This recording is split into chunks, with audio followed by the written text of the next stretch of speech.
if we calculate the horizon should be at 3 miles, it's never there. In fact, we can see in orders of magnitude further than you should be able to see. Like, we'll see the horizon 20 times further away than where it would have to be on a globe, for example. All right, let me ask you a question. Have you ever been snowboarding? No. Never been snowboarding. Has anyone here been snowboarding? No, no. But I've been to the beach a lot, to the ocean a lot. I grew up on the ocean. Big Bear. Yeah, Big Bear. That's far enough. All right. Have you ever been to Big Bear on a clear, sunny day? Yeah. In the summertime and the wintertime, I've been there. Take my kids. Can you see the ocean from Big Bear once you're on the top of Big Bear? No. Matter of fact, if you look at my photo, it's my old photo. I used to have a photo of the clouds from Big Bear. It's just like you just see a layer of clouds. Like you don't even see the city below it. It's just all clouds as far as the horizon from Big Bear, from up there when you get into the town. All right. Now imagine that view, right? Because you're above where the atmosphere, where the clouds hit, correct? So you can see farther, right? So can you see farther in Big Bear, looking out as far as you can see, right, with all the clouds, or can you see farther when you're at the ocean and just look out to sea? Yeah, clearly the higher you go, the farther you can see. But what's your point? Point is, it's the same distance. You shouldn't technically be able to see any farther. No, technically, you should be able to see as far as the ocean goes if you're at the same level. No, that's not true, because you're so far away from the ocean itself, you will not be able to see it. Your eyes can't make out what's that far away from you. It's so far away. Do you know how many miles away Big Bear is from, let's say, the coast of California? I could probably right now. I have my family owns a cabin up there in Big Bear.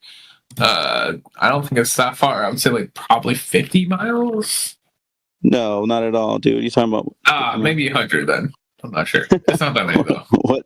I'm like, what ocean are you going to? Are you just going to the lake, or what are you talking about? The lake is actually lake. Is this still have you been up there recently? No, but I heard it dried out quite a bit. No, I've been up there like probably 10 plus years, bro. But I used to go up there like the last time I was up there was, I want to say, about 5-6 years ago. That's the last time I've been up there. All right, big. No, wait, it was 2021. So what's that? 4 years ago. Sorry. Yeah, 4 years ago. Yeah, Big Bear. There you go, California. The point being, though, is that we're way farther out than I thought. Yeah, can I put something real quick to the chat? I dropped the link in there for you guys' information so you can look up. I had mentioned this earlier, but the link to the Wikipedia is I was there. right. 73 miles. Hey, can you guys see what I posted? Really, really important. Okay. Today's scientists have substitute mathematics with experience, and they have wandered off. This is Nikola Tesla? No, he posted the title note. Oh. Yeah, it's a little bit up. AV. That's AV. I just posted something. That's the question you were trying to talk about earlier, but this is the wiki for that. So. Hold on. That's a fair point. And no one's saying that these are wrong at all. These are all the problem. Like honestly, building on what the guy's point said about tsunamis, is because they're usually these are. I mean, this is not. Those are like events that occur, but these events are like cyclical in nature. So the ones that we're talking about, the ones that I'm showing you here, are cyclical in nature. The ones that you're talking about are events that take place, like when it's eruptions or something that happen that cause seismic activity. Then that causes like the negative surge pressure. in water. Yeah, it takes negative pressure in the ocean water.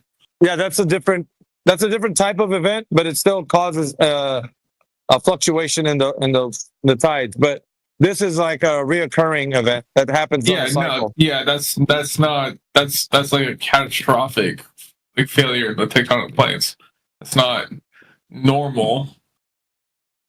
So the information I presented to you was a study of these pressure points on the surface of the Earth, or not surface, but where they're receiving these are information. tidal nodes. Yeah, the tidal nodes. This is where the pressure either gains, if I'm reading this correctly. Yeah. Either gains or recedes on higher levels. That's correct. The lower the number, and which is interesting. It's the bigger points. No, actually has no actual fall through. It's a fascinating dive if you look into it, because there's a lot of questions about this that are still unanswered. But what the information that is given are observations that are being made about, the pressure that they receive from like those certain individual points. Because they got buoy data and stuff that they're going off of as well. Isn't that the fucking if you look at the map, right, top right, what is it called? The triangle or something. Where fucking used to say everything disappears at? What is that called? Point. No, it's the triangle where if you fly over, you're gonna die. It was like big in the fucking. Yeah. Right there. All the lines go right there to the Bermuda Triangle. Look at the pressure point on the map. I think it has a map there, or that's kind of interesting. You can definitely correlate something to it, but I don't know if you can find the causation to it. We could be here forever. Yeah. Okay. So the argument that we were having originally when we started this whole debacle is the Earth fucking flat? I'm still steady on no. Okay, and I can't find any evidence. But that's rooted. Yeah, but that's rooted in your belief. Over the edge. That's rooted in your belief. That's not rooted in fundamental understanding or knowledge of the Earth. I'm gonna tell you right now, you also are in the same fucking boat, bro. Okay? No, that's projection. When I laid it out for you, I gave you examples of testing the surface for this specific type of like whether it's curving or not. And I will give you YouTube videos where they done this in real time. Do you see how you're doing it? You see how you interrupt me though? I'm trying to lay it out for you, bro. So you're not hearing what I'm saying to you. Sorry. All right. So if you're doing laser tests over bodies of water, there's only a small margin of error. So if you don't reach that tolerance level, and you'll know that the surface of the Earth isn't curving like the way it's intended to if it was a globe at a specific drop rate. So we have line of sight targeting to a distance, right, from point of observation to a target distance, where there is nothing that obstructs the laser where it makes contact on the target. So that shows that the Earth isn't curving in the manner in which it should because of the water being horizontal on its surface. So therefore it hits its target, and thereby concluding that the surface can be measured over water as a horizontal plane. So we have the evidence to back it up. So it's not a belief system like you have, where you don't have what the information we have. We have the data to back it up. You don't have data to back yours up. You think you do, which is why you're scrambling and grasping at straws and looking for the moon. And you're not, because you don't have surface measurements where it should follow a curvilinear path if the Earth was a globe. You understand? That's the most important takeaway from this discussion. We're not believing the Earth is flat. We're showing you and demonstrating that it is flat by measuring it. Okay, so how are you measuring the Earth? I think I just told you, but if you want to go farther, we can also look at different ways that people make line of sight tests, like seeing something in the far distance and then saying, what is the distance between me and that thing being like, let's say you have a known distance between you and some target that you have far away. I don't know, a building or whatever. And you say, okay, from me to there should be this much curvature that would obstruct my view if the Earth was curving like they say it is, by the way of geometric, doing some geometry, like some math, right? So between me and that thing over there, like, put it 10 miles away or whatever, there should be 66 feet of curvature if I'm looking at a specific observer height, and then you say, okay, there should be this much curvature obstructing my view, but there isn't because I see it and it's there. So what is the other explanation? If I see it, that means I'm seeing farther past the predicted amount of Earth curve that should obstruct my view, but I don't see that. I don't see the curve blocking me. So because the Earth is not blocking my view, I see it, it's there. Therefore, the Earth can only be in a line of sight horizontally and measurably flat. Because you're measuring, right? From where you're standing to where that thing is, it's a known distance. Watch that video I just sent in by chat. You They didn't do that even test. watch it. I believe Bro, you that's yeah, not a laser test. I've He's watched posted the Jarenism No, it's- torch. it's- Oh my Yes, where they put a fucking thing. It's a torch, bro. It's a, Dude, it's we're a talking flashlight. about. Hold on. Yeah, that's a flashlight. Hold on. Wait, we're talking about professional laser tests that are being done, right? We got like teams of field engineers going out with a $30,000 laser, right? Like a crazy technical setup. We're not talking about some Netflix show where some stoner cuts out some cardboard and shines a torch through it at nighttime What's wrong with cardboard? for a Netflix show. Bro, foam. He's cutting some holes in some foam at nighttime. He's a moron, by the way, that flat earther, Jaren. And it's just a hit piece against flat earth. It doesn't show the test. He's not using a laser beam. Like, we're trying to show you high-end laser Can I tests see that the are being done. videos with the laser tests that you guys have? Yeah, I'll pull it up. Yeah, bro, I'll pull can you some up. show us the laser test? I want to see it, please. Just give me a second.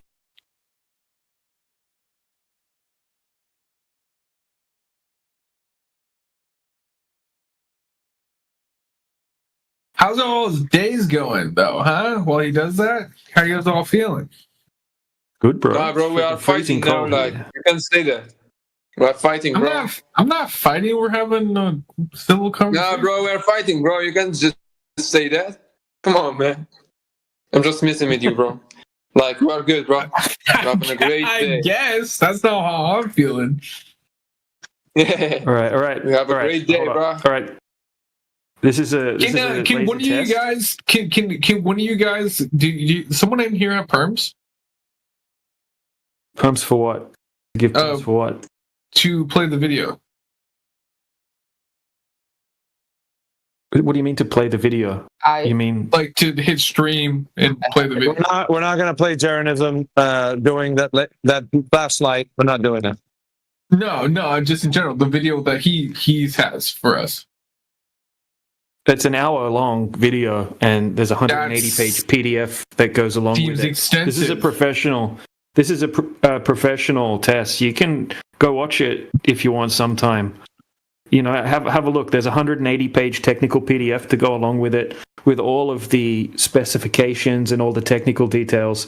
And then there's an hour-long test, right? Because they repeated it 5 different times over different distances and that kind of thing. So there's one test there, right? So it's called the greatest laser experiment in history. It's a whole team of field engineers, and they go out with literally a $30,000 laser.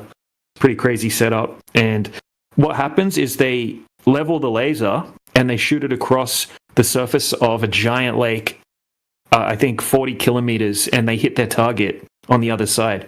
There should be over 400 foot of curvature over that distance. The laser shouldn't go across and hit the target. And they keep repeating it, you know, different vantage points and things like that. And these have been done a huge amount of times by other people as well. We've had PhDs going out trying to debunk flat Earth, like Dr. John Dee, and becoming flat Earthers in the process, shooting different spectrum laser beams over huge distances that would be impossible on a globe. So there's one test, and now I'm going to put a list of other tests that have been done in the side chat. You're not going to find these from the globe side, because if they go out and try to prove the globe using laser tests, they're going to just disprove the globe. They're going to be debunked. Dr. John Dee. Yeah. I think there's different types of light that they were using. I think red light, blue light, green light. And so they were testing all the different types of light. So the different wavelengths of light propagate differently over the medium of air. So they're kind of ruling out factors and testing for the difference between those. So, and it wasn't just any laser that was used. I do believe the one that he's referring to was using the SALAD laser, the super accurate laser aiming device. So it was a high-powered laser that was used over 20 miles for this test. I think Lake Balaton, if I'm not mistaken, or Isomere, one of those. I think it's Balaton. And when they do this laser test that shoots over the surface of water, shows that demonstrates that the Earth is a horizontal plane. And this is important for you guys, right? Because we have the data, the information, the laser test. We have everything to confirm, not only in observation, but in laser tests, that the Earth is a horizontal plane. And it's not curving like they tell you it is, with the Earth being a globe. So we have the data, the facts, the measurements. And so all we need is for you guys to realize that if there's anybody that did a test that shows that the Earth is a globe, laser test or anything, you guys would be able to have it like the way we do with our laser tests. So All right. Okay. that's Okay. important. I got another question then. I actually have several questions. We'll do one at a time, man. Yeah, well, of course. I'm not just going to give you all one time. Say you are correct, right? The Earth is flat. All right. Give me satellites. How do those work? I don't think the Earth is flat. How do satellites work? We've got a satellite guy that's usually here. I don't know if he's in here at the moment. But yeah, satellites, right? Let me ask you this. If we can consistently measure the surface of the Earth and it's not curving, whatever's going on in the sky is happening above a flat plane. Okay, that would be logical. Okay. So if it's just kind of weird that if you go to Google right now and you type in photograph of a satellite in space, all that comes up are a bunch of cartoons. Okay, you're not able to validate that there are actually satellites orbiting around a globe in space. Yeah, sure, there's satellites up in the sky. I Right, give nobody's- zero fucks about satellites. I'm going to be so for real. I care about what satellites do. Forward past that one then. No. I'm sorry for the words, but like I care what here's the thing. satellites do. Here's the Their thing. actual technology Yeah, advantage for us as a species is huge. Dude, no, wait a minute. Yeah, you have a misconception because satellites do not answer the question whether or not they're actually going over the surface of a globe or they're going over the surface of a flat horizontal plane. So you need to be asking those specific questions because if you find out how technology operates in regards to how it operates, you're going to have to figure out how it operates over a flat Earth. And that should be the question, not the one that you're trying to say. I just want to know how they work. That doesn't answer the question if they're on a surface that's But curving that or was not. my question. I said, Hey, listen. in a flat Earth. In low, like if we have a globe, low orbit, they're in low orbit. That's the reason why SpaceX can run Satellite X. They burn up quicker, but he's throwing them out there like candy. Yeah, but you it's fine. imagine that there's a globe already present for this satellite to be operational And that's why I'm functional. wondering what your guys' solution is to that problem. You can't rectify that if the Earth is flat and we're having measurements on the surface. That's a contradiction. But the math lines up. You don't know that. You do not know that. You assume that it does. So I'm supposed to guess that there's strings holding up them without any gravitational pull or anything. No, bro. Holding up all these That's satellites. incorrect. No, that's incorrect. No, Fingers or something. you right now are given a story about what's up there and how it operates. So you're trying to tell us, how do you counter that? We're countering it by telling you that the Earth is measured as flat. So that means that however they're telling you that it's up there by thinking that it's a globe is just fictional because they didn't prove globe to you. You're only imagining that satellites are working on a globe, but we're telling you they're on a horizontal surface because it's measured that way. Okay, so if you believe the Earth is a flat thing, though, It's you not gotta believe believed. something. It's not believed, dude. Okay, it's you not know. believed. Okay, Yes. fine. You know, right? Is there something up there, right? Are we giving offerings to the gods or something? Yeah, Why is our technology work the way it does? Yeah, technology Explain is that, up there. please. Technology is up there and it's operational, but the way that it corresponds with the Earth is separate from the idea that it's on a globe. It's separate because I'm going to tell you how it's separate. There's a guy who works for the Kuiper program, the Amazon satellite program, the Kuiper program. His name is Josh Ingersoll. He comes in here. He works for those guys, right? We asked him directly, How are those things working up there over a globe? Can you tell us? He's like, well, I can only tell you the distance, some pedigree information about the thing, like, it's this high or, whatever, it's going that fast. But as far as like, if it's over the surface of a globe, he doesn't know. He will constantly tell us the same thing you guys are saying. He doesn't know. It's not a part of his job. So all he does is manage these systems like any engineer would if they're dealing with systems like that. But he doesn't understand if it could be over a horizontal surface. So he's upset with us, and he's trying to prove that it's a globe by other methods and not by the method of using his satellite. He goes other ways about it. No, I understand. I'm trying to tell you, but like, there's no. Okay, dude. Okay, I'm not trying to cut you off or be derogatory or anything like that. But height matters a lot. Okay, so you think that? So yeah, let's put it this way. Let's put it this way. We were retards on the ground. All right. Motherfucker figured out that gravity was the thing and all that. Shut up, dude. Just wait. Okay. Just wait. Now you want to cut me off. Yeah, I have to, because if height mattered, then you would know it's a globe, and he would know it's a globe because he works in that industry. So if height mattered, then he would tell us, look, the satellite is this high. I know it's a globe. He doesn't say that, dude. So he doesn't know by its height that the Earth is a globe. It doesn't matter. I will tell you, every time I get in the goddamn plane, I can see forever. Dude, I know that. I can it's see flat. for infinity. Because it's flat. That's why. I can't see that when I'm at ground level on the sea, though. I'm telling you right now. You can see as far as your eyes will allow you to until it reaches a vanishing point in which your eyes can resolve see a lot into farther distance. if I was higher. No, listen to me, dude. The visual range that's limited by your eyeballs is done by the optic of how good your vision is.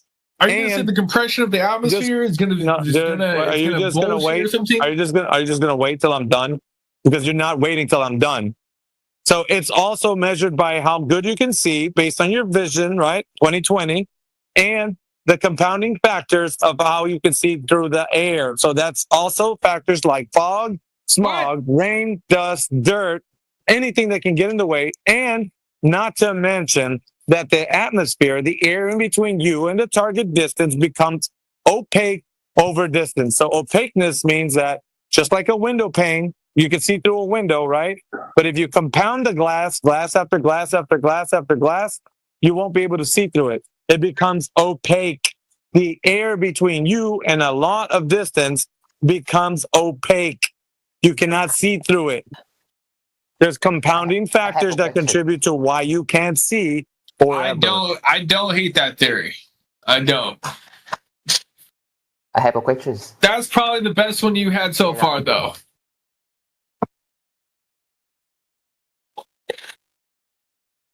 By far the best around, one. Man. Let's stick around, man. We ain't done yet. Nigga, I'm about to fuck you up. Okay, so it doesn't make sense. It doesn't make sense on all of the factors, though. Could have opinion. Hulk, listen, bro. You can't win against these guys, bro. Like, you can. I'm with you, bro. We all believe that the Earth is wrong, but you can't win against them. You can't win against them.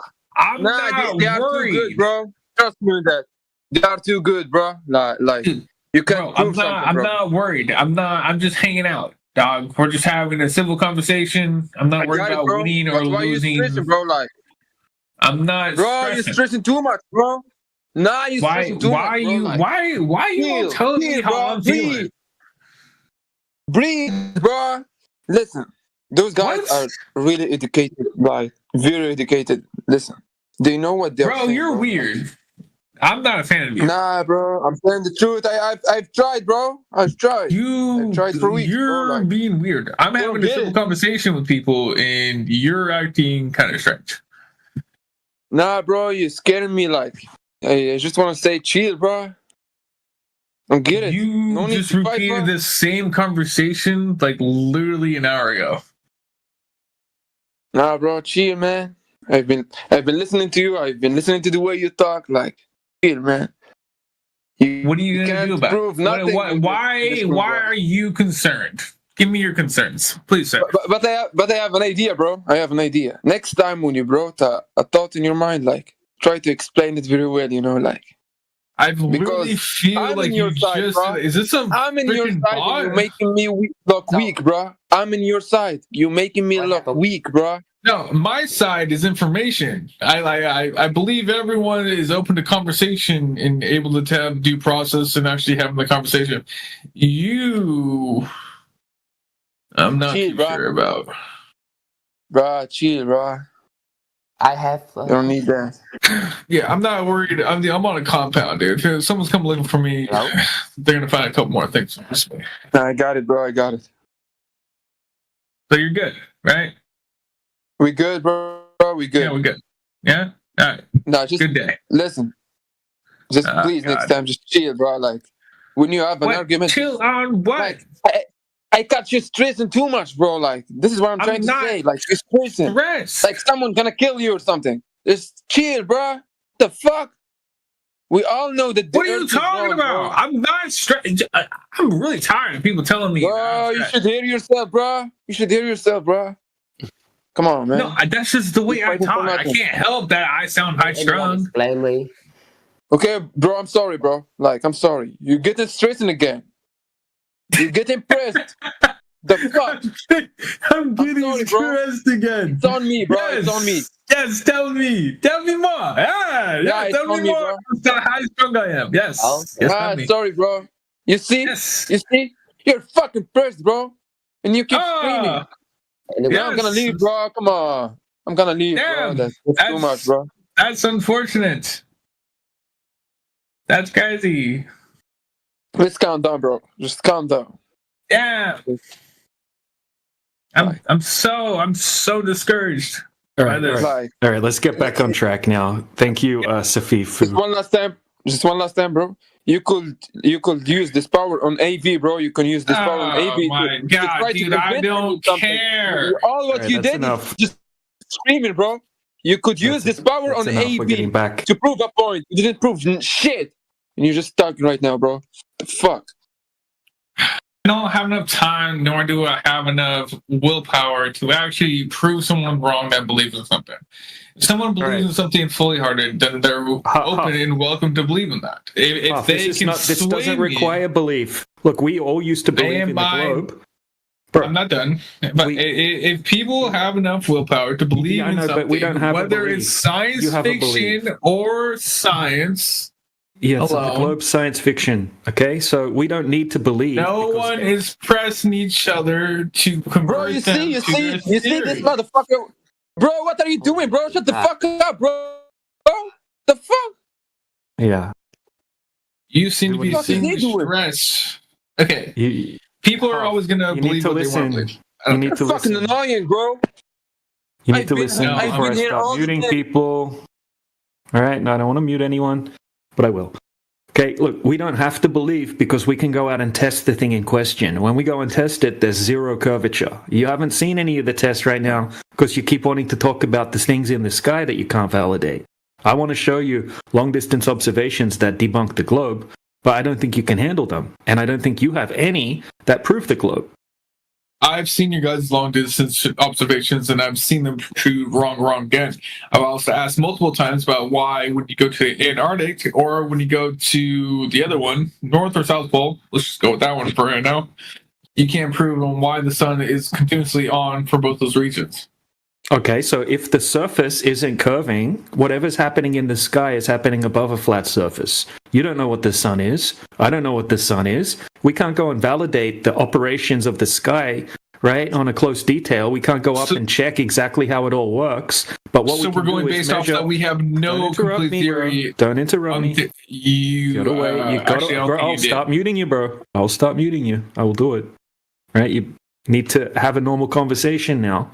It's been chaotic since I've been listening, man. Okay, so if we have a 20-mile body of water, for example, okay, it has to have 260 foot of curvature over that distance. It has to be there if the Earth's a globe. If it's not there, then the Earth can't be a globe, okay? Because it's one of the characteristics that would have to be there for the Earth to be a globe. Right, so I'm trying to show you tests that have been done over these distances that prove that there's zero obstruction, there's zero curvature, the horizon isn't where it should be. And I guess you wouldn't have. Well, I guess those lakes would have still tides, correct? Or no?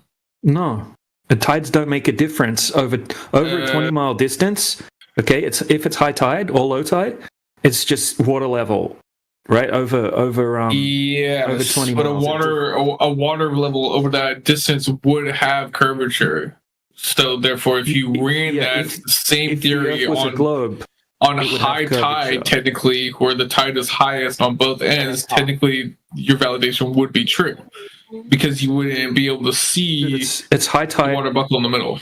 Okay, if I'm standing at the shoreline and the water's at my feet, okay, and then I can see an oil platform that's 20 miles away, it's still the same water level. It's still high tide where the oil platform is and high tide where my feet is. Now, Yeah, in but if between that, my if that feet, low tide, though, and the water moved, yeah, then the water would be lower on the oil platforms as well. Okay, no, but you also can't. So being at zero, right? Being at zero is relative to what? How do we know that we're actually at zero? How are we calculating that number? It doesn't. Okay, so if water level, right? If you're 1 foot above the surface of the water at high tide, or if you're 1 foot above the surface of the water at low tide, you're 1 foot above the surface of the water, regardless. Okay, so you're just doing it. Not necessarily. If you're on a measure lake, 1 foot, okay. if you're on a lake, then you're on a different level, correct? Because you're not at sea level. Yeah. You're not at sea level now. You're at using the water level of the lake. Okay, so if you've got a 20-mile lake, okay, there's no tides. We don't have to worry about tides. We can just look for the curvature that would have to be there. Okay, so have a look in the side chat. A 20-mile lake would have to deal with that massive water would have to be fluctuated by the pressure of the atmosphere. It would have to be. It doesn't fluctuate. It's still water. It's not moving around like it's not tidal. It's just a lake. Right? Yeah, but the atmosphere you don't have itself, any wind. that massive water would have to be subjected to the moon. To what? No, bro. We already went over this before. With the moon it's not higher water where the moon is. No, I know. We went over double tides and we went over convection theory and stuff like that. But the original thought is that the actual reason why it does move is what I looked into it. Why? Is the reason why it does move is because of the moon. So it's pretty lower it doesn't pressure. Move. It's not moving. It's a lake. Doesn't matter where the moon is. It's just the lake, right? Why does the ocean move? But if you have all that water in a lake, the ocean moves. The ocean moves because of wind and waves and tides, all that sort of thing. Okay, it's not to do with the moon. The moon isn't pushing the freaking water around, bro. And we're talking about a lake, so it's not. The moon has nothing to do with it. Okay, it's just sits there in the lake, daytime, nighttime, January, September. It's just sitting there in the lake, right? When there's no wind, it forms a perfect mirror on the surface. It's that flat. Okay, if it's a globe and we have a 21-mile lake, right? Because I'm trying to show you an observation of a 21-mile lake, there should be 293 foot of curvature over that 21 miles. 293 foot's like a skyscraper. I have a question, please. Bro, I have a question, bro. Please. Yeah, no question. Right, half. Anyone can. No, bro. If No. the Earth Shush. is flat. Bro, What? learn when to cut into a conversation and fix the volume on your microphone for when you do. Okay, so I'm showing half a test here. Doug, don't make me mute you. Okay. Right, put yourself on mute. Right, half. Look, here's a test. Okay, so he sets up the camera at 5 foot above the surface of the water on the Great Salt Lake in Utah. Okay, he's zooming across to the other side of the lake, 21 miles away. The shoreline okay, they're using that one. Okay. Okay, so the shoreline on the other side of the lake should be behind the curvature, behind the horizon by 223 feet. The horizon should be at 2.7 miles away. Okay, it's not there. There's no horizon over the whole lake. It's just flat water, and we can see the shoreline on the other side of the lake when he zooms in. Okay, there's zero curvature when there should be 293 foot of curvature. Okay, so if the Titanic was to sail from where the cameraman is to the other side of the lake on a globe, you wouldn't be able to see it. It should be nothing involved. Bro, but do you know that the Earth starts curving after 40,000 kilometers, bro? Like, I am going to go to the bathroom real quick, but I'm not done with this conversation. 1 second. All right. No, the Earth doesn't start curving after 40,000 kilometers. That would be the circumference. It's literally starting curving after 40. You should take your own advice that you gave to the other guy, Safifu. Remember, you So, get can I have wrecked a by question? us. Before this guy comes Yeah, from go ahead. his background. May I? Yes, have a question? you may have to. Yeah, bro. Okay. So, how do you explain the flight from Santiago to Sydney, bro? Like, on a real distance, it's 12,000 kilometers. It takes 14 hours, basically. On a Okay. flat Earth, it takes 30,000 kilometers. That's No. the That's double, bro. that's people. That's people that don't know what different map projections are. Okay, we don't claim that the AE map that you're talking about. You think the AE map's the flat Earth map. Okay, it's not that. And even if it was that, you're still reading the map wrong. Everything, as you get further south, becomes stretched out because it's a projection. It's a polar projection. Okay, so it has a way to calculate distances So, on that like, map. do you have- Right? So Do you have a real map, bro? Do you have a real map to show? no, nobody has a perfect working All right, map I'm of back. the whole world. Nah, Doesn't bro. exist. Listen. You don't get it, bro. Like, No, you don't get it. there is places. We all know, like, Europe where it is, like US where it is. Like, we all know. Where is Which it? direction, east, Where is west, it? whatever. Where is it? You But only what know are it you based. saying You is that- only see it. You only see it on a coordinate reference system on a particular type of projection. Where's the paper to go with this Salt Lake thing? Yeah. Let's go over it. All right. So Is there we a can cover PDF the or map something that problem you can- afterward? Yeah, bro. Yeah, Bro, yeah, this can- is is there a bro, PDF this is a or major something? question, bro. Like, So Fifu, You you should got to give me go an back answer, on bro. mute because he's back now, Steve, right? is that your you need an name, answer for this one, Sifufu? bro. How do we say Yeah, your name? he's the favela The bot. people, you We can say installed a whatever you favela want, bro. bot, and we need to. It's malfunctioning right now. So put yourself on mute, favela bot. It's You talk crazy. about me, bro? Yes. How do we say your name? You Safifu. can say whatever you want, bro. Sepifo. It's Sepifo, bro. Steve. Like, it's all Sifu. good. All right. Yeah, We're bro. going back. Hey, Look, Safifu, we can answer your map questions after we go over the observation. Okay, bro, no problem. Take your time, bro. All right. Take your time. Thank you, bro. All right, half. Okay, so this. I'm going to post the full video for you. Okay, so the whole observation, Yeah, I Yeah, want show- the video show- and I want the science PDFs. science PDFs. What does that even mean? Is it not backed by? I mean, What is Would the be- science PDF? like the What same is when I that? posted I mean, PDF, the science breakdown and PDF, like blocked down. It's basically just a document that states that they did the research. oh my God. About what? Is that not Hindu? Is that what do you have? What you want? Hey, Describe the PDF science- and its content. Don't just Okay. say it. It's Yeah. it's a science. Yeah, it's like I'll pull basically just a science sheet. I'm not a I was- scientist. Just I a don't know what they're meaningless called. sentence. right, I got something that might meet your expectations. Okay, so here's all of the information about the test that was done. It's just an observation. There, it's in the side chat there, so you can see all the details written out there. Okay, so here's the location. Is this published by an actual university or No, anything? this is. Why would done that just- matter? It's done by an attorney named Taboo Why do Conspiracy. you matter? Yeah, why would it matter? Why does it got to be done by a university? Why do you matter? Are you published by a university? I wouldn't reveal that information anyway. Because you don't. Yeah, you're just being Happy fallacious to- right now, bro. You're just starting to appeal Yeah, to because credentials. he's just. You know, you're out trying of to create an nowhere. He's coming out of artificial third fucking- construct. Third field, being a freaking asshole. I wasn't even talking No. to him. He's just out here talking. Look, because it doesn't matter. if it's published by a university or not. It's either true or false based upon it, not some other third party. Okay, if you don't have an actual documentation of each step you did in each degree and why you did those things in a scientific... You've never read a scientific paper in your life, dude. Oh, no, but I have science niggas that do. That's why I have them. Science My niggas friends. that do? Yes. My best friend, he loves biology, all that kind of stuff. He's a Biology. Does he like geometry? Oh, he hates it, but he'd read something about send it to him.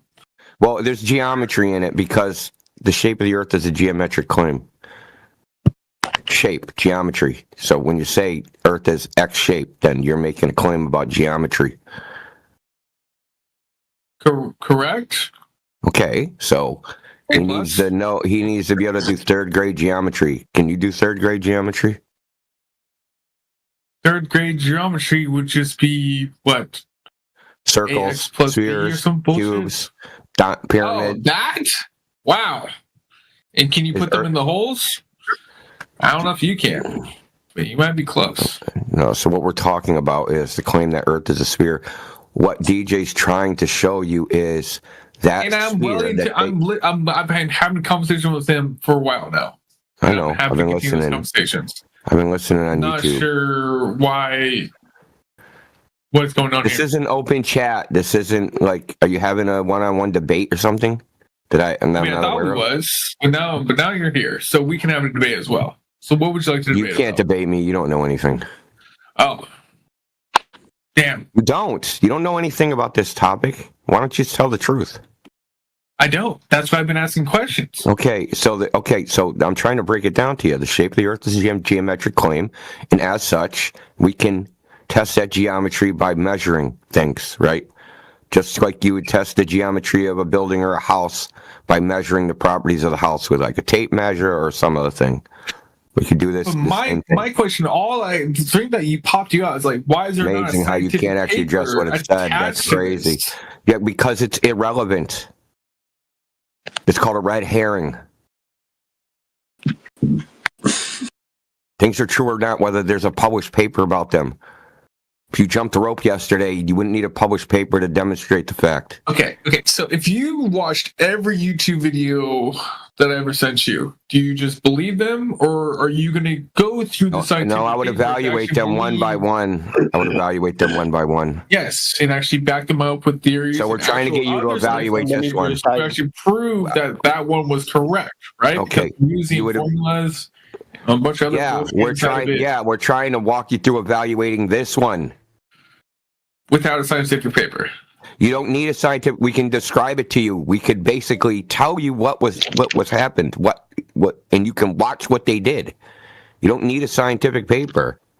I'm not gonna watch. What I a reduced guy it to did paper. through a screen without any actual validation that what they're showing on screen. How is does a actually scientific valid. paper validate it? Because they wrote it down?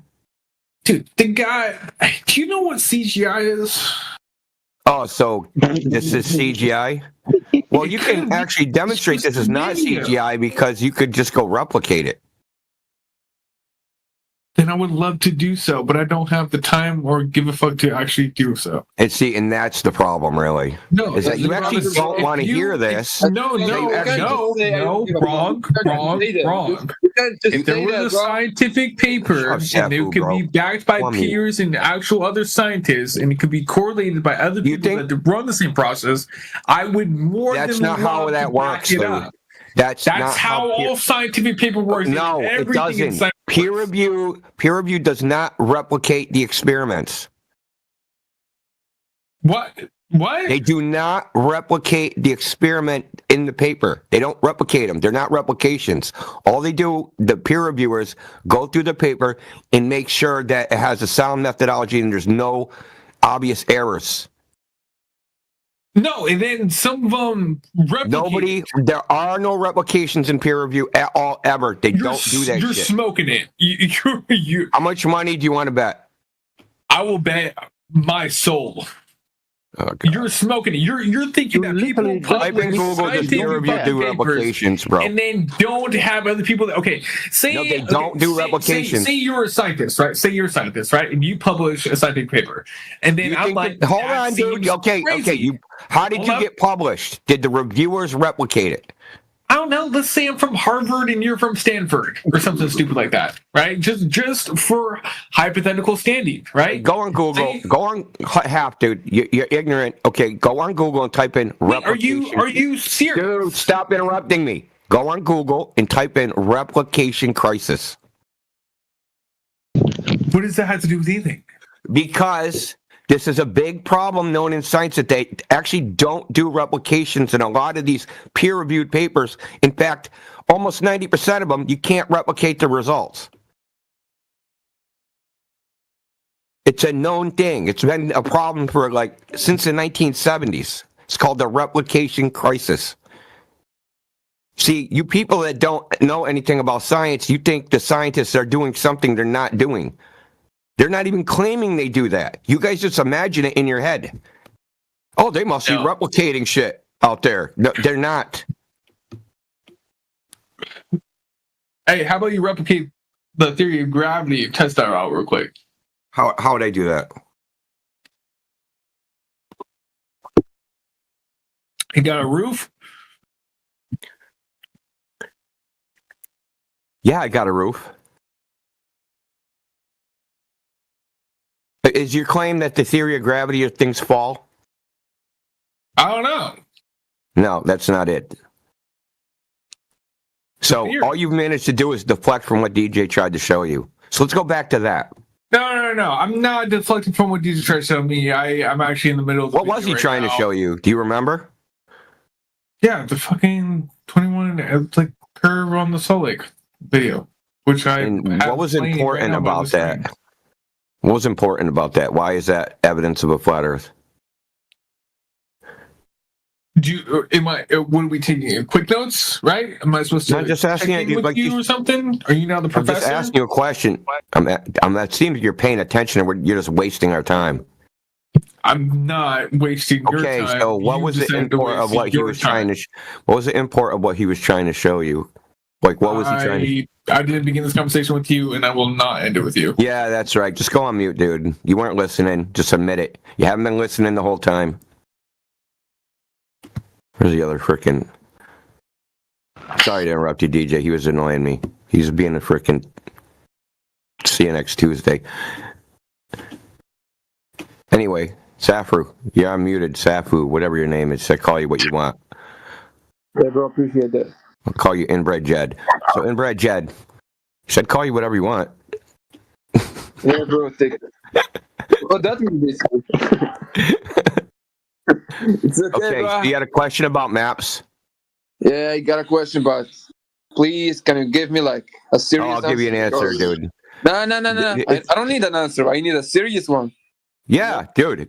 I guarantee what I tell you, you will not understand because you don't know shit about maps. So go ahead. Nah, bro, that's why you're here, bro. You have to I'll show teach me. you. You have to teach me, bro. Put a tip in the kitty, dude. Fucking tip me for giving you a free lesson on Yeah. map making. I So go ahead. What's appreciate your that. question? What's your question? So my question is that a flight from Santiago to Sydney, it take only 14 hours. But So? on a flat Earth, No. Flat See, there's your motherfucker. problem right there. See, that's your problem. On a flat Earth, what is the basis of that prediction? bro, a flat Earth. I'm asking you, when you're saying on a flat Earth, where did you get the idea on a flat Earth would do anything? Like this isn't a flat Earth. Like it's Which flat basically Earth? like The flat Earth flat- you made up? I didn't mind up anything, bro. Listen, Well, On how the do you globe, know the flat everything Earth is you? perfect. Hold on, dude. The flat Earth you're saying on a flat Earth it would do X, right? How do Yeah. you know that's the flat Earth we're talking about? because it's flat, bro. Like, does it have So? another shape? Like, flat is flat. It's Yeah, obvious, I know, bro. but bro, you're referring to a specific map, right? Yeah, I'm referring Okay. to a specific map in my mind, bro. Okay, yeah. So that it's called an AE map. It's called an azimuthal equidistant projection. So if those distances are wrong, then the globe is wrong. Because what you're doing is you're doing some point-to-point. Hey, dude, you're drawing a line between Sydney and Santiago and saying, hey, dude, this line is this long. That's not how you even measure on an AE map. On an AE map, you measure from the center of the map to each location and then calculate with a formula how far apart they are. And it's identical to what the globe says it is. So it's not wrong.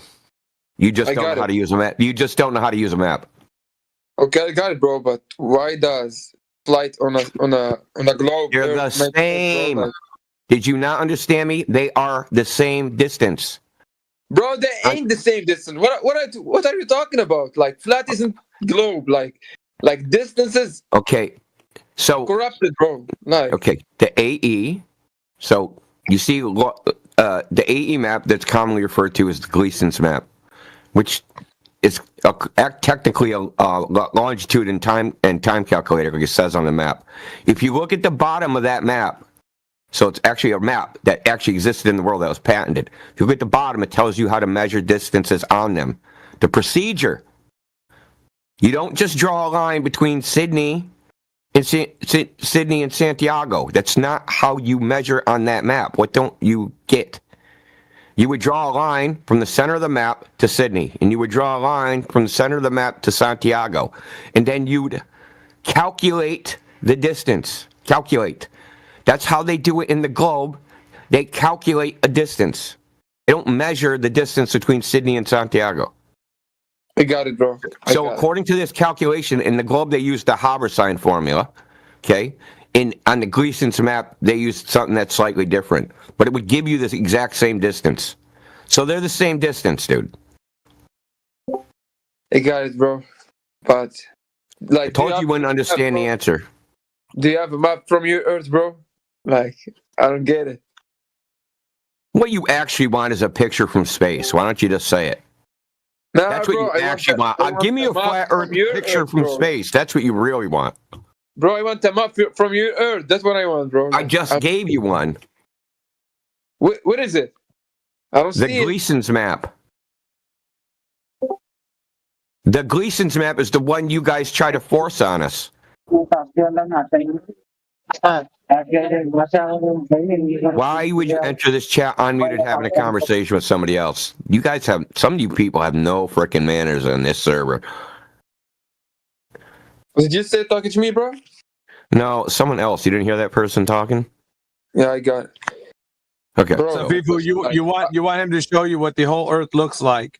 You're saying, show me what the whole Earth looks like if it's flat. Show me a picture of it like a map.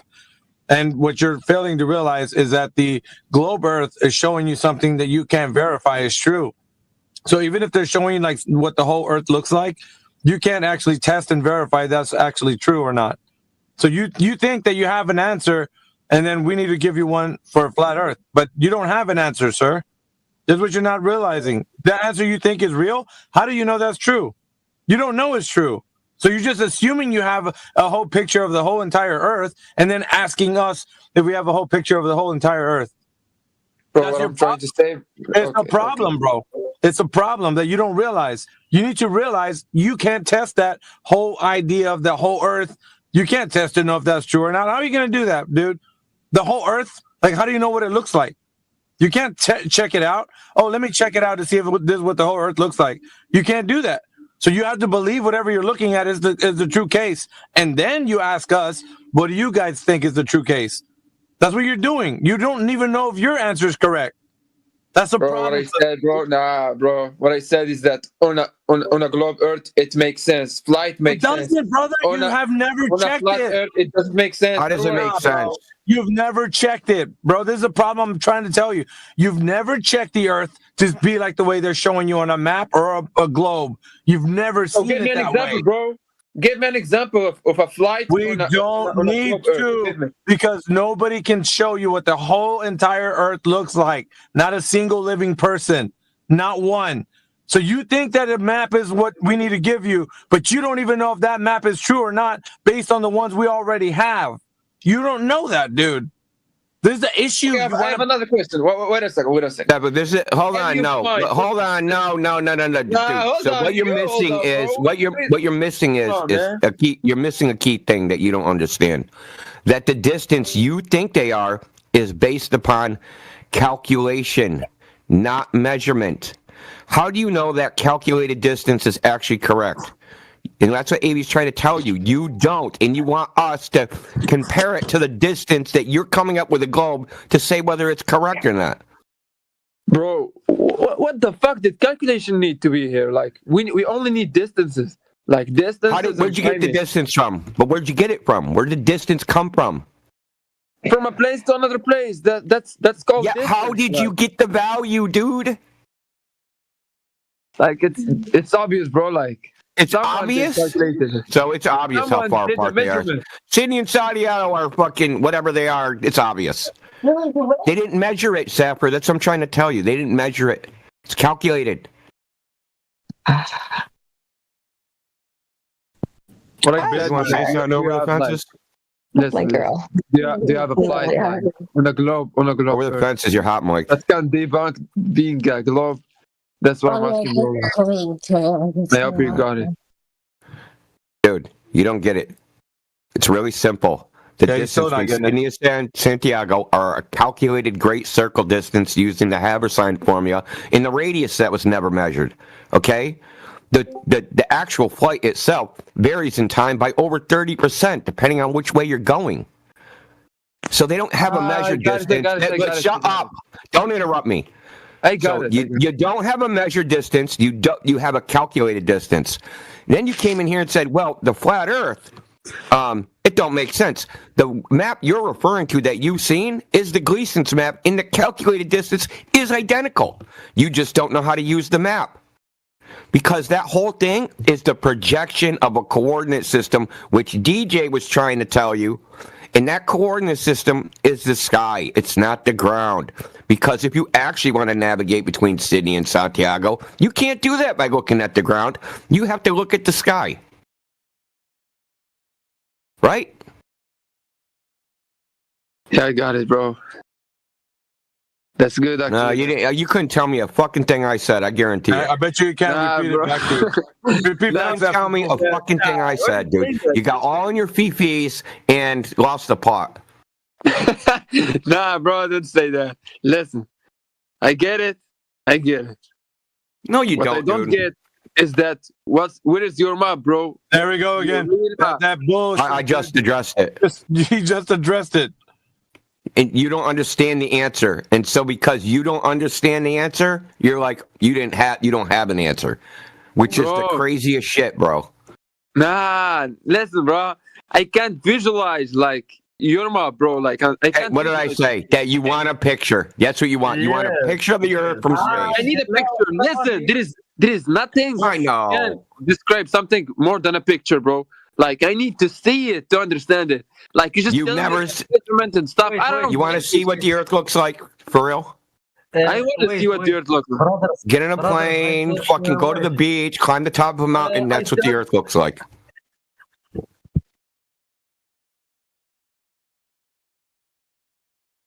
That's crazy, guys. That you like.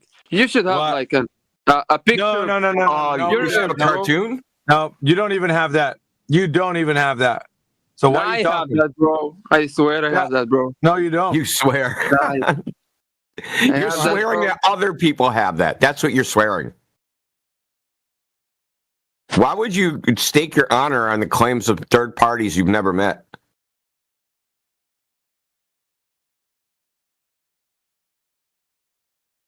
That's the question. Listen, I heard you talk like for a. Yeah, like, but you an didn't hour. understand what he said. Listen, You didn't understand. no. Wait a second. You don't understand what he Like- said, man. Bro, like I think Half asked you about satellite. I don't remember what did you say. Like I think you said that it doesn't exist or something. Face is fake? What Yeah. about satellites, guys? Come on, Indu, say something. What about bro. them? What about satellites? Are they exist too, or are they just No, it floating depends on in what, somewhere? depends on what you mean by satellite. Are there little machines Existing? orbiting the Earth out in space? No. Yeah, this one. Is there I'm shit talking about high in the this air? one, bro. Yes. Are they real, bro, too? Or are they need measurement What do too, you bro? mean real? Something- There's shit in the air. It's not orbiting a ball. What don't you want? Like, what What are aren't you getting? saying? Okay, how about like Nilesat? Do you know Nilesat? Say that again. Nilesat, bro. Like it's a satellite using for TV, bro. Bro, you don't even know what that is. Why are you bringing shit up that you can't even? You don't even know what that is, bro. Type it. Yeah, you- type it. So what? You don't even know what is it, man? Type Tell me in your own words. What is This it? one. What is it? Type it. It's a me. satellite, bro. Yo, We use what it are you guys bro. talking about? Oh, What silent. is this? Why would you interrupt like that, dude? This fuck. Bro, What is wrong with you people, bro? You guys got Bro, the I worst just manners. joined. You just mute wait it, your bro. turn, silent wizard. Sounds like Just wait the your Indian turn like a normal, polite human being. It's the Indian culture, man. They do that. Oh, did I Yes, do bro. something wrong? Nilesat is Okay, a let's satellite. go on mute. Just go on fucking mute, bro. Like seriously. Why are you Fucking- aggressive for no reason? No, people are rude for no reason. You wouldn't act like this in real life. You wouldn't walk into a room and two people having a conversation and just start talking in it. Okay? Because they're gonna fuck you up. That's if you do it, they're gonna destroy you, bro. Let's, Yeah, and they India. should. And they should. Yeah, bro. And I They just should. destroyed Wizard by muting him. So, moving on. India, Okay. the question I told you, like, Nilesat is a satellite that turning at the same speed as Earth. You know. Yeah, that's a cool My story. question is, I'm using how did this you one verify every that? day. How did you verify that? Bro, I'm using this one every day, bro. You can't say this. What does that mean you're using this one every day? What are you talking about? Using it in what way? And in TV, bro. In TV, in channels, bro. The fuck? Oh, okay. So this is what you think. This is what you think. If you have a radio transmitter somewhere and you're picking up electromagnetic waves at your satellite dish, that you can't do that unless there's a box of metal in the air rebroadcasting the signal.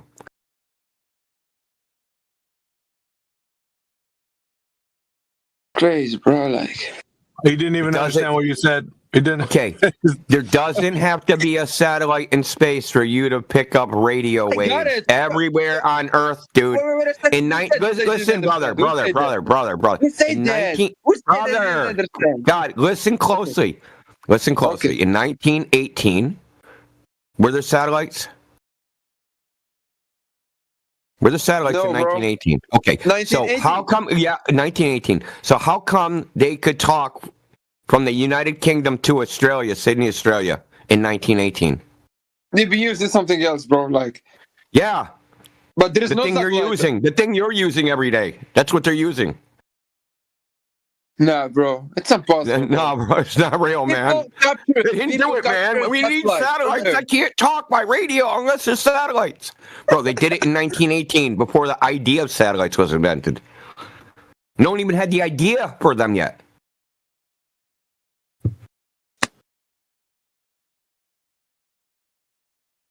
That's crazy, bro. Like, There's no ball in the way of the electromagnetic radiation, okay?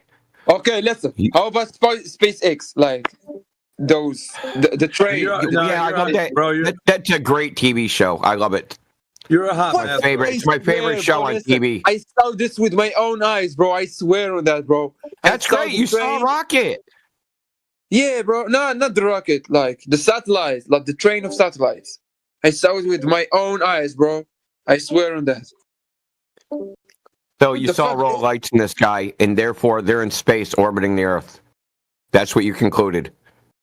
Edu, I get you. I Bro. love how get you your don't problem, bro. answer any not questions believing that you shit. resorted to totally fucking invert and going into introvert mode where you're just in narration. Are we having a conversation? You just talking to yourself. Edu, you're not believing shit, bro. No, Why should I I? don't know what to say about Give me that. I don't give me know, one bro. good reason to believe in it. Satellites are real, bro. You can. say Okay, the give me Earth is one not good real. reason to believe. Give me one good reason to believe that. Because I'm using them, bro. I'm using I them. just What told the you fuck? that was. I was just told you that's not required to be doing what you're doing. So doing you your told me mom. What they using then? What are they using then? Just radio waves coming from someplace on the ground, man. No way, bro. And the International Space Station. How about this one? People Which one? From my country have been going to International Space Station. Like how You about went it? to the really? I saw that on TV too. I was on TV too. Are you gonna give me anything that just isn't a story from a third party you chose to believe? Bro, come on. Is it also fake, bro? Is it also fake? So people, It's a story you were told. let somebody else come in here, man. You've been on the mic for a while. And Dude. There's no evidence coming from you, so. Yeah, so it's really simple. You were told a story. Oh, shut up, bro. Go on mute. You were told a story and you chose to believe it. That's the situation, okay? You have no way to independently verify whether those claims that you chose to believe are actually true or not. So go on believing them and have fun. Who do you want me to do next? We got Silent Wizard. We got. Hello. 1 second, Burak. We had ANH Mins. Yeah, you pick, bro.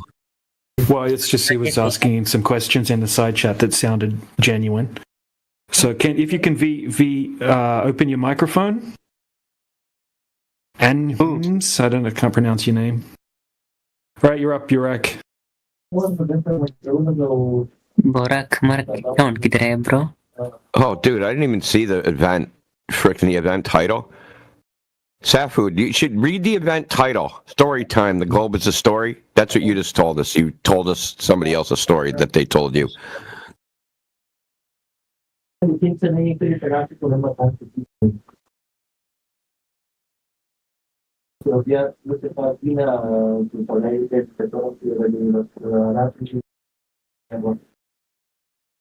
He's consulting the Oracle before he talks to you.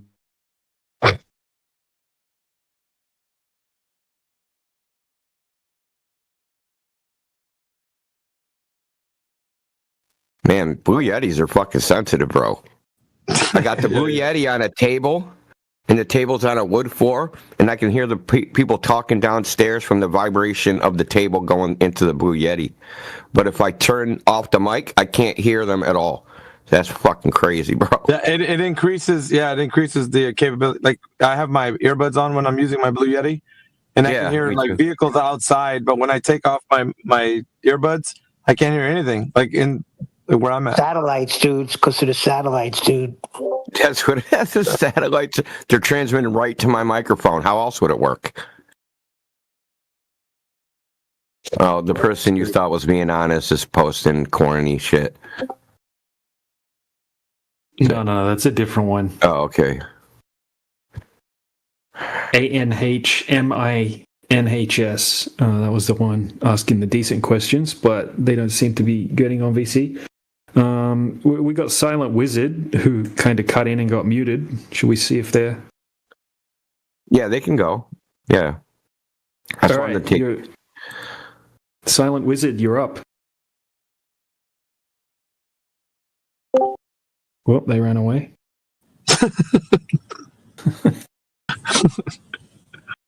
All right, who's got questions? Anyone? You know what I think is like we have to be talking, and they'll interrupt when we talk. So it's not like you call on them and say, "Hey, welcome to the room." Like they leave when you do that. You have to just talk, and then like their way of like saying hello is interrupting you in the middle of a sentence. Man, they do that so much in this server. Crazy. And dude, they'll come into the chat with their mic wide open, and they're like having a conversation with their family in a foreign language. Like, what is like no sense, bro? Dude, and you know, there's like 10 deep in that background. Dude, at least that's just in that one room. Yeah, call center. It was smarter questions. You said call center. I didn't want to say that, but yeah, that's exactly what it is.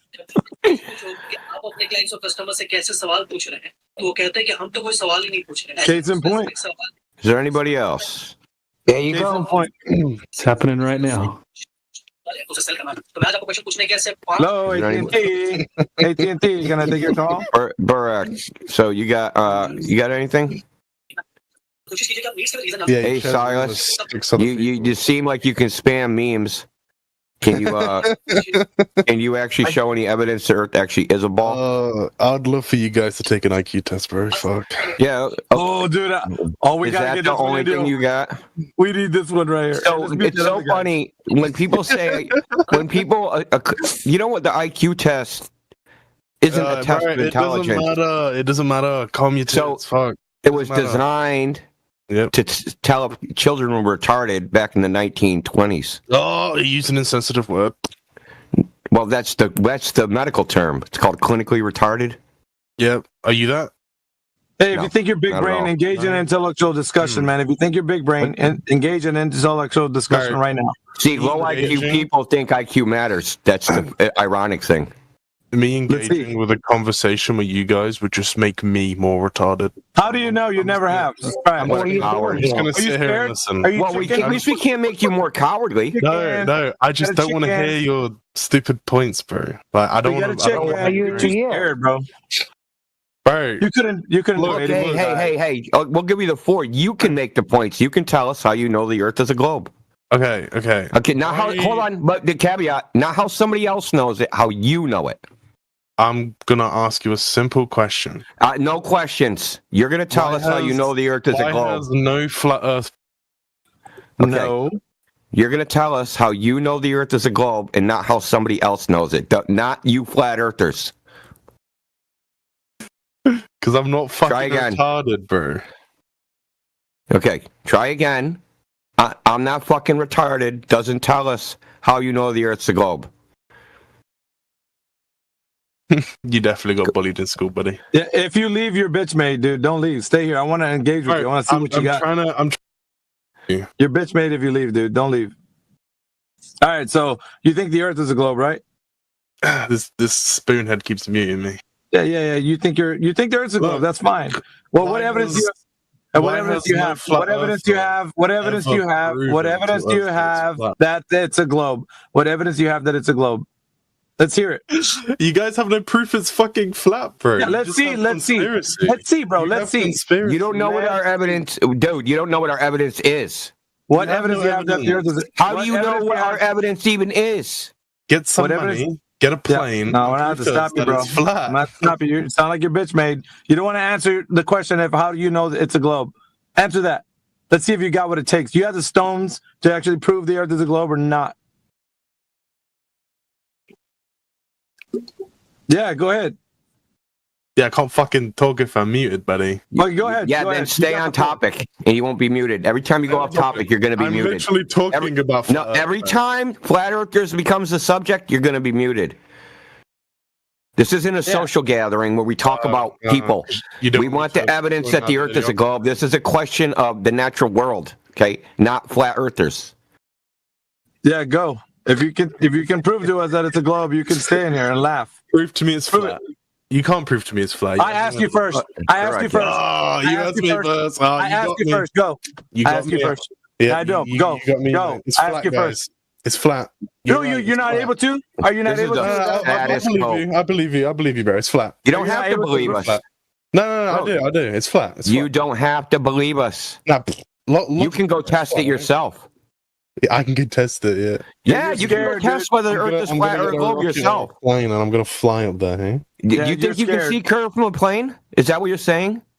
No, that's not. Okay, then what are you talking about? Why? Like, God, you guys are so fucking. Yeah. You see, you don't have an You answer. guys are so You don't smart. have an answer, bro. You don't know So, how it's a back globe. to the talking about us. That's so funny. You do not know how it's Yeah, a globe, you're and you're smart. just laughing. You're so- It's a nervous you're so laughter, bro, smart. because you can't prove it. You're literally the Nervous dumbest laughter. person in here. Yeah, The I'm sorry, dumbest. Guys, the Earth is flat. So You're as people- intelligent So as people we- that talk about people are the dumbest people. Yep. Mm. All you can do is gossip. You flat earthers, you're not smart. You're dumb. I know I'm not. I know the Earth's a globe because I'm not retarded. You're talking about just what human beings think, what they do. That's not a. Listen, this is a question of what the natural world is. Okay, we're not gonna figure it out by examining human beings. You gotta examine the Earth. So what is it? Show me a picture of the edge of the Earth, buddy. Do you see how you always do this, dude? You Globers always do this. You never want to answer the question. Simple. Because you It's so can't. simple. I Because don't you know. Nobody can't. thinks there's an edge, dude. Oh, you can't answer the question. You can never answer it. Why? Why do you guys always do this? Every time you come in here, we ask you, how is the Earth a globe? Oh, well, how is it flat? You can never answer the question. Just answer it. See if you can do it. You said we're stupid. How about you? You're being stupid because you can't answer the question. Answer it. How is it a globe? Go answer it. Fuck me. Yeah, I know because you can't answer it.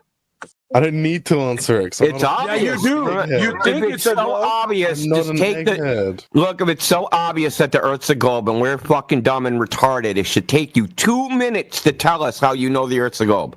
Easy. Easy. You spent more okay. time. You Okay, spent if more you- time if you have a running kid away with from the Down question syndrome, you did if you would have a take kid to with answer Down the question. syndrome and you don't Why are you understand what's interrupting me, going dude?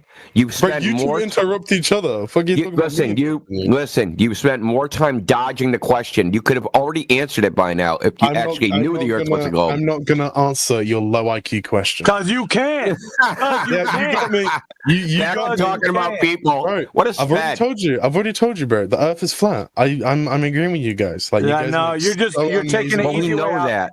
You're Yeah, taking the easy amazing way out. points. You guys are so intelligent. Taking I'm the agreeing easy with way you. out. I Yeah, you're agree taking with the you easy guys. way out. Yeah, this is how you're hurting, dude. You're hurting because you Yeah. can't prove it. Oh, I'm hurt. When you leave this chat, hey, check this out. Flat or not, it doesn't When matter. you Oh, you leave this must have. chat, You hit a nerve there, AB. yeah, hold on, dude. When you leave this chat, you're gonna leave with knowing that you weren't able to prove the Earth being a globe, and we know that it's flat. That's how you're gonna leave this chat, bro. Yeah, You're gonna I'm leave it that way. I'm gonna leave knowing the Earth is flat, bro. You're so smart.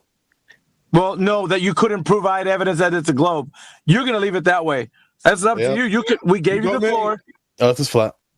It's up to you. You can say whatever you want. This is the only thing you know about the globe. I'm agreeing. That there's people out there that say the Earth's the globe, and all you just auto believe them. That's the only thing you know about it. Okay, so you're saying they're lying to us, right? No, we're saying- you're wrong. The misinformation. They're giving you Right. misinformation. If they are wrong, why No, does it stop fucking creating a matter? false Nothing's dichotomy gonna like they're change. lying or telling the truth. Nothing's People can be gonna wrong, you know. change. They're giving you Oh, misinformation. here we go. Now nothing would change. You guys, well, now he's saying nothing would change. Dude, you're like just like an NPC. The hundreds of NPCs that come in here. As soon as we demonstrate that all they have is a belief, now it don't matter. It doesn't matter anyway. And they do exactly what he does. Oh, guys, the Earth is flat. The Earth is flat. Yeah, you're saying that because you don't want to face the It's facts, flat. bro. No, You don't even know how it's a flat. globe, bro. It's flat, bro. It's just factual, bro. It's just Hey, okay, let's test your hypothesis that it don't matter right now. Anyone that's in your house, go tell me you're a flat earther and find out if it matters or not. my parents would call me a retard. Okay, does it matter? No, it doesn't matter. It does. Yeah, it does because It doesn't matter if your parents they go call you a tell us. retard. When you just of admonish course me it for doesn't saying the word retard, that's hilarious, bro. Yeah, it doesn't matter. You're just a walking contradiction. Maestro, ask a conductor, told me that. You totally embarrassed yourself. I'm actually going to clip you saying, don't say retard with you fucking saying your parents would call you a retard. Oh no. Yeah, there's a difference between using it to attack someone and using it for the example that I used. Yeah, What- you admonish me for using it in a medical context. Yeah, it's fine. It's fine. It's fine. Oh, it's used Anyway, appropriately when it's. unmute Maestro. Unmute Maestro. He has a point. Apparently, he has a point. No, yeah, we're not going to have you you two literally gang up asked here rape us. No, thank you. He said, "Get laid." Have been. I got kids older than you probably. Yeah. We got every Are they answer under the flat sun. Yeah, no, you're red herring away because you're avoiding the fact that you came in here saying we were retarded. You said we were retarded. We're I dumb. didn't call you retarded. I asked Yeah, you to take yeah, an IQ whatever. test. So that's insinuating that. So what you're also not able to do is provide evidence that the Earth is a globe. So that's showing that the thing you're mocking us for is a thing you can't do. You can't do it, I bro. don't need to do anything, bro. You just sound. It's because you can't. You sound crazy. Yeah, 'cause It's you're not that you unable don't to. need to. Take a You picture, can't, send and you us. know it, bro. You can't, and you know Picture and it. Show me the. Yeah, you I want- can't. And want you- picture. I want your admission right now that you Yeah, can't prove that the look- Earth is a globe. Just admit it. I'll leave you alone about it if Okay, you just okay, admit you okay. can't prove the Earth is a Everyone, globe. I'm not rich enough to be able to prove that Earth is a globe. I can't buy a. So why do you believe it? Thank you. Thank you. Because it That'll doesn't be matter all, if Your it Honor. is or if it isn't. That'll be all, Your Honor. Then why don't you just go tell? If it doesn't matter, go tell your parents you're a flat earther. Do you want me to get my mum in here and then you can? No, you don't have. She doesn't have to come in here. I would just want you to go tell I her. guarantee She's a flat earther, Mom. Does that matter? Go, Mom. I'm a flat earther now because of these people on the internet. Does that matter? Should I call her? Yeah, go ahead. Ask her. Tell her you're a flat earther and ask her if it matters. Okay. I'll tell her. Hold on. Bear with me. I'd like to see this. This dude is like 40 years old, still living at home. I like to see this, bro. Freaking Indio, dude. Well, I mean, dude, listen to him. He's like, Mom, come in here. I I'm just a flat wanted. earther. Is that okay? Only if you get a job. I just wanted his capitulation, dude. You want more than that. You want a pound of flesh, bro. Okay, my mum is at work, but I'm gonna get my brother. I'm gonna get my brother. All right. All right. Your mom is at work. He's coming.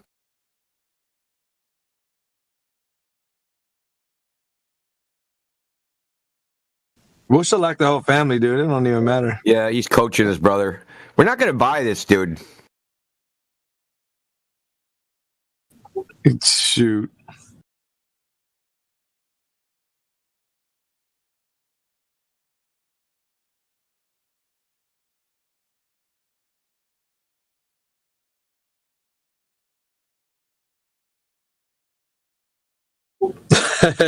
He came in with the bravado. Okay, everyone shut up. My brother is here. All right. I believe the Earth is flat. I'm retarded. Wait, he said that wrong. And that's supposed to be proof? Yeah, that's crazy. An 11-year-old doesn't give a shit the Earth is flat. That's because he's never been told anything otherwise, dude. That's why. Yeah, but it doesn't matter. Big shocker. Big shocker. Big shocker. Yeah, I got called retarded by an 11-year-old, but that makes me smart, right? Because I believe the Earth is flat. Well, but you didn't explain to him how you know the Earth is flat, so that's the other thing too. You don't know. No, I believe you, bro. I believe you. I am now a flat earther. I'm gonna put it in my bio. Please don't join. Yeah, well, I mean, you've always been a flat earther. You just chose to deny your own reality, just like most people did. So even though you experienced the Earth as flat and motionless, you said, "Hey, dude, they said that's an illusion. It's actually a giant ball that's spinning," and you were like, "Okay, yeah, that's the situation, dude. Whether you like it or not, that's the situation. You never would have figured out the Earth as a goal by yourself, right? Would you have figured it out on your own? It wouldn't have mattered. Would you have figured it out on your own? Just answer his question, bro. No, because I have no reason to. Okay, so the whole idea comes because someone told it to you, and you chose to believe it because you already admitted that you can't prove it to yourself. Because it doesn't fucking matter, bro. It don't matter, Mom. If Take it doesn't away my matter, choice. check this out, brother. If it didn't matter, why did you come in here hot and heavy, calling us all kinds of names that where IQs are low and shit? Why did it matter to do that? Why are you punching? Check this, bro. Check this out, bro. Check this out, bro. Why are you punching? Yeah, listen. If you actually think that that's who we are, retarded, and you're punching down, what does that mean about you? What does that say about you, bro? That you're punching down on people. A big scary wolf that takes advantage of special people. Yeah, so you're punching down on people because it makes you feel good? Is that what you like to do on the internet? You broke me, bro. Damn, bro. This guy knows everything. There you go. You got the funniest copes, dude. They're so immature. Shit. Yeah. I bet you're. How old are you, dude? 17? No. I know you're older than that, but you're acting like a 17-year-old. You're a child. You're acting like a literal child. Damn, that's crazy. Yeah, that's crazy. Go on mute, dude. You're a freaking waste of space.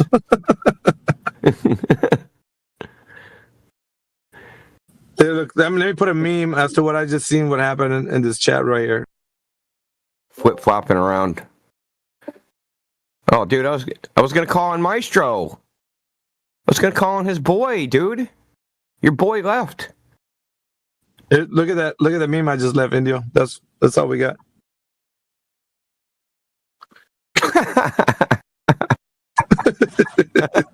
That's all you left, man. Like, damn. Well, dude, this dude is freaking. Oh, here we go, Maestro. Maestro, can you do better than your compadre over here? Yeah, I can tell you have a small willy.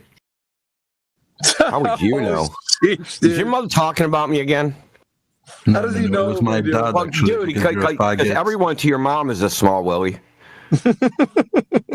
Have a small willy. Last time I messed with her, dude, I had to tie a 2x4 to my ass so I didn't fall in. I love you. Like a 247 or 747 landing in the Grand Canyon, man. Yeah, exactly. It's like throwing a hot dog down a hallway. But can you cut grass and get laid and stop being so mad?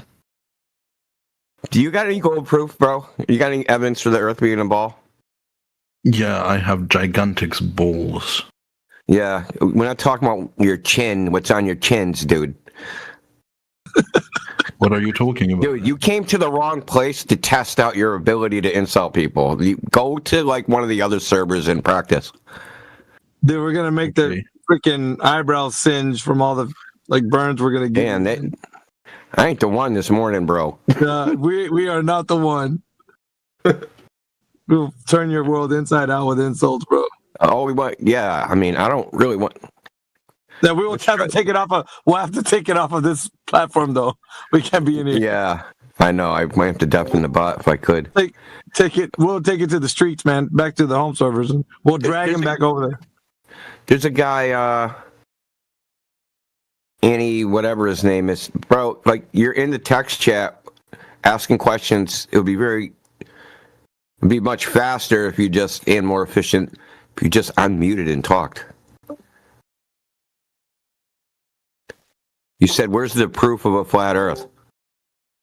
Right?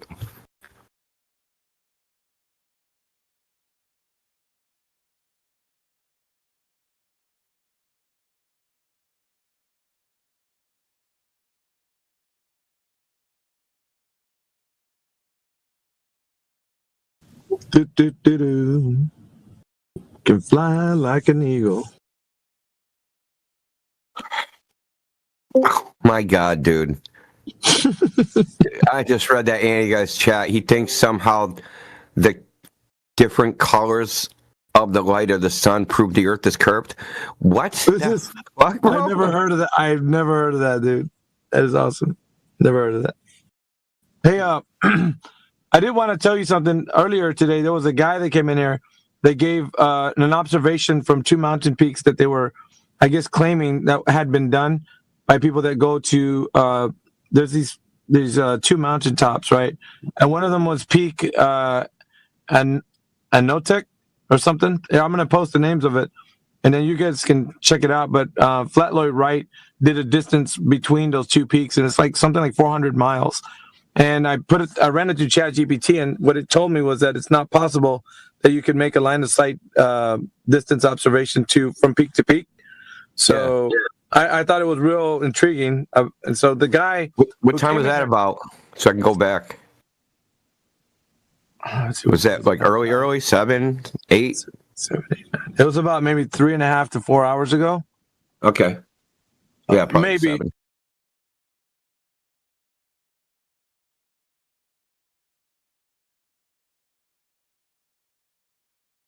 Than you do, dude. Stop. Mm-hmm. I know ask me anything about the gold model. See if I know it. Go ahead. Anything. Heliocentric model, gold model, fucking cosmology. Go for it. Ask me a question. And then you can fact check me with fucking ChatGPT. Or whatever. Whatever the fuck your choice. Textbook even. Just, let's let Nico have his conversation again. Yeah. This is obviously turned into an argument. Look, bro, what you said is just hogwash. The Earth could be flat, and the rate of acceleration of a falling object would not change 1 iota. Okay. Nobody was arguing that. Like, again, you made that argument. Was your argument. Yes, it was. No, all due respect, Indio, you came in here, they were having a conversation, and I was here the whole time. You got angry. I don't care. Fuck you and what you think about my emotional state. It's not anger. So you guys confuse anger with disgust. I get disgusted when people try to blow smoke up our ass like we're a bunch of retards. Okay? We are flat earthers because we investigated the gold model, the thing that you guys refused to do, and found that it doesn't match reality. You guys have never looked at any evidence to see if what the claims of the gold model actually check out. They don't check out, dude. That's what we're telling you. Yeah, comfortable. To be clear, right? Just to reiterate, go back about 5-10 minutes. Right? I asked you about what would change if we were on a flat surface that maintains consistency. You said thousands of things. I asked you for one. And you brought up gravity. This is why we're here. I alluded to the rate of acceleration brought on by gravity. And I also mentioned how the models that would have the variations, the minute variations that we can monitor and observe and test again and again, because they still have these minute variations, they mathematically add up to a certain model of the world that is consistent with I mean, I'd rather just put like an image inside chat, because I mean, it's a 3D image, but a 2D image or a 3D image. So according to the kind of main primary understanding or assumption that we're on a ball, you set out to model it in different ways, right? And you find the one that's consistent with what we actually experience and can test. And you find it that's closest to that, and you say, oh, this must actually be the right one. This spherical. I mean, for me, I've literally seen the world at its curvature. So, like, there's not even math that needs to be done, frankly. You've seen curvature with your own eyes? Yes. Oh, from where? Jesus Christ. Yeah, from where? Yeah. I want to go there too. You made the claim. We want to go and see it. Stay in airplane. I was in an airplane last night. I'm not going to argue night, with you. I was in an airplane at 40,000 feet last night. All right. Oh, I'm curious. I was in an airplane last night. I swear to God. So tell me something. What did you do? What's up? What did you actually see, though? What did you actually see that you then inferred it must be curvature? I know. I want to hear him say it, dude. Don't steal it from him. Come on. Dude, I'm sorry, dude. I'm all caffeinated. I'll just shut up. I'll just go on mute. Yeah, sorry, 20 cups. You understand. I know. Comfortable. What did you actually? Anybody understands, you understand. Let me. Comfy. What did you these actually are memories see? from many years ago, so it's probably going to take about 2 minutes to reach those memories from back then. Then I can pull up the imagery associated therewith, and then I can describe it. Okay. Well, it's funny that, actually, I'm glad I found this today. I found this what a serendipitous event. I found this just for you. Apparently, it must have been just for you, because I had this like 4 years ago, 5 years ago, 6 years ago, seven. This shit's from 2018. I'll post it in the chat. No, it's a diagram of what the horizon would be from freaking high altitude on a globe. Now, I didn't make this diagram. A globe earther made this diagram. It says, ever wonder why a horizon line from ground level appears flat if the Earth is a sphere? Take a flat round ring or a cone with a flat base and place it on a ball. Okay. Yeah, let's do that. What does it look? It's just a fucking ring, right? Flat from the side. Right, so how high do you have to go to see the curve of the Earth? According to planetarium director, he said, not even from the International Space Station would you see the curve of the Earth. And then he made a scale model and then showed, it was a presentation on flat Earth that he gave. He said, listen, you can't rely on the images from the International Space Station because they're using some sort of fisheye lens that distorts the image, because that's not high enough to see the curve of the Earth. And that's 400 kilometers or 250 miles, which makes sense because the Earth's supposed to be a ball at 8,000 miles in diameter. And I don't know if being 1/32nd off the surface, 1/32nd of the diameter off the surface, you'd actually see curve. But if I'm not mistaken, dude, that seems a little strange, because in your post in the bottom right corner it says, unless the observer is very high up, more than 80 miles, the curvature he sees down below is just the curvature of the horizon circle. Right? If these guys are 200 miles up, they should see it, but even they say they can't. So it's like, who is this wrong, or are they wrong? Like, the fuck? How does that work out? Look, the fact remains, on a flat Earth or a globe, how far you can see. If you can say you can see 1,000 miles in every direction, Well, that's going to be a circle with you in the center. 1,000 miles north, 1,000 miles south. Doesn't on the globe? It's the same thing. It's going to look the same. Yeah. At best, it's going to be a circle around you. Yeah. The I'm 3D just model that flat addressing it. earthers believe in, if there is one. I'm just Like what 3D I'm just model? addressing. Hang on, What dude. do we I was believe just in? I was just Oh, go addressing ahead. Go ahead, the Mick. seeming. I just wanted to point out, like, I was just addressing the seeming discrepancy between, what they claim, at 200 miles, it's not enough, but according to this thing, I don't know where this came from. It says more than 80. If I'm not retarded, 200 is greater than 80. All right, so this seems to be lowballing it, or they're thumbs up. I think you mean 8, by the way, if you're talking about the height at which the curvature can be seen. Which I feel like. No, you see the diagram that Indio posted in the chat? Yeah. Yeah, the bottom left corner, it says more than, basically have to be higher than 80 miles to see curvature. First off, the height you would need to be. Let me see. Maybe there's some information that I'm not seeing right away. So there's no scale for this. First off, this is a perfect sphere, which the Earth is not. Secondly, there's no scale. If this were a rubber ball, I could hold it in my hand and see its curvature. I know, dude. This is the point. 80 miles. Well, that's why I'm kind of asking, right? And even then, where does the 200 miles claim come from to say that it's not enough? According to what, right?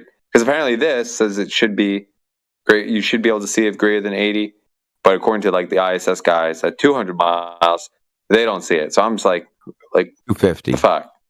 Okay, there it is on the bottom right. A horizon circumference appearance, 90% of Earth's circumference, at about 5,140 miles up. First off, again, the scale of the actual, Earth's circumference on one of these lines, there it is. So Earth's circumference, I don't think it's stated. It doesn't seem like they're stating Earth's Well, it's implied. Yeah. I mean, it's standardized already, so I guess it's kind of assumed to be, a given. Well, it's right? standardized by people that you guys don't believe are telling the truth. So why would you use their data? No, it's an internal critique, as Indio said before, right? So if the stated radius is 3,959 miles, all these other numbers are derived from that. Look, how do you test an idea? You don't have to believe it first and then test it. I mean, that is a bit of a test it whether you believe it or not. But you keep saying that, like we have to believe it in order to question it. They give us numbers. Okay, we say, hey, here's the numbers that they say. We're going to go see if they check out. That's it. They don't check out. It just seems like that's all flat earthers can do is deny what other people are presenting, but they can't present any evidence of anything themselves. They can't invent anything. Oh, like, dude, we got plenty of that. Flat Earth ever done to benefit humanity? I'm glad you asked. Well, Archimedes invented a lot of shit, and so did who's the other guy? Thales. Got Thales' theorem. He's first person to measure the height of pyramids, first person to predict eclipses. He was a flat earther. And Newton's laws of physics. Well, I don't think he was a flat earther, but he didn't believe in his universal law of gravitation. In fact, that was I'm actually glad you guys brought this up. He wrote a letter saying it was bullshit. Question. Okay. So we have one guy born 2,300 years ago. Who else? Newton was. No, Newton wasn't a flat earther. It doesn't matter. Okay, it doesn't make listen, the accomplishments of the belief people that listen, dude, this is a fallacy. The accomplishments of the fucking this is called an appeal to accomplishment. Like it's true if the people that believe it are accomplished. Stop it, dude. No, it's a matter of appeal to reality. Like a matter of what? We are appealing to reality, comfortable. We're measuring it. What is the accomplishments of the people that believe in a globe versus believe in a flat earth? What's that got to do with the truth of it? Well, because they can apply their beliefs and through that prove that they can actually apply what's that got to do with the truth of it? You're not answering the question. Well, it points out. How do I decide the truth of it? By looking at the people that believe it and going, "Are you accomplished? Or are you not accomplished?" No, that doesn't tell you anything. Great. I understand. You're using it, or you're interpreting it a different definition of accomplishment as I am. Another word. Yeah, based off of belief. So comfortable. Check this out. If I've got a belief and India's got a belief, is it just a matter of whose belief is strongest? Well, if you believe that you can, for example, lift a tree. We're not interested in beliefs, mate. That's why. It's can you measure it? Yes or no? You can? Hey, oh wow, can what I was your interrupt? results?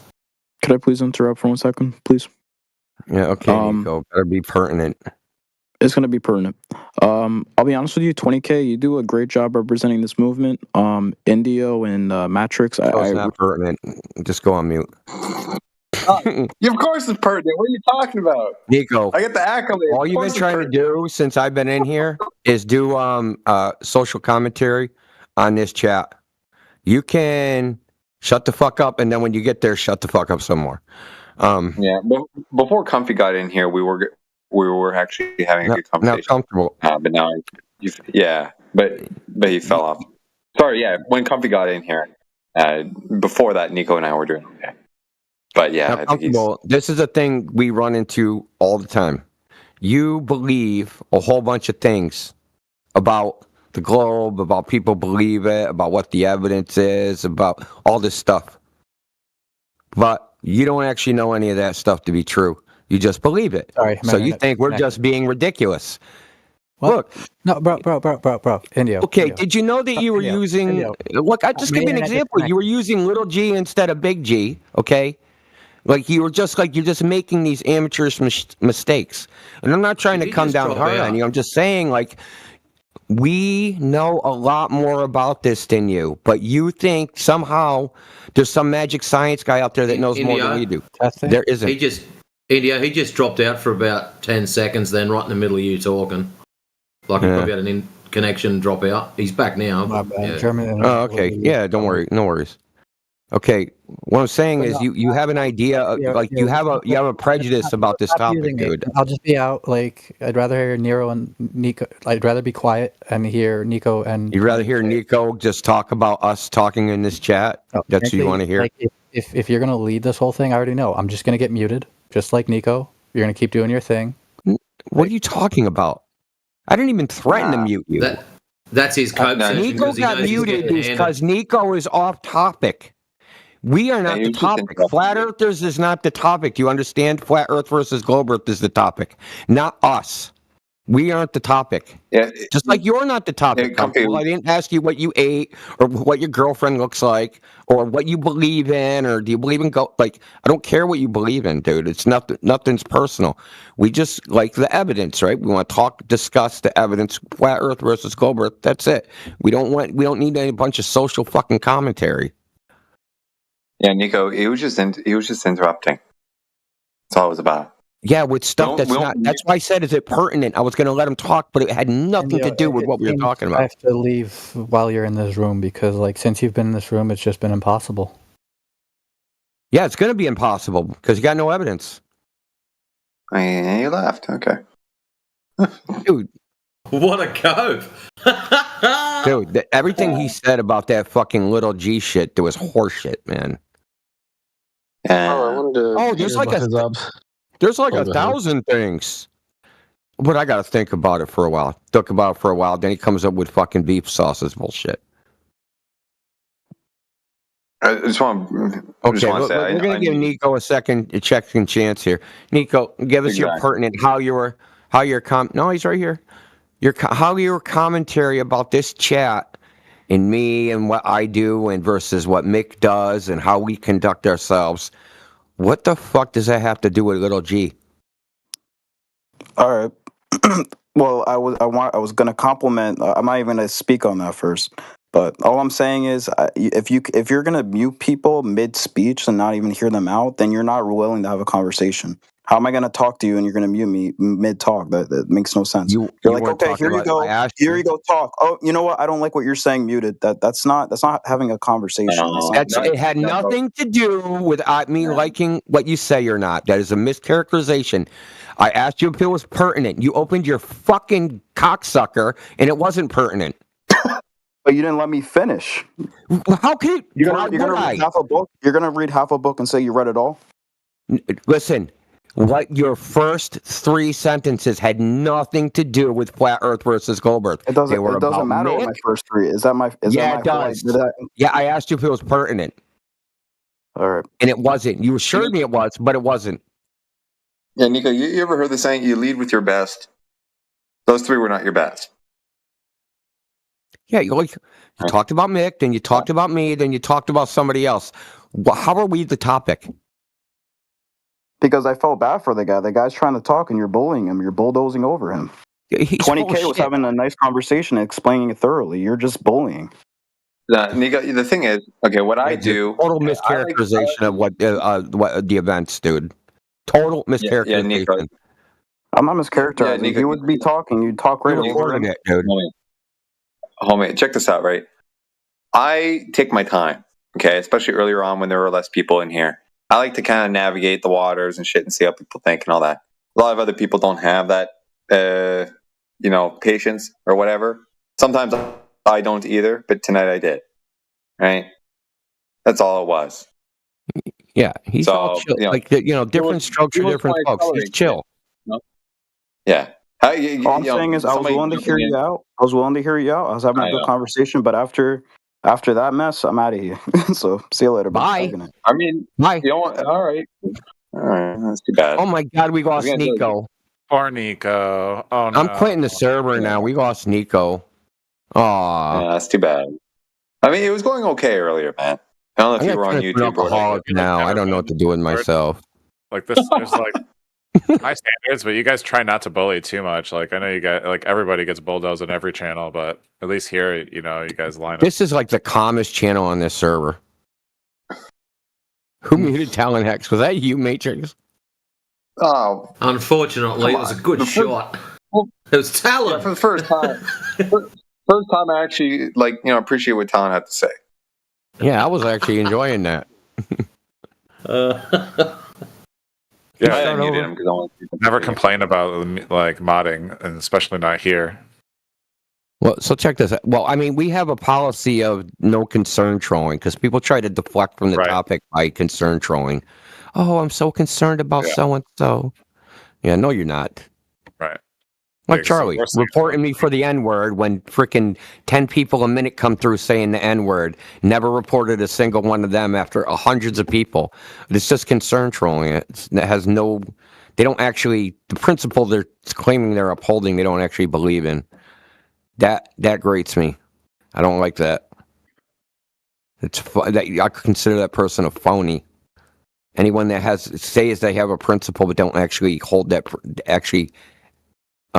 consistently act out that principle means it's no principle. It's just convenient to pretend at that time. But what you were saying was, compared to other chats in this server, this is one of the most chill chats there is. Yeah, exactly. And if you go in the other chats in the other servers, they whine even more. It's the worst. You don't even get to speak. I've never been in any other channels. At least here, I've only listened listened in the other chats. I'd never actually tried. Well, that's what I'm. That's what I'm like, especially because we don't do what they do. Because my favorite thing about coming back from the break is that here I just want to know what I can say that won't get me muted. Like I'm completely open to making sure, because I was working with APOC for 2 hours one time, where you could feel him whenever I said it was you could see the meter spike all the time whenever I said something wrong. He'd be like, no, and then I'd be like, well, I don't really mute people though.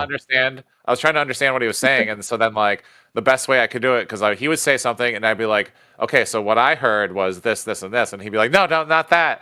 And I was like, well, wait a minute, is it this, this, and this? And he's like, yes, that's like that feel. And he's like, no, that feels pretty good. So like, as long as I don't get like, and so I could like measure like what I was. Well, saying. let me help you out, Talon X. First of all, you have to identify who you're talking to. So some people won't mute you no matter what the fuck you do. But other people will mute you if you do certain things. Like I'll mute people if they do certain things. If I ask them what did I just say, and they can't tell me, I'll mute them. I'm not talking to a wall. Like if I especially if I go, tell me, because they'll ask a question and I'll answer it, and then they'll ask a question again, and then I'll answer it. Then they'll ask a question again, and I'll ask them. Just tell me the answer to any of the questions you asked that I said. And if they can't answer, they're getting muted. So if you don't pay attention, which I consider disrespectful, if you're in a conversation with somebody and you're not paying attention, in real life, that's disrespectful. Why isn't it disrespectful on the internet? Well, it is. And you'll get muted for that. Yeah. Got to hold people like that's really, there's a couple other reasons I'll mute people. I can't think of them off the top of my head. But it's really, there's no like, I mean, I want somebody to talk. The way I see it is, give them the rope to hang themselves. Why would I want to mute them? Like, just keep talking. The longer Globe Earther talks, man, the more ammunition you have, as far as I'm concerned. It seems like everyone in the room learned that from you. So I've gotten better. Learned what? So I heard what you said. I can repeat it. What I tried. I was just going to say, Talon. Just quickly, I was just going to add to that. It's not what you say; it's how you say it, right? The context, the character, all that stuff. You know, so you don't have to like parse. Don't worry about like carrying around like a fucking like notepad of words. Do not say words. Do say, and it's not about that. Oh yeah, lying is banned. I'll ban you if I catch you lying. And I'm not talking about. And I'm not talking about like, oh, I made a factual error. I'm talking about actual lying. When people say things like, my fucking brother's an astronaut or something, just like actual lies, like, yeah, you'll get kicked out for that shit. I'm always making shit up that I'm not a big fan of, but all the Globe Earthers do it to a degree. They freaking just make shit up. Like they know like something about a subject, but they don't know everything, and then they like ask them a question, and they just like try to fill in the blanks with whatever they think it should be. Are you gonna let anybody else speak, Indio? What if I'm just communicating poorly? And it seems like anytime anybody says anything, it doesn't take 30 seconds before you go on like a 2-minute thing, and then you act like people are offensive or disrespectful. I'm trying to respond to. Oh, this is comfortable, clown. He's back again. What are you talking about? No. Well, So like, 20 Cup said it's not what you say, it's how you say it. I didn't say anybody was disrespectful. The fuck I know. I'm just about? responding to what Now you're not listening. Did you hear what 20 Cup said? He said that it's not what you say, it's how you say it. And I think it's both, right? What you say matters in two cases at the very least. One, if you're speaking with somebody that speaks a different language, yes, they'll pay more attention to how you're saying what you're saying because what you're saying doesn't register.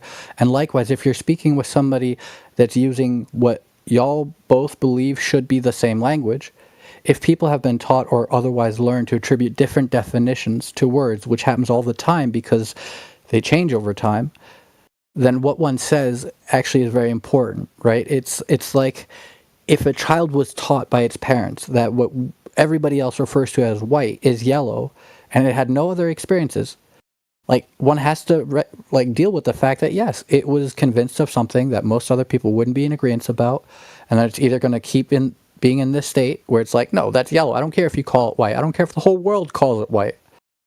So yeah, dude. Okay, and you have a point. Yeah, the context of that, dude. If you know how to draw a line with multiple points, then you would understand what I just said.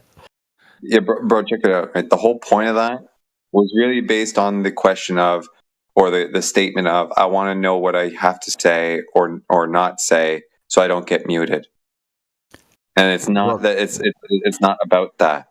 Okay. It's not what one particular. Well, you want me to give you you want me to give you an interpretation of what you meant? The point that you made is that people come in here and they don't just make shit up. And it's just they just learn something different and have different definitions of words. That's not the case. Okay, that's not the case. They make shit up. As far as not getting That's what I muted, it's don't a want. matter of something you don't have control over I for the don't want most to part. like you think that I'm making shit up. No, I'm not talking about you. I'm not talking about anybody in this room specifically right now.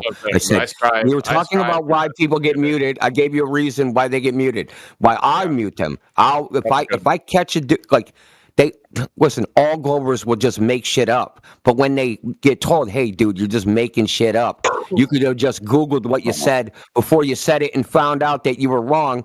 Like, stop doing it. And if they keep doing it, they'll get muted. Well, why do you think why do you think all Globers follow the same radius and the same sized globe? They don't even know that. We have to tell them. What are you talking about? Well, no Glober ever disputes the single in the one measurement that rules them all. Like, there's not like a dispute between Globers between the different sizes of globe. What measurement? Someone will say, what measurement is the globe? So some will say, well, it's an oblate. This guy just did it a little while ago. He said, well, there was it's that. not a perfect. But I'm saying, like, what if he said it's not a only, perfect like, sphere? What if the radius was only 2,000 miles instead of 3,963? Well, that would suck because the moon would be real fucking close, and so would the sun. Oh, I see. So the measurement Because all the entire cosmic distance letters built off the radius, and there are some. It was all built from ratios, right? So whatever they're all a ratio of the radius, dude. So if you change the radius, you have to change everything else. Oh, right. But only. Oh, I see. So only the 3,963 miles is the one that lines up with all the other spheres and measurements around us. Well, so let's say you cut the radius in half, then the sun has to be half the size and half the distance, and then the moon has to be half the size and half the distance, and all the stars have to be half their sizes and distances, and all the planets. Everything has to change because the globe cult is stuck on that one measurement. That's right. Actually, it's the cosmic distance ladder. Sorry.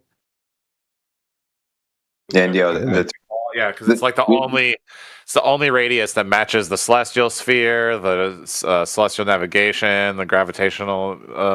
Man, there's problems with it. Solar system, the universe, yeah, dude, gravity. I mean, dude, like, where do you think your old spheroid came from? So obviously it isn't correct. From Lord Everest. Yeah, dude, Lord Everest and Hampton, James Hampton. Yeah, they measured the surface. Dude, no, I thought they paid themselves to a corner. Like, what are you kind of like, complain to us about? Oh, excuse me. I'm sorry. I'm so sorry about that. What was that? It's not our fault that people painted themselves into a corner with all this shit. You complain to us. I'm fine with that. I'm fine with that one measurement. Like, I can live with 3,000. What measurement? What measurement were you talking about? The radius. Who measured that? Stick it in there. The measure. What instrument was that measured with? What instrument was that measured with? A couple sticks and some shadows and shit. A couple sticks. Yeah, you take 2 sticks. Well, then you didn't measure the radius. Well, you can use the sunset. Do you know what a radius is? Yeah, it's a curve. The radius is the distance from the center of the Earth to the surface of the Earth. Well, no, it's the center of a curve. Like any curve's got a radius. No, it's called a radii. There you go. Whatever. Okay, but that would be from the mean distance from the fucking arc, if you want to call it that. Yeah, exactly. Who measured that? Well, lots of people. Who went to point A? How did they go from point A to point B? How did they measure that distance? All geographers. Don't tell me about all geographers. Tell me about how it was measured. With what instrument? Oh, here comes the great Indian fucking thing there. Some math and some. That's not a measurement. You measure things with instruments. Science and shit. Yeah, like rulers. Science and shit. Come on, Talon. Invoke the. Talon was trying to figure out how to not get banned, and he's going to be doing the things that'll get him banned. Okay, so is it okay if I ask ChatGPT for the instruments used to measure the radius? It was never. It can't be measured. Think about what you're asking. You'd have to go to the core of the Earth. Talon X. You'd have to go to the core of the Earth and measure to the surface. Do you think someone can do that? You can do it. Well, no, you can't do that. Yeah. So even in principle, it can't be measured. So no one ever measured the radius. You can still measure radiuses other ways. So here's the thing. Not of the Earth. No. It just How do you measure? flat earthers How do you measure proof the is radius based of on the measure denying the the radius of a proof lovers basketball? have. Like What flat proof? earthers, What proof? that's What what I'm proof saying. is Is offered? you hold, right? You hold What proof others was to just standard. offered? Hold on. Wait. Look, Constantly. we don't give a what are you fuck. The social commentary shit is for the birds, bro. Don't sit here and say we're going to be proof and you deny it. Okay. Okay, if you want to say that, that's fine. Geometric? In fairness, if you measure the circumference, then the radius is just the circumference. Okay. How do you know you have a circumference? Divided by pi. But how do you know you have a circumference? Well, so I'm working on the torus Earth model right now. Yeah, going back on mute, bro. You don't have any. You don't have any evidence for your torus Earth model. Yeah. When you find evidence for torus Earth model, post in the chat. We'll consider it. Okay. So the Come back surface. later, donut man. So you take one. It's like it's basically because you're using plumb lines and you're using you Well, in can the also globe model, you plumb line's can curved, dude. use, monoliths and their shadows and the angles, the change in angle. Well, You did a lot better last time that I was the in here when you brought up the Harvard one. Just I mean, Go back like to the the Harvard India. one that I read. It has to do with timing the sunset. So when the sun, you lay down on the ground and you let the sun set, and then as soon as the sun touches the horizon, you stand up. Okay. And you can see the sun for like a few seconds longer, and then that time will allow you to like calculate the curve and then get the radius. You would already need to know the radius. No, that gives you the radius. No, you would need to know the rate of rotation, right? Okay. So in this case, I'll bring it up. Okay. Listen, you're just saying ChatGPT level nonsense. Okay. No. First of all, Eratosthenes, which is what you're saying, the monoliths works on a flat Earth anyway. So I don't know why you're bringing it up. It's even in the scientific literature and the academic literature that it would work on both. It works on one with one set of presuppositions and it works on the other with another set of presuppositions. You can't prove those presuppositions. That would be the distance to the sun, the orientation of the rays and relative to each other, with a diverging rays versus parallel rays. Okay? So that's not a globe proof. That's not exclusive to a globe. I could easily say it proves a flat Earth. I could say the rays diverge and that proved a flat Earth, which is what the Chinese did. Okay? So, the same time as Eratosthenes, as a matter of fact, in the same fucking millennium. So that's fine. It's not a big fucking mystery that if you're lower and then you go higher, you see farther. That's not because the Earth is a globe. A toddler figures this out when they've never left the house and they're like, I can't see my toys. I should stand up so I can see all the toys in the room. It has nothing to do with their floor being a globe. Talon, you did a lot better last time with the Indian continental measurement thing. You should try that. We're still there. Yeah, try that. Okay. India likes to cook for a while, so I just gotta keep my mouth shut. Yeah, well, I have to be super descriptive and talk so that people listening on YouTube and you comprehend what I'm saying. Okay. Because like Constance said, we might have different definitions for fucking words. So I have to be explicitly freaking clear on what I say and give excruciating detail that's unnecessary. But I don't know what you know, so I have to assume you're a dumbass and explain stuff in freaking like you're 5 years old. I'm not doing it because I think you're 5 years old or I think you're stupid. I'm just doing it because I just found that that's what needs to be done. It just needs to be done. I don't know why. Do you have anything else? Yeah, sure. I was just waiting. Are you finished? Yeah, I mean, those aren't exclusive grow proofs, so you got anything else? They don't even measure the radius. How would you measure the angle of the surface of a basketball? The angle of a from where? Yeah, the curve of the basketball. How would you measure the curvature of a basketball? Well, you'd get a compass. A compass and put it on. How is the compass going to tell you the curve of the basketball?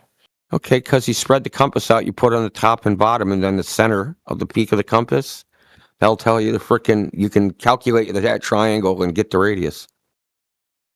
How you calculate it with the compass? Yeah. Did someone take a compass to the Earth? Yeah, you do the compass of the Earth. Yeah. So what do you use a compass how big for? is that? Get How long around. is it going to take to manufacture that? What? A physical compass. You know what a compass is, right? A compass tool? Or calipers. We could do it with calipers. Yeah, Talon, he's talking about compass like in your like geometry kit. Yeah, Not like calipers. Why don't we just use a caliper for the Earth? Yeah, make intergalactic size calipers and measure the Earth. Well, how would you make calipers for the size of the Earth? Not with a giant caliper? Yeah, I guess you would need giant machinery. Probably just need giants. I Yeah, think first they we would got to have throw some use, giants. celestial size to like. But then what would they do? They would just put the compass on the Earth and measure it. Yeah, you could put it on the top and bottom, and then you could measure it, and then you'll have a isosceles How does triangle. putting it on the top and bottom measure the curve? You wanted to know the radius. Yeah. Yeah, the So that radius means isn't the it's curved. curve. The radius is the distance from the center to the surface. Right, which is a curve. When you No, that's a straight line. a radius A radius is a straight line. Yes, correct. to the circumference, right? The circumference is a curve. The circumference is a distance. Radius is a distance too. They're straight lines. Well, the equivalent of a straight line. A circumference you can say has an arc length, but that's another thing. Okay, so you guys think that because the radius is straight that it doesn't represent a curve? No, dude. That was the most pathetic straw man I've ever heard in my life, bro. You got No, no, that's why I asked. I don't think that you think that. I just want to know, like, No, what I'm saying is the radius is a property of a fucking sphere or a ball. Okay? It's a property. Doesn't actually Or exist. circle. It's just an abstract property. Or a circle, yeah. how would we get it? For It's the something distance like- from the abstract center to the abstract surface. Yeah, okay? so like you could go from like one point to another point on something that's like curved, and then get the angle measurements, and then Yeah, if you're in the surface. and compare it. If you're on the surface, yeah. Right, we're on the surface of the Earth, right? Yeah, but what are you taking the angles to? The angles how you between find out what if and it's- what? So that's how you An find angle, what is an angle, radius. dude? What is an angle? What an angle is a deviation between two lines. Yes, a separation of two lines that have a linear relationship along their length. Point meeting at a point. Two lines meeting at a point. Yeah. Yeah, that's the separation of two lines. Okay, so which two lines are we talking about? They don't separate; they're connected. For an angle. And if they're connected, then they're the same line. No, well, sure. The separate, dude. No, there are two. No, An there's angle is a separation of two lines. Okay, No, a the 90-degree angle, right? You have a square. You have two lines. Yeah, but it's just separation. No, there's Yeah, no they separation. intersect.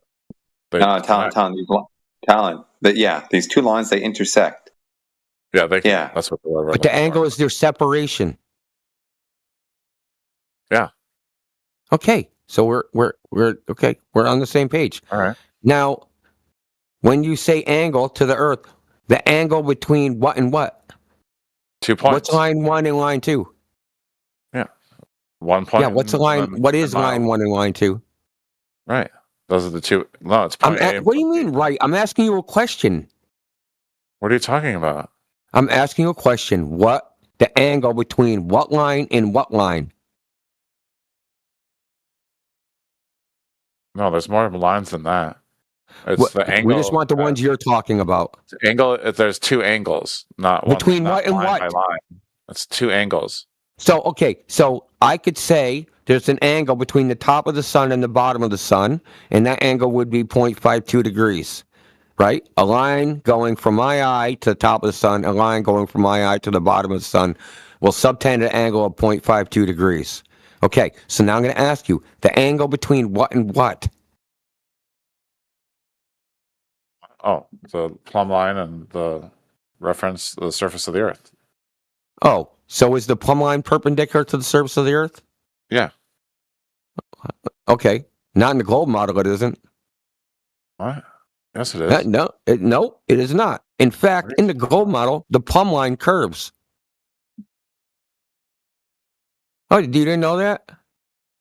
You didn't know that the globe model has curved plumb lines? You're talking about gravity being curved? Yeah, that's what a plumb line is, right? The plumb line is a perpendicular line to the center of the Earth. No, a plumb line is if I take a plumb line and hang it from a string, gravity pulls it in a direction. That's the plumb line.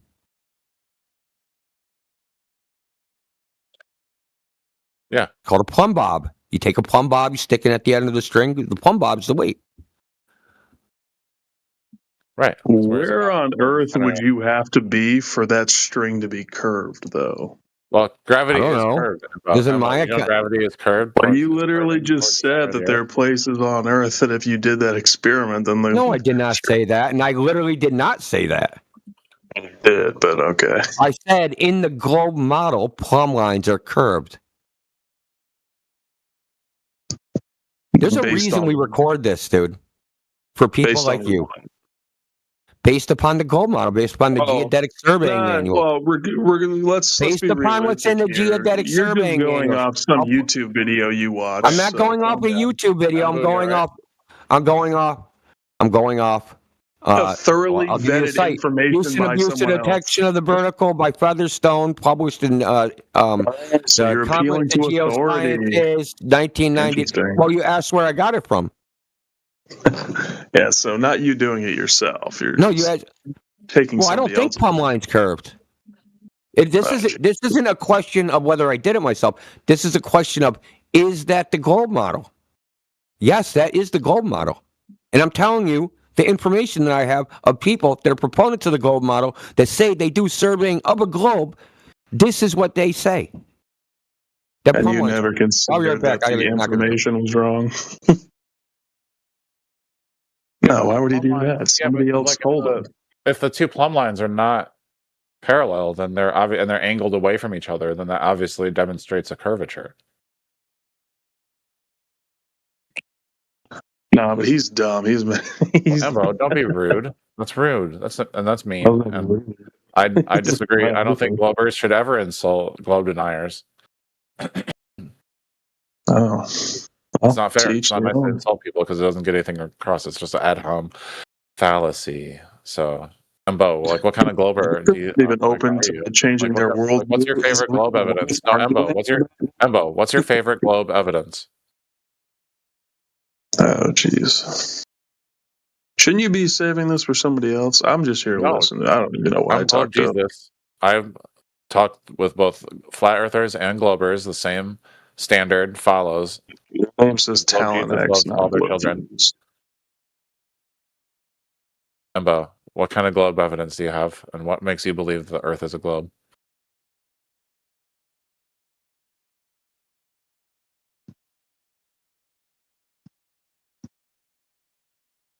Embo, come on, buddy. What's your globe evidence? Thank you. Ladies and gentlemen, we've got Embo with us. He's going to give us his globe evidence. No, he's going to look for a different room. This is getting obnoxious now. He believes the Earth is a globe. So, I'm confused. Well, are you waiting for me to provide you with something you can use in an argument? Like, what the fuck are you waiting for? Embo, It's literally the 24/7 Flat Earth chat, not the 24/7 Globe Earth chat. So, I'm here to listen to theories as to why the Earth. So is what you're flat. saying, Embo, is you've got nothing. Is that Jedi, the guy who's British, so everybody thinks he's smarter than he actually is? That's crazy. Well, the Earth is a plane. Like, if you want to really get down to it, you have a problem with that? A plane Earth? Yeah, Jedi. You got a problem with that? No, he's the wrong guy, dude. No, he's definitely talking Jedi. I don't think. I don't see a Jedi. Jedi's not in here, dude. He changed his name. It's Jedi though. He knows exactly who he is. The Big Daddy Flirt. Isn't that that's like the best compliment ever, Matrix? What? Okay, well, I don't think you know what a compliment is. No, I would know. No, I don't think that. Yeah, I'm very well aware. Well, at least the majority of people can tell the difference between an English and an Australian accent. Well, yeah, but most people also wouldn't give a shit. Well, yeah, so, but yeah. So what globe proof have you got? Calm down, dude. None. That's what Gotta we stop thought. the dingoes from stealing the babies, man. Yeah, we do. Yeah, we ask them where their globe proof is, I doubt it. and they just run around in circles. I wouldn't disbelieve it. Because I'm Globe Jesus. So, I wanna like you learn going all the around in different ways circles. People think. Where's that- your globe proof? Stupid, right? We're the stupid Watch out for ones. them. You watch out for them drop bears, man. Like I love learning flat Earth theories. You want to hear? So Embo, what's your favorite flat Earth theory? Do you want to hear about the geometric horizon and the? Yeah. Well, okay. Well, I'm sure anything they say is going to boil down to watch this YouTube video. So Embo, do you know that the? Do you know post like your the, links in the side chat. What's the most comprehensive YouTube video explaining why the Earth's flat? Well, what do you define? Do you know how you define flat, Embo? The opposite of round. So like square. My best proof is your experience of the Earth. like a cube? That's my proof. Is a cube Yeah, flat? yeah. Is a cube flat? Four flat sides are the opposite of flat. Yeah. Is a cube flat? Two-dimensional cube is, yes. Do you think Earth is a cube? It's like hot dog shaped if you actually like think about it logically. This guy's not even worth talking to. It's also got like a theoretical bun around the outside, which is keeping in the atmosphere in this hot dog shape. I like this guy. He's going to end up making more flat earthers than flat earthers. You're done. Yeah, you're done. You think fucking cubes have four sides, dude? Like, go back to kindergarten, bro. Anyway, Talon, back to you. Thank you. I tried to keep he was definitely a chopped glober, right? Like he couldn't even give us one piece of evidence. No. Flat earthers are dumb. That's good evidence for the globe. You guys are the best. Oh, hell yes, guys! Check this out. I got him hooked up. Come on, Talon, you're leaving us hanging, man. No, he's right. Invoke the Indian test. Come on. You'll get the research. I don't want to. I only want to use memes in a responsible way, which is why we're giving everybody a chance to express their feelings about what the shape of the Earth is. If you think the Earth is flat, then tell me: is it cubed or is it hot dog shaped? Like, where are we at? Those are real pictures. Okay, that's really what the Earth is. I'm just curious. What do you guys think about that? Which one do you think is the real Earth picture? I like them. Research the clouds, the heavenly clouds. That's a nice touch. I'm only. Yeah, I'm not. Well, I'm looking at the cube one, and I'm just thinking that it's technically incorrect because the sun's on the opposite side, and this side's lit up. So you better fix that. Yeah, and not only that, like looking at your cube photo there, I don't live on a corner, and that depicts me living right on a corner. Like if I go down the street, I'm gonna like flip 90 degrees. So dope. Shit. Fall off. Yeah, it doesn't happen. What if you fell off and you can only live on one side? No, but I live on both, so I know that's not true. You think we would build on the edges? Yeah. Well, apparently we do, because like we're right that corner cuts through right through my backyard. I'm feeling the hot dog one. Yeah, it's making me hungry though. And the sesame seeds are pretty great. No homo, but yeah, it looks a lot better. I think that gives away my AI. Like I can't even I'm gonna admit that's AI. I used AI for those. Could have fooled me. I didn't say anything about sesame seeds, but that's definitely. I'm embarrassed now. I wouldn't have done that. Come on, man! You're leaving us hanging with the whole Indian fucking continent test. You want to do it some more? Okay, so I've been thinking about where we're at with the Earth measures flat angles. Yeah, tell India, man. It might be new to him. So I doubt it. Right now, I'm working with Oh, you know what I need? Hold on. I do have to do some homework real quick. So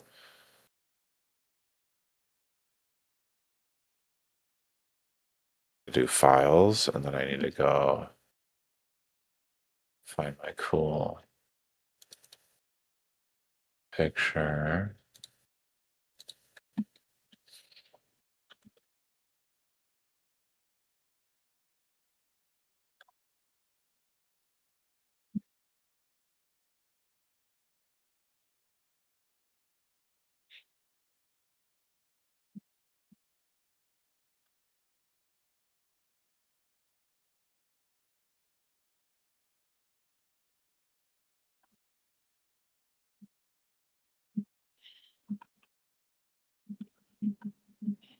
The fuck's happening again?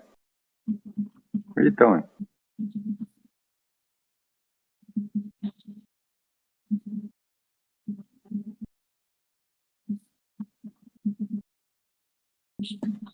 All right. In the meantime, I'm gonna. I'm sorry. I'm here. I'm sorry. I was making a new picture. So basically, only way we're gonna look at it is it similar to like the pinned picture. So like what I'm working on a new picture because what I want to make, I'll just tell you what I'm making, and so that way maybe you can help me. So I want this picture to be out, and I really like how this one kind of helps with like corrections and whatnot. But rather than having the first tile having a straight line going underneath the mountain, I want it to be like planar with the zigzag pattern of like the surface of the earth, because like I understand why it's difficult to see how you go from the flat line straight to the curved line, whereas like the curved line is actually a series of hundreds of little straight lines, and then when you zoom out it just looks like a curved line.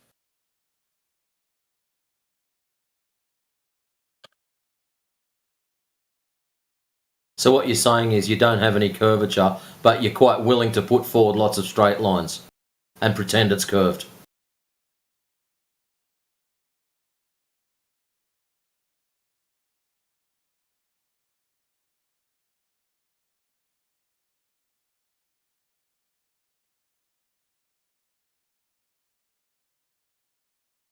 I'm working on it.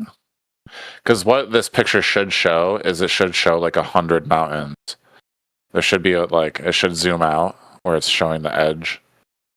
Like all, it should show like the fractal edge all zigzaggy. And then it should show the curve like passing through the zigzag pattern. Rather than like a straight line showing that it doesn't match the zigzaggy curve versus the smooth curve. And how the smooth curve passes through the zigzaggy portions. So like, maybe I can just draw it. Let me do the rough drawing. You guys can put this in your encyclopedia. Okay, so I'll bring up that picture and then I'll do the zigzag pattern. Because I need like a surface edge. I need that same kind of like two-dimensional view. Okay, so let's go like this. Wait, what's a fractal edge? That's new to me. So like think about sand, right? Like you can draw, like you can measure sand, the length, the distance from like, you can measure a beach. Hold on, let me start over. A beach gets longer the smaller your ruler is. So if you try to measure the coastline of a continent, the smaller the ruler, the longer the coastline becomes. You start on the north end of California. And so like if you measure every little indentation on the surface of the planet down to the grain of sands, like you'll have, it's like it's like the villi of your stomach, right? Like the higher the resolution, the longer the line will be.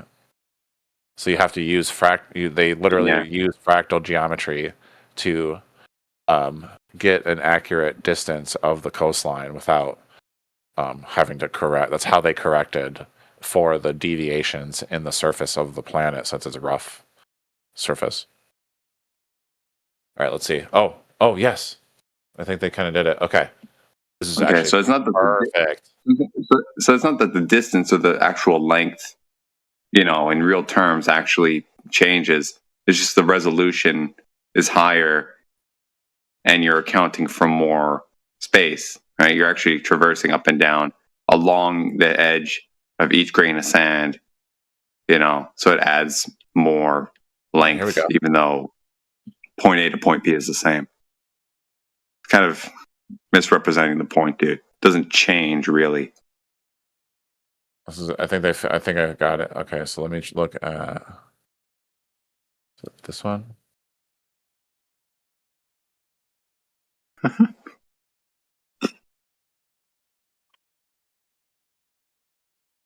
All right. Well, while you're looking that up, how about we unmute Constant?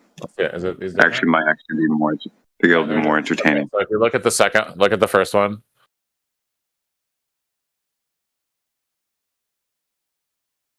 I see.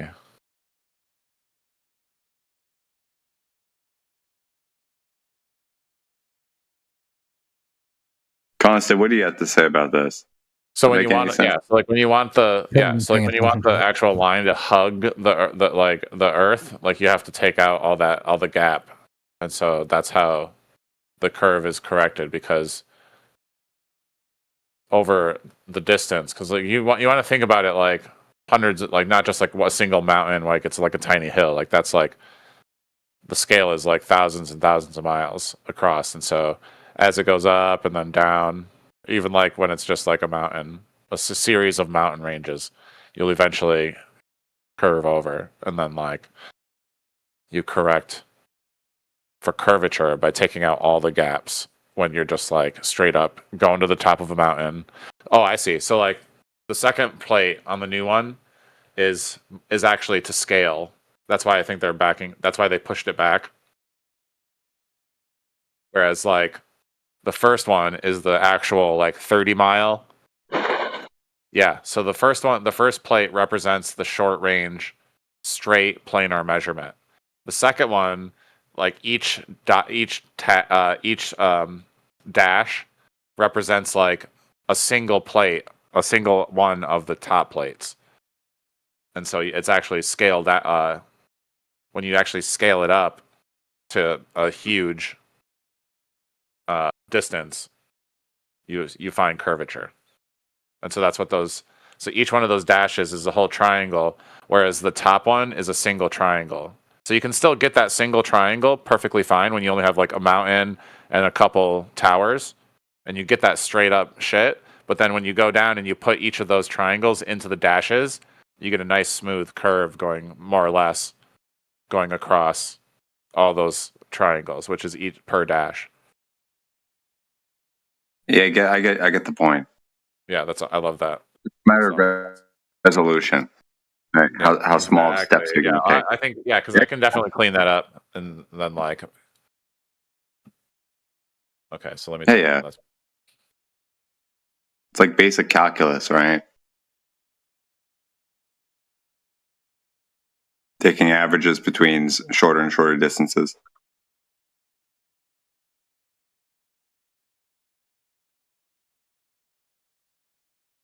Or rate of change of slope between shorter and shorter distances. But what's your point, though? Like, how in this did they actually prove curvature?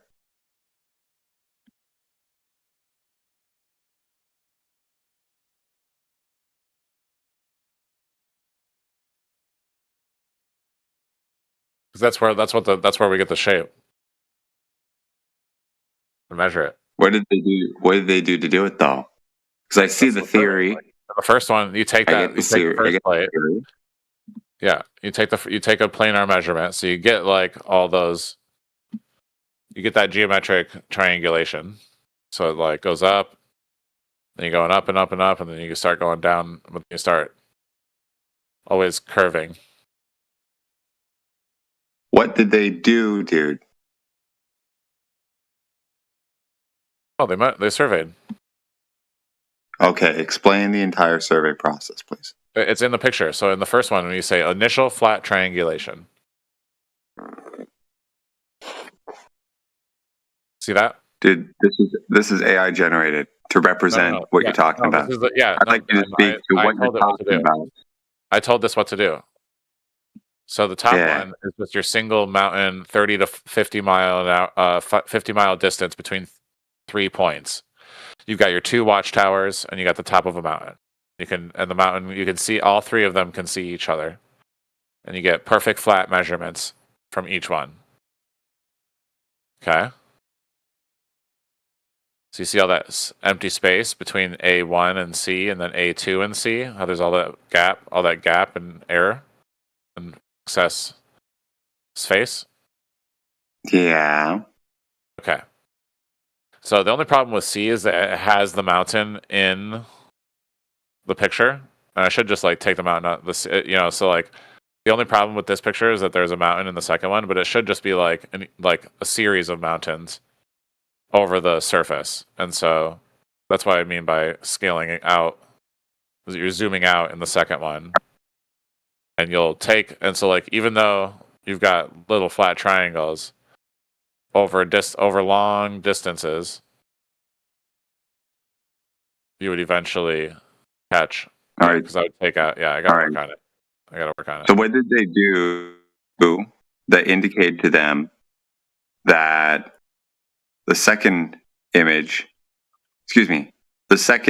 diagram in each of the images is actually what applies rather than the first in each image? What did they actually do?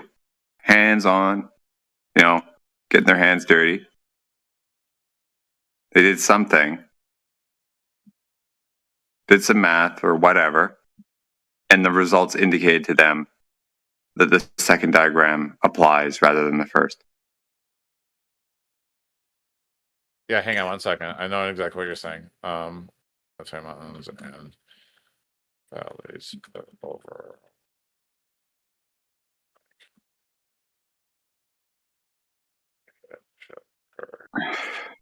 Okay, we're gonna do this again. Eh? What were you saying? What did they do in their surveying? Okay, that indicated to them that the second diagram in each of the images applied rather than the first diagram in each of the images. Because like it would have been level. It would have been level and zero elevation. There wouldn't have been like that general like arc. See how the second one forms it up? What did they do? What did they do? Because over time the triangles themselves start to form an arc. Okay, so what did they do to obtain all these different triangles that formed an arc allegedly? Yeah, that's where we go. That's where we go back to India, and you start at the baseline, and then you arc from there. Thank you. Finally, we have a starting point. Make your case. Exactly. We've always had the starting point. No, yeah, but it took me fucking like 10 minutes to get it out of you, so you can actually start making a point and not just dancing around the crowd with theory. No, I'm working on taking out the Oh shit! What the fuck? Yeah. So make your case, dude. Loads of people in here just waiting for you. After that, I'm prepared to respond to the question. What do I think about all this? You mean the question that I asked like 10 minutes ago? Yeah. Okay. Well, maybe while he's cooking or getting ready, give us a little summary. Curious what you think. From my perspective, I think that there are some outlier cases that would lead to one becoming a flat earther. Things like there are humans which simply are not yet capable of imagining anything in terms of 3 dimensions. Mm-hmm. Like it's literally just something they're physically not capable of. But I think for the most part, this is in part a reaction to having realized that one was essentially interacted with untruthfully by those that one was dependent upon. A lot of this is a reaction to being raised in a manner where, like I was. No, you're wrong so far. This is a reaction to the lack of measured curvature. Do you mind letting me get through what I prepared to say? Oh, do you write a speech? Oh, I'm so sorry. Please continue. Yeah. Okay. I think that a lot of people are raised in a manner that would have them prefer things that are untrue, delusions, fantasies over the truth. You know, it doesn't necessarily start with things, but most parents, I think, Oh, almost all absolutely, I agree. the majority of That's why, parents don't really have. that's why children, they're very, Please they're allow me very. to finish, because like I thought this whole thing through, and I keep. Oh doing my yeah, best oh not yeah. to You put a lot not of time overtalk. and effort into this thought, right? Yeah, go for and to be fair, Constance, sorry to interrupt a second time, but I was kind of like, the question was more pertinent to like what Talon was saying specifically, not what your assessment of, you know, the people's character or mindset, you know, who occupy this room predominantly. It's not that. For me, it's about what is the truth of the events that transpired, right? How did things start? A person was born, then they became somebody that clearly must have at some point had some form of belief that entailed, wow, everybody's delusional or everybody's lying, because it is hard to, for example, hold the flat earth belief. And maybe it was when they figured out Santa Claus isn't real. Exactly, Yeah, right. like, Those are the things I'm talking about. But bro, that wasn't my question, right? I'm curious. I just reiterated it to you, and you kind of just like ignored that. No, you stated that it wasn't your question, then you reiterated it, and I earlier said that I wasn't paying attention, as in I was focused on the side chat, so I didn't hear what was being said. Oh, I missed that part. So you weren't listening to what Talon was saying, so you have no opinion or take on how he's presenting, what he's presenting, or whatnot. That's true. The one bit I got was that there was an image presented. Well, then never You mind. said that it was an AI generated image. Well, it is. He said it. He said already held belief. I mean, I can't draw something like that fast. I'm actually working on modifying it right now. Yeah, Constant. He said that what he's presenting in the chat are images that are AI generated, you know, for expediency, basically. Yeah, exactly. Yeah. He's trying to form an argument or like an illustration of what he's trying to convey, and he's using ChatGPT to quickly put together said illustration. That seems quite wise. I mean, let's be real. Grok can answer. Yeah, it's fine. Right? It wasn't. I wasn't saying, oh, that thing in the image. What you're saying is AI generated, therefore it's fake, therefore your argument is bunk. Do you mind? That's not what I was saying at all. Well, I mean, what is what your interpretation of his take is so far? I'm hoping this is it. I Sure think this is good enough. Then I could answer What I'm getting at, what I get from the argument is that based on how, based on the you go out, you do surveying, right? You take measurements, and then based on the results, that can indicate to you the nature of the actual ground that you're standing on. Okay, so I'm asking for what they did, those data points that led them to an understanding that the ground must actually be curving. Right. I get that. I mean, do you mind somebody like me? Can I run with CC?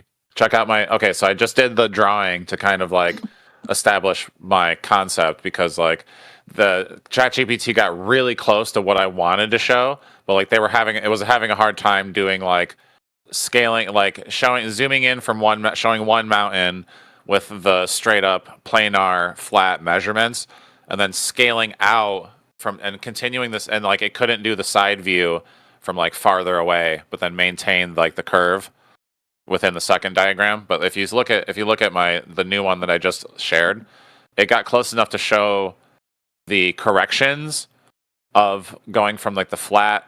So like if you look at the first one, it's the initial flat triangulation. We are using flat lines to find specific angles to triangulate our position, and then we take all those.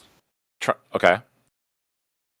This reminded me of hearing how somebody apparently stated that they're inclined to believe that the Earth is round because when they watch the sunset, if the Earth were flat, then it would just disappear all at once, right? There'd be a point where it disappears. Like if it's all flat, right?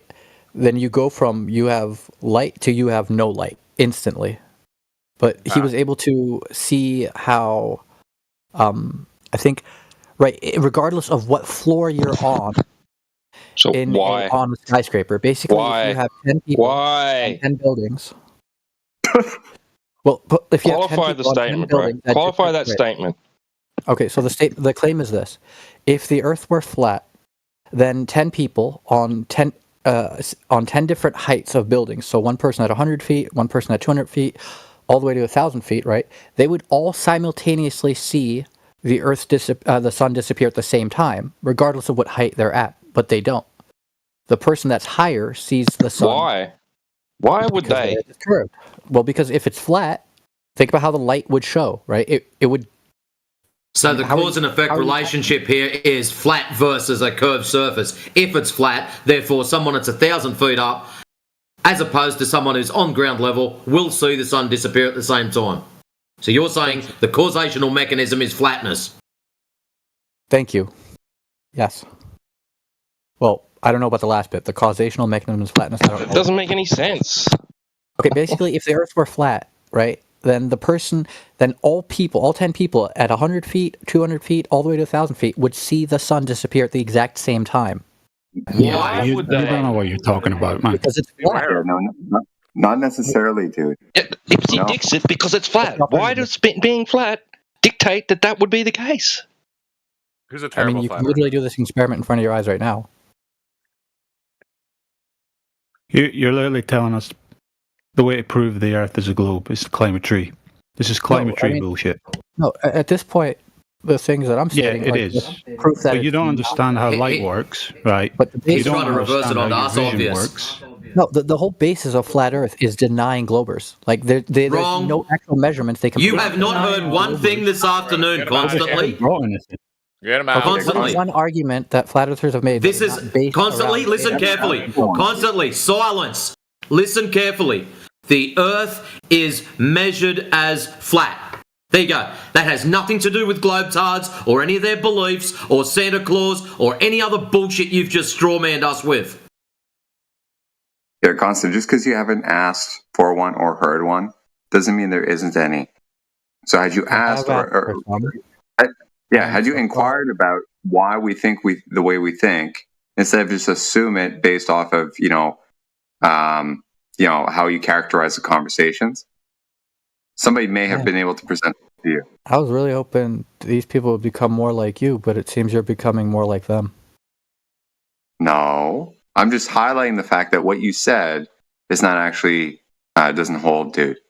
Which statement specifically? Reiterate. You basically said you're basically insinuating that flat earthers don't have any material to present. All they do is shut down globers and critique their arguments. Well, no, that's what I'm saying is that even the evidence they have to present revolves around denying globers. There's no this is our model. And what I said, did any of it deny globers? Well, I mean, dude, hold on. But that's kind of implied. I don't know, dude, if I watch it, right? If I present something to you, right, that's a measurement that shows the ground is actually not curving, that implicitly denies the statement that the ground is curving. So I don't know, that's no shit.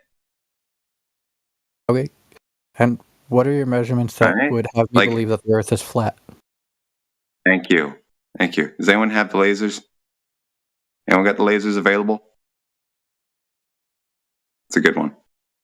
Yeah. Have you not seen what happened when flat earthers use lasers to try and prove that the world is flat? Yeah. They used a flashlight. Yeah, dude. You're thinking of the Jaranism, the Netflix documentary. Why can't we explore whatever belief must be attached to this? Let's say I accept your worldview, right? Let's say your belief, but you don't want to. Let's say I were to accept flat Earth, right? What else am I supposed to believe about the world? Dude, how many laser tests have you seen? Hold on. Hold the fuck on. Hold on. We just started on something, and now we're pivoting to something else. Pick your lane, bro. Are you interested in the whole laser stuff or not?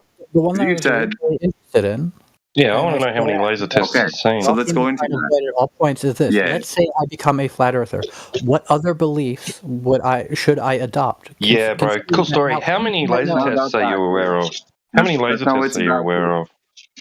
Yeah, let's get into that, and then you form your take on all that stuff. That's a personal thing, right? We're not here to tell you what you should or shouldn't do. What are you talking about? Okay. Why is nobody comfortable sharing their own beliefs? How many laser tests have you evaluated? Stick to the lasers, bro. We'll get to that after, one at a time. Okay. Let's stick to the what Tito said. What laser thing have you seen that leads you to think that that's a faulty approach in a similar situation? You want me to find the actual thing I saw back then? Or if you don't remember, how many have you seen? How many have you seen? Just one? I do, but the thing is, when I go through my memories, it's a longer process than people have the patience for, because there's lots of memories to go through. Take your time, bro. If you want to form an argument, is that because there was so many laser tests you saw you can't remember this particular which one it was? I want to explore. How many laser tests have you seen, bro? Answer that. You guys keep getting. How many? How many laser tests? All right, I'll come back when a conversation. Fucking idiot. Don't even have one. Oh my God. Yeah, he couldn't do it. I mean, we all know, it's probably the reason he was breaking down 20 is very simple. He made the claim quite simply that all we can do is go nah to Globetardia. Then when we put a positive spin on it and we started presenting evidence, it's like nah, oh shit, I gotta go. I know. Yep. Oh, I'm not allowed to talk about the social commentary. Like I was kind of saying, look what T-Dub asked him. How many laser tests have you seen? How hard is that to answer? If you've seen 10, 10 of them, mate. They all sucked. Yeah. I mean, he did say, he needs to try and remember the details and stuff like that, or says something to that effect. So at least I can respect that. Yeah, I think he's being a little weaselly, but I don't know for sure. I think he's a little bit intimidated because you guys are fucking loud and shit. And I take my time. No, he's a slime ball. He's a sook. I know. He's definitely that. Okay. Definitely that. But at the same time, you guys are loud as fuck. He's scared. Sooks and slime, it seems like Sooks and slime balls are scared of loud people. Yeah, so passive aggressive Nancy boys, but man. I was telling I'd like to respond to Lao Tzu, please. Huh? You guys want to get back to my diagram? Yeah. Go for it. Cool. Here, hold so on. India. Back to India.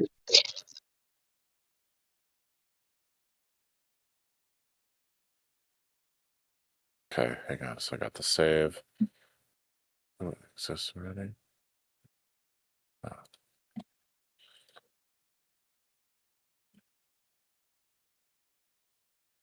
All right, so I go uploading mode. I go. Come on, dude. From just pointing out, the last thing that I saw you post, where you kind of you embellished the image that ChatGPT gave you, where you're trying to highlight the concept of resolution. Yeah, the scale. We all get and scale. Yeah. We get that, bro. Now, where's the meat and potatoes? Fine. Give me bland lettuce. What's that? Where's the meat and potatoes of your argument? Okay. All you provided was a bowl of just lettuce or some shit. What? Well, then we would go to the so that's the rough. Well, there you go. That's the rough demonstration of this. Yeah. Right. So get into it. Get into it. Go. Right. So each of the the dashed lines represent each of the triangles on the Indian one. And so the diagram, even though the diagram uses the same mountain picture, it's not literally a mountain in the second one. You want to think the bottom one is just the Earth curve. Or just this Earth surface, I mean. We understand the image. You don't have to break it down. What's your point with it? Well, that's what I was doing. That's what they said. So the is this evidence that the Earth is in fact curved? Is this your point? In these measurements, you would then do that, yeah. What do you understand about these measurements? What tools were used? The Great Theodolite. Theodolites. What ranges were they being used? 30 to 50 miles. Okay, is that the operating range for theodolites?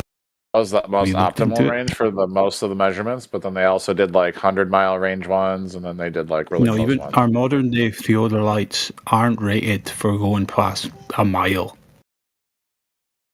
Well, those for any are type of accuracy. because those are whole. Well, because those are not.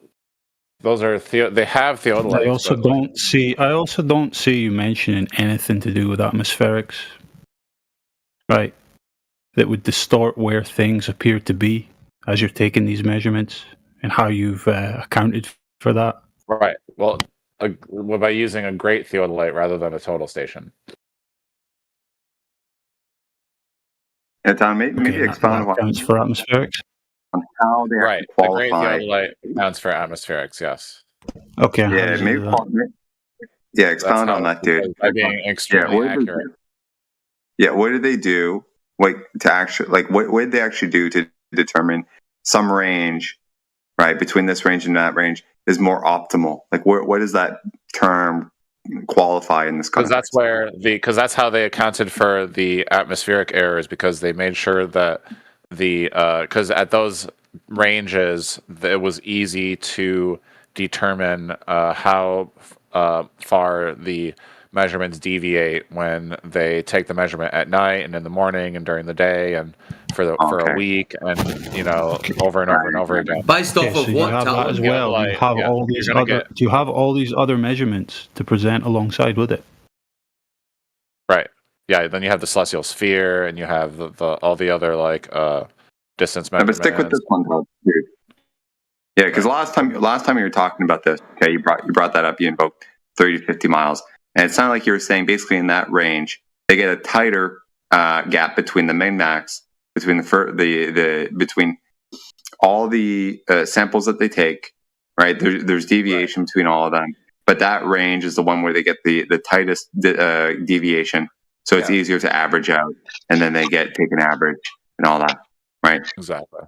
Exactly. Okay. Now, what we left off on last time on this was how did they factor in, right? How much of the reason, how much of what they were seeing was due to the ground actually curving versus the light actually bending? How did they determine what proportion of what they were seeing was caused by either or both of them at the same time, et cetera, et cetera? Yeah, because they separated what's stable from what's variable, and what's geometric versus from what's optical, and so they used symmetry, repetition, different geometries, and independent measurements to isolate curvature from refraction. All right, explain that. How did they use symmetry? Yeah, what do you mean by symmetry? Because light bending is noisy and changeable, but ground curvature is stable and geometric. You said the word symmetry, right? Yeah. So symmetry across what axis exactly? Well, hold on. What? So if you're comparing those, there has to be a baseline. Yeah. Well, even before that, right? Even if you go about symmetry about the y-axis, right?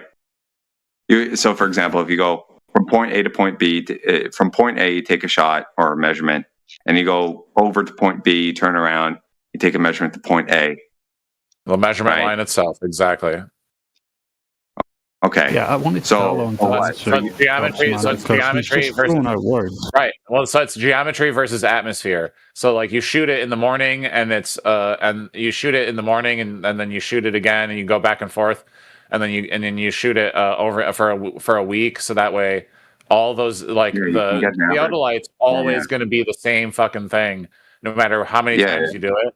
And then whether it's cold, warm, raining, not raining, like that is what will change the measurements. You know that it's only the rain and the temperature that's changing the measurement, because you're a theodolite. But again, the same. Yeah. But when you average all those out, right? You take a bunch of measurements.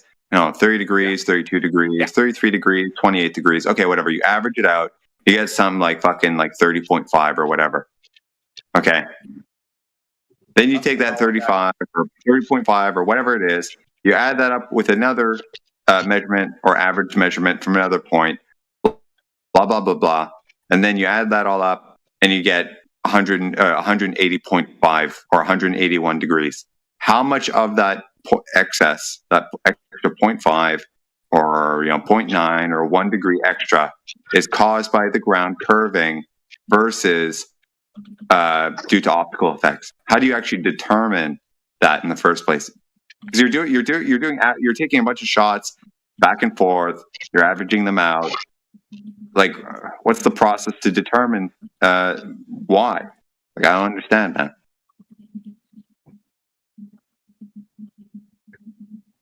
Why is there excess? Ground curving or light bending or both? So even I think we addressed the excess and stuff because that shows up in the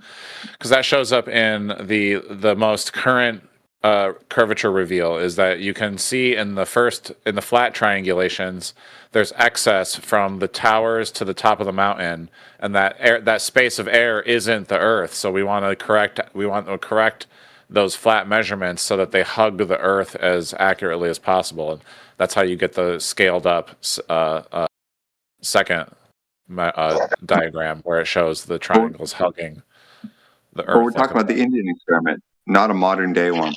Apparently, this Indian experiment was the go-to. So in triangulation, the key quantity is spherical excess. So the angular sum of a big triangle is 180 degrees plus E. E depends on the area of the triangle, not how many measurements you took. The formula is for a triangle on a sphere, it's E to the radians, plus or minus area over radius squared, and then you got convert to degrees. Is E in degrees. And appreciate it. Radius squared times 180 over pi. Yeah, I appreciate it. So small triangles, because this is where the fractals come back in, because like you can see the dotted line, and so with the when you use a big fat fractal triangle with in the first one, you get like a very rough not incorrect measurement. But when you make tiny little triangles, you're getting like a much longer. And so like because that's infinity, they had to bring in fractals to measure the coastline, for example. Whoa. Yeah. Fuck down. You said a lot of words there that had absolutely nothing to do. Maybe heard me, and that you're actually listening. Yeah. Go ahead. What did I ask you? I'll put it in the chat real quick, because it's kind of tangential to what we're talking about. No, directly. Like, what did I ask you? And why did you say what you said that had nothing to do with what I asked you? Oh, I'm sorry. Use your words. I lost track. Where are we at? I asked you what? If you even...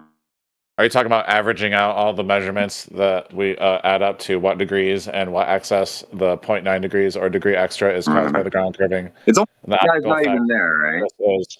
What the fuck? I'm trying to... We're going to determine why. Yeah. The process to determine why. That one. Yeah. But you realize that the answer that you just gave, right? Yeah. So I'm asking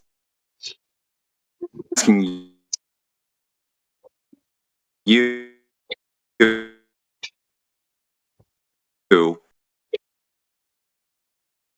how you know, and you don't even know it did not like something that's not even you. This is not your knowledge. I'm asking for your knowledge, right? So I'd like you to answer the question, not ChatGPT. No, I'm just using. I would just use ChatGPT to sort your questions out and my answers. What I'm thinking. Yeah, but that was not your answer.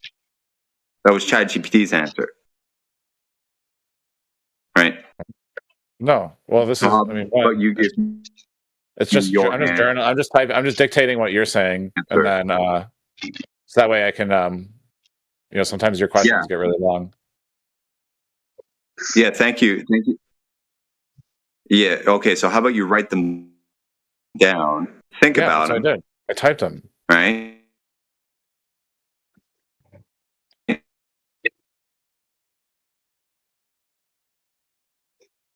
Because it's a network of triangles, and you have a bunch of spherical excess that you want to like rub out, so that way it's a clean curve. And the spherical excess is generated because they're assuming a ball model in the first place. Well, you're using planar geometry and trigonometry to get the angles. You want to do the angle measurements first. Search on the side, and come back after she just reached you. I know they know where it comes from. Instead of just assuming it's because the ground is curving, they need to confirm it because it could be the ground curving, or it could be the light bending, or it could be a mix of both. So how do they parse that out and determine which component has what amount of weight or any at all? Don't think about it, dude. Don't put it into ChatGPT. Or if you do, I mean, go, process it. Don't just fucking, repeat it. Like I'm chatting with you, not ChatGPT. Know what I mean? What if I am like a ChatGPT? No, you're a human being, bro. Yeah, I am. Okay, well, I mean, if you want to put yourself down that much, I mean, by all means, it's not my problem. Because light bending is not the same as the Earth curving. So like the Earth is like a solid object that is made of a certain shape, whereas light bending can bend lots of different ways through like prisms and through raindrops and through air in different densities at different temperatures. So like you can't really like bend light. Like the Earth isn't going to bend because of different temperatures, but the light will. So because light is light when Earth is Earth. So the geometry of the surface is dude. The difference. Thank you. Yeah, we've done this before. So the end result where they have a triangle. Oh, I know, but both of these would have an effect on the end result. Dude, both of these phenomena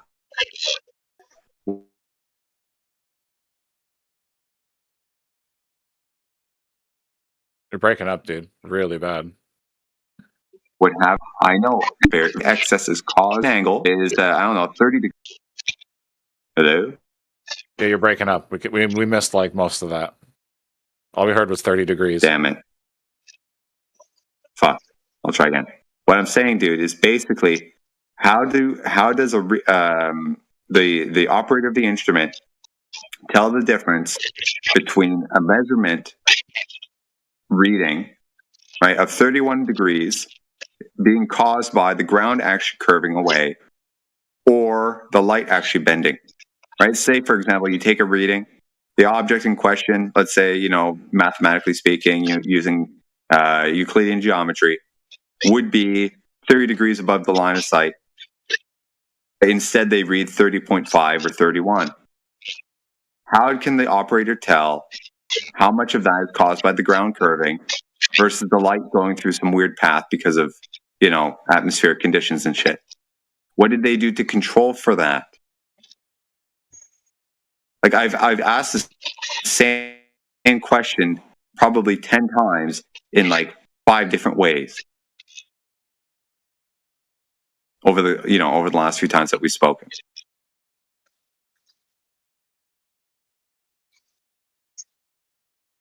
I don't know about the 31 degrees measurement thing. I'm just giving you a random example, dude. Whatever. Just like we'll just abandon that. Angle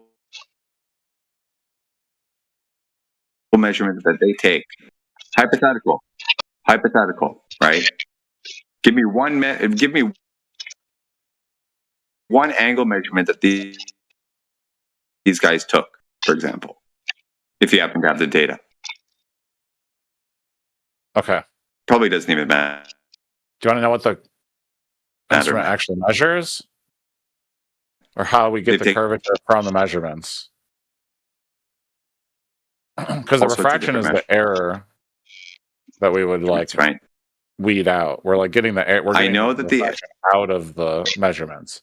They isolate the geometric actual reality. The error is the excess.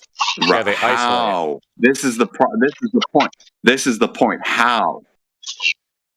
Yeah, they isolate the because at this point, part. at the beginning of the how, dude? You're just repeating that they do something.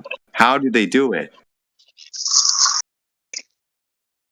In Euclidean geometry, curvature produces the same angular relationship with both directions. Refraction depends on local gradients and usually does not. So, you can use just like you can compare both ways, and that'll like cancel out geometry with specific. Okay. Okay. Perfect. So you take one angle measurement from point A. Yeah, and then you point B, and then you go to point B and go B to A to B, then B to A, and that's going to be take it to point A.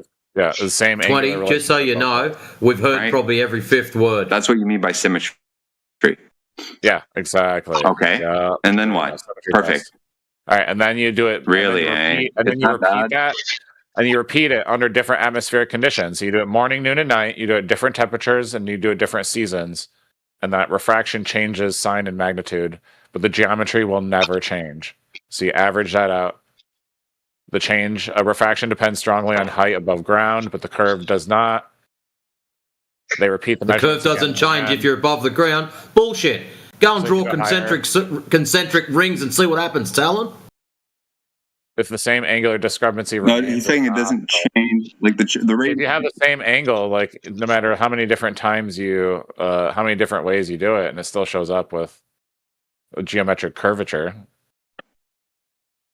Where do you keep getting this curvature from? There's none measured.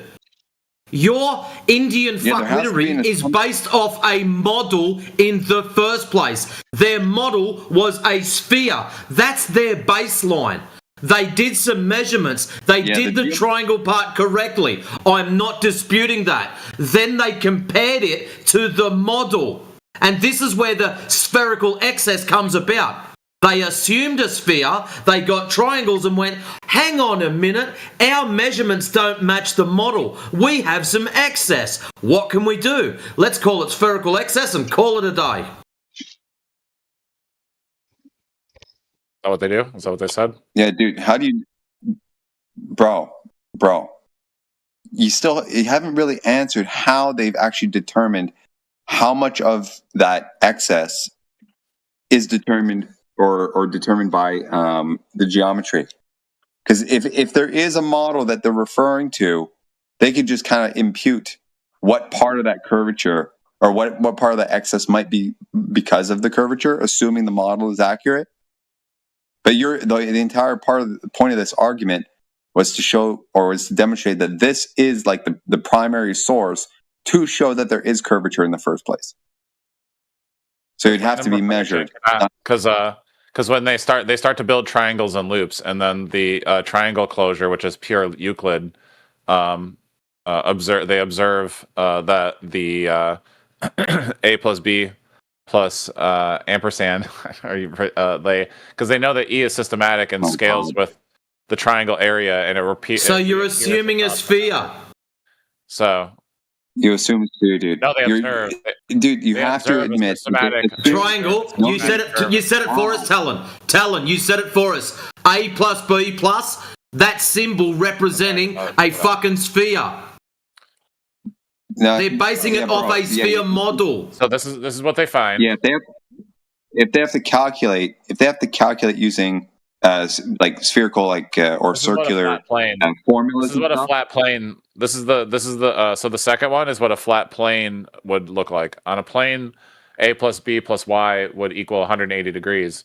But on oh my god, what they find is a plus b plus y equals 180 degrees plus e, and they always find e. Yeah, dude. We know. We get this. Okay, the whole point is that e. Okay, how did they determine that? Yeah, how did they determine? Measurements. Bro, shut the fuck up for a second. That e, if it is, it's there. I've seen the. I recall having seen a data sheet where they kind of threw all this together. It was very vague and all that. But I understand that there's an excess, there's an error. But how do you know that E is not caused simply by optical effects? Where they're for example, what they're seeing, right? When they they angle the theodolite out there, right? Let's say they're taking an angle measurement of 3 degrees or something like that. Okay. But in reality, according to actual Euclidean geometry, simple shit, that thing is actually only, let's say, 2.5, or it would be calculated at 2.5, but they're actually measuring 3.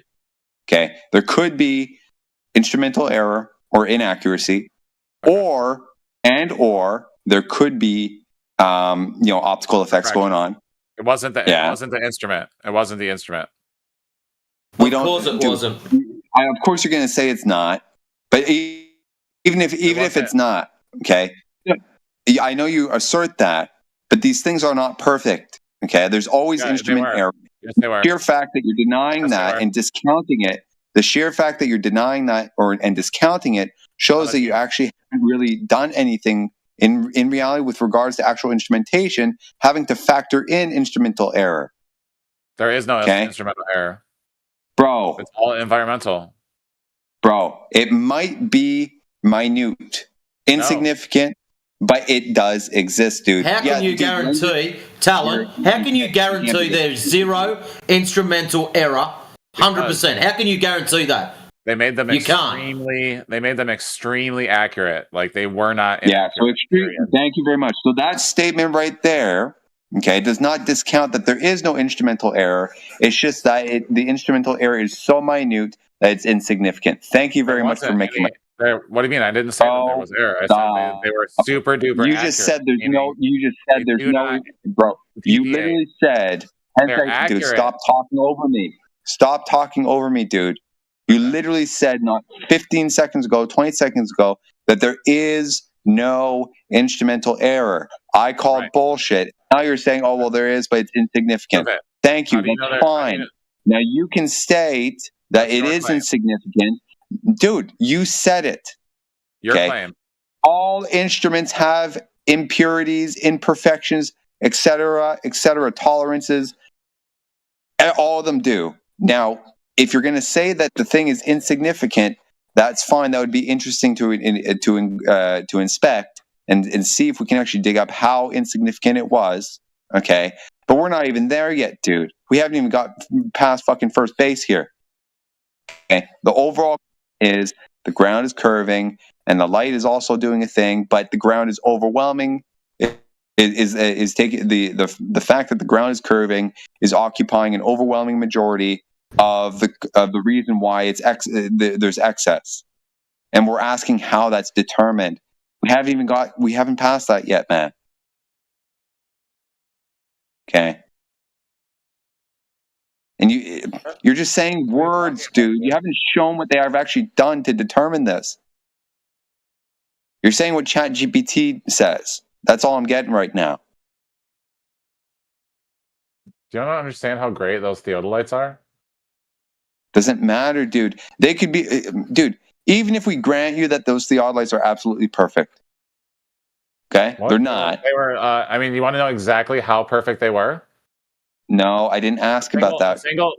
The single angular reading error for the great theodolites was within 1 to 5 arc seconds. After repetition plus reversal, that became less than 1 arc second. So that was between 0 and 0.9 arc seconds. The modern because modern instruments are 0.1 arc second or better. So you're talking about If they were so accurate, why your necessity to appeal to refraction earlier on?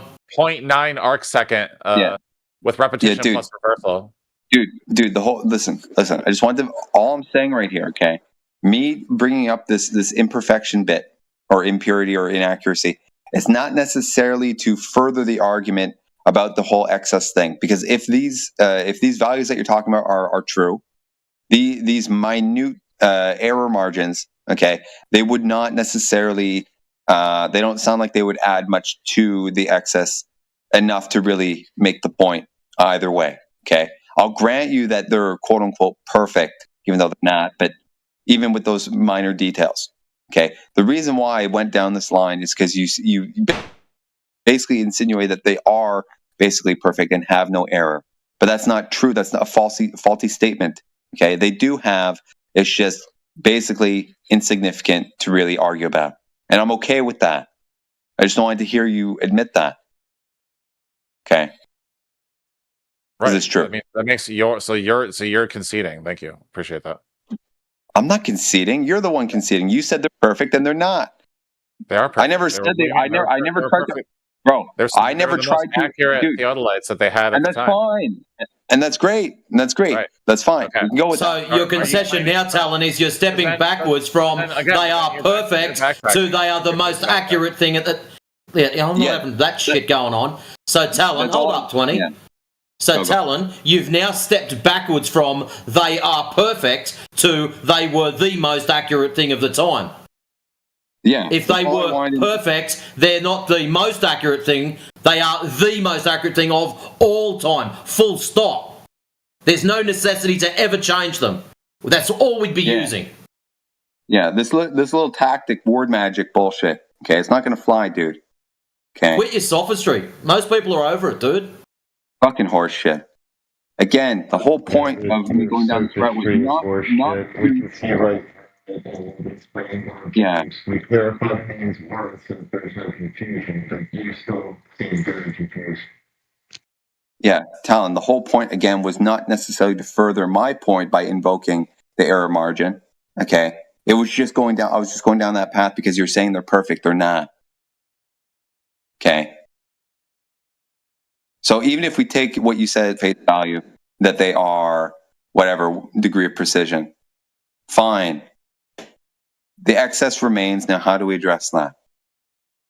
It's measured, bounded, and far too small to explain closure failures. What does that mean? Because when you're using theodolites that are 1,000 pounds, and the arc second error is magnitudes of fractions of a second. Okay. Right? It's insignificant.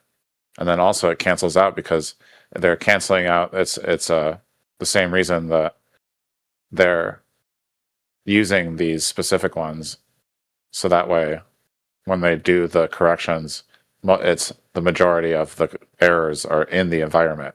Because like when you take 1,000-pound theodolite from point A to point B, it's going to be, because what you're talking about is like the difference in like when like one person. So Talon, we've heard the story 8 times today. Please don't go through it again. Okay. What was the baseline reference? Right, because are you guys trying to say that the Talon? No, Talon, I didn't say that. I asked a question. Reference. What was the baseline? What did they compare these measurements to? Sea level, like that's are we leaving the so at least we're admitting that the instruments were accurate and precise. Dude, of course, yeah, dude, if the instruments are accurate, that's fine. It was just about how accurate. That's all the question was. Extremely accurate, like nearly perfect. Yeah, they sound very accurate. Because really, hold on. Wait, 100 years has gone by. Wait. Yeah, dude, bro, seconds. Bro, that's fine. Yeah, I get that. The whole point was just to hone down on the fact they're not perfect. Are you saying that they don't have no? Hang on, I'm gonna finish my statement, dude. Yeah. Okay. It's not that they're perfect; they're just extremely accurate. I'm fine with that. That's all that was about. Right, I mean, because that's a pedantic argument to like accuse me of being hyperbolic. No, it's not. No, no, implying that because I say it's perfect, that means it can't be improved is simply saying that I'm being hyperbolic. If you want to say I'm hyperbolic? What the fuck? Are you? What? When did I say that? Would be hyperbole, right?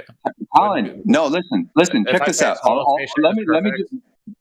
Nah, bro. If I say the globe, here's the globe argument is perfect. No, dude. Can you like stop talking? Measurements perfectly. Stop. Yeah, thank you, whoever did that. Stop talking to yourself, dude. Okay, you're on mute, by the way. Listen for a fucking second. If you think about it, there was merit to that part of the conversation. Why? Because you actually brought up a real value. You said 0.5 or 0.005 or something like that. Forgive me if I'm mistaken. Trying to paraphrase here. Of an arc second. The point is you actually mentioned the value. In the past conversations, you never bothered to do that. Now, I don't know how accurate that is. I don't know how true that is, I should say.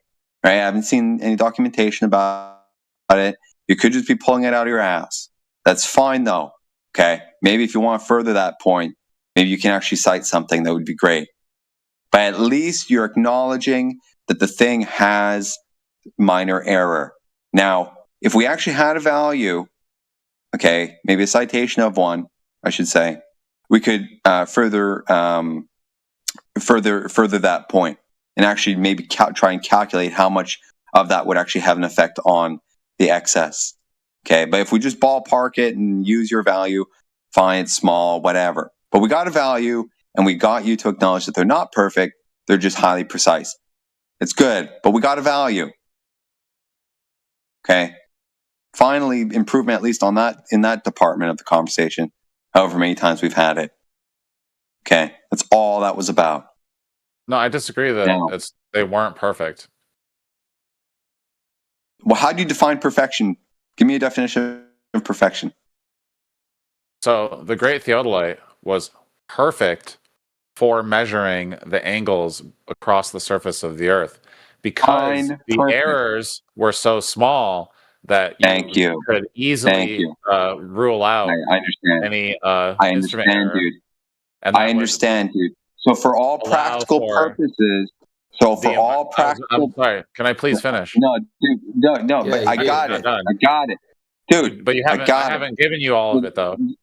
Bro, you already said enough. Trust me. No. What do you mean? Okay. You don't even They're know practically. Yeah. No. Shut the fuck up. They are practically perfect, not actually perfect. Okay. Thank you. Yep. Thank you. Practically perfect. Thank you. Positively. Thank perfect. you. That's positive. Now that's a very big distinction. No, you hear me, right? That is a very big distinction. Right. One word. So we finally know. We finally acknowledge that. Thank you very much. All right. So that's how we were able to. So all the refraction errors were removed by repeating the measurements over and over again, and having multiple different symmetrical and reverse signs, and then the closing of the triangles was really important because then you had redundant. Because we did use multiple instruments, so like we would use, because they had the 1,000-pound ones, and then the ones that weren't, like for areas that were too hard to get to, like on top of mountains. Obviously, they would have used even older versions of whatever theodolite, and so even those ones wouldn't be as accurate. It would be enough to like get close enough to whatever the great theodolites were showing, which had much higher accuracies, and because the small that's why they had to like invent it their own. Like when we're talking about how they create their own, like they made it like 1,000 pounds, so that way they had really good plumb lines, and then they had a huge disc, so that way the compass, the angle measurements, and they had a microscope, I guess, because they were like measuring the angle to the because that way they had a microscope, and then they could measure the line. They had a mirror on the at the second point, so that way you could measure the line to the mirror.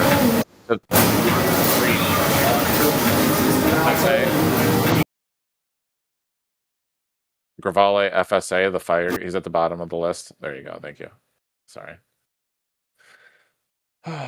Yeah, and so I think that's what we mean when we would say that the smaller ones aren't perfect because they're not as nice as the most modern ones that they custom created that were huge. And then like obviously total stations are perfect for because then I think I think we're like no right because like total stations are also not perfect for these measurements, which is funny because you'd think that like a newer because that's why we're using lasers and satellites now rather than theodolites.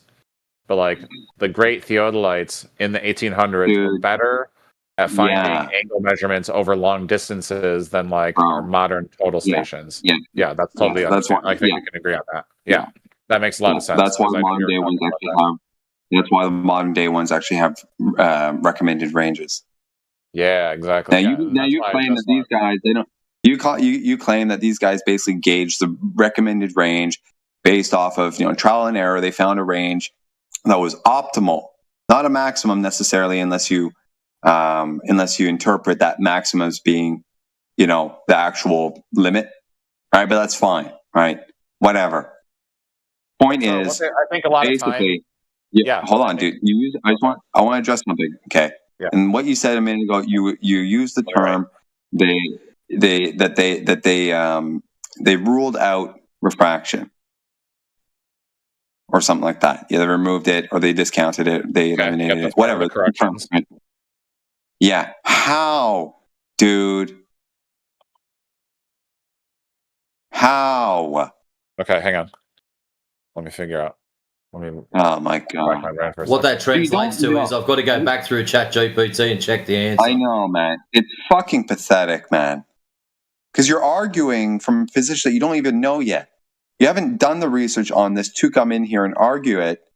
You're staunch on a position and on the fly figuring it out. No, we can explain it. I can explain it again. We just went over this. But first of all, you never actually explained it. You said a bunch of shit, okay, that didn't actually answer the question, okay? And worse yet, this shit that you did say came from ChatGPT not 5 minutes or 10 seconds or 30 seconds prior. So you haven't dug into this yet. We're digging. No, we've been digging into this for like fucking 3 months now, dude. Like we got pictures of theodolites. Like I've been working hard. You've been copy pasting. No, I've been pushing ChatGPT to answer your questions correctly. Yeah, copy pasting. No, I'm not. Yeah, you're copy pasting. Actually, there's most 99%. Hey, Talon, can I ask you a question? Talon, can I ask you? Hold on, dude. Wait, fuck. Hold on, Talon. What he means by copy pasting is you're copy pasting ChatGPT's words into your brain and then out your mouth to talk to us. Okay. That's the point. Go ahead, Matrix. Sorry about that. I was going to say, Talon, would you be slightly offended if you were talking to someone and all they kept doing was just going copy, paste, enter into ChatGPT, and then returning the answer? It's like a world-class chess player. Here's you using the computer to challenge me.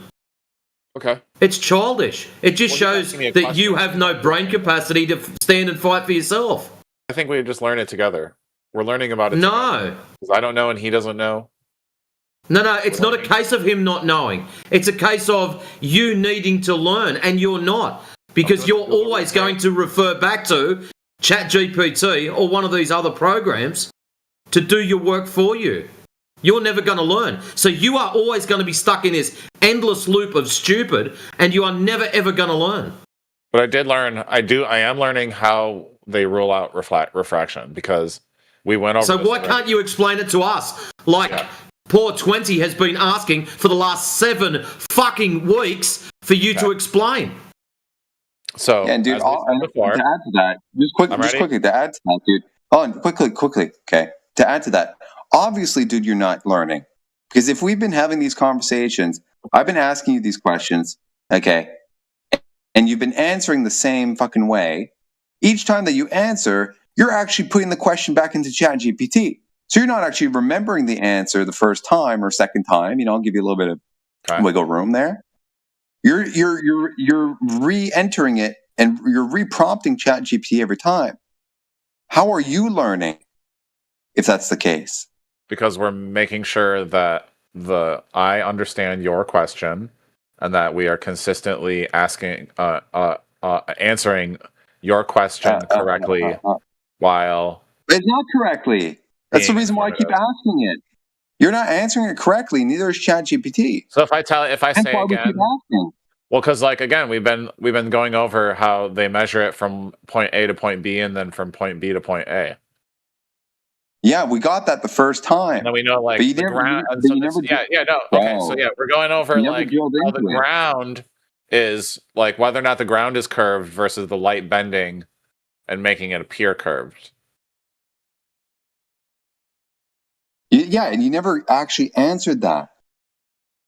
You never dug into refraction what is actual variable. method. Because the You never shape of actually- the Earth yeah, doesn't hold on. change. Bro, but wait though. Hold on. You never dug into the method as to how they do that. You just say what they say they do, and then left it at that. So like, right, first few times. Wait. The first few times you actually got. We did get somewhere where you acknowledged that they take a series of samples, point A, series of samples, point B, then they average it out. They average out all the point A's to point B and average out all the point B to point A's. Okay. Then they get these, they have two measurements. Maybe they do a third, right? Because they're triangulating. They average out, point B, all this stuff, right? And then they add them up. And that excess, that excess is excess. But how much of that excess is not refraction? Because that average is still a positive value. And unless you have a baseline to compare it to, right, where that extra can be mapped onto that baseline and shown to be positive or negative with respect to that value, you don't know, or that baseline, you don't know whether it's curving up or down with respect to a curving surface or not. Because it's repeatable. The geometric excess is remaining and repeatable after you rule out.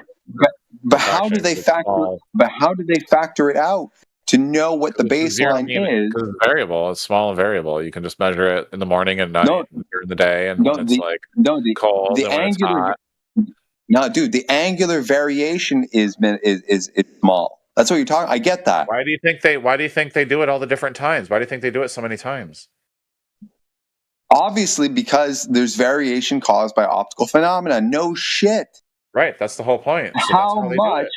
I just said. That's it. That's the answer to your question. The answers. That's the answer. So what you're saying is, Talon, there's an average. That's what you're saying. We're not just doing the measurements when there is zero, quote-unquote, refraction. We're doing it where there's average refraction. So you can't differentiate between high or low because you've just got an average. That's your story, Mr. Average. Yeah, bro, that positive value, okay? How do they know that it's not all just caused by refraction? Well, we just went over that. No, you didn't. We did repeat. Bro, you can repeat it all. No, dude. Wait. You can repeat the angular measurements 1,000,000 times, and it'll average out to something closer to like the average will approximate closer and closer and closer. Fine. Big fucking deal. You have an excess now that's highly precise. How do they know that excess is not just a high precision average of what the optical phenomena in the air in that jurisdiction over those periods of times that they've taken it is really just doing that average effect? All purely optical. Did you just say jurisdiction? The area, whatever, fuck. Landmass. Doesn't matter. Dude, you shouldn't have said jurisdiction. Come on. Whatever, fuck. I mean, it applies anyway. There's political body around that area, so whatever.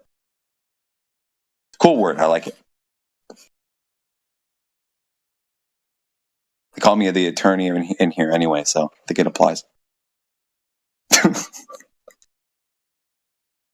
It's applicable. So the excess, the reason why the excess isn't just refraction is because the triangle area and network size scales with triangle area and network size, not with atmospheric conditions or geography, and that scaling is impossible for refraction. Okay, explain that. He missed the whole lot of it. He's still claiming refraction is not the issue when he's got an average. Talon, you've got an average. Hang on, buddy. Does that not mean anything to you? We'll get to that. We'll get to the average right after we get through this part. Talon, Just answering. I think you've had too many cones for the night and you're talking shit again. No. Does he drink? He drinks, eh? I want to hit your point. You want to talk about the average now, Matrix? Or do you want to talk about refraction? No, what the fuck? Dude, they're in lockstep with each other. They're not two distinct fucking... So let me start with 20K's point, and then I'll move into Matrix's point right after I read... Hey, Talon, I'd rather you just shut up. Seriously. We're over listening to you. Because every time you come in here, you just rattle on about this Indian test which proves fuck all. They based the test off of a model. Okay, they had some theodolites that are worth stroking over. They had lots of people carrying them around up and down mountains. That's awesome. That's a really cool story, bro. But guess what? The whole fucking lot was all based off of a globe model in the first place. That's where they got their excess from. They didn't just do the measurements and go, hang on a minute, I'm supposed to be aiming at that tree and I'm aiming more to the right, I've got excess. That's not what happened. They measured it out and we looked at the map and went, on the map it's supposed to be this much and we've measured this much. Well, let's just factor it into the globe and we'll call it spherical excess. You seem to want to bypass that. They based it off a model. Yeah, that's a very good point. Alan, if you can find, in the source documentation, what they did to factor in what part of that excess was caused by the ground curving, and it tells you, we found it, empirically through, whatever method out in the wild, or we compared it to a presumed model in the first place, and then the extra remaining after that they attribute to refraction. If you can do something like that, that would definitely further the conversation. But at the moment, we're spinning in circles, dude. And Matrix, I'd forgotten. No, dude, I'd forgotten this part about in the first few times that we talked about this, that there was already an existing kind of template compared to which this was actually compared. Now, where in the process they do the comparison, I don't think we dug into too much, but we're honing on where they actually might have. Right. You were saying, Colin? Go ahead. Now we're split between two different points. Matrix wants to talk about how we average out the error. See, this is how brain dead he is. He's just going to go full reset to 15 minutes ago. Now, Talon, you think that these are two different points, but they're intrinsically linked. His point is like a more precise point within my point, which is a little bit more overarching. Comparison happens after the measurement. Yeah, no shit. The globe model is but where? When flat geometry fails to close the data. Okay, so they do have a template. They have excess.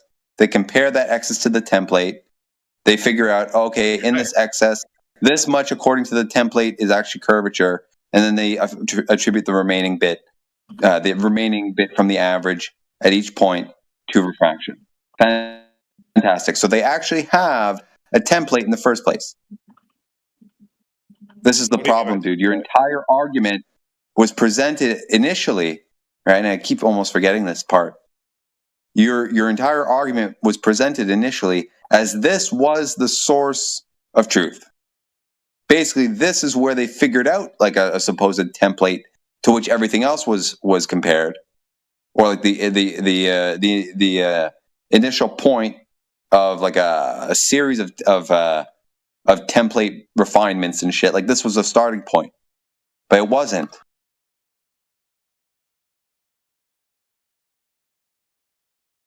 Well, what was it?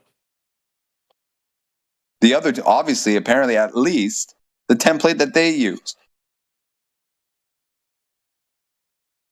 They already had a preconceived notion of a global spherical or spheroidal model. So right? There's no refraction template used to generate spherical excess. Refraction is treated as an unknown variable of the surface. Nobody said that, Talon. Stop trying to weasel your way out of it. I'm talking about the geometric template. Right. Well, that's fine. Yeah. That's no, it's not fine. It's not fine, dude. This is the problem. No, the measurements are the measurements are the geometric template, and then you match it up to whatever shape it is. No, but you don't know what you have no idea. You have no idea what I mean by a template, dude. You know the trigonometric survey is the template. No, it's not. It's it's the survey that they then use another template, another blueprint, another dude. Shut the fuck up for a second. Okay, Talon. What did they compare the measurements to? Yeah. To get the geometric component. Very simple. They took the measurements and they must have compared them to something. What was that something that they compared them to? A map, a plan, a model? Let's use the word template. So they didn't compare the measurements to a globe to get the excess. Okay, so how did they know that their measurements were incorrect if they've got nothing to compare to? They would have just taken the measurements and went, that's it, fuck it, let's go to the next one. Yeah, tell them, why don't they just say, oh, all the excess is due to refraction? What excess? How do they know there's excess, 20? Think about it. If they don't know they're on a sphere, they are taking direct measurements of the ground. They take the measurement from point A to point B, and then they go, well, we've got our measurement. Happy days for us. Let's move to point C. They take their measurement again. Yeah. It's because when they add all those angles up, it should form a triangle of 180 degrees, but it forms something greater than, right? So that means that they were doing something, or something was happening that gave them values that were off the ideal. And their claim is that it's because the ground is curving and that the light is bending, but they can't actually argue or point out how much of that is caused by how much of each of these components. So I'm just asking. The fact that these are done over 150 kilometers, that's a big number to be shooting on. I think it was 30 to 50, to be fair. No, but still, it's still a long way. Yeah, like there's all sorts of things, man. So let me get this straight. Let me get this straight. They've got minimum refraction over 30 to 50 miles, but yet when we put the Black Swan out with 10 miles, it's a fucking major event. No, that's another thing that, bro, if you think about it, right, the angle that the light would have to be bending to produce the Black Swan compared to this, like over 10 miles, compared to this over 50 miles. Think about it.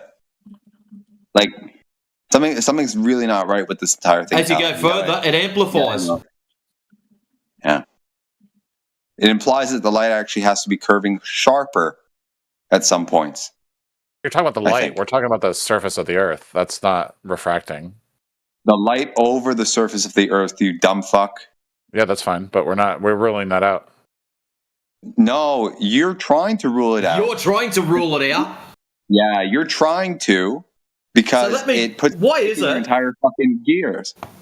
Why is it whenever refraction works against you guys, Talon, you are busting your balls to get rid of it, but as soon as refraction works for you, you nearly snap your neck because you can't say the word quick enough or hard enough? Yeah. Interesting how that works, Talon, isn't it?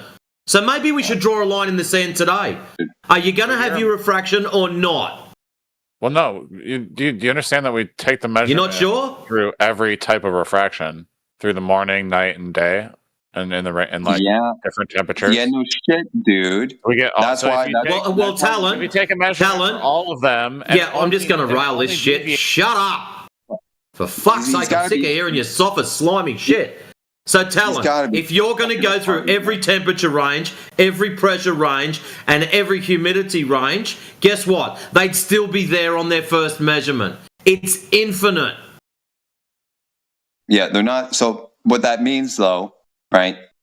The concession is basically that there is refraction there. They can't do away with it because they're not operating in a vacuum. So it's obvious. So it has to be contributing to this entire thing. Problem is they're unable to quantify how much is actually being attributed, how much of it is actually being attributed to it. They claim they can, but they're not actually showing how. Jesus Christ, dude. That's pretty hard. Yeah, Jesus Christ indeed, dude. Dude, yeah. Yeah, no shit. Listen to yourself, man. No, you're saying that refraction is causing errors. Right? It's part of the it needs to be factored in. Yeah. It needs How to do you be think? it needs Right. to, And it so needs to when you be at least factor it like that. in, what happens when you factor it in? What do you mean what Does that tell happens? you what the shape? Take Does that tell you what the measurement. shape of Discrepancies in your measurements. Yeah, Does that cause my result. errors? No, dude, what I'm asking, okay? I'm under, like, what I'm trying to highlight here, okay? I acknowledge that the numbers, the results, I should say, you know, when you add them up or add up a series of points that form a triangle, right, ideally, like on paper, you add up the angles taken from them, the sum is greater than 180 degrees. Acknowledged. And the entire argument or discussion as to why there is that greater than 180 degrees portion, that E, right, that extra E. Why is that there? You claim it's the ground curving. I say it might be the ground curving, but so far there's no real way to tell. You claim there is a way, but you haven't expounded on it. And I'm just highlighting, how do we know that it's all just not optical effects? You seem to be able to be very confident in that it's not optical effects, because somehow they're able to cancel it out or remove it from the equation, but you haven't shown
onto me, as if I'm responsible to correct for refraction.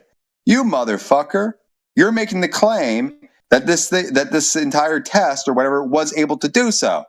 I'm highlighting to you that they're not actually able to do so effectively, and they have no way to actually verify the accuracy of whatever they do. You fucking slimy piece of shit. God, dude. Wait a minute. So we can correct for accuracy, but you don't know how we know that we correct. No, he didn't say accuracy. He said refraction. Stop with the sophistry and bullshit. Yeah, listen to my fucking words, bitch. All right? You claim to be able to account for refraction. I say, no, you can't. And if you can, show me how. And I gave you an example of what they would actually have to do to accurately account for it. And you got nothing. So the burden's on you, bitch. Refraction is a variable disturbance that's path dependent, time dependent, height dependent, and not part of the surface geometry, right? Yeah, no shit, eh? So mathematically, an observed angle. And he's going to go into. Now I'm just going to plug that. Shut up. I'm not going to sit and listen to the same thing you've said fucking 9 times now. He's an absolute fucking reject, man. He's got this idea in his head. Talon, you have gone completely back to globetard stupid mode. Yeah. He said a bunch of shit. He repeated back to me a bunch of shit, that I didn't say. He was doing well earlier, right? He seemed to at least sort of try and keep up and was being a little bit more, good faith, right? But he's totally broken now. What a fucking mutt. Like broken to the point where if I repeat with the same shit that I said earlier, it might sound better this time. Yeah.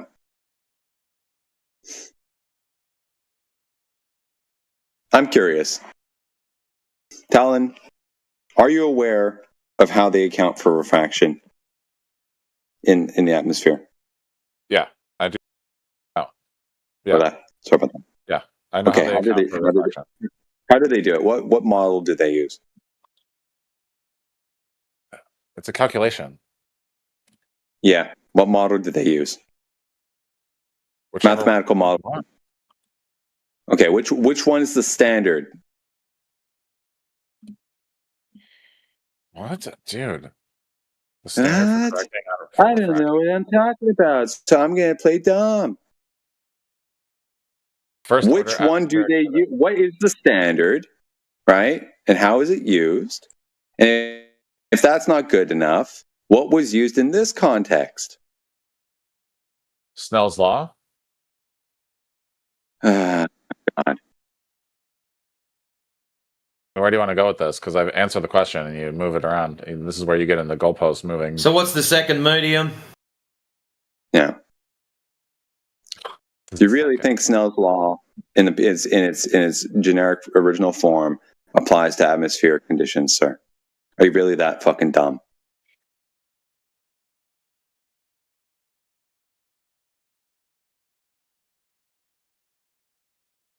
Okay, let's go with it. Show me where they accounted for refraction in the Indian test or whatever survey and applied Snell's law to account for refraction. Go ahead.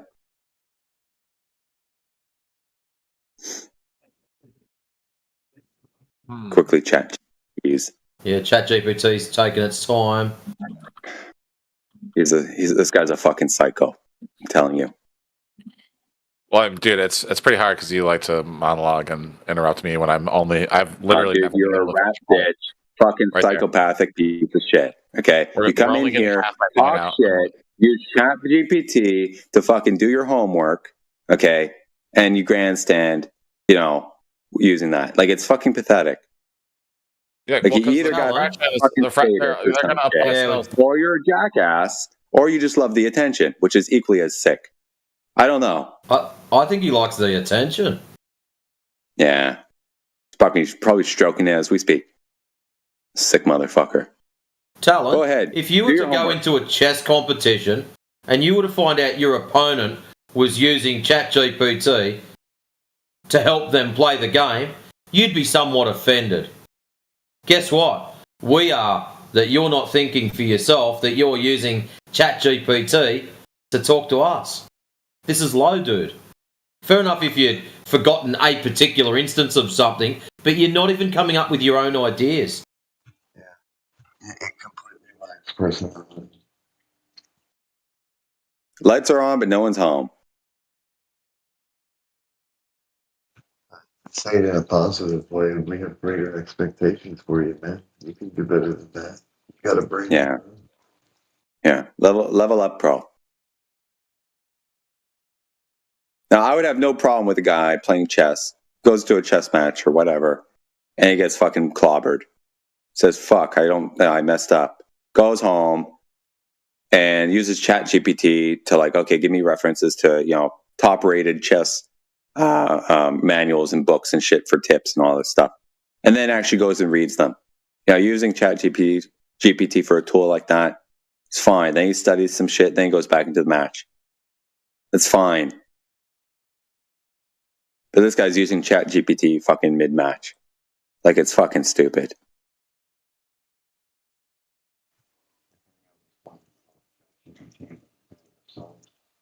AJ, you're pretty quiet too, mate. Just saying.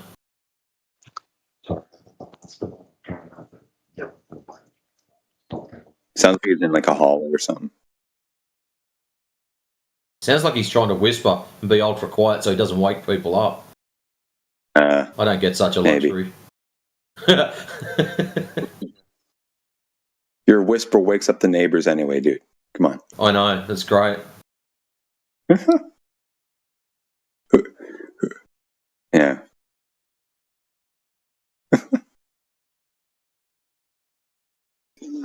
Anyway, maybe Talon's done doing his homework. Maybe he can actually What's this? In the GTS, Snell's law was used after measurement to bound how much refraction could plausibly affect angles, not during measurement to force curvature or closure. See, this is where that's incorrect, Talon. What should be happening is they should be taking temperature measurements, air pressure measurements, humidity measurements, then putting that into their calculator and then going, oh, look, it's 27 degrees with 80% humidity at so much bar air pressure. This means the refractive index is going to be X. They should have been doing that prior to taking their measurements. Therefore, they already knew how much it was going to deviate even before the measurement was done. I think either way, either it was done before or after. I think the problem here is not necessarily whether it's done before or after, at least not in this instance. No, that is the problem. And I'll tell you why. No, I'll tell you why. Well, hold on. If it's done beforehand, If it's done, I'm getting this one. You fucked up last time. It shut me down. What? If it's done beforehand, they can't bastardise the answer. Where if it's done afterwards, they manipulate the answers to suit what they want. The measurement was out by a little bit, so I'm going to bump the refraction level up. Oh, okay. You mean afterwards, like after the actual measurement, like back in the fucking lab doing calculation. Okay, well that's one thing. Yeah, I mean they could do it. They could do it at first also. I mean, they get a value. I mean, they could. It would be a little bit more sleazy if they do something in the back room. They could probably manipulate shit, but they could always preemptively manipulate shit. But they take an angle, do a calculation, and then say, "Oh shit, never mind. Let's not take an angle now. Let's do it tomorrow instead because the results from the calculation." It can always be. Whatever. But the main problem though is that they're using Snell's law in the first place. I'd be very curious that where. Hold on, 20, you're lagging. Hold up, T-Dub, you're buzzing, and Shinit or whatever your name is, camera off, bro. That's this. Thank you. But they're going to angle afterwards to imply that it was already bent. How did they get an angle? Yeah, it's just fucking ad hoc, surgery. It's mathematical surgical procedure. That's what it is. But I'd like to see where in literature that they actually use Snell's law. That would be interesting. But at any rate, even if they did, there's still problems with it. You can't use Snell's law. in this context. 20K, you're just filibustering me because what the reality is that Snell's law doesn't explain the curvature. So like the geometric measurements and the angles. So how are you using it then? Are greater than the refraction. So greater than the refraction. You're claiming refraction used under Snell. You're claiming refraction used under Snell's law, and now you're turning around and saying it can't be used to calculate curvature. That's not what it's for in the first place. It is a very specific refractive calculator. Yeah. Well, not even that. And he's just basically asserting the curvature is even there in the first place. The whole point of this was to determine if there is or not. Well, I mean, maybe not the primary purpose, but tangentially related purpose, the entire thing. Like the curvature rate should have been discovered, in a process, something like this. You don't just blatantly force it in there. What was measured? Well, this is the point. We're asking how, and you still can't come up with the way to actually do it. We're asking you, how do you break up that excess, the components of the excess? How much of it was contributed to refraction versus the curve, or if either of them even applied, or none of them applied? How do you? Well, I mean, one of them must apply because there's excess. Something went wrong. Something went awry.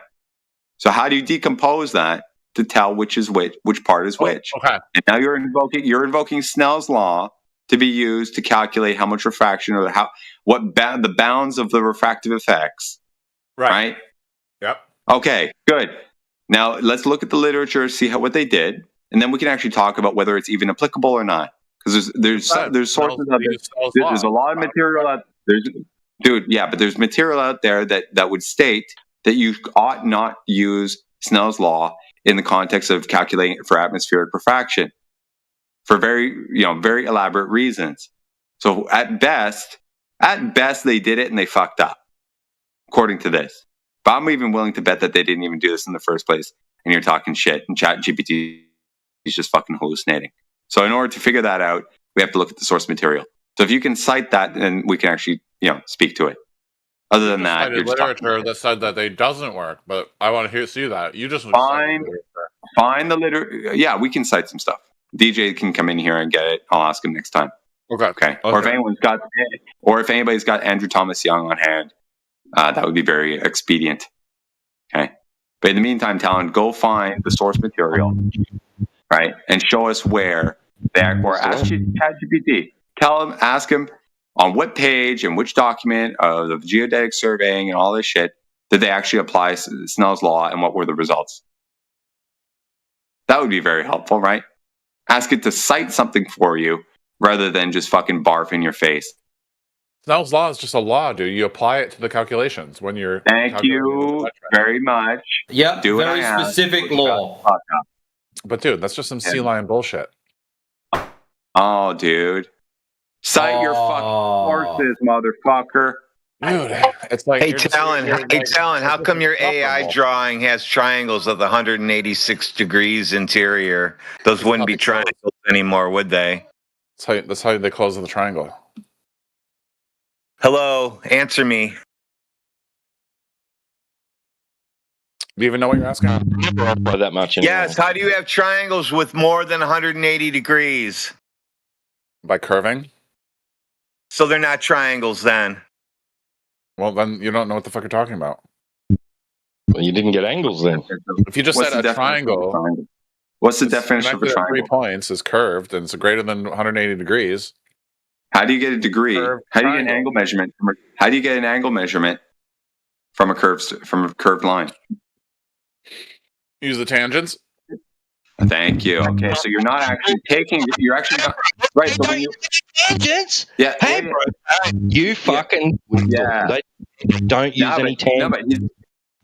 But this is the problem, right? He's actually correct, but he fucked himself because in reality, not into their line of sight, do they, Talon? No. Check this out, right? Yeah. So the reality is, Talon, you realize in your statement that you're not actually taking an angle measurement to a curved line. You have to take a derivative of that curved line, which happens to be straight, and then you take an angle measurement to that from the other straight line, right? You have to derive something from the curved line, right? A byproduct of that, and then you take the angle. So it's not actually from the angle. It's not actually from the curved line, right?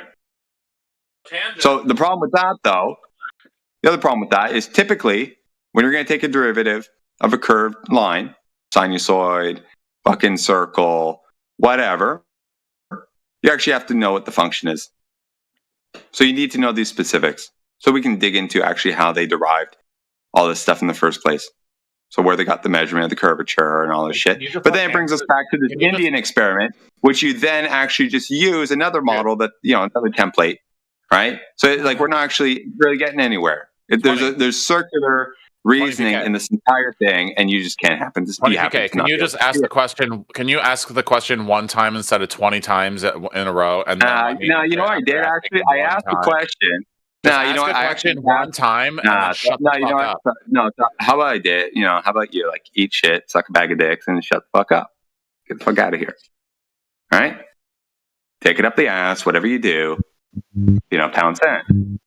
It's not actually what I actually did though is actually ask the question and then figured out that I didn't even need to ask you because I answered it myself, and then tied that into everything that just happened and realized that'd be an absolute fucking waste of time to talk to you any further because you do the same fucking horse shit that you did for the last couple hours with Matrix and I, right? And it would go nowhere. It would go nowhere, right? So suck it.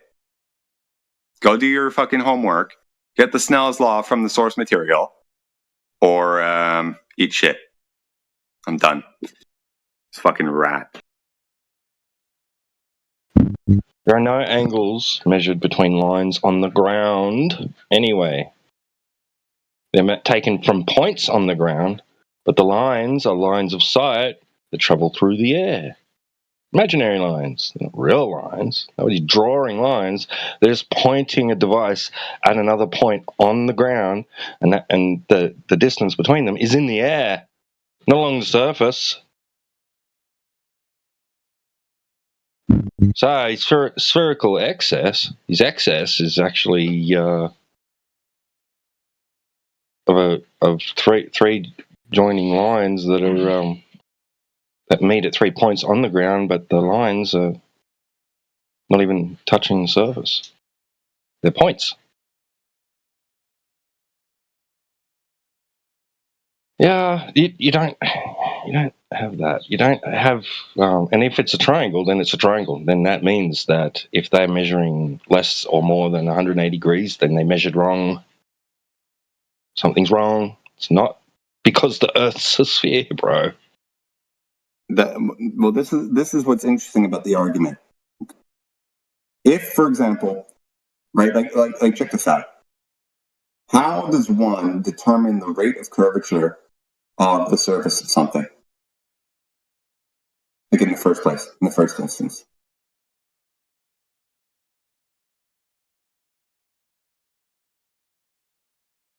I take a basketball. How do you measure how much it's curving? Or what distance it curves, X much, whatever. How does one actually do that? The deviation off a straight line. Yep. Right, that's one method. Right, the other method would be taking consecutive measurements from a tangent at each point. You can do that. Right? And it's fully acknowledged that you're not taking a quote-unquote angle to a curved surface before anyone fucking jumps down my throat on that. Okay? It's acknowledged that you're taking an angle to a tangent at that point. Okay, then you traverse along the surface or the line or whatever it is, okay, a certain amount. Then you do it again. Do that several times, and then you can do some fancy math and figure out or interpolate what the actual curve would be. Okay, it can be done, but it's not, again, taking a quote-unquote angle to a curved surface. You're taking an angle to a tangent line at that point. Basic fucking trig and calculus, okay? I'm kind of sick of this horse shit about, the whole argument about taking angle measurements from a curved surface. No one's fucking dumb enough to think that you can. They're just not. They're just too dumb to be able to articulate the detail. That's what Okay, they do. period. Okay, that's what they do. This is how you do it. No, but is that what they do? Is that what geodesists do? This is the point in the argument. They're claiming they are, but it gets very hairy because out in the real world, where's that in their methodology? Yeah, so that's what we've been trying to get out of Talon, and he's claiming, okay, that they are doing this, okay, but the problem is they're hit with a roadblock. The roadblock is it's not purely fucking Euclidean geometry that they're able to work with here. Okay, it's not just pure like in a fucking vacuum with nothing else going on, right, affecting their lines of sight. So they've got a mix of factors that they actually can't technically account for. So their ability to account for how much is actually the ground curving versus optical phenomena affecting the average angle that they're able to take from any given point, right? They're not able to decompose that. They claim they can, but apparently the method that they're actually employing to actually do that, it's faulty at best. Arguably, horseshit, but their best guess. I haven't seen the actual material. I don't know. I think he's just talking shit. Or maybe ChatGPT is hallucinating. Correct me if I'm wrong. What they do is they actually treat the Earth as a local plane, right? And then, right, and do all their math, right, with planar Euclidean geometry, and then on paper, that was actually a local tangent plane, right? And then on paper, bend the surface away from the plane, right? But during their actual, during their what they're doing practically, they're using the Earth as a plane itself, they are. They're not drawing lines out in the field. They're not treating it like at the time. Yeah. But how can the surface of the Earth be a tangent plane to itself? Tell me that. No. The tangent plane, it's an abstraction. It's just an abstraction, right? It's like imagine this, right?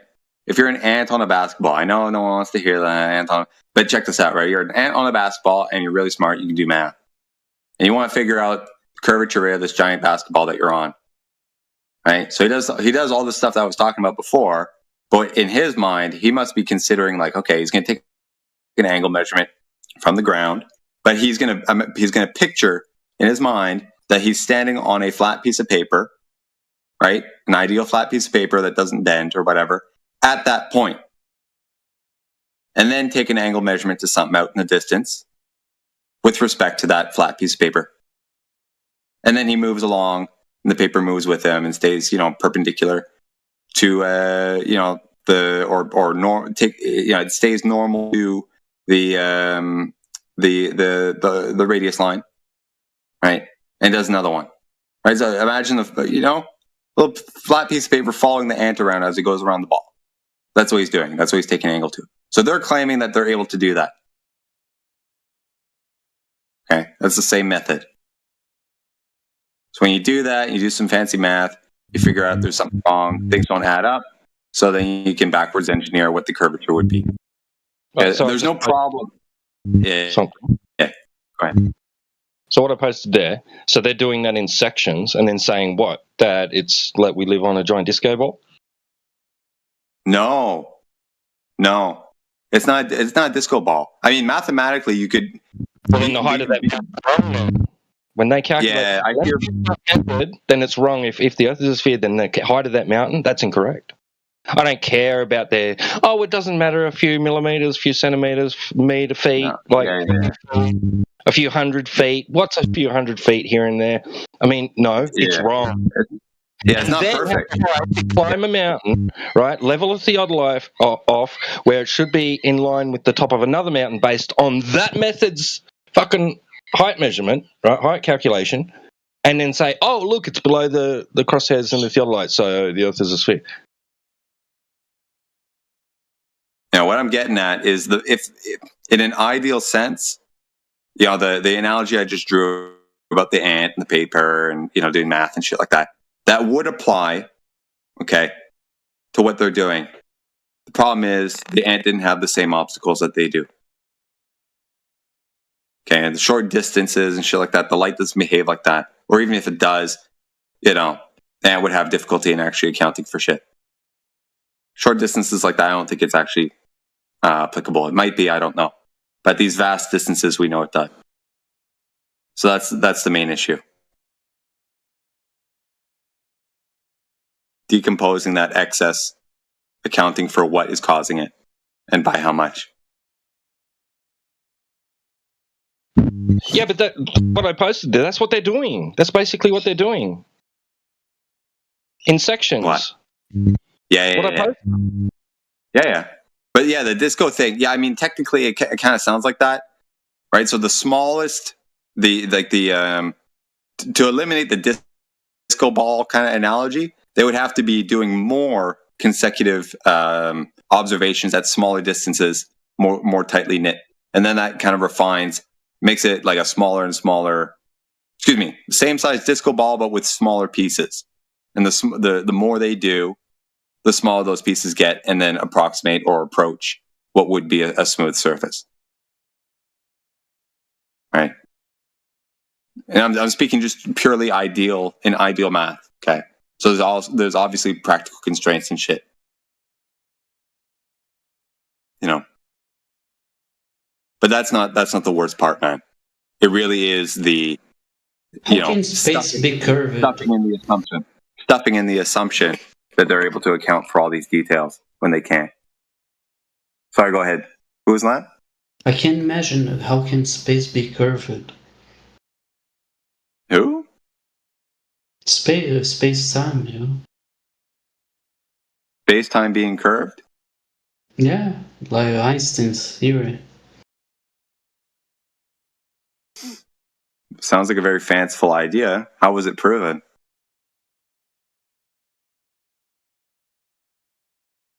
Yeah, I don't know. I can't think. No. Oh yeah. I don't know. I wouldn't subscribe to that. Personally.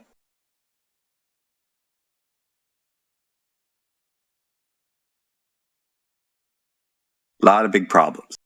That's all I can say.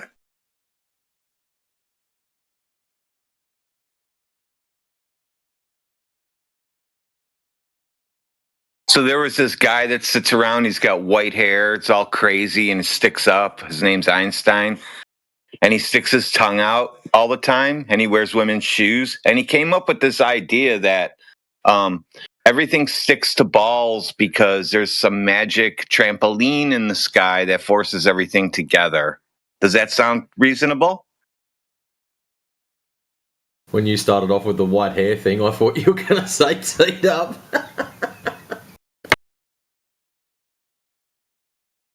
Him too.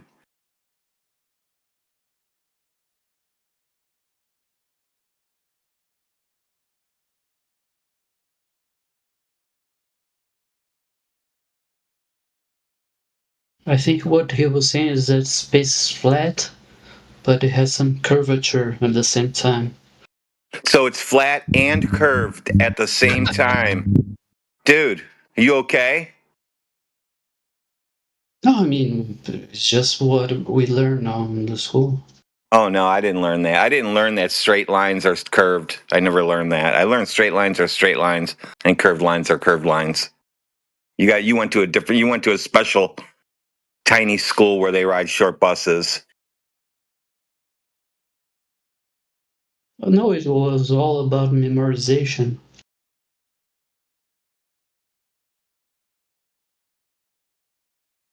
I forgot what you said. No, I said it was all about memorization, you know.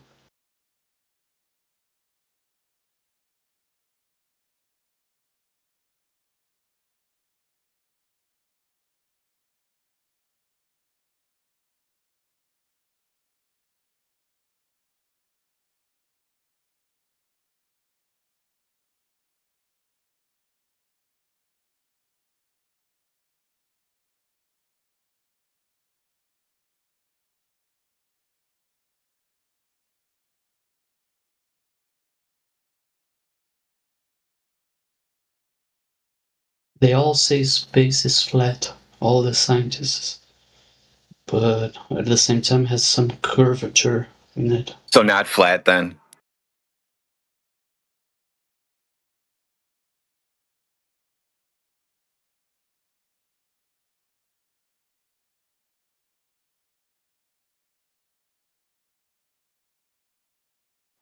Sounds like people are trying to confuse you.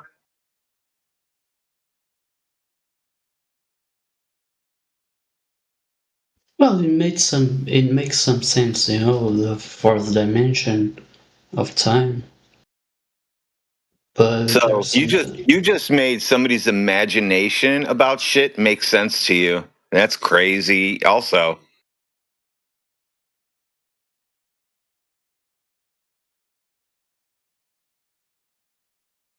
you somehow magically said straight lines are curved, and that makes sense.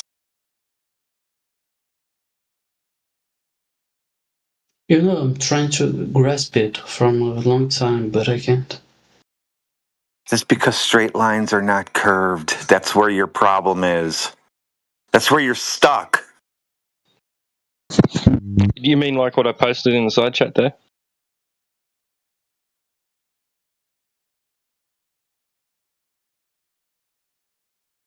I'm sorry, what did you ask?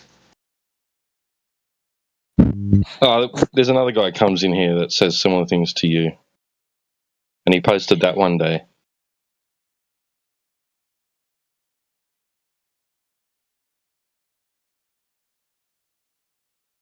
I'm not a native English speaker, I don't know what this guy said.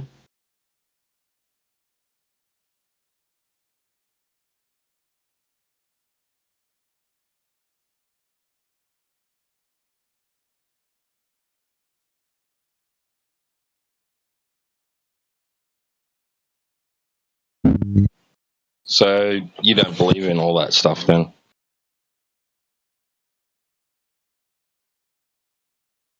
I have no conclusions about it. You're asking me or the guy on the side chat?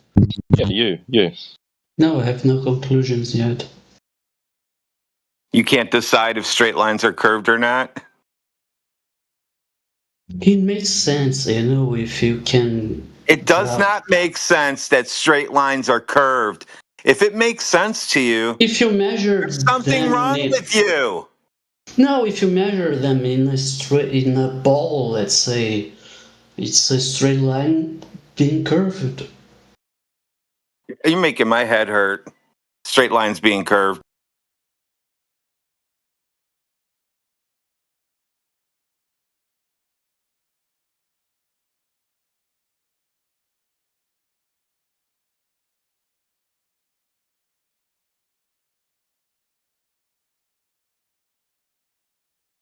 I think what he's trying to get at is, for example, if you're an ant on a basketball and you got to walk somewhere, right?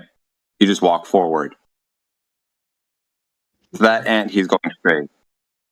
But in actual reality, three-dimensional space, he's actually either going up and down and forward and backwards and then back up and shit and all that.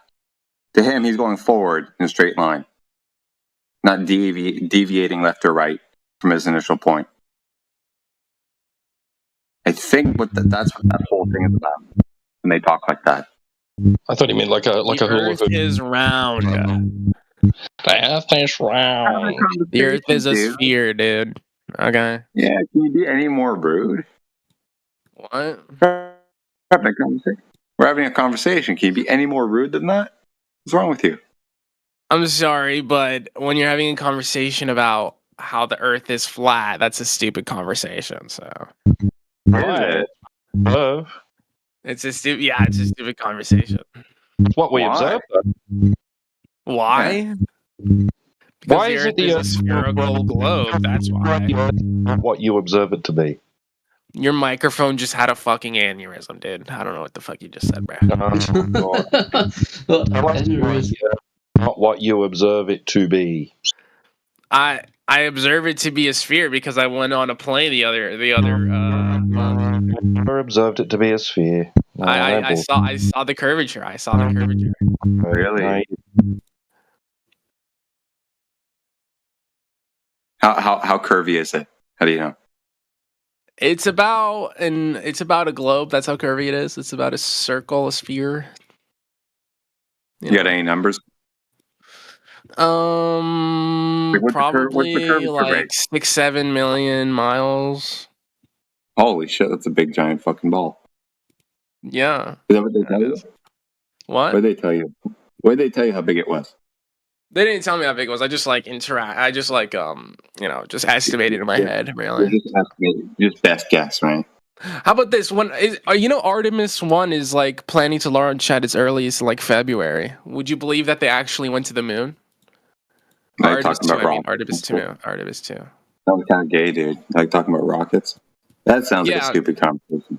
I'm just saying, like Artemis 2, NASA's about to send like a bunch of astronauts and like to pass by the moon in like a couple of months. Really, eh? Search it up, Artemis 2. I mean, like shit. How far is the moon? How far do they have to travel? Let me see. How many miles is between Earth? Oh, we know. 238,000 miles. So no kidding. How the fuck did they figure that out, man? And it's moving. How did they figure it out? Well, it's moving, but like there's like gravitational trajectory that they can go through. Gravity. You can't measure. You don't measure things using gravity in the sky. You don't measure look at the moon and say, "Oh, there's this much gravity, so it's this big." No, that's not what I mean. I'm saying like just because it's moving doesn't mean they can't land on it. They go through a gravitational trajectory. How do you measure it when it's moving? How do you measure it? Probably with fucking telescopes. What the fuck? No, you don't measure things with telescopes. Try again, little guy. The Hubble Space Telescope probably. Hubble doesn't point at the moon, little guy. No, I'm saying like the Hubble Space Telescope like measures shit, not the moon. I know it doesn't fucking measure the moon. It doesn't measure anything. Yes, it does. Okay, let's search it up right now. It does. Hubble Space Telescope. Ask what it's actually measuring. Like what characteristic it's measuring. I asked you. Measure various astronomical phenomena, most notably the expansion rate of the universe. It measures distances, stellar and galaxy positions. No, it doesn't. It doesn't measure distances. Stop using AI and you won't be so confused. Dude, I'm just reading a summary, man. Jeez. Yeah, you're confused. Yeah, unless you inquire further, dude, you're kind of just going to be at like a surface level, like uncertain. Kind of maybe it might be this, maybe it might be that. I'd encourage you, dude. Inquire how they actually determine a distance from a telescope. Okay. I'll do that, even though I don't think that they have any reason to lie about that. But I mean, I still think that what are you guys gonna react with when they launch Artemis 2? Like, do you think the rocket's just going to be fake? Same way we react every other week when SpaceX goes on TV and says, look, we did stuff, and people go clap and they all high five each other. We're going to do the same reaction we always do. We're going to laugh at you guys. Stock footage of people, a group of people watching their mobile phones in the air. How about this? Where's the landing pad again? I forgot. Wait. Then also, I would say some of us might be inquiring how they obtained and how to verify the results that they give us. Well, how about this? I mean, if one of you guys live in Florida and you guys like to mess with radios, how about you fucking look at where the rocket ship is going? I know this guy fucking works on radios, Professor. What does radios have to do with that? Yeah, I mean, just look at like where is the ship really going up in the sky? How is my radio going to tell me that, son? I mean, isn't there like signals that they send to the? No, there's not special. There's not special signals that tell you where it's at. Okay, dude. Well, what the fuck do they do then? Jeez, don't they use radio waves or whatever? No, they just tell you a story. They make up a TV show. They tell you a story. You watch it, and then you go tell other people about the story you saw on TV. Okay, does anybody here live in Florida? This is a weird question. No. Don't tell me anywhere in Florida, but like just Florida State. I don't. But even then, dude, Professor is being a little paranoid. I mean, shit, I'm like a couple miles away from fucking Florida. Well, check this out, right? So imagine what you would do, right? So you go out there, you go to the launch point, okay, and you see the thing go up in the sky, and you have some intricate gadgetry and shit. What would you look out for? You said radio signals, right? So if they send, so if they rocket is going up in the sky. Okay, so how would you determine how far it's actually going?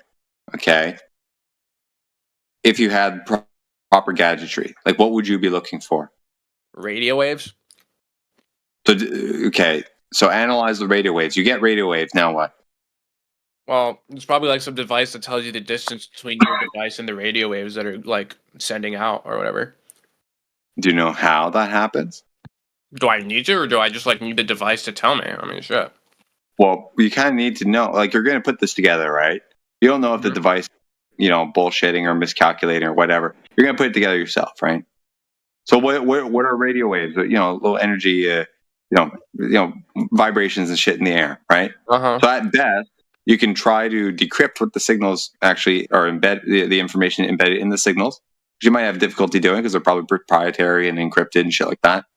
So all you're left with itself. All I'm left is what? You got the signal strength, right? Uh-huh. How quote unquote how loud it is. Okay, then what you do with that? You basically guess or you estimate, use some math to determine maybe how far the thing is. But is that actually accurate? Probably, yeah. I mean, I don't know how you can encrypt literal radio waves to tell you the distance. Like, you can encrypt information from radio waves, but you can't encrypt like the literal distance of the radio waves. No, you can do that. No. What I said is, you can encrypt information, embed that packet in the radio waves, and send it off. That's how Wi-Fi is done, dude. Yeah, I know. I'm just saying, like, for example, you can measure the literal physical radio waves that you're receiving. Yeah, the signal. That's what I'm saying. The signal. Yeah. So all you have is signal strength at that point. Mm-hmm. How loud the signal is physically. Okay. Now, what do? You determine. What are you going to do? How about this? How far it goes? Search it up. Can you measure distance with radio waves?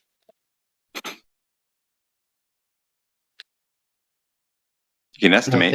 I think you can. But there's a lot of variables into it. A lot of variation. You got to deal with the properties of the air that the shit's going through. I mean, even if there's like a couple thousand miles of margin of error, I mean, that's like, imagine like it's 30,000 miles and it's actually 25,000 miles. margin of error. A couple thousand, not 100,000. Jesus.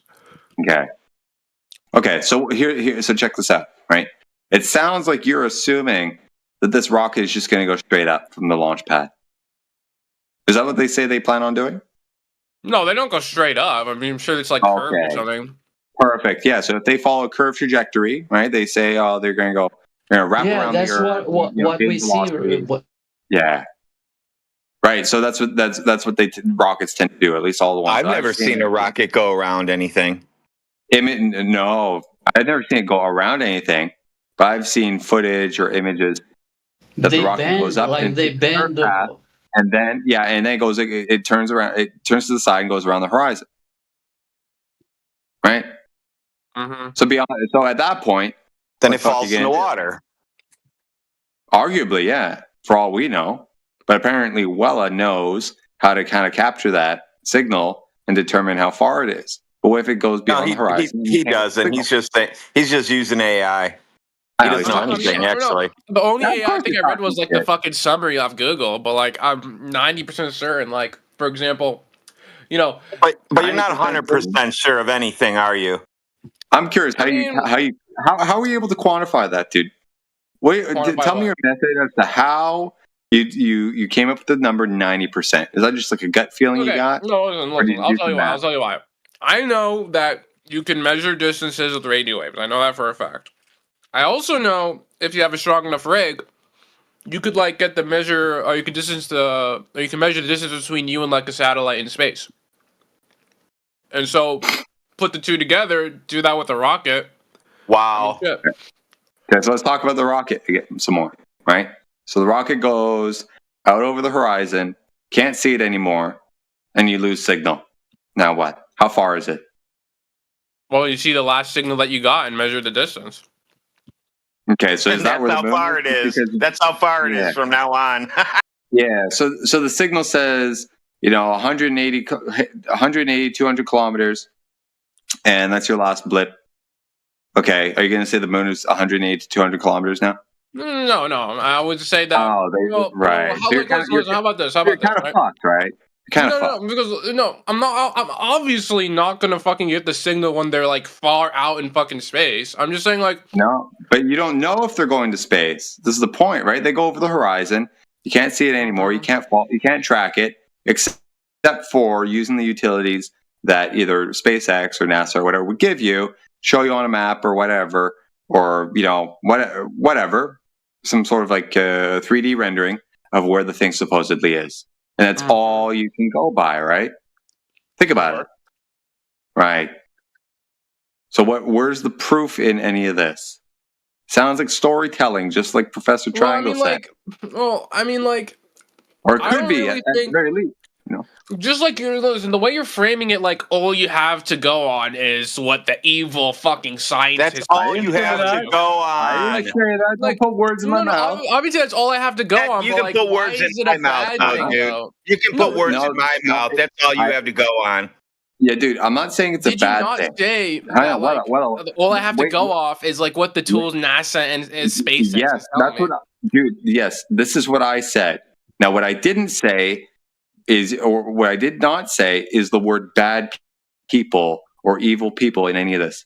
Okay, you shove that in there. You think I'm insinuating that? I'm not. I'm just highlighting to you that all you have to go by is what they tell you. You cannot verify this stuff empirically beyond a certain point. I mean, shit, you want me to go to fucking space? I mean, God. I didn't say that. Yes. That's your problem, man. Space is fake. Your problem. It's your problem I bet you think space to prove. It's your problem. It's your burden to support your argument. Your argument is all this stuff about the space and the globe and shit like that. And your argument is like putting a stick in the fucking floor and talking about geometry, dude. Like, come on. No, the stick is a globe argument. Sticks are globe arguments. Yeah, Sticks and Shadows, dude. That's your fucking your King Eratosthenes. What are you talking about? No, I remember fucking like watching this video of flat earthers. They had like a light experiment and said, "Put it up, and if it meets." I don't know about a light experiment. We don't do light experiments. We use lasers. Okay, laser experiment, whatever. Like the guy was holding the fucking thing, and you put it up, and it's like, so if you see the laser, you don't hold the laser, and you don't hold the target. You set them up in a apparatus, so everything is nice and steady, and then you measure things. All right, Mister. No, you don't hold that. You don't hold anything in your hand, dude. But you see what's interesting though, right? Consider this, right? You got to at least give these people who are doing some of this stuff at least some credit for being active and going and doing shit. All you're doing is looking at a computer screen and listening to NASA and SpaceX. I mean, I don't know who deserves like the active. I don't know about you, but the active people seem a little bit more reliable. Okay. It's like telling me, well, at least the schizophrenic is going out and looking at the demons in his wall. What do you do? Oh, shit. Okay, so you're just going to outright demonize these people. Whoa, I'm not demonizing them, shit. Yeah, you just call them schizophrenic and shit. I was how do you know like an example, you know what I mean? Yeah, but you're automatic. Yeah, but it's obviously a false analogy, dude. Unless, of course, you're going to try and attribute the same mental faculties to these people who are going out and doing this stuff to a schizophrenic. I mean, right? Be honest, dude. You have a bias against people who are talking about this stuff. I don't have a bias, dude. I'm just saying. Well, you obviously did, dude. Your immediate attribution of individuals who go out and do testing, right, is that they're schizophrenic. No, it's not. There's no way you guys believe in a flat Earth, dude. That's such bullshit. They do. It's crazy. Hold on, Mafik. You'll come in. You'll come in a minute. Sit down for a second, right? Well, did you or did you not make the comparison? Did you or did you not make the comparison, Wella, to people who go out and do tests to schizophrenic? Oh, it's just joshing, man. Don't take it so seriously. I know, but that's he's joshing because he's joshing because his Globers went to Antarctica. Wait, hold on. Why do you guys believe the Earth is flat? That's the most bullshit thing I've ever Because your heard. mouth told me the Earth is flat. You can speak to him too. Your dad sucked me long and hard through my jorts. So what's okay? Another Glober who likes guys. I thought I was gonna maybe give him a chance there, but yeah. Yeah. Fuck that. Oh no, the other guy left. Oh no, he's still there. Right? Yo. All I'm pointing out, of course, yeah, for sure. Okay, you're just joshing. But the fact that you jump to that level of joshing, right, is indicative of how you perceive things to some degree. Oh my god. Right? Okay, everybody has biases, dude. Everybody has biases. Of course. And that's why we're here to talk about it. So me highlighting I'm just saying. Listen, let me highlight. Can I try and highlight maybe some biases I've seen? Man, I have more evidence that the Earth is round than it's flat. You know, I'm biased. Well, let's talk Round about and it. flat. Yeah, let's talk about it, man. Apparently, Wella's got evidence. He tried to invoke fucking like SpaceX and stuff, and we just showed him. Like you got, like I'm not a fan of SpaceX. It was NASA Artemis 2. Hold on, dude. Talon, why the fuck are you off mute? We had enough of your shit. This is Fucking longer 3 than hours. 45 minutes. That's why. Oh wow, is it really 45 minutes now? Automatic? What it was. It's been the whole time. I never knew that. Thank you. Fucking Talon. Well, you should have been here, man. Listen to the like absolute horse shit coming out of Talon's mouth. What was Damn. You should feel bad being on his team. Oh yeah, should I? I don't know. Oh my god. Stick around, you'll find out. Maybe. When he's like cooled down and, got the dick out of his ass and shit, Maybe next time. Anyway, I have a go question. ahead, Will. Do you guys believe in the firmament? Look at how the people shit in those ESS. What? I sent a video on the site. Hold on. Let's not divert too much. I mean, Welly, you were onto something. Go ahead. I was just asking. Do you guys believe in the firmament? What's that? How do you define that? No, I'm not religious. I'm not religious, dude. No, I don't believe in that. Okay, well, a lot of flat earthers that I speak to, they no, you don't. No, you don't. You didn't even let me finish what I was saying. I'm telling because you've been in here before telling the same story. No. I've never asked you guys about the firmament before. It's either they tell me about the biblical firmament or something very, very similar to it. Where it's like, this dome that's made out of gas or something and it surrounds the flat So Earth. you don't even know it now. Now you think there's a gas dome around things. No, I know the biblical version is like some glass or material. No matter what, you still think gases form bubbles in bubbles. Like gases form bubbles in the air. Dude. That's not what I'm saying, okay? Well, all I'm saying is you did say that. Like, some fucking sphere, some material that protects the Earth from like fucking, I don't know what's outside. Only if you live on a globe and you have outer space to deal with. You get that, right? Okay, dude. Do you not like it's have open a telescope to debate. that you can look at like Saturn through or something? Dude, you only need all that protection if you live in outer space. Yeah, well, think about this. Okay, you're invoking a firmament. Where does that concept come from? You said other people talked about it. What did they say? I'm curious. Just saying, like, obviously it comes from like some, like it has biblical origins. But like I know that a lot of flat earthers aren't Christian, but they say something very similar to the firmament. Like it's just like some fucking dome around the flat Earth. Right. Okay, so what did they describe when they were talking about all that? Just like a shield in the sky or something? Sometimes they say gas, and sometimes they say it's just like a dome that protects from the outside, and they don't know what it is. From what? Protects us from what? Protects us from what? What do they tell you they're protecting us from? This response is interesting. Do you really not believe in space? Us from? No. Do you really not believe in space? Well, hold on. One at a time, dude. Think about this. Okay. The concept of a firmament in this conversation, in my experience, most people don't use that word because it's got a bit of a biblical connotation to it. And then people like you immediately jump in and say, "Oh, you're a Christian, you're a retard or something." Okay. But what most people in this conversation refer to when they're talking about that type of thing is the notion of containment. Okay. Oh, because like gases don't go they don't fucking rise up or something in like a vacuum or some shit like that. You're getting it. Yeah. Along those lines. I mean, you kind of botched it there, but that's the idea.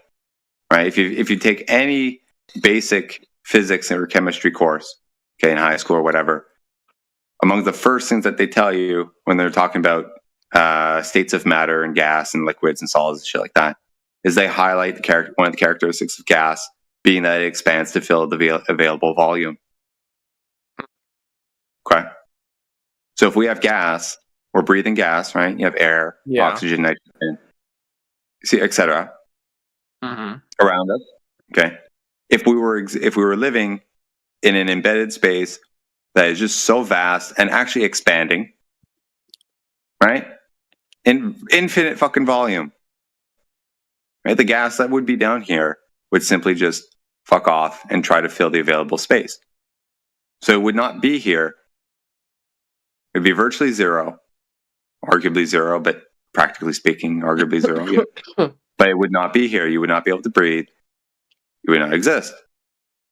We would not measure any pressure. But we do. So what is containing all this gas then? Very good question. I don't think anyone's able to answer that.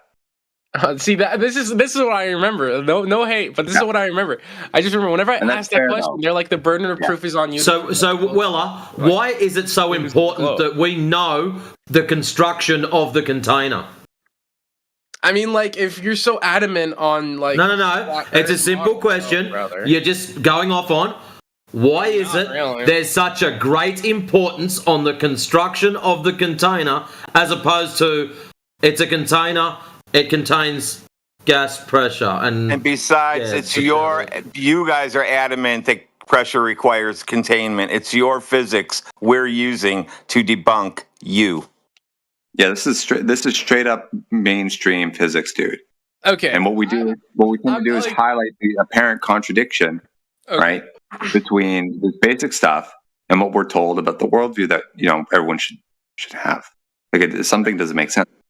Listen, I'm gonna speak on listen. Last time I took physics was like in freshman year. I'm majoring in computer science. I don't know anything about physics, but I don't think you can apply like this middle school level physics that you get taught to astrophysics or something, and do you know what environmental science and Hey, it's not some sort of rudimentary low level understanding. It's law. Okay, but you learned that shit in middle school, dude. Yeah, but guess what? They apply that. And it still applies throughout the expansion into university level. Yeah, this shit is applied in like everyday engineering and shit. Yeah, how can you prove that the Earth is round? How can you do that? I still think the photos are real, but they say it's edited, so I don't know. Well, I didn't say it's edited, dude. I did not say it's edited. What I asked you is how do you verify it? It could have been for example, right? For all you know, it's computer generated. There's no editing except for in the actual construction, which would arguably not be editing. CGI, you don't edit a CGI, you create a CGI. I mean, I get it, but all those people are lying all the way since the. That's another element to it. How can so many people be lying at the same time, dude? Who's lying, dude? Not everybody. Tell me who's lying. Fucking SpaceX, fucking the Chinese space agency. Slow down. Stop talking while I'm talking. Oh my god, dude. NASA has just been classified as a intelligence agency. It's now a spy agency. Are you happy now? Now, whatever they say, they can lie about. Oh, what do you mean? I mean. That's what they are. Speaking, dude. Fucking calm your tits, man. Jeez. I'm just saying, obviously they'd probably be classified as that because, now satellites can see your fucking license plate. So no, that has nothing to do with. It has nothing to do with that. That's nothing to do with that. Yeah, it is, dude. I mean, They can't see. Like, how the fuck? Okay, like, if they're looking at our fucking license plates, why don't they show us a picture of Australia with ships upside down and people fucking on them? What? It's like the most nonsensical Australian statement I've ever heard in my entire life. Well, you're the fuckwit that's telling us about how they can zoom in on license plates. Why the fuck don't they just zoom in? Who asked them to speak? What? Are you angry, man? Yeah, shut up. You're just telling us that they can zoom in on license plates. In regards to what fucking conversation, I don't know that was to. But if that's the case, why the shit don't they just zoom in on us? We're all upside down and they can go, look, here's the United States. Let's pan across. Here's Australia. There's Matrix and his car upside down. Here's his number plate. Yeah, all in one shot. He's trying to tell me that. He's trying to tell me they can read license plates from outer space, which I know that they cannot do that. It's not even, you can tell the story all you want. It's not possible. So good luck. Okay, I'm sorry. I did not understand a single thing this Australian dude said. Maybe his accent or something. I don't know. You'll be fine, dude. And that's just your coping mechenism to get around. I'm so serious. I'm not even trying to be disrespectful. I just did not understand a single thing you said, dude. Your accent is super heavy.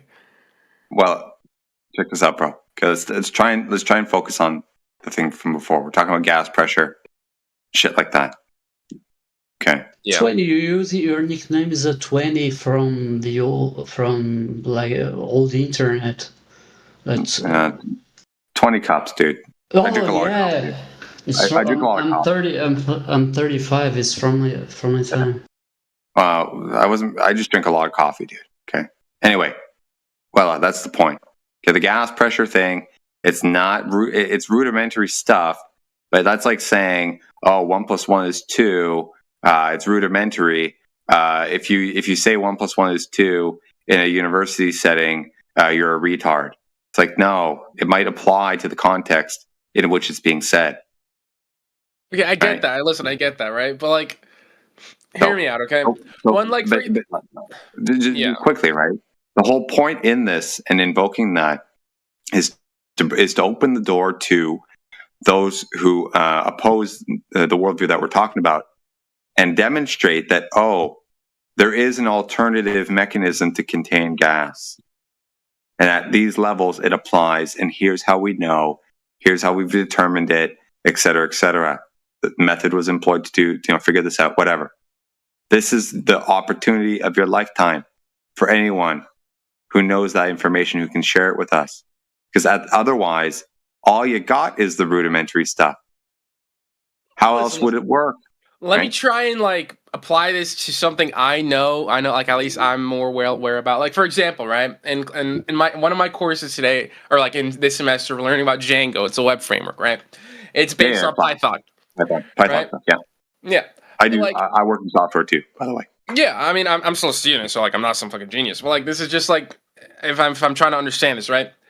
If you like write some for loop like fruits equals apple, banana, cherry, and then like if x equals banana, can print banana, right? If you put that into Django and you try to like, for example, I don't know, make a multiple choice question. If you just put that random for loop in and add the fucking answers and then like link that to the question, they're gonna tell you, well, how the fuck is that gonna input on the website, right? So there's more like nuances to this. So what I don't know the nuances. Dude, you're terrible at analogies. Yeah, that was a very bad analogy, but I think I get your point, dude. You're basically saying, how does this apply? Actually, I don't even know if I caught that, to be honest. Right, but in a nutshell, this whole panel, the whole point of all this is to inquire into these details. Sound like you're alluding to, like, oh, there's more to it and shit like that. Yeah, I get that. But then the problem is nobody's been able to come in here and actually lay those details out. They just reiterate the story. This is weird. This is the weird part. Like, I'm pretty sure, like, if you ask somebody that's more, like, I mean, I don't know, like, more well aware in more advanced physics of Earth and planets and space. That's me. Go ahead, ask me. What'd you major in? In Earth. Oh, majored in Earth. Okay. Yeah. Well, I'm talking about somebody that's like, take note of this, dude. There are people in this panel, maybe not the ones right now, who have sat down and had long form conversations with fucking like PhDs and shit like that in all sorts of different fields. Okay. And when they've gone into this level of detail, okay, they more often than not, these guys would basically say they don't know, but some other guy in some other field does know. And it becomes like this giant chase of trying to lock down the right guy who knows the proper science. Okay. And it happens so much so that, there's a term kind of coined now. We're all looking for the magic science guy who has the right answer. What fits better, I think, is like, the best explanation. I think that's the point. How about this? Let me search it up. How does gas in the atmosphere stay up there? I guess. Yeah, go for it. Yeah, we know what they'll tell you. Gravity. Oh, gravity. Exactly. That's the magic word. Okay. I mean, it's the super genius guy named Einstein figured that out. So. No, Einstein sticks his tongue out. He has crazy white hair, wears women's shoes, and you think he's your savior? What's wrong with you guys? No, actually, Christ is my savior, but Einstein is a super genius guy. So he's not a super genius guy. He was a patent clerk. How do you know he was a super genius? I mean, didn't they examine his brain and they found that he had more neurons or something? Yeah, they found out it's smaller than everybody else's. Well, brain size isn't that important. I mean, an elephant has a bigger brain than us. I'm talking about the concentration in neurons is more than us. Or capable of evaluating their authenticity. All right, T-Dub, I'm sorry, but your microphone is having an aneurysm, dude. Yeah, you're coming a little bit buzzy and low and shit, dude.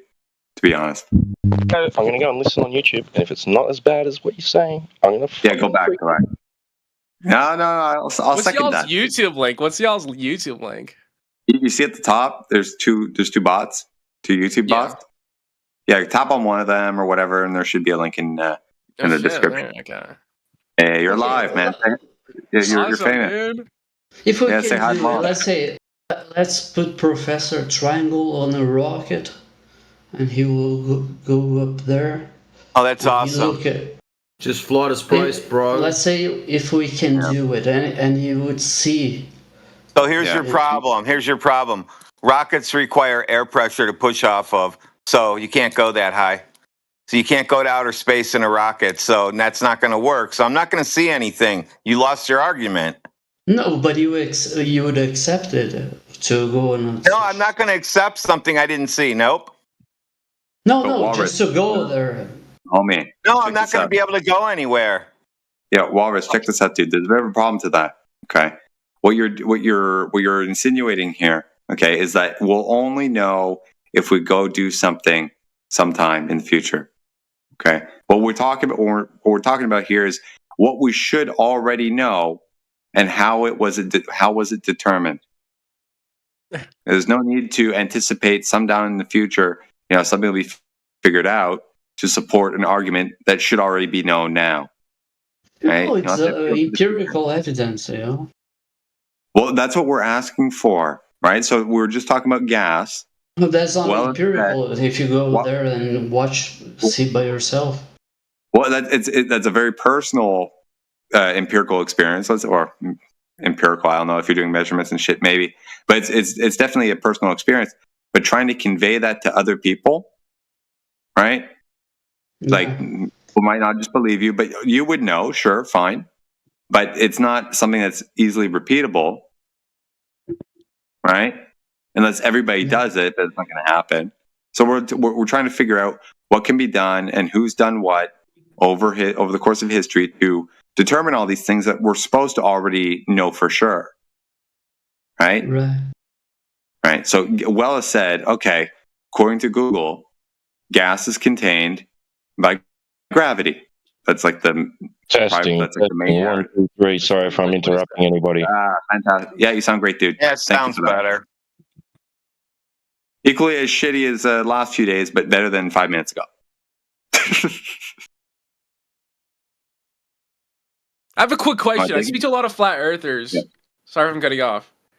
Yeah. Go ahead. I speak to a lot of flat earthers, especially on TikTok Live. That's when I started speaking to y'all. And every single one I've spoken to has told me that nuclear energy isn't real. Like anything nuclear isn't real. No, nobody said that. I'm serious. It's like fucking guys. Dude, stop talking to people on TikTok trying to make money off you.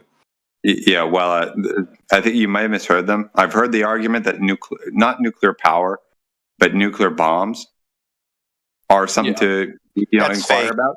Nuclear bombs are fake. Yeah, that's the thing. Nuclear bombs are fake. Yeah. Yeah. I mean, dude, it's a side topic. We can get into it. There's a lot of shit. Yeah, we got a lot of photos in Japan. Exactly. No, photos of things that were on fire don't count. What about fucking 100,000 Japanese people that could probably? No, there wasn't. There wasn't 100,000. No, imagine there wasn't 100,000 people that lived in the port, dummy. No, I'm saying right now their descendants are probably 100,000 strong, right? So So what? What? So they got told a story. Now it's real. Well, every single one of them is fucking brainwashed by their grandparents. I mean, no, a lot of them don't even believe it. That's not true. And you obviously believe that any Jew died in the Holocaust. I didn't mute. No, come on, guys. It's non-sequitur. Yeah, it's non-sequitur. I mean, last thing I would say to the whole nuclear thing is, well, if you look at try and figure out, okay, Hiroshima happened day X. Check how long after that day did the area that was actually attacked actually be repopulated to whatever degree it is. We got and compare that to that timeline to what theoretically should be the case, right? How long before, after an event such as that, would that place no longer be habitable? Well, it was already still habitable at the time. They just came outside and started cleaning up. Isn't there more? Isn't there more the Japanese levels in Hiroshima or whatever? There are none. What about Chernobyl? Do you guys believe in Chernobyl? There are no levels there either. Oh, look, here's the thing. Before we talk about that, we might want to do some research, right? I don't have all the facts on hand. I'm kind of on the fence with that, but Chernobyl looks like a nature preserve right now. The nature took it right back. I've heard. The Japanese soldier said we got hit. What do you think they're going to say? They're supposed to say that. The Japanese imperial soul. Yeah. It's one thing to go by stories and traditional. Man, there are savages, cannibals. Yeah, bro. The point is, okay. Number one, it's off topic. Number two, okay. We kind of have stories to go by, and that's basically it. It's not much there. Well, you got hit by a new type of bomb. It'll wipe all effectively. I wouldn't say it wasn't a strong one. It wasn't an ugly scenario or ugly context. But to say that it is what is said, to say that it's as bad as they say it is probably questionable. But anyway, and for a Japanese soldier of the time to say that, give us the name of one Japanese soldier. Fucking Emperor Hirohito. Hirohito. I read a book about Unit 731. That counts. Oh man, that's a Japanese savages. I read a book that people live on the moon, so that means people live on the moon. Well, you don't believe in Unit 731 or whatever it's called, Unit 731? Isn't that what it's called? Yeah, it's Unit 731. Look, just tie it all back, right? Okay. Talk about gas pressure, a bunch of shit like that. You said, I heard flat earthers talk about nuclear bombs and shit. Now we're off on this tangent. Okay. Probably not worth it. Get lost in the weeds and shit. Okay. Let's go back. What did you say? What Glovers actually can do. That's the example of what happens. When they get lost, they move on to something else because they don't want to face the truth. No, because like I don't think anybody here can get into like the fucking specifics in math about the fucking atmosphere and gravity. Yeah, well, let's do that, dude. Gravity is. Let's talk about it. Okay. Okay. So the claim on the table is gravity. If you go by the Newtonian, approach, right? Mass attracts mass. So allegedly, the giant mass of the Earth is pulling down and having a strong effect on the small mass of each particle of gas. Okay. Alternatively, according to Einstein, the mass. Yeah, we'll get into it, right? That's Newtonian. There's questions in there. Same thing or same notion with Einsteinian, right? The giant mass of the Earth is warping space-time so significantly that all other masses are kind of falling into that gravitational well, blah, blah, blah, blah, blah. Okay. Now, the problem is, when has it ever been demonstrated that these forms of gravity or these ideas of gravity actually have any merit? I.e., that you take a mass, you can manipulate the mass, and you can directly see the effect that it has on another mass by pulling it or not pulling it so much or whatever, depending on the mass. Like, when were these theories ever validated empirically in the first place? Let alone showing that they actually have effect on gas particles. But mass in the first place. SKI about it. SKI. Well, what is mass? Mm-hmm. Like particles and shit? Like particles and shit. So particles and shit attract particles and shit? Yeah. That's exactly what they're saying. I mean, shit. I mean, like... Right. That's how you know it's real, because particles and shit, dude. Oh, shit. Timbo, what's up, Timbo? Hey, what's happening? Talk about mass and gravity and shit. No, particles and shit. We're not even talking about that. We're just talking about particles and shit. Mass is made up of particles and shit, though. That's the thing. Like quarks, atoms, neutrons, protons, and shit. Yeah, but we're talking about ballons, penisons. Yeah, but we're talking about the concept of mass, the notion of mass. Okay. What is it? It's like a property or something. It's like it's like a property. Yeah, I don't know, property. Right. So an abstract property. An abstract property. Yeah, exactly. Like inches or I know the photos have. Right. So excuse me. Let me rephrase that. So the abstract property of mass is equivalent or akin to, or analogous to the concept of length, width, height. Right. Shit like that. It's an attribute. Okay, great. So how does an attribute, concept of an attribute, have an effect, a physical effect on something else? Isn't it like because whatchamacallit? Like because the Earth is so heavy, and like for example of Earth and the Moon, the Earth is so heavy, so like it bends space time the space. Not who weighed it? And the Moon like orbits around it because of the bent space. Isn't it something like that? Well, that's Einsteinian, right? That's right. So that's the dude that sticks his tongue out. Dude, that's the guy who sticks his tongue out, has crazy hair, wears women's shoes, and designs women's clothes. And married his cousin. Yeah. But the point, marrying your cousin. The point, though, is as much as you might, want to like bend over for this guy, okay, because you think he's so smart. The problem is, or the question becomes, when was this idea that he proposed validated? In Brazil, I know that one. It was. I don't think it's like.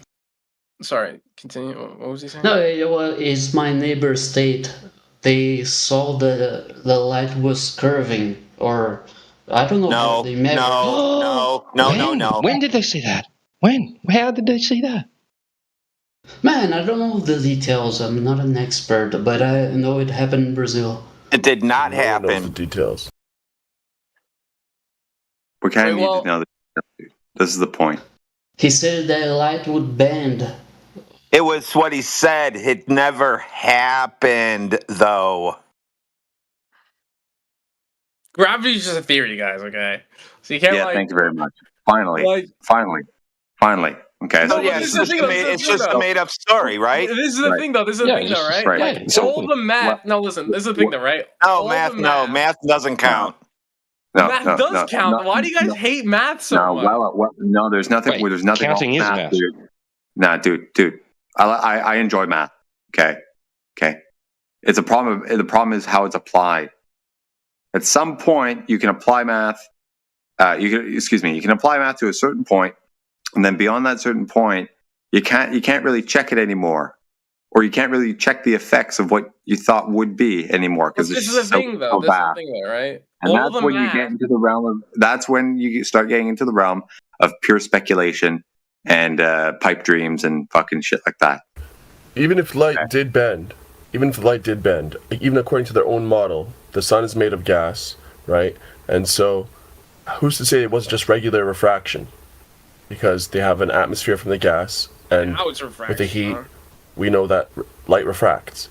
What's regular refraction? Why does it have to be regular refraction? Why does it have to be? What is that?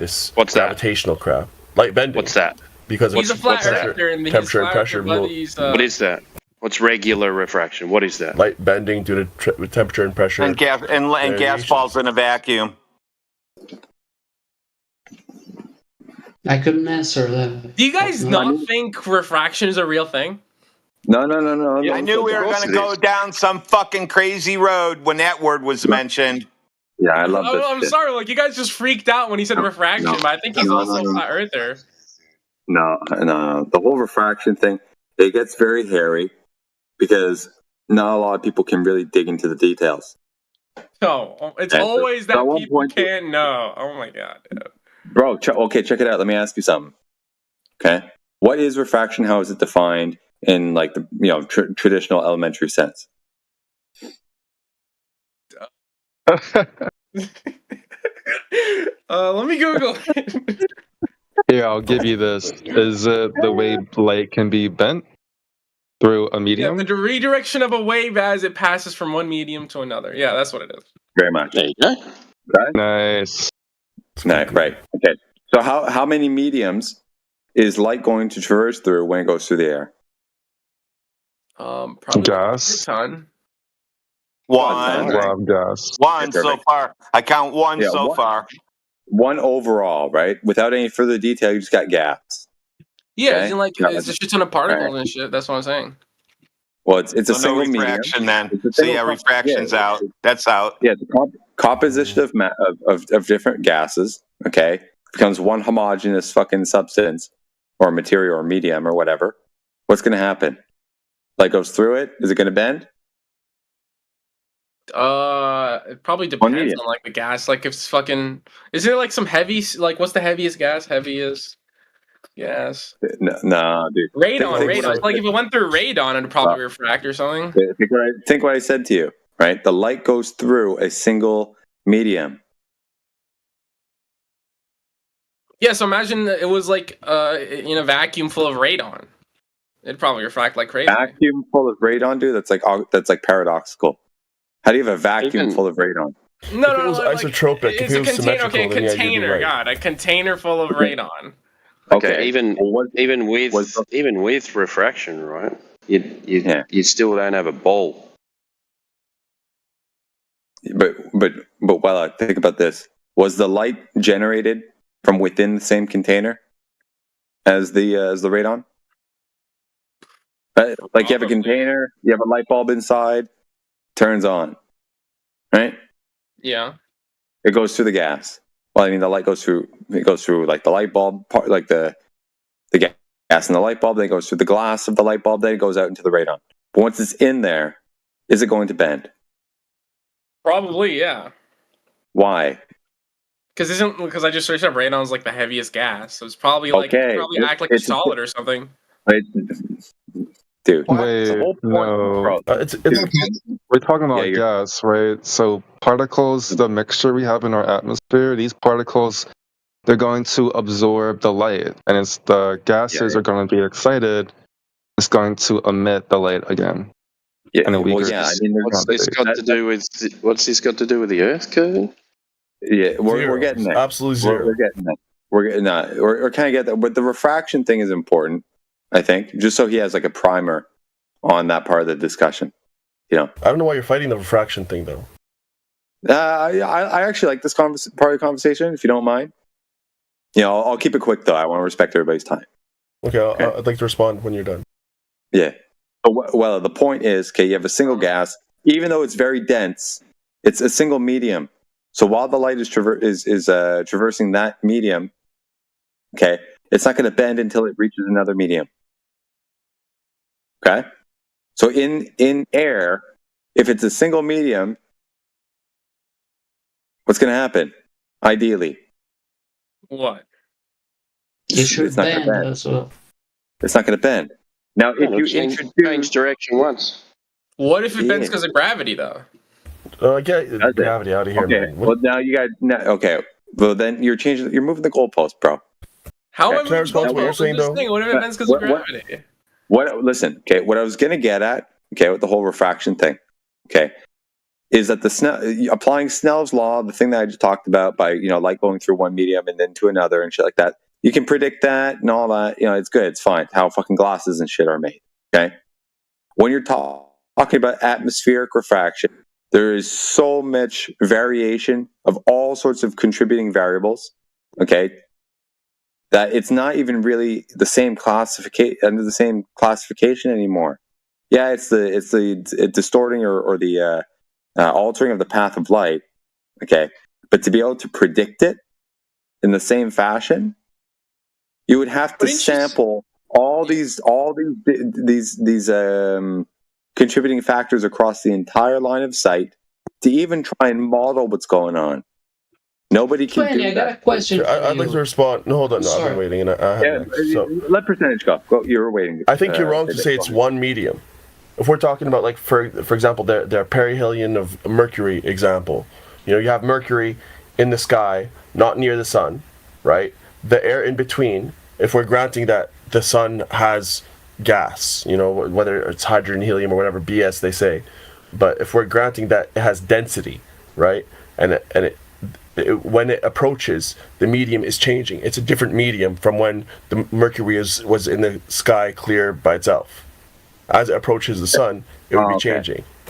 When I use the term medium in the sense that I said it earlier, I was talking about the same elemental composition. Okay. Now for sure, there's if you ascribe, a certain elemental composition at a certain pressure and whatever, and then directly adjacent to it, there's the same elemental composition but at a higher density because it's hotter or colder, whichever one it is. And you say that those two are two different mediums, then in a sense, I get what you're saying. Okay. This is what I'm talking about. To be able to quantify all that and model it out and then apply, all the Snell's law stuff to that kind of a setup. Right? It's impossible for them to quantify it because they have no idea what the sun is and they've never sent a probe or anything. But to qualify it, it comes before quantifying it. And we could qualify it with just regular refraction. There's no reason to go to gravity. There's zero evidence of gravity. It doesn't make sense. How do you qualify it with regular refraction? Just by the fact, even if we didn't know what the sun was composed of, we know that the sun is hot and that heat affects like the bending of light. We know that pressure is off of the device that's giving off the light in the first place. So we know that if in the skies you have Mercury alone, it's going to be different than when Mercury is near the sun. Yeah. Let's say a thing. Wait, just to be clear. What are you actually saying percentage, though?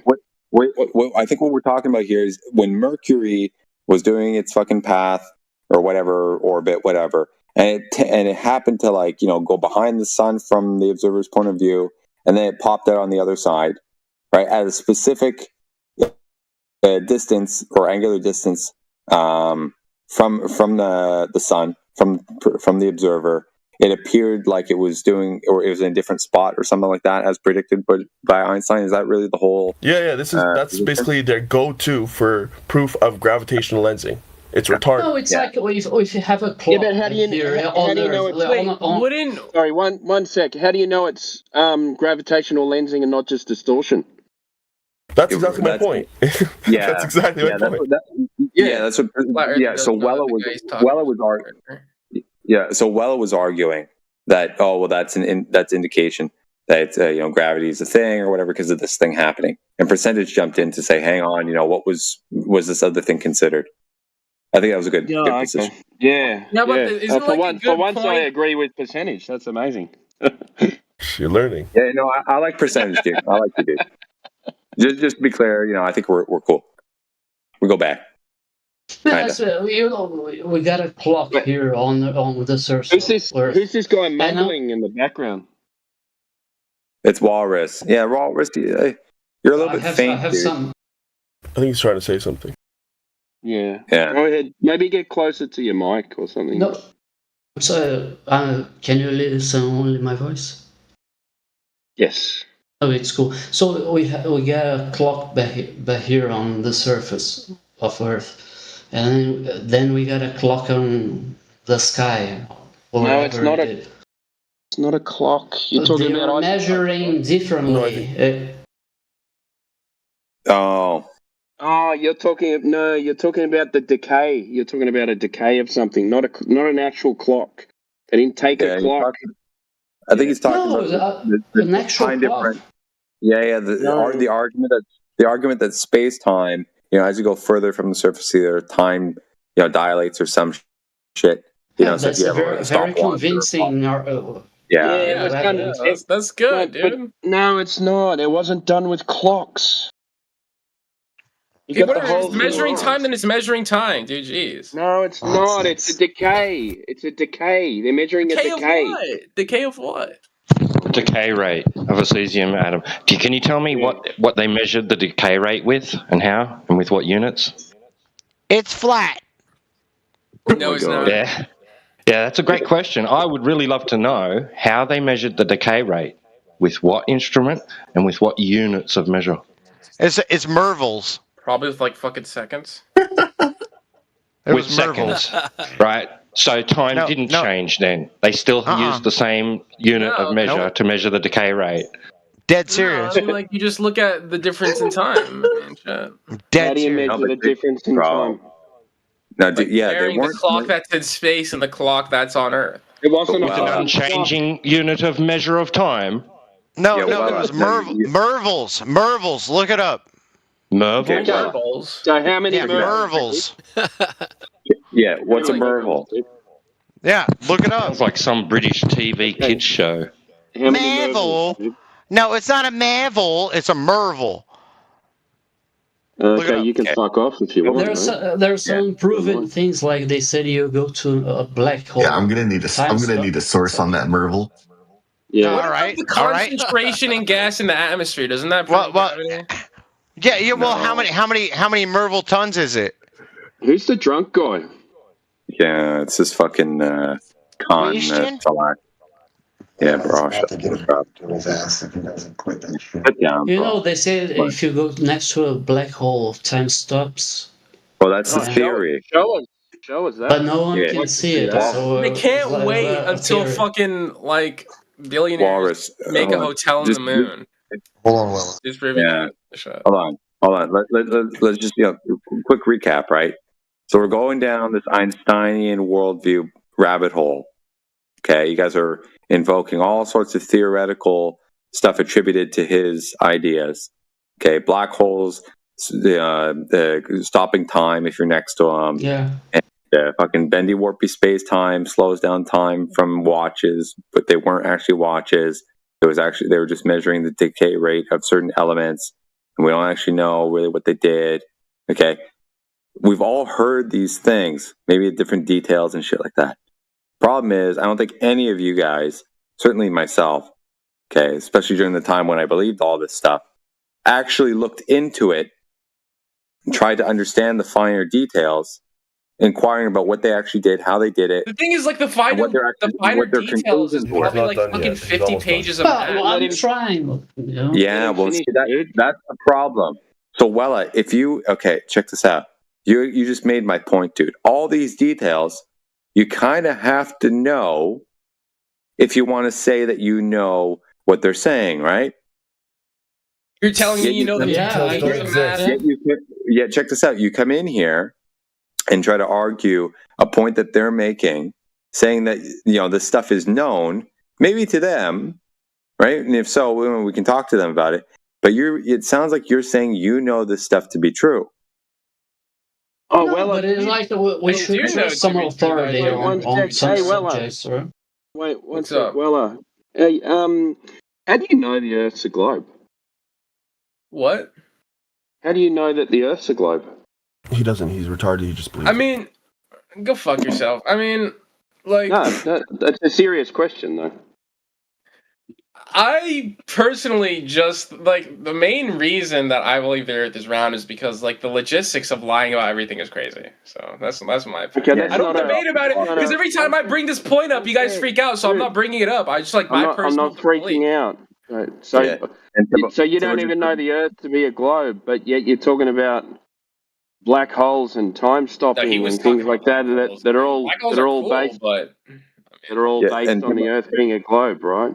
Yeah, and a quick recap. Well, we got a pretty good evidence that Earth's round. Okay, which one? Wait, just want to point out. So, just a quick recap for Timbo, right? Whoever just jumped in. So, Wella came in. First thing that he was talking about was rockets going into space, and shit like that.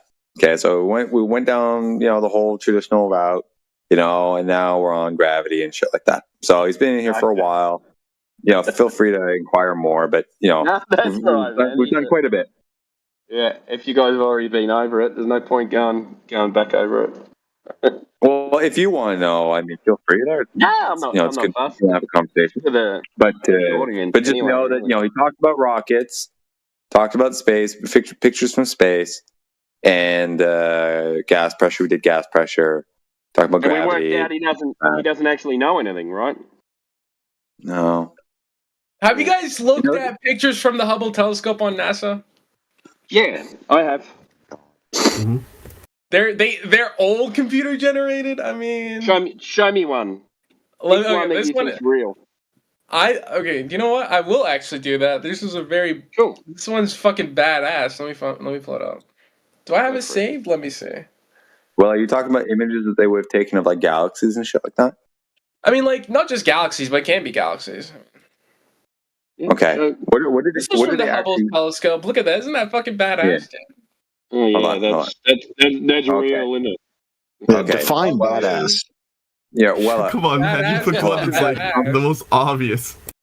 What is that? Does the Hubble telescope take photos, or is it a radio telescope? I can't remember. I think it's a radio telescope, isn't it? So it doesn't actually take pictures. This is an extrapolation. Okay, a CGI rendition of it. Their extrapolation of what that little pixel, right? That they basically. So what they do, right? They have this radio telescope. They get up. They pick up all these different signals of various strengths and frequencies and shit like that, and they map that onto a grid on a computer. Okay, and these different pixels light up different colors and shit based off of the strength and the frequency of these signals. They have a little on the screen. They have a pixel screen that's mostly black, and then they have one little white pixel or one little cyan pixel or whatever. And then they infer that those things must be these things that are being shown here. Professor is mad at you, 20. He said this guy does not represent. I don't blame you for using that as a cover, dude. That's just badass. What? Sorry, side chat. Professor said that you don't represent flat earthers. Of course not. I'm one person, dude. No one here represents a whole group, dude. I'm not a fucking ambassador. I'm just a dude. What about this? This can't be like a specific hype. Sorry, you know what? Continue. My bad. No, it's okay. I mean, I'm curious where like someone's shit talking me. I want to figure this out.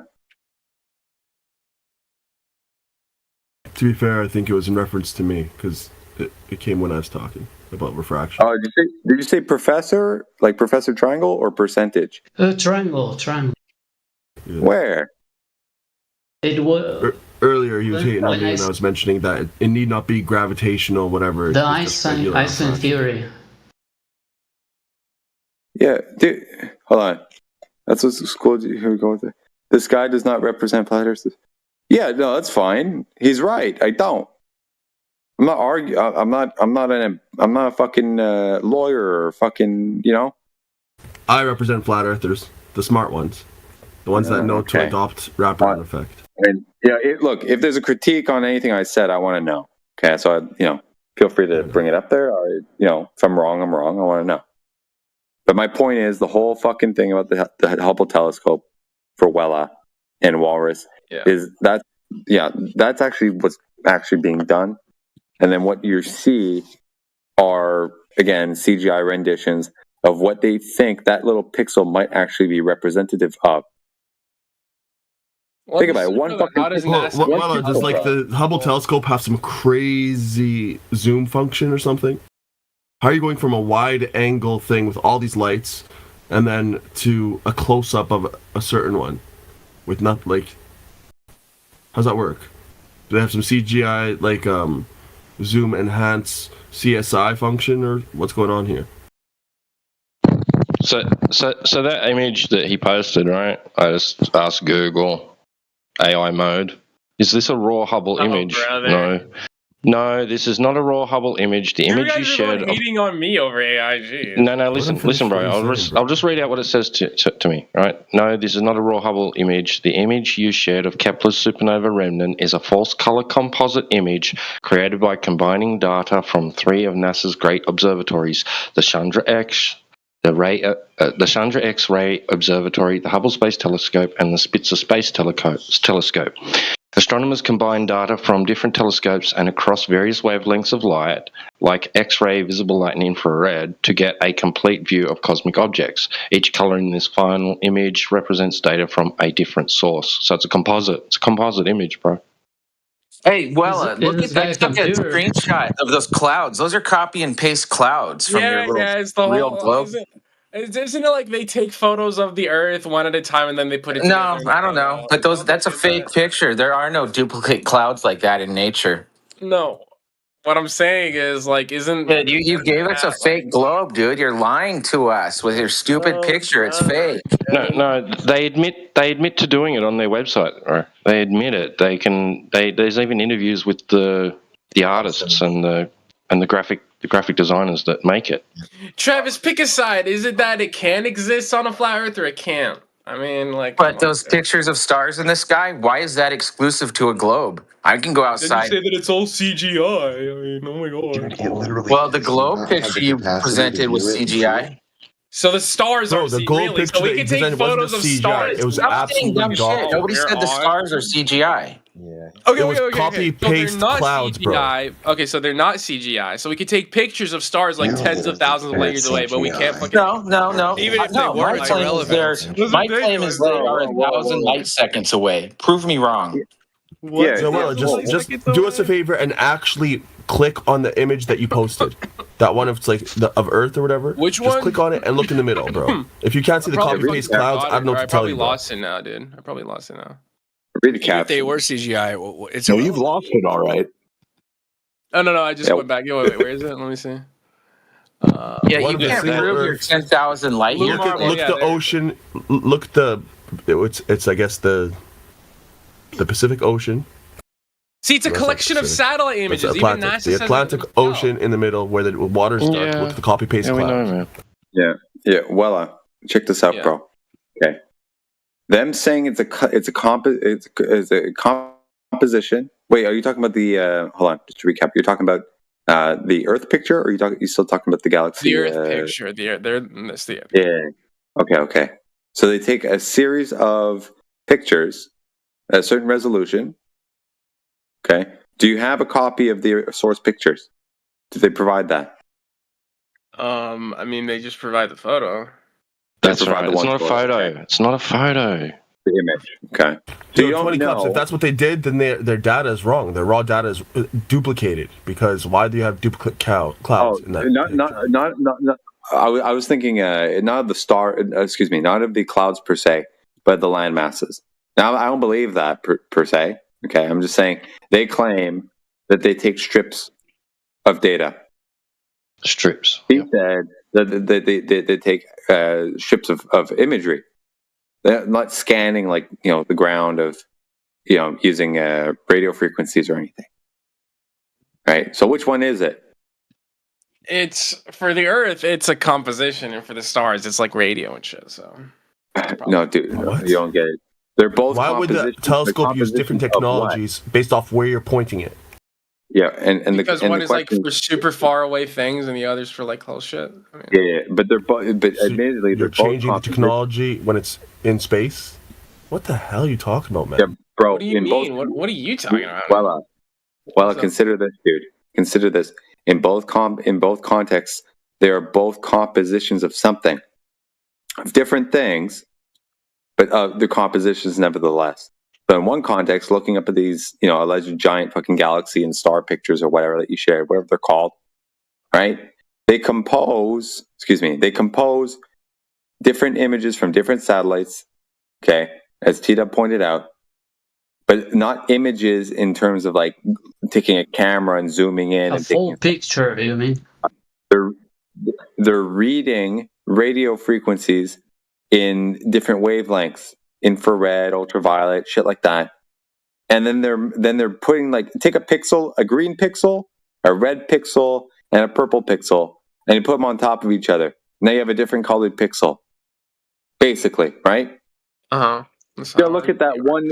Are you going to look at that one pixel, okay, and infer from that all that detail that you just, all that detail from in that glorious picture that you share by looking at one pixel or even two? I mean, by the way, where I don't know the technology behind it. Where are this picture from that Wheeler sent? The Hubble telescope. Are you mean Earth or I don't know about No, Earth. the Earth. I don't know about that, but okay. I have a question. Okay. Listen. Haven't you guys ever seen those videos of like people that strap a camera on a balloon?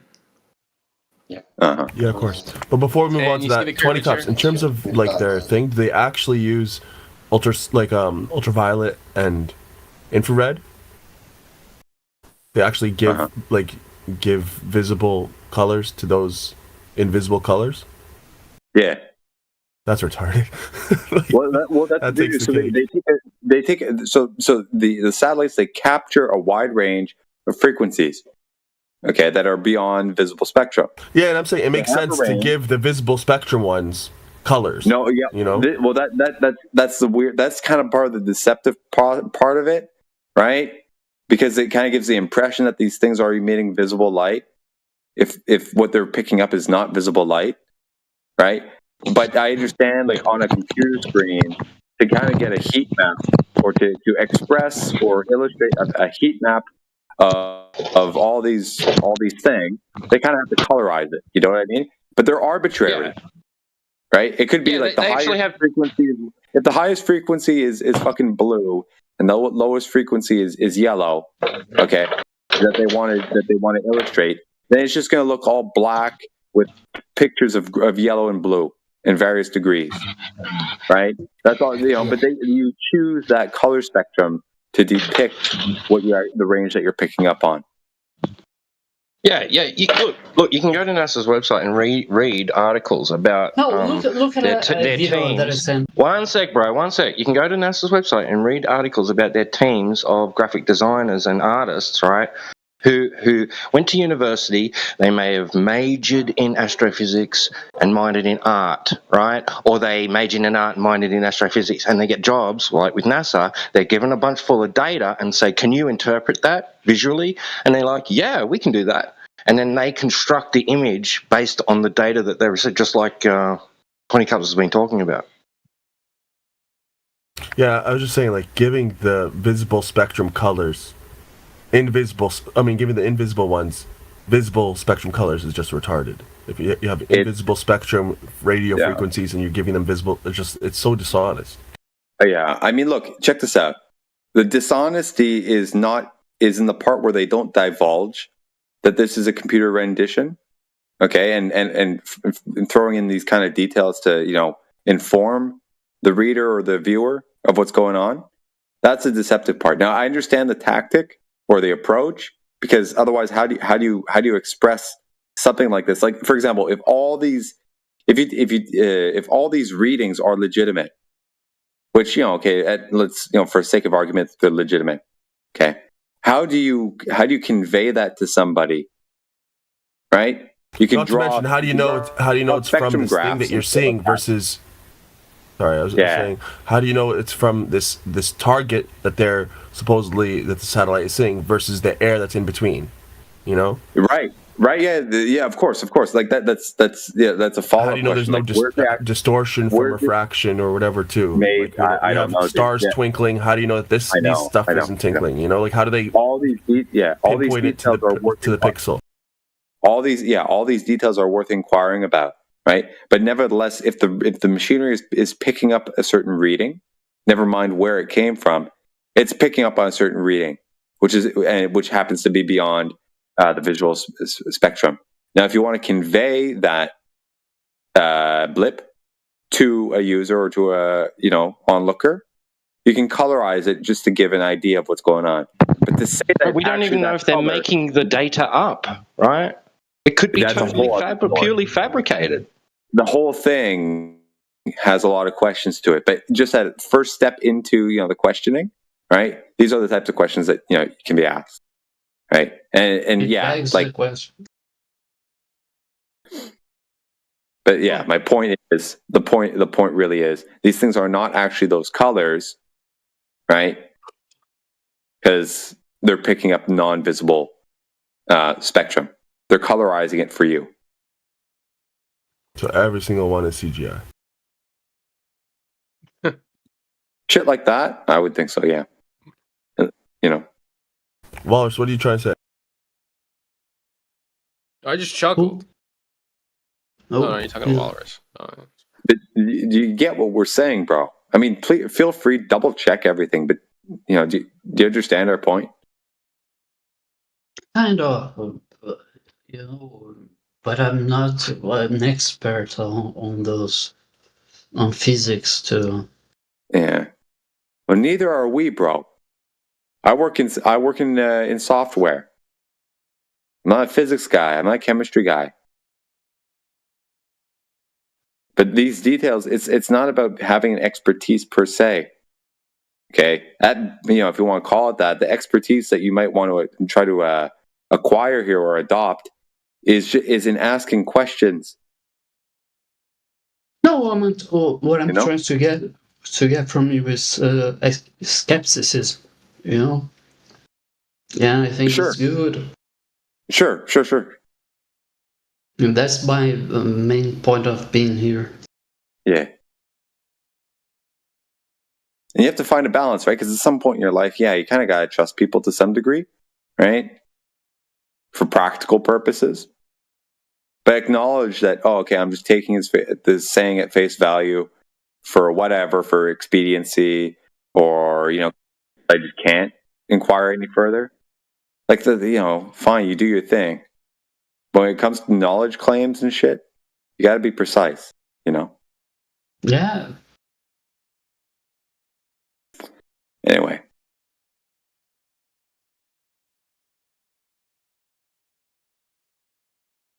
It's like heliocentrism has never been proved.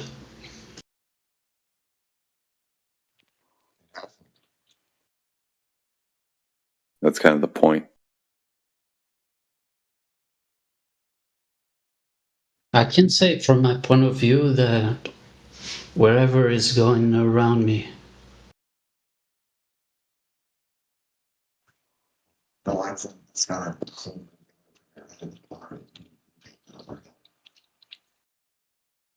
What was that, AJ? Saying the lights in the sky that he sees moving over his head, or indeed moving overhead. Sorry,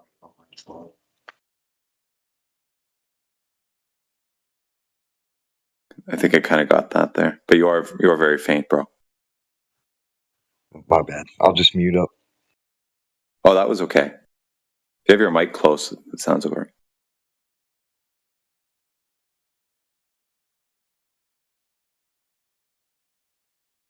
Anyway, I realize I've been hogging fucking mic all night. Sorry. You're good, dude. You know, from my point of view, the sun is going around me, so is the moon, and so are the other planets. Who can prove otherwise? Still waiting for somebody to prove the Earth is a planet. Yeah, round and flat, not mutually exclusive. I mean, granted, yeah, some of them could appear to have sphericity of some description, or curved, I don't know, like a convexity, you might say, right? Like, yeah, Saturn kind of looks like it's got rings going around it, like it's a ball with these giant rings going around it. It does. Even amateur photography can show that. You know, the moon's surface kind of looks like it has like contours that, you know, resemble convexity, right? Like it looks like it's distributed over a curved surface. Yeah, it does. You don't know that they're balls. You don't know if these things are optical illusions. You don't know how, like, that, you know, that light is being generated. And we don't know what medium exists, that they exist within, or what medium is in between us and that light source that could be affecting the way that we see things, right? But granted, even if they were spheres, right, they're round, right? We see them as round things, right? Yeah. Let's say that they're spherical objects. It doesn't necessitate that what we live on is like that. Does not. You would have to validate that. It's not even logical to assume it. It's not even logical to assume it. We should change the channel, the name of the channel, to the Earth is like stationary, and no one can prove otherwise. Well, that's just our base experience, right? We don't feel like we're moving anywhere, right? Yeah. And it seems like, so we look at a bird flying and it's moving. We go, that thing's moving across the sky. I'm motionless and that thing's moving. We see a cloud, it's moving, right? We don't think that we're the one moving. We go, oh yeah, that cloud's moving. I'm still. Yeah, same as an aeroplane, right? Suddenly when it comes to the sun and the moon, the planets and the stars, oh no, it's not that though, right? I don't know why, like, you know, that people apply that logic. Suddenly that, you know, their normal experience of things goes down the drain when it comes to the, you know, the stars. But they do. Oh, I do know why. It's a lie to say I don't know why, but I do know why.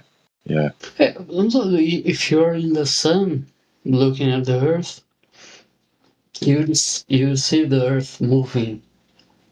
But if you're on the Earth, everything else is moving.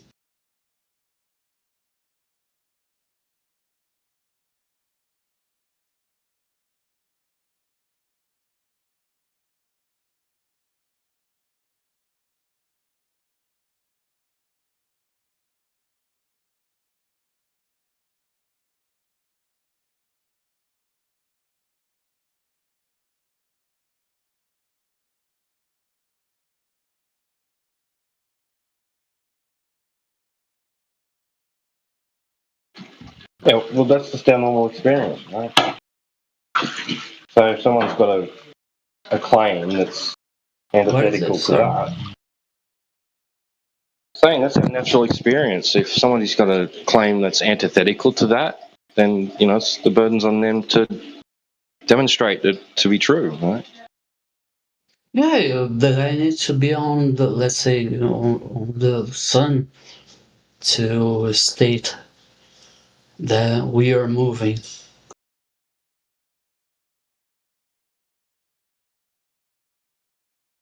Well, I don't know about you, but I'm not moving.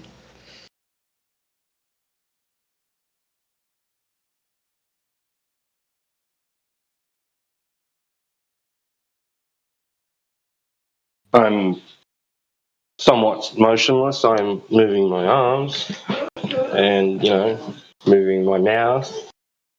I'm breathing, right? Blood's flowing through my body. So there's motion involved to my being, but it's not like I am traveling in a direction right now. But I'm told I am. I'm told I'm actually like on the surface of something that's in motion, like rotating. Right, it's on an axis and it's spinning. Right. How we don't know if it's rotating. Well, not only that, they'd say that it's also doing another motion around the sun. And not only that, they're saying that the sun is actually in motion around the center point of a group of other suns, right? A galaxy. Oh, maybe it's true for the sun. And then not on top of that, they say that the entire galaxy is moving through the universe, right? At astronomical speeds.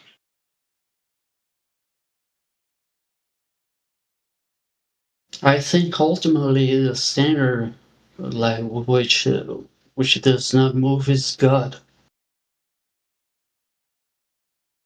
I don't know if that's the channel to talk about it, but I mean, it's not he or it's fixed.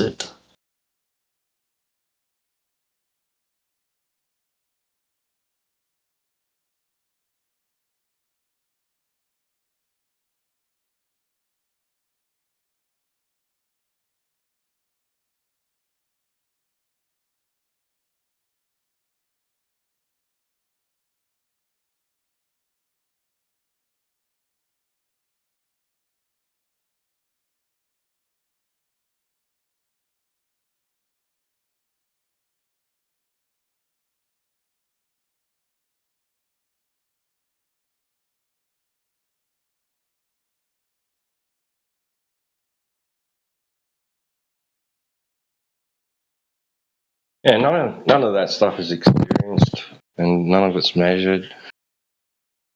So, like, it's just a story. It's just like a bedtime story. It's the biggest lie of all of scientific history. That the Earth is moving.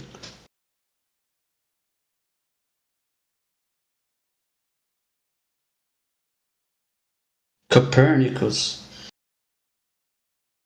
He had no basis to state that.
Hello. What's up? Is this real? Indeed. Very. You're a flat earther. Yes, sir.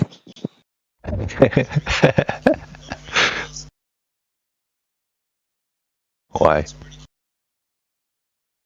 Because of how flat it is. How'd you figure that? I looked at it.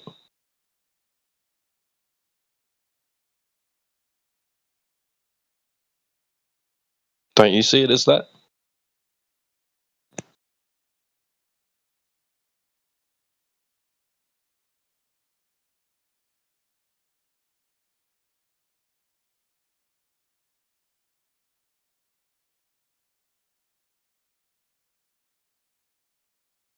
I'm serious.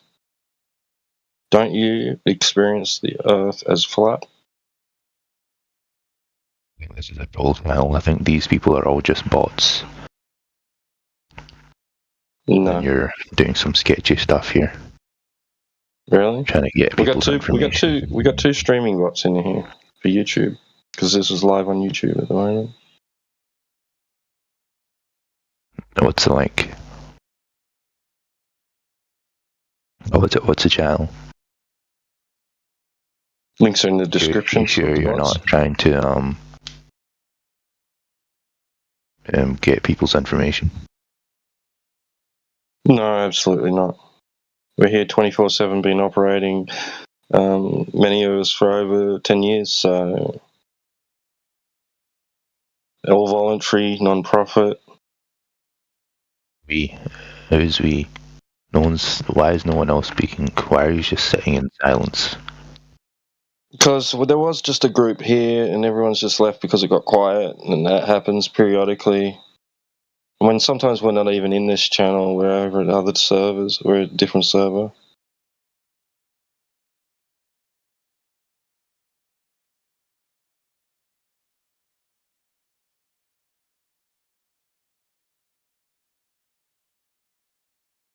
I mean, the Earth measures flat, so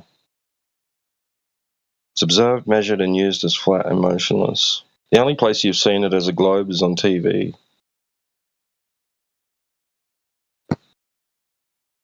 The only place you'll ever see it like that.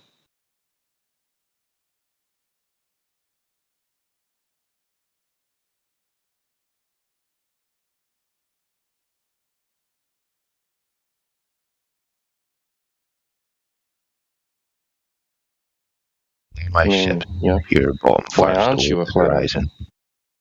Say again? Explain why ships disappear bottom first over the horizon. Bottom first over the flat horizon, the horizontal horizon. Wouldn't it be going over a curve instead of a flat thing?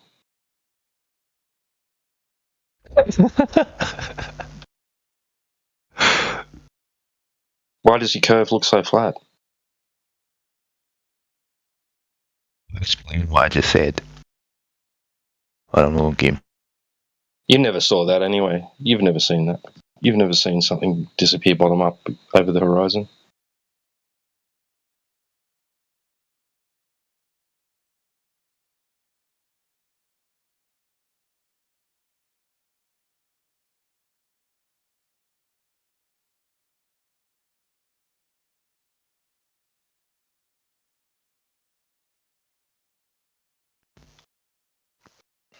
Alright, so how many of these things are bots? I think all of them are bots, if I'm honest. No, just the two YouTube things are bots. That's it. 20 Cups was talking earlier. Cider is active member. I've heard him speak. Dove's active member. Heard her speak. Make them speak. I can't make them speak. They can speak of their own accord if they're listening and want to. Speak.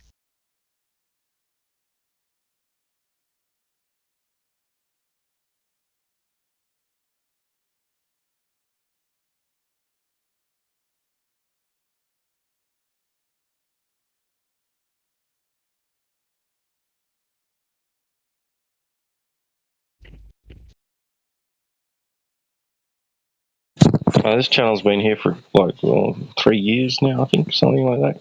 Maybe going on 3 or 4 years. I've not seen it ever. Well, if there's no moderator in the channel at the time, it won't appear in the channel list for you. But when we're here, it does appear. So.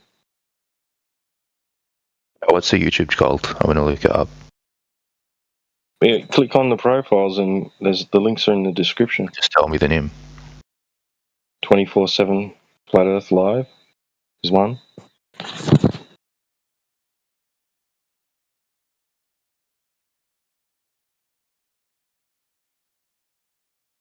Discord live open discussion. 27 watching. Who are these 27 degenerates watching? They're all bots. Vector. What? All bots. Right, it's like what's the purpose of having bots for a non-profit channel?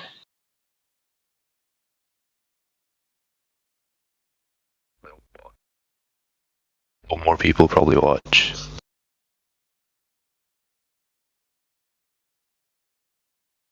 Right, people are going to come and go, like, as they will.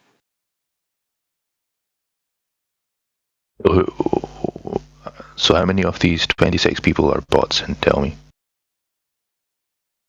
I have no fucking idea. Probably none. And if they are, they're not implemented by the owner of the channel. I don't believe you. Oh, you don't have to believe me. I don't care. Ada.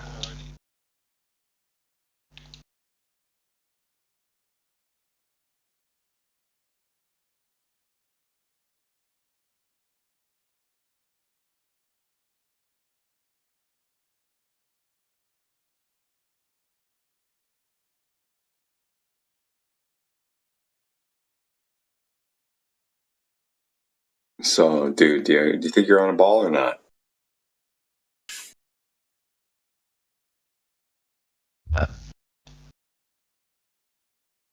Do you think you're on a ball or not? How many?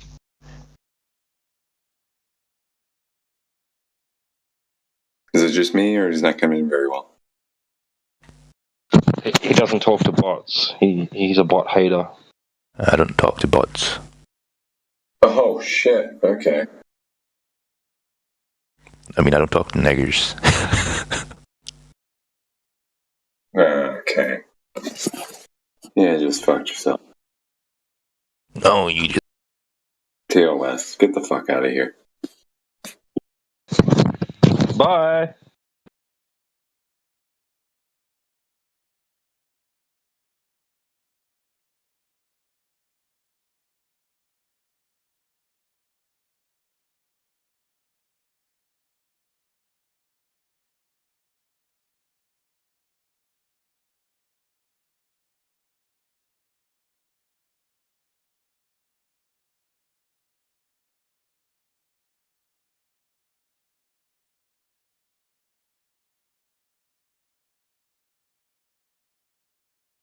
Well, now it's boring, so maybe we shouldn't have done that.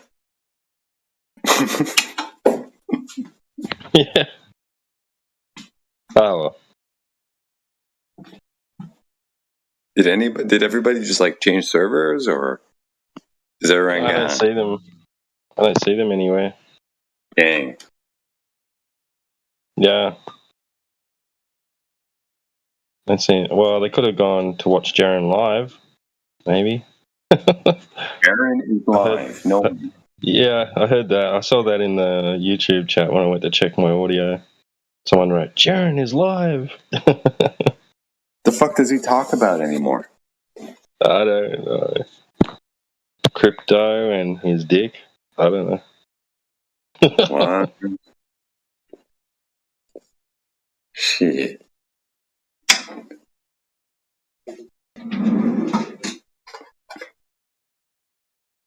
It's funny, it took me a little bit of time to realize it, but like, I had been yapping for like 5 hours, man.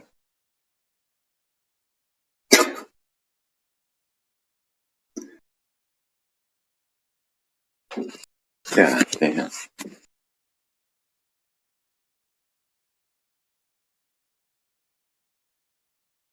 Were you here for Talon earlier? Yeah, some of it. I was here for a bit. How long has he been around, man? At least the time that we've been in this server. My God.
Hey, Dubs, are you there?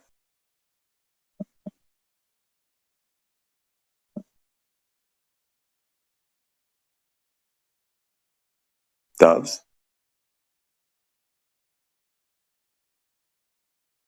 No, okay. Cinderfella? I don't think I ever heard you guys speak.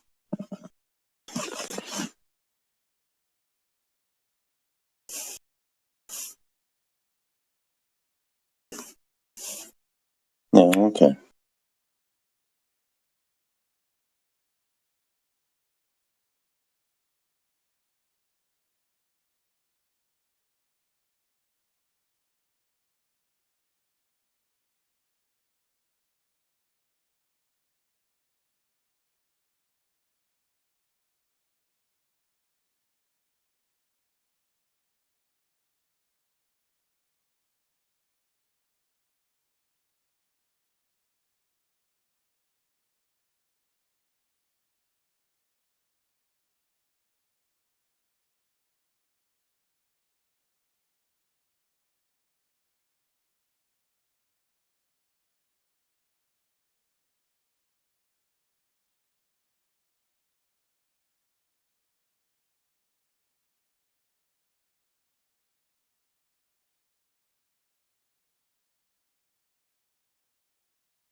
Done lost the crowd.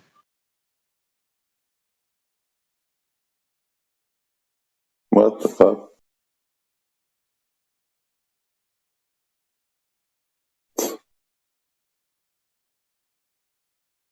What the fuck did you say?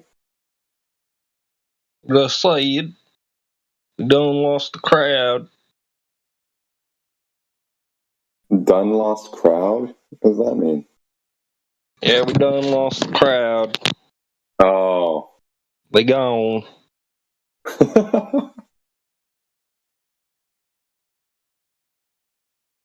It's alright. You guys get the clown car around what time? Should be any minute now. Hopefully. Yeah. Well, I mean, nights where I've stayed up like this, I remember, like, around this time, my time, like, it would pick up, Roots gets in here, Jedi gets in here. Yeah, it's the morning for them, right? Yeah. Yeah, I don't know where everyone is. Usually got a few late night stragglers, like from the States, going, "Oh, I'm gonna just another half hour. It's only 3 a.m." Yeah. Well, yeah.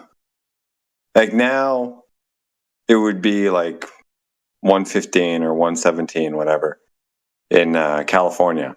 You know, so Right. you would think, maybe a few, but probably all out partying and shit. It's fucking Friday. Well, Saturday now, but Yeah, right.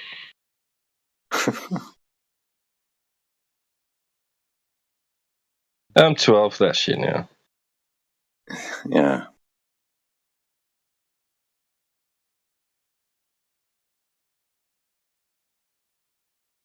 I remember a few times somebody's come in around this time. They sounded American, like a group of like 2 or 3 like drunk girls would jump in. They just start talking shit. They're hammered. Like, that's fucking funny.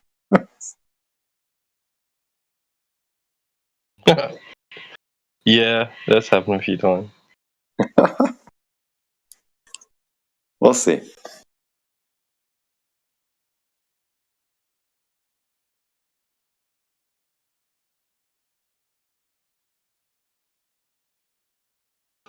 What are they like?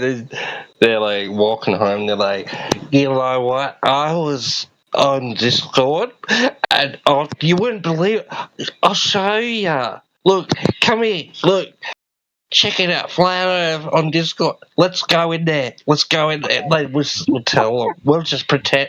Like, what? We'll tell them it's a ball.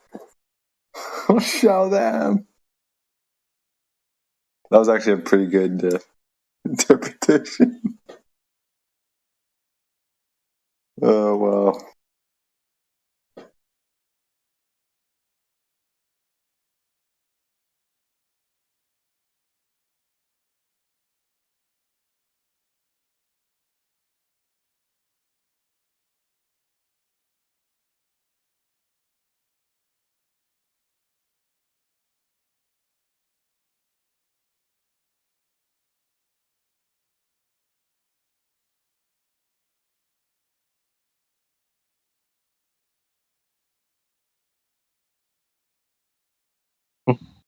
Like, Jim, you studied science at uni.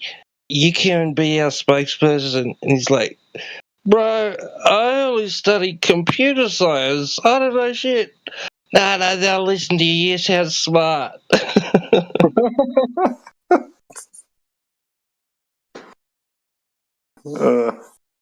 Your degree says science on it. Yeah. Yeah. We'll see. I'll give it a little bit there. I'm going to be up doing a couple things. Maybe catch it.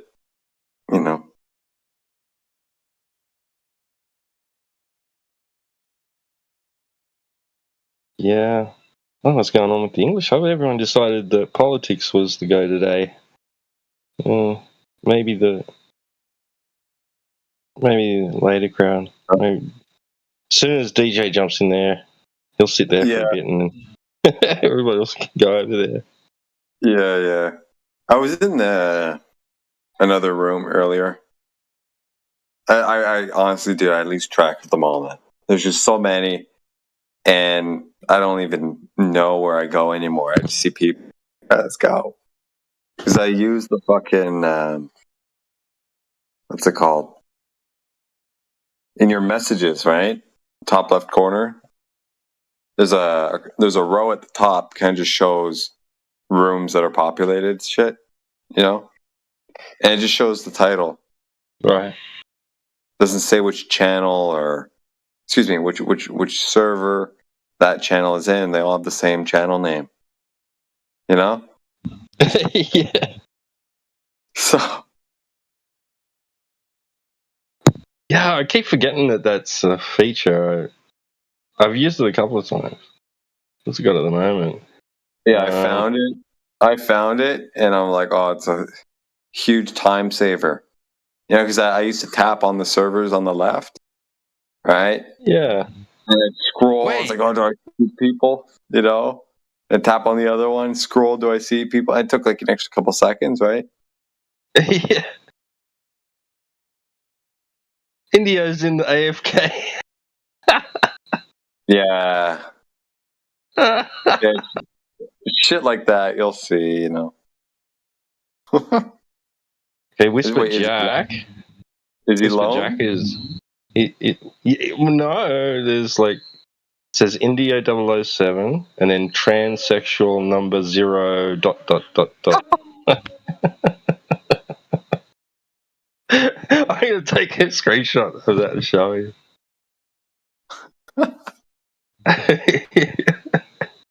Indio's hanging out with a tranny. Excuse me. With a transformer. Got to be politically. Good old Optimus Prime.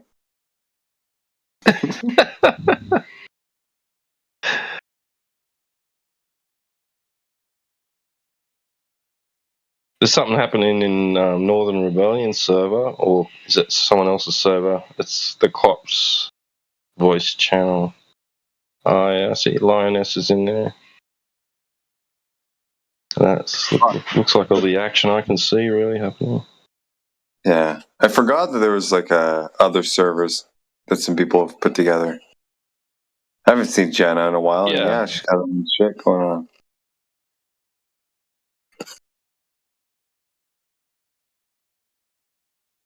I was never invited to that party. Oh really? Oh. Yeah, I don't think she likes me.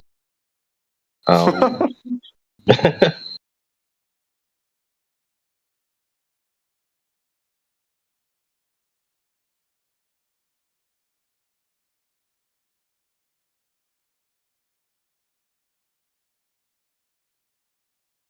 I'm curious. I'm going to join this channel to see if there's like anybody actually talking or have their mic open. I'll be back. Hang on a sec. All right. I'll entertain the room. Oh shit. Fish. What's going on, bro?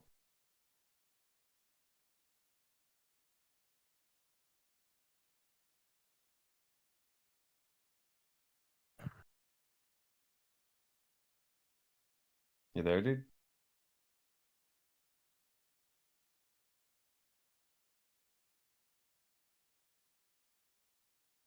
All right.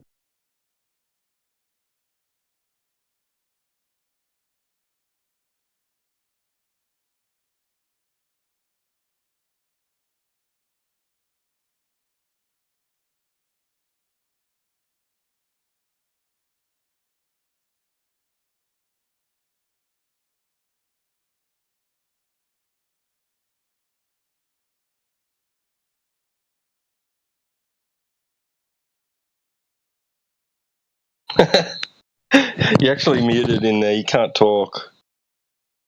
Who? What? There's heaps in there. Who? There's heaps of people in there. Like they're just all being moved there automatically by the server bot or something. Because like after an amount of time of inactivity, I think it just automatically moves you there. To an FE room?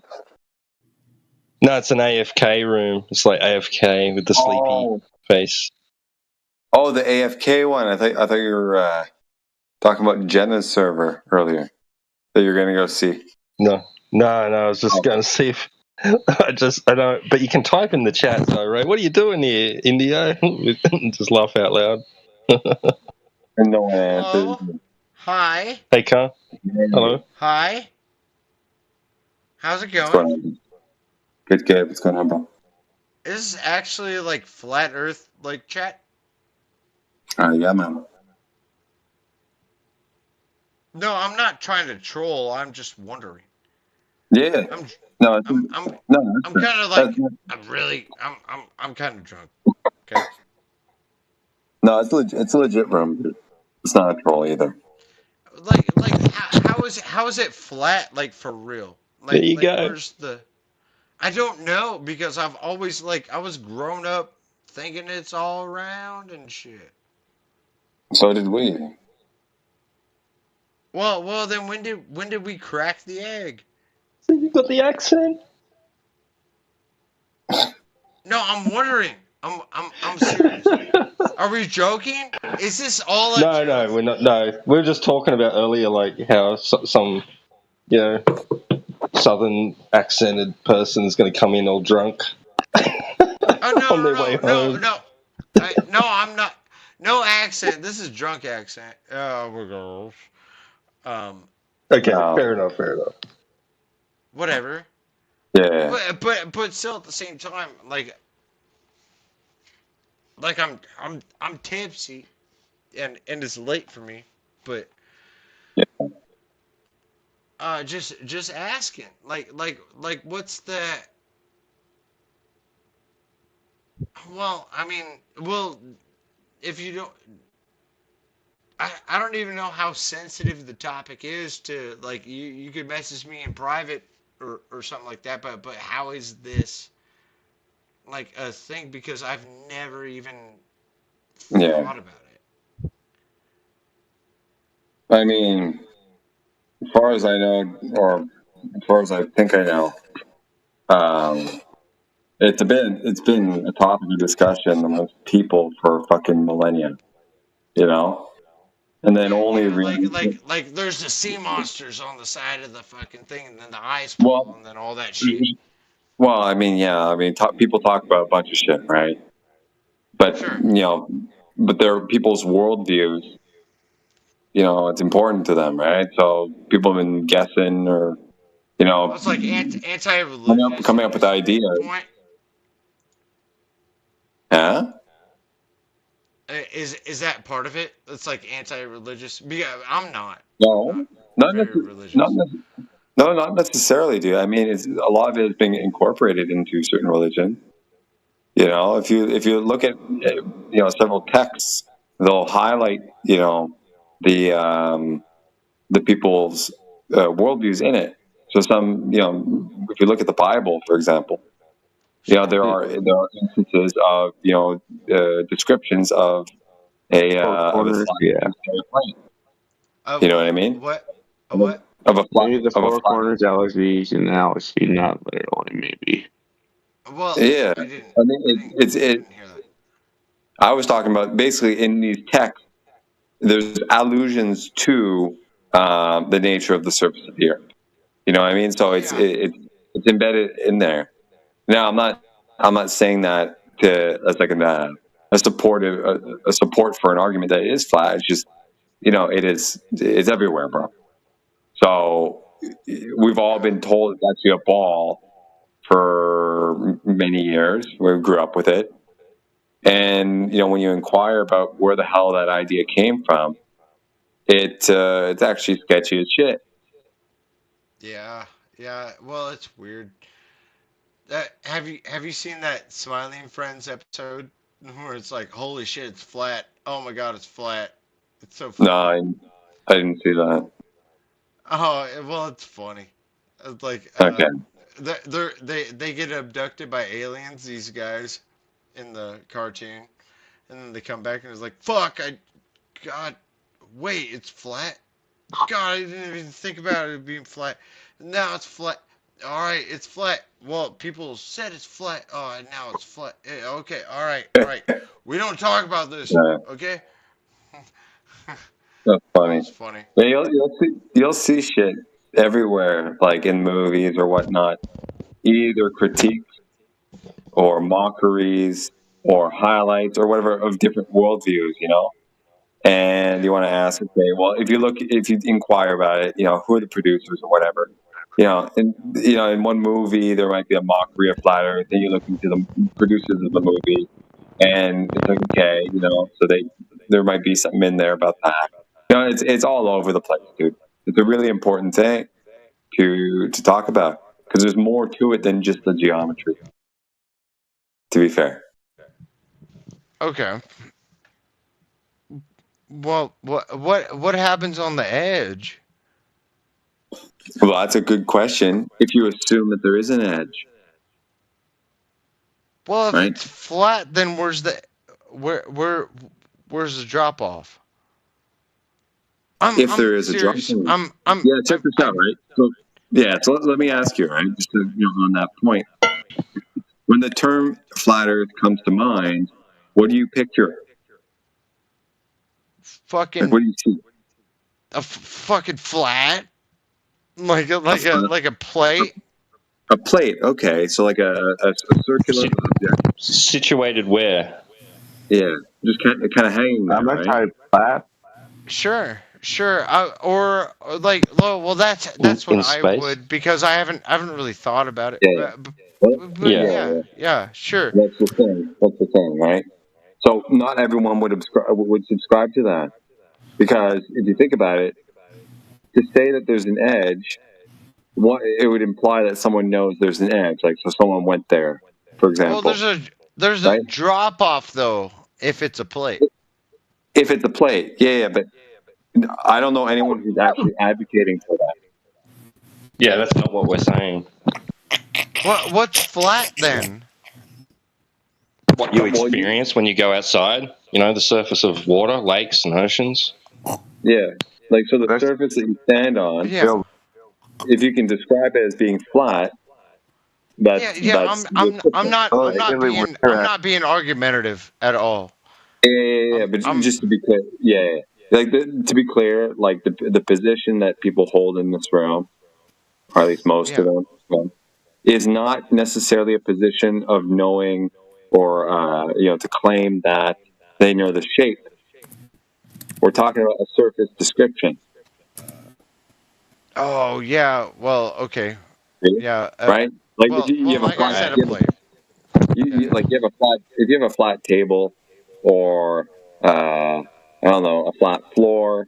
They're different shapes, but they're both flat, right? Yeah. But we're not talking about like it being an object in a location, right? Placed somewhere within something like outer space. That's not what we're proposing. Yeah. Yeah. If it was, nor like a shape either. Yeah. Yeah. If it had a shape, it would have to be a shape somewhere, right? Yeah. So what if this is all where the there, or where the where is? Oh yeah. I mean, no. Yeah. There's a lot of media about this, and then everything like that and stuff. But like how the magnetics, like people have killed themselves thinking that thinking they could just do trajectory arrangements and stuff like that before. So I'm just wondering, like, that one guy who thought he could build his own rocket and then killed himself. Oh yeah, okay. I heard about that. Yeah, but no, he wasn't going very high though, bro. He was a stuntman that made his own. Yeah, he made his own rocket. It was actually steam powered, if I recall correctly. Yeah. But he wasn't going to go high. Like, he wasn't going to go that high. He was just doing it for kicks. He was a stuntman, and his lawyer actually, his agent or whatever, manager, agent / lawyer or something like that. Not to. Well, no. It was all right. They some flat earthers approached them and said, "We'll sponsor you," or something like that. Like, if you fly a banner for us, flat Earth banner. And so that's how all that got sort of involved with that thing. And then he ended up killing, accidentally, No, well, he was deleting himself. Tosh. He was on Tosh.0. Mm-hmm. Let me guess. Was the storyline like, flat Earth guy killed himself trying to prove the Earth is flat or something? No, it was before he killed himself. He was on Tosh.0, which was like that. Did you ever watch that? No. Well, it was like a before Like ridiculousness. Like an advertisement.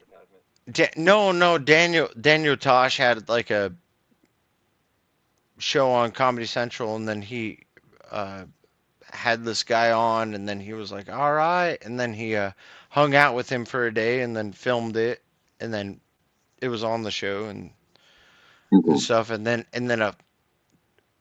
like a year later, he ended up fucking being all like, I'm gonna send myself to the fucking, I'm gonna look at the fucking wall, and stuff like that. Like he did all that shit, and then died. I think it was it may have been the same situation if he was sponsored at the same time, but okay, I don't know. It may have been somebody else. Yeah, a lot of people have weird ideas about it. In the same fashion that, like, you know, someone will say we live on a ball, and they don't have any evidence to it. They might have. Huh? I can't really. Your microphone. Sorry. What I was saying is, some people have certain ideas, right? In the same fashion as someone would say they know that we live on a ball, but they don't have any substance for it. They might have indications that it might be, but they take that at face value that it means for sure. You know what I mean? And then they build their entire worldview on that. Yeah. Without checking, right? For a lot of people, it's in that same fashion. Some people would do the same when it comes to this, because there's so much to get into, and it's hard to really say you know everything about all the details. You know, so some people like to talk about it and whatever. If they're honest, it's like, yeah, I have this idea. It might be this, and that's fine. But you know, to argue at a certain point, you kind of have to know your shit. So in this room, we tend to stick along those lines. Of course, and that's why I'm only asking questions. Like I really don't. Yeah, it's fine. Fucking, you know, it was like I'm not a scientist. I'm not a. You know, I know we all got taught the same shit, and then you know, you know, going through school, we were taught as round. Yeah. And you know, in this chat or anything, it's flat. So it's like, yeah.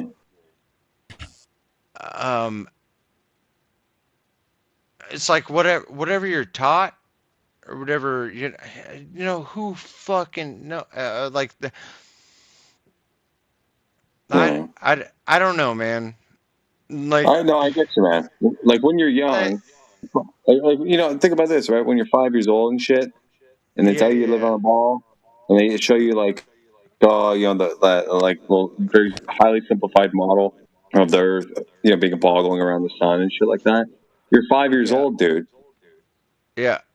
You know, like you don't have the faculties to ask. Oh shit, that's cool. How did they figure that out? You know, you're still taught that same thing until you're 18, though. And because you're kind of taught that early on at a stage where you're not capable of asking about it, it just gets so ingrained that you take it at face value. And even as you get older, you know, you kind of just don't bother asking because, you know, it's a given, right? It's like, who cares? I'm here. Yeah, it's like, it doesn't matter. I live here. This is where we are. And it must be so, right? Because everybody knows it, you know. Yeah. But yeah, the only argument I have against it, and mind you, I don't have a weight in the whatever. I'm not trying to refute nothing. No got a dog in the fight. Yeah, no dog in the fight. But like, since say it is all around, like, it makes complete sense that there's flat space on a ball. If it's so big. Yeah. Well, there could be flat spots, right, on an imperfect ball, right? Yeah. We get that, but we're not told. We're not. We're told that it's not perfectly spherical, but ideally, kind of, approximately spheroidal or whatever. You know what I mean? What you're talking about, like the flat spots and shit. Well, that can happen on land. That can happen on land, right? Right. Yeah. Even But for example, water. Take water, right? The claim is, water is held down by gravity, right? And water kind of finds its own level. So in their conception of that term level, it's kind of like, level on a sphere would be like layers of an onion, so to speak, right? Mm-hmm. So water would find that kind of ideal curve, along or around the ball.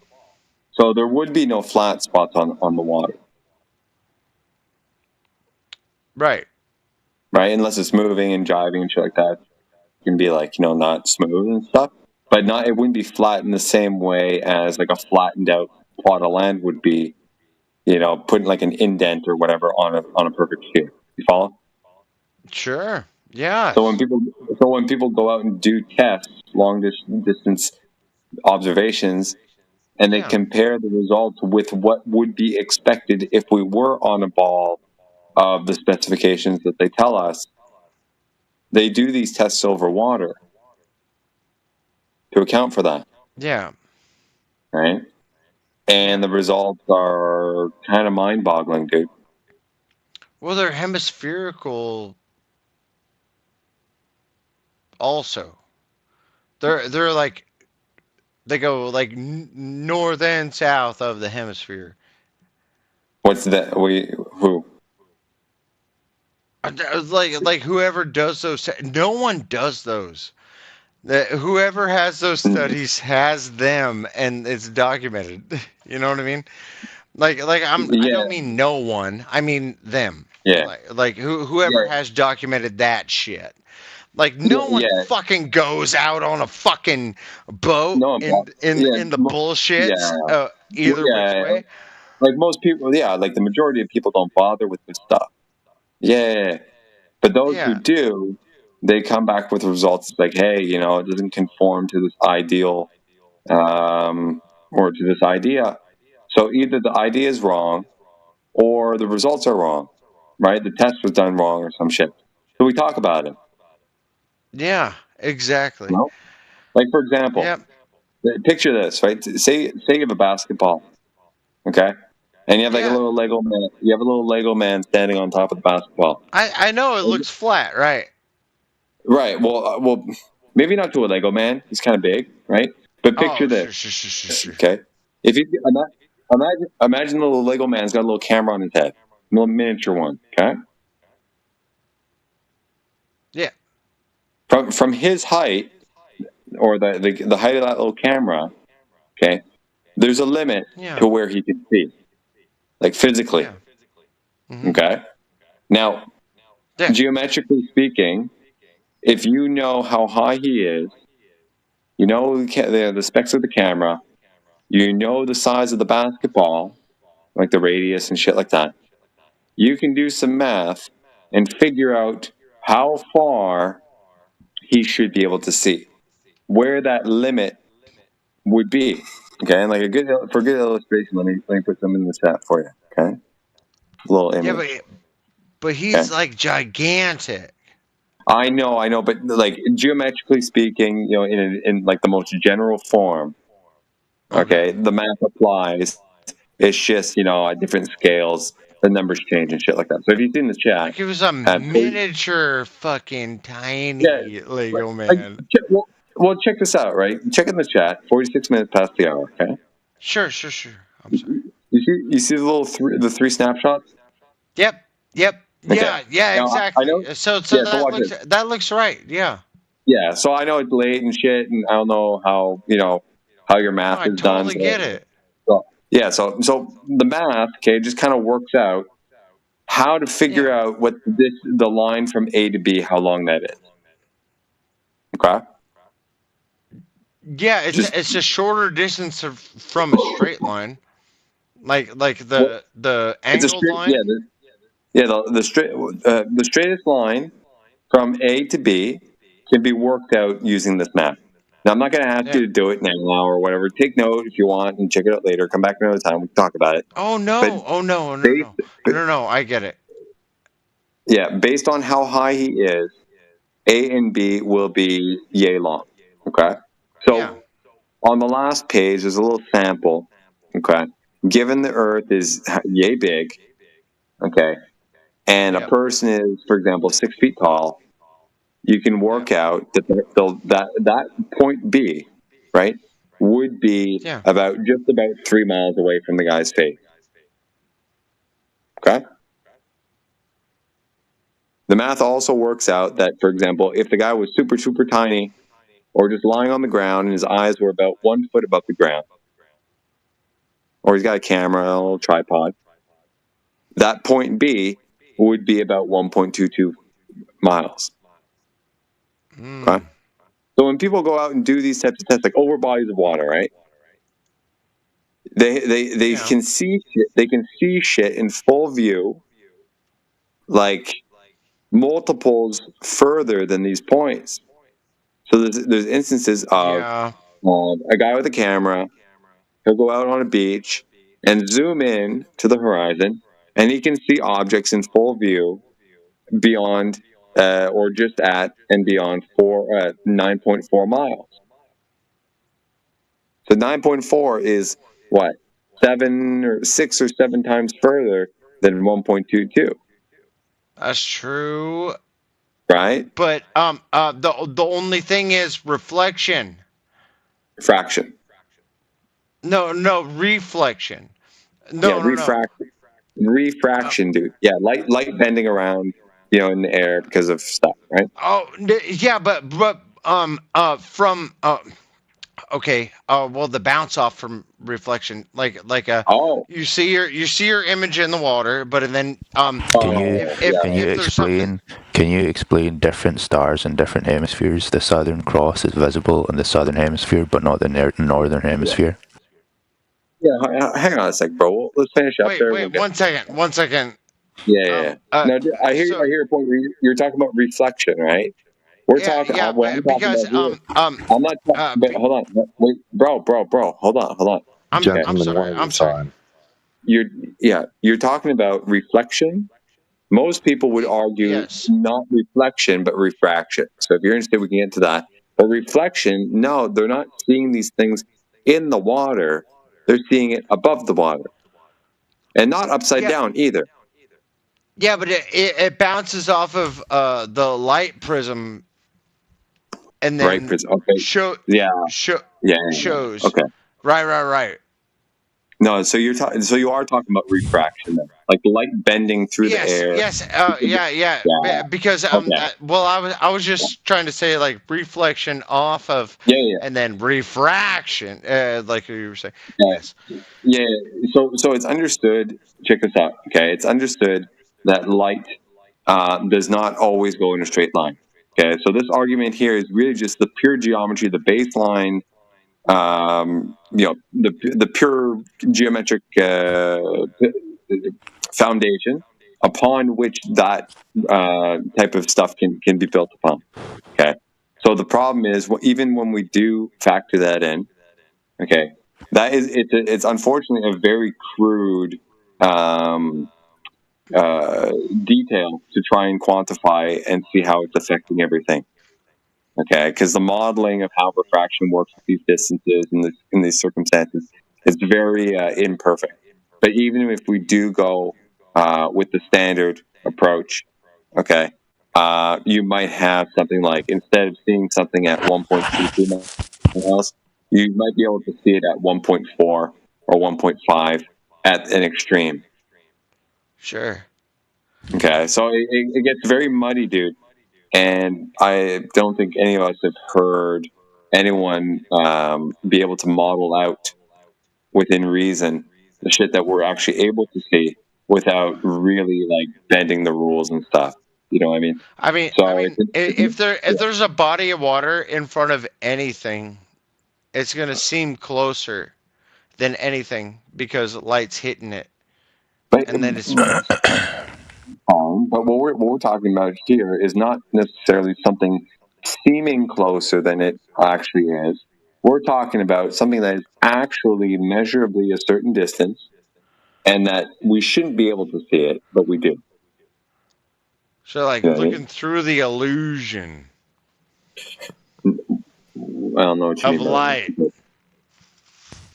No. We're seeing something that we shouldn't. We're saying it isn't an illusion, and others are.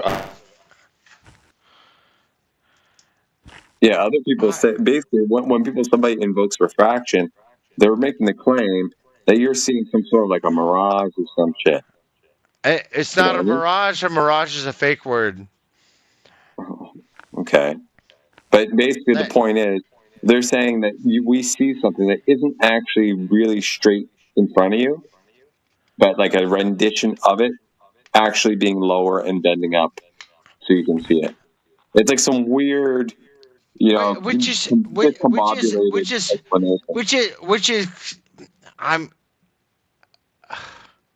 I mean, dude, I check it out. I can see the reasoning behind it. Okay, some of these mechanics. It makes more sense with spherical property. Well, hold on. Not when you dig into the details. Okay. This is why it's worth talking about, because the details put a limitation on what is actually possible, and what they're claiming is it falls beyond these bounds. So something else must be going on. Okay, that's why it's really interesting. Well, interesting or trying to grab it. What? Trying to how? No, Earth is observably flat, man. Just like over short distances, people say, "Yeah, I agree. The curve's imperceivable. We treat the Earth as flat. It measures flat, blah blah." But on a bigger scale, okay, so we'd measure the bigger scales. Well, okay, here there's supposed to be 290-foot drop from horizontal, over 20 miles of water, and we're just shooting lasers and seeing straight across to the other side of the lake. Right? Oh, well, that's because and just like you, they say, that's because you're seeing an illusion. Light's behaving in a way that makes it look flat. Okay, so no matter what observations we take, there's just some kind of fucking excuse for why it looks flat. Every time. But still, there's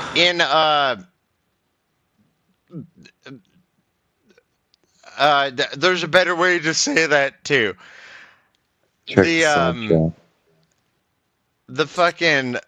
There's trajectory and then there's gravity.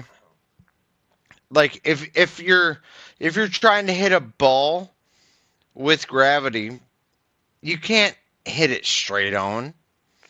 You have to. It was like, why would they put a if you're trying to hit a missile, say you're in a satellite station or whatever, and you're trying to shoot a missile to the Earth or whatever, you're trying to hit a specific point. You're trying to hit fucking England. It was like, all right, well, we're not gonna shoot it straight on top of England. We're gonna like the satellite is straight on top of England. It's not gonna work like that.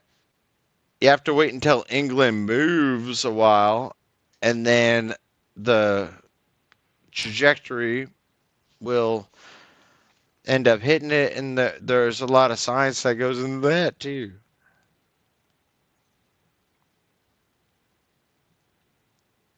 basically the Coriolis effect type shit. Like you shoot something where the thing is going. Yeah. Well, you have to. It's called Kentucky windage. Yeah, you gotta. Yeah. Well, it still works when you're trying to shoot somebody in the fucking wilderness or something. Well, yeah, but to claim that the reason for that is because the Earth is spinning underneath. Well, why do bullets drop when you shoot them? Bullet drift has nothing to do with the Earth moving. Well, still, it's just still gravity. Yeah. Well, hold on. Yeah. Well, bro. Yeah. Check this out, dude.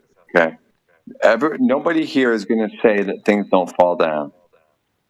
Now, what we will say is that actually, empirically, not everything does, but many things do. Right? You take your phone, hold it in your hand, stick your arm out, open your hand. Your phone's going to fall. So do you guys believe the Earth is spinning? No. Do you believe it orbits the sun? The Earth has never been measured to be moving. So it's not moving and it's not spinning. That has nothing to do with belief either. Okay, I'm just asking you a question. So you don't believe it orbits the sun, and you don't believe you've experienced the Earth to be in motion. Listen, just answer the question. Do you believe that or not? I already told you, dude. No. So you don't believe either of those things. Beliefs are just ideas that make people happy to think about. All right. So you still haven't answered the question. Explain stars in different hemispheres. Explain why the Southern Cross star is visible in the southern hemisphere, but never in the north hemisphere. Yeah. So you're talking about the sky. Lights in the sky have nothing to do with the measurements of the ground, dude. It's a complete non sequitur. You're complete nonsense. No. I mean, dog, check it out, right? If the ground is flat, whatever's going on in the sky is operating around a flat ground. Right? Now, just because you can't explain it... How does the sky change? Bro, check it. I was just going to kind of say that. Just because you can't explain it mechanically, right, doesn't mean it's not happening like that. Now, if you know it to be the case that on a flat Earth, everyone would see the same sky. So what you're saying is not true. Really? How so? What do you mean how so? Because like he said, the sky wouldn't change. It's hemispherical. Yeah. Do you know what's going on in the sky? Do you know all the mechanics of what's going on the sky to actually justify that statement? Oh, it's not an AI grid log. What the fuck, dude? You're honestly you're starting to really off your rocker, man. All right. Yeah, maybe just kick back, bro. How about that? I bet neither of these guys know what the Rayleigh criterion is.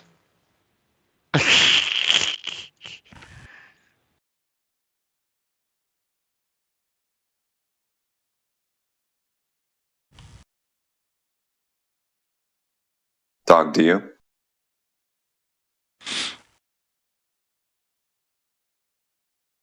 Apparently you don't know what the sky is. No, I don't actually. Do you? No. Well, I know what the sky is. I mean, you look up and you see shit, right?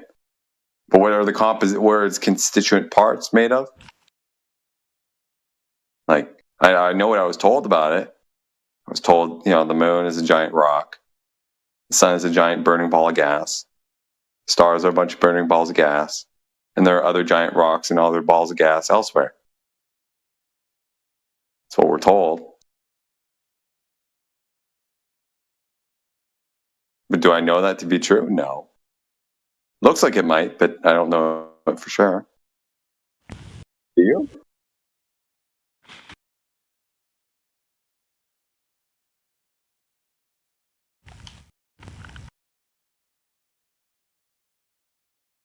Mr. Dog, do you know?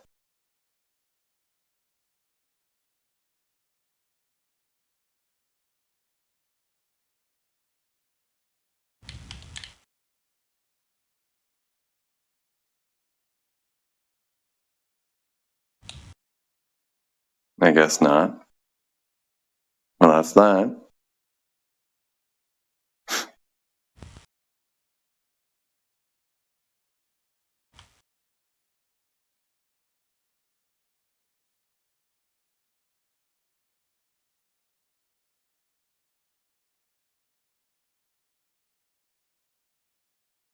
Sup, Jojo?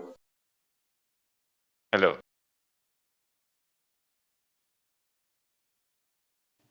Welcome. And goodbye. Happens all the time. Yeah.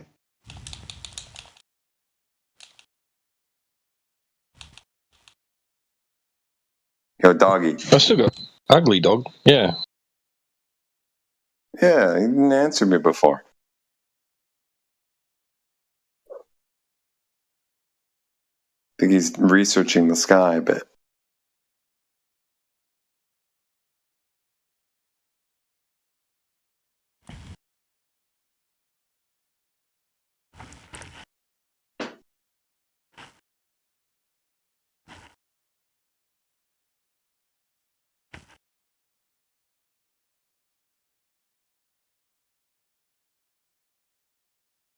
Yeah, it's all well and good to like imagine that, you know, from you know, like a model.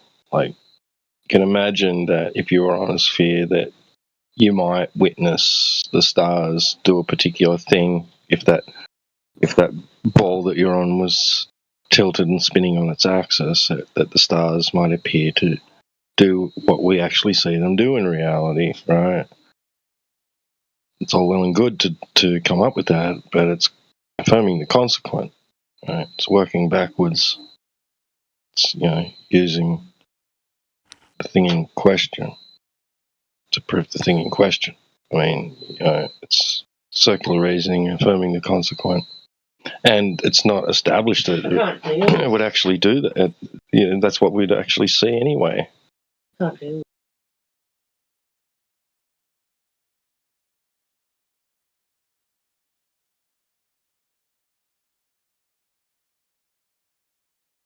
Like you got to lay on a bunch of assumptions in order to assume that you've got the correct explanation for what you're witnessing. A whole heap.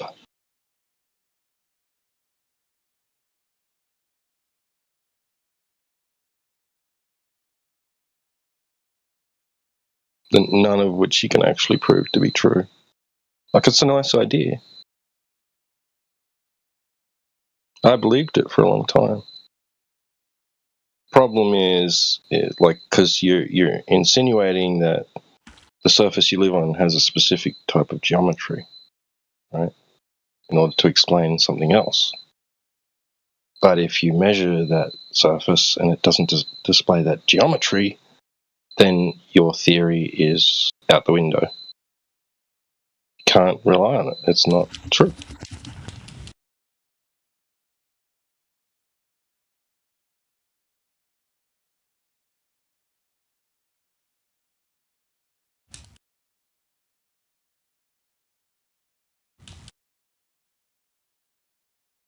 Therefore, as was stated earlier, whatever's happening in the sky is happening over a plane, a planar surface, not a curved one, not a spherical one.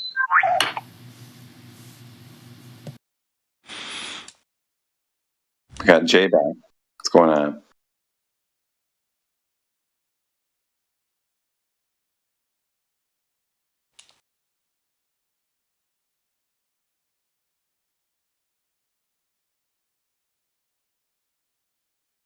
Jay, you there?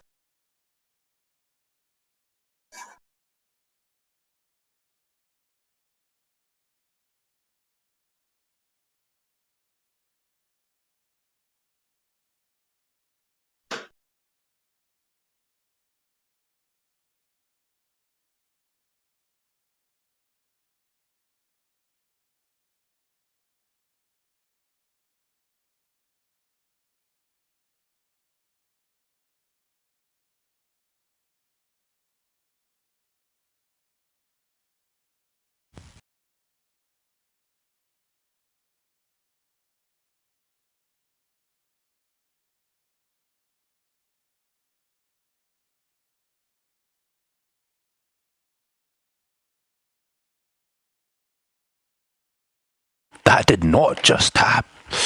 Oh my god. I mean, that makes sense because it's meth. But fuck me. The fuck you talking about?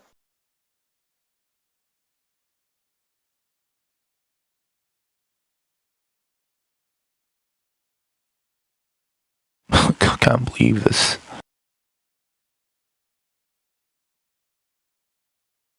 I mean, dude, if you're gonna talk to yourself, you can mute up or something. Shut up, man. I don't speak to stupid. Alright, you can piss off. Get the fuck out of here.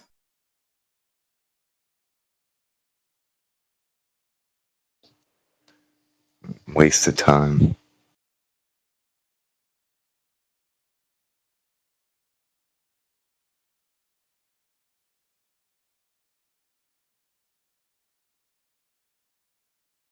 I mean, yeah, you can hang around there if anyone else comes in, opens up a conversation. You feel free to listen in, but if you're gonna talk shit, dude, I mean,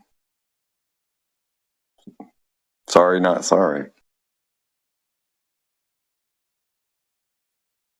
Ain't nobody got time for that.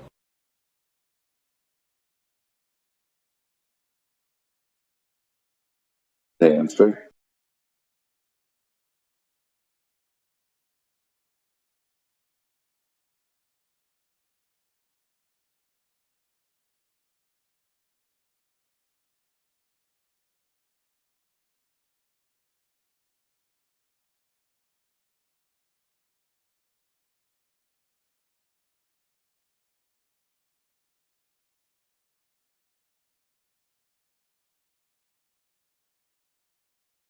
By the way, AG, you're sounding pretty good a second ago. Did you fix your mic or some shit?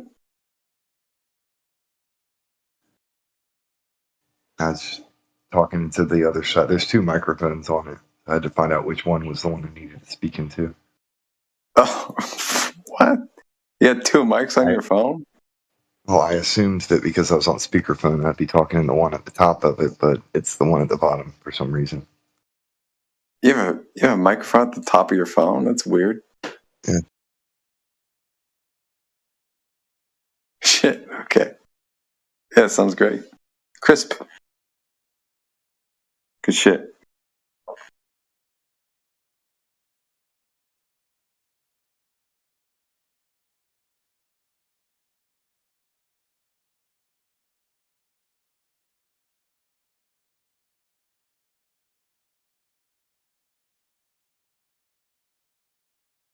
Wondering if it activates that when I'm recording video or something to do stereo. I don't know. I just know there's a hole in the top that looks identical to the one on the bottom, and that's the microphone. Oh, yeah. I have a hole in the top. Yeah, but I'm wondering if that's just stereo recording. Maybe it only activates when you've got the video recording on. I don't know. What the fuck? But yeah, I was just speaking at the wrong side of the phone, so I changed. Yeah. I always thought that was just a like a hole just to calibrate the pressure. Maybe. I never looked into that, but it always seemed to me like, oh, maybe on the inside of the phone it needs to cool off, or pressure needs to balance out, so you leave a hole. I don't know. Maybe it's got some other use that I have no idea about.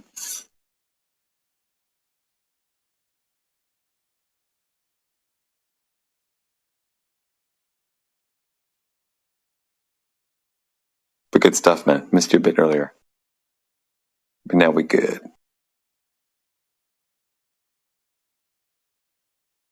Yeah, man.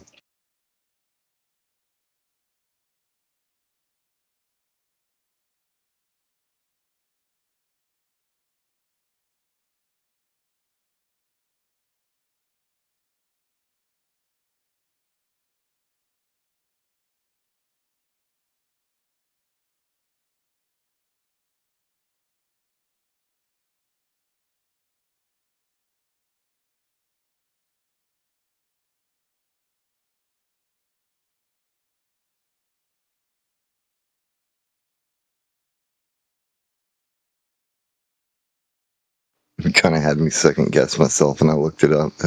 Yeah, it does have 2 mics.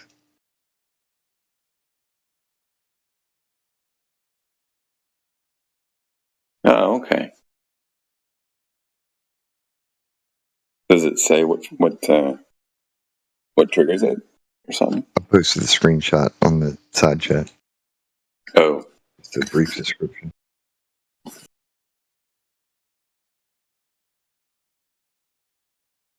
Okay. Okay, I see why. That's to help with the noise canceling stuff, I guess.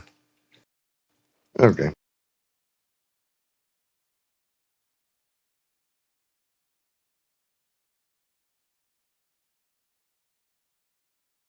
Okay. But you would think it would actually work. Yeah, I assumed it did, but in a call, right? Yeah. Maybe you have to toggle I it. figured if I'm on speakerphone, it's not the same as when you're holding the phone the other way. Whatever.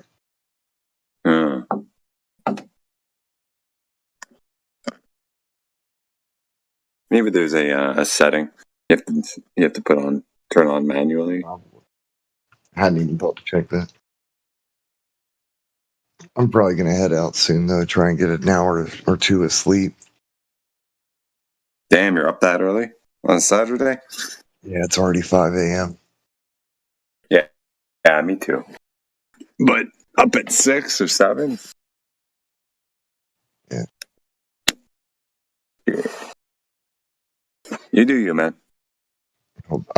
I just can't sleep well when I'm not at home. You're at the Big H again? Yeah, back at the hospital. Same shit, different day. Fuck, man. It'd be alright. I'm gonna try and get some rest before they come in here and start poking and prodding at me again, taking tests and shit. Oh, of course. Yeah, do your thing, man. Wishing you well. Stay blessed, man. Yeah, good to hear you, bro. You too. You too, man. Stay blessed and watch out for zombies. Yeah, as usual. Yep. Bye.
Hey, how's it going?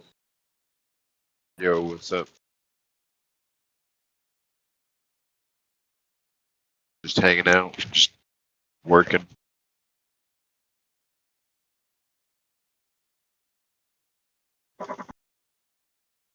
Working? Looking for something to listen to while you're working? Yeah, something something I can focus on, kind of keep my attention while I drive. The server's pretty good for that. Fair enough. But what's going on in this flat Earth chat? Seems pretty quiet. It is, yeah. We've hit a lull. that happens.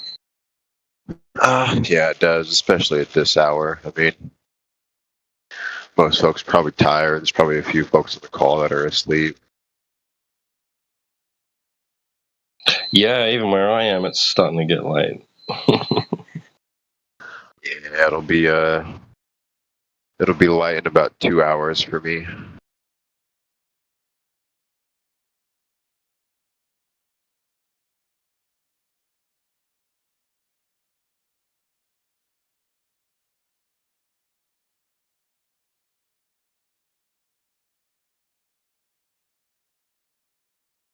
Well, sorry, there's not much more happening in there.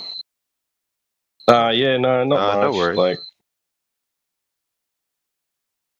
the usual, like people with their incredulity and and their exasperation about how could someone believe this. But we've had a couple of chill conversations. Had one drunk guy come in who he was pretty chill, but then I think he got too drunk. Yeah, there's a fine line right there. But I mean, that doesn't surprise me too much. Everybody's got their own opinions, and especially in a place like this, people are very adamant about sharing them, which I'd say is a good thing. Just a good old ebb and flow back and forth. Seems like if I had to guess, maybe the conversation kind of stopped like 30 minutes ago or an hour ago.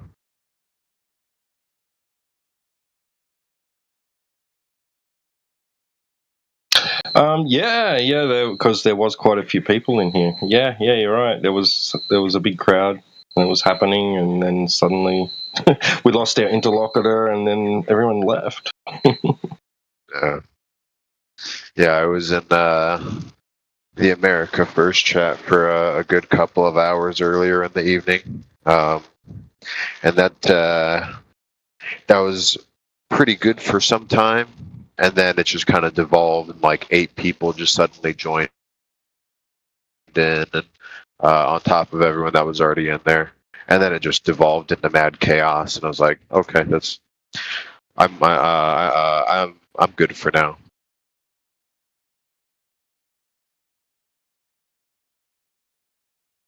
Yeah, I hear it can get pretty hectic in some of those other chats.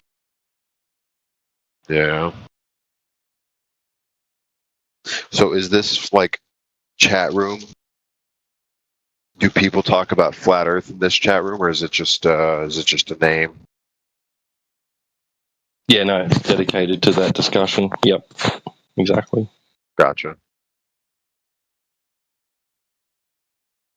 Oh, that's pretty cool. I kind of appreciate how the server's got all these various subsections where you can talk about this, or you can talk about that, or you can talk about, kind of anything. And then I guess if you got promoted to a high enough point on this server, you can just kind of make a chat room about just kind of whatever you want within TOS. And that's pretty cool. It's got all these different points of view on here. Yeah, for sure. I mean, people might think that this is a bit of an unusual topic to have in a place like this.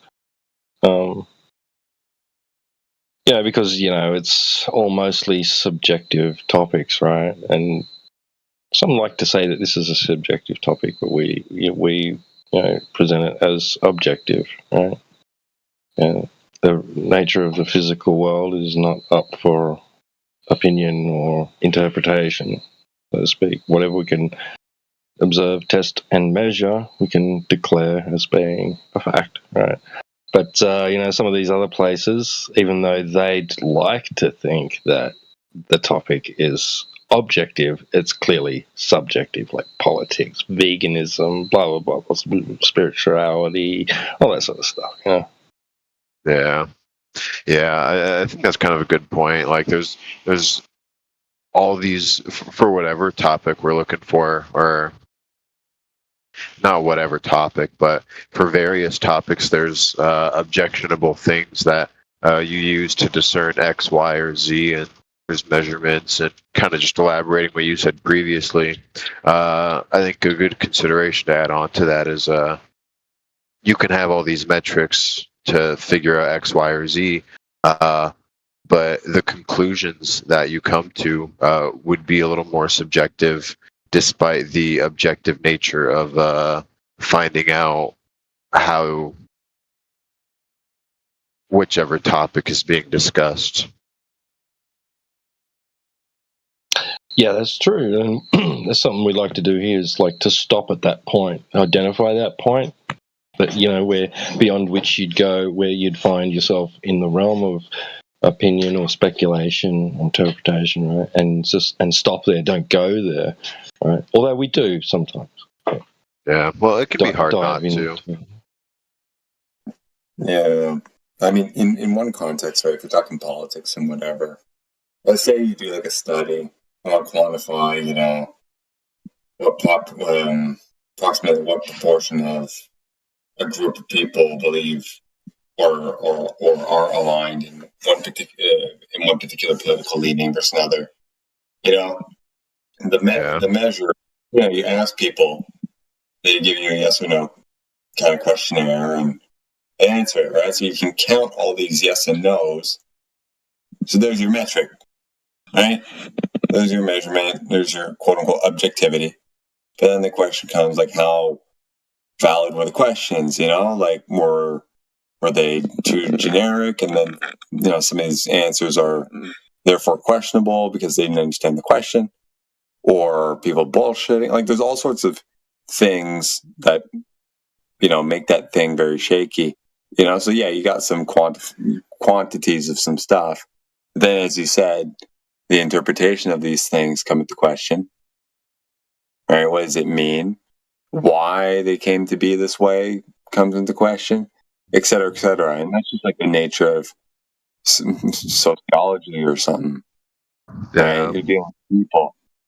In this context, it really is, as T-Dub was saying, like, it's objective, man. Like, I got this basketball here. How big is it? How much air is in it? What the pressure of the air is, et cetera, et cetera. You can, test this shit out. Right? No, beyond that, what it means, I don't know. But it's there. Yeah, I think that's well said. And especially the... I'm sorry if you weren't done. No, yeah, that's good. It's good. Go ahead. Especially the point of these long-standing conclusions that we already have, and to kind of broaden it out to maybe even to a tangent, to something that I would consider, from my experience, as the conclusions that the government has come to about certain things and told everybody else about. It's like, okay, well, there's this event, and there's this event, and there's that event.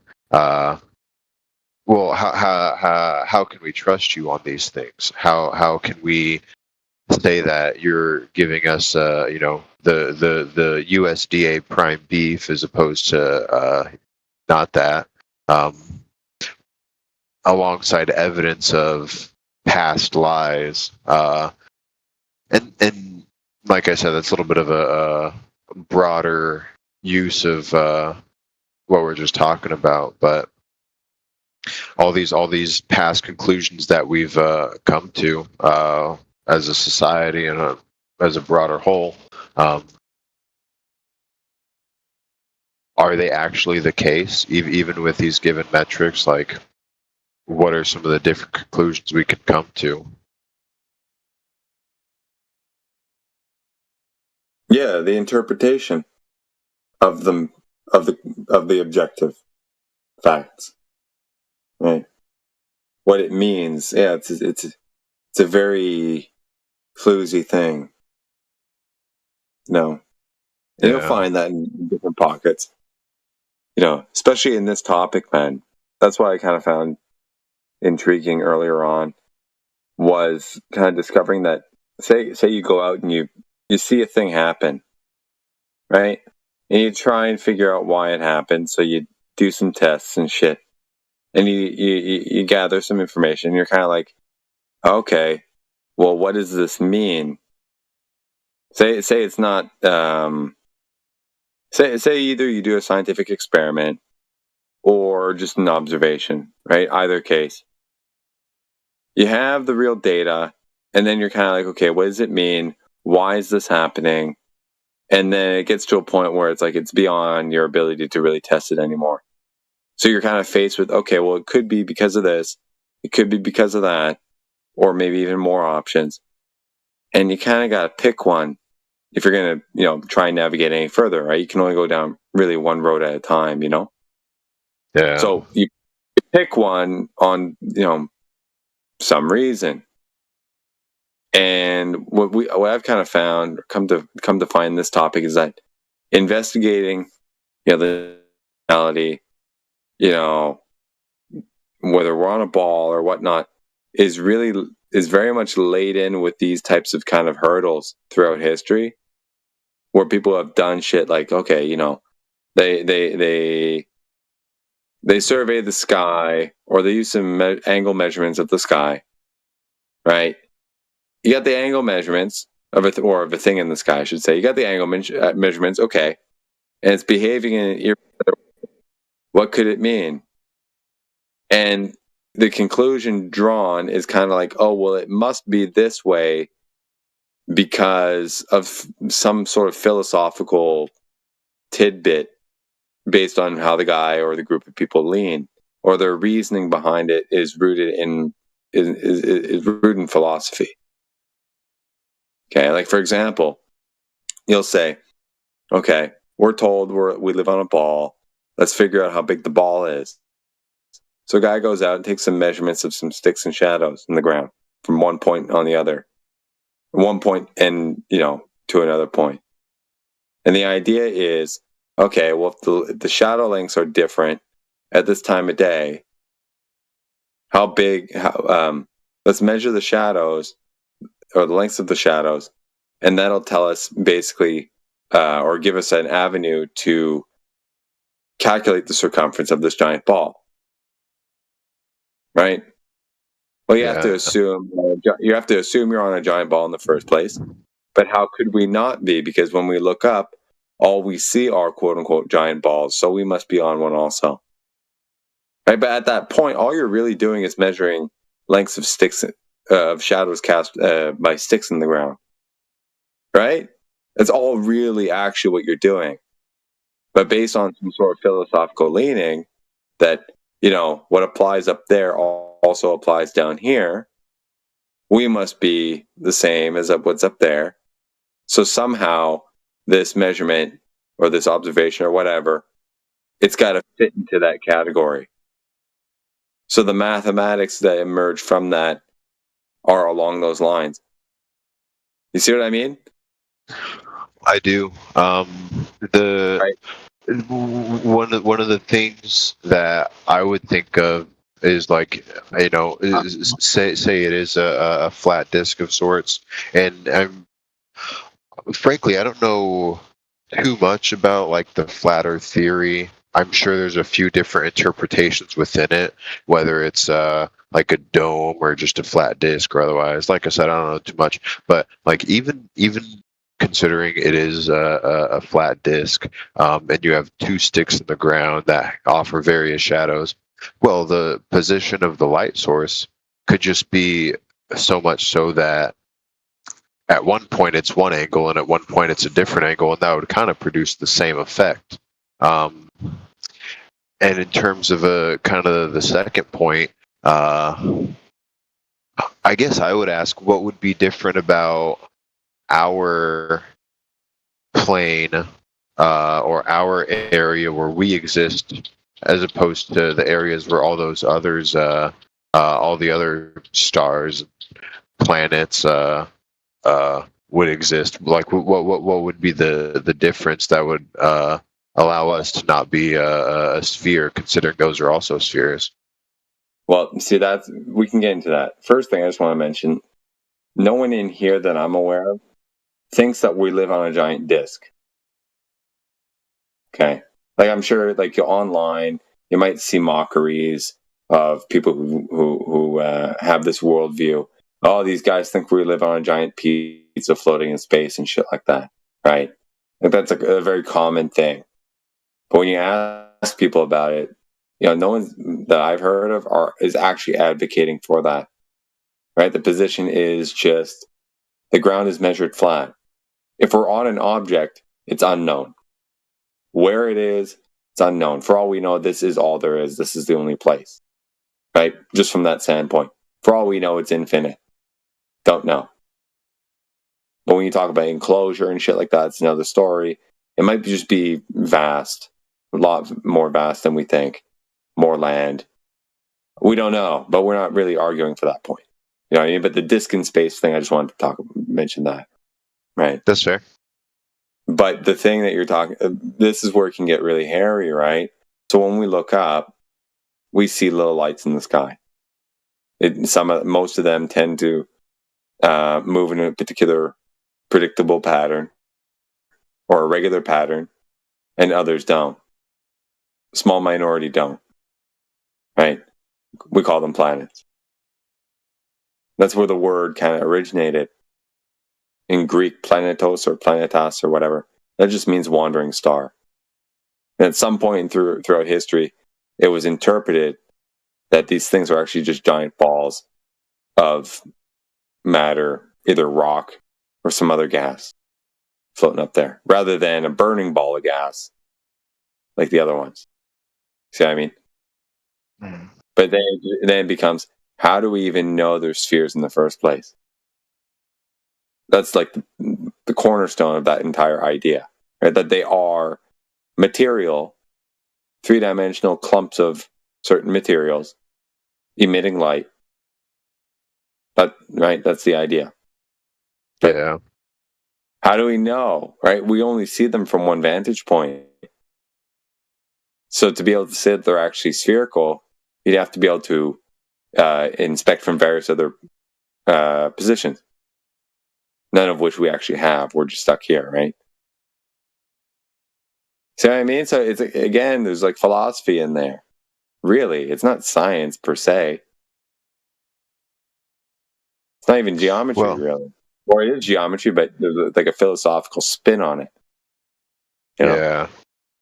One of the things that what you said made me think of is we can't know. And to a certain degree, I kind of agree with that, because kind of what I mentioned a couple of minutes ago is like, we have to trust these organizations that they're telling us the truth. And so, well, just generally before I say that, I'll give my considerations that I think they are telling the truth, that we're on a globe and all these other planets are made of globes and spheres and stars and all that good stuff. I think that is the case. But that being said, from a good faith a counterpoint to that, we have to trust these organizations, and that's like NASA, and that's the U.S. government, and other foreign governments, space organizations, and they've lied about a lot of things. I mean, it's the amount of corruption and nefariousness that's just kind of inherent within governments, to the point to where they've just kind of lost the official narrative on a bunch of stuff. This could be another one of those things where, like, we're supposed to trust these guys. Like, and a kind of a follow-up question to that is, what is the end goal? Considering they are lying about all this stuff in terms of how the Earth is represented and how all of the rest of the interplanetary, all of the rest of the stellar bodies are represented. What is the end goal for that? And I suppose I don't know what that answer would be, but it's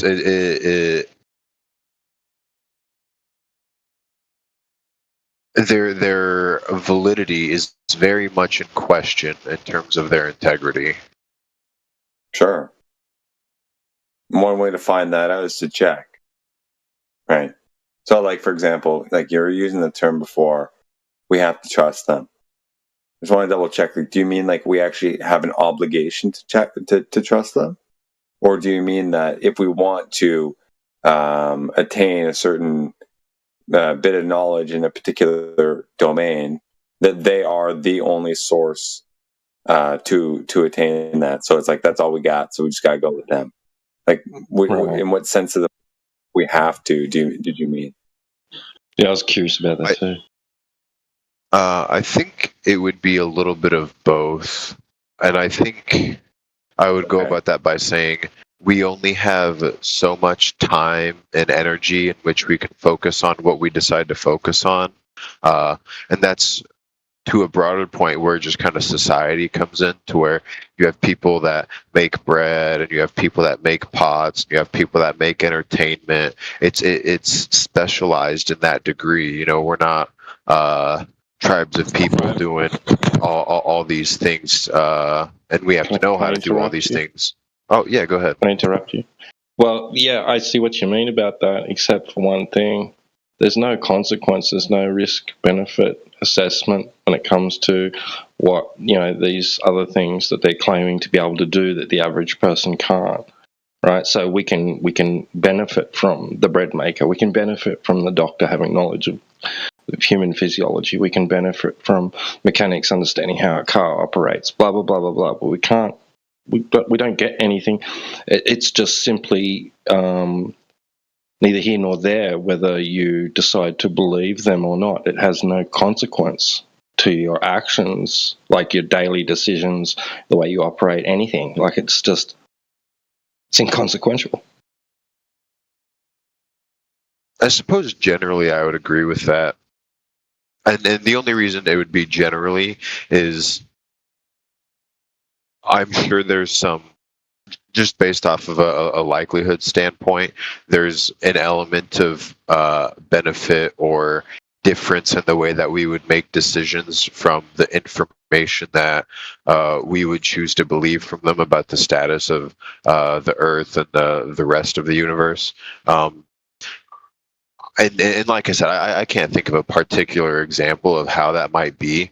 But for the most part, I think that's kind of true, because like, whether the Earth is a globe or not a globe, or whatever other interpretation could be of the Earth, it just kind of doesn't matter, because it's not going to affect what we do for work for the most part, or it's not going to affect the relations that we have with our family or friends or how we buy food. I think I would disagree with that. Okay. It's your worldview. Okay, it taps into your underlying understanding of who you are, where you come from, why you're here, all that shit. It really, really does, dude. And then I think this is why we actually get kind of like, the type of crowd that we do more often than not. They come in here and they're visceral, dude. Like, it's really strange. Like, you and I and, T-Dub and I right now, everybody here, like, this is a really, really chill conversation. I actually, I appreciate this, especially, on the tail end of what transpired earlier. This is actually very cordial and very much appreciative of it. Okay. But it's one in a million. Okay. Maybe not exactly that, but it's very rare. Okay.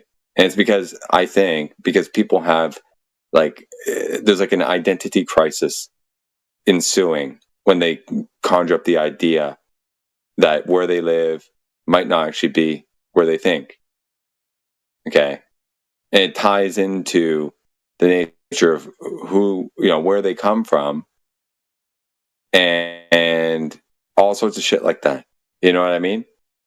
And if you have a certain perception of who you are, where you come from, where you're going, that has weight on what you should be doing or ought to be doing, perhaps, and has a certain meaning in why you do it and stuff. You know what I mean? So when you attack the ball, you're attacking an identity.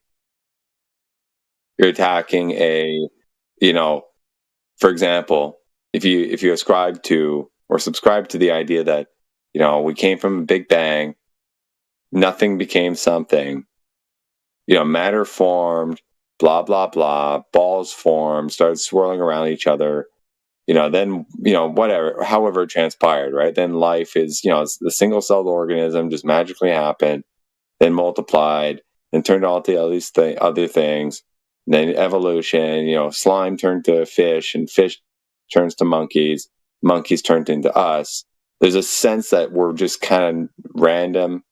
Nothing came to, pure fucking miracle, if you want to use that term.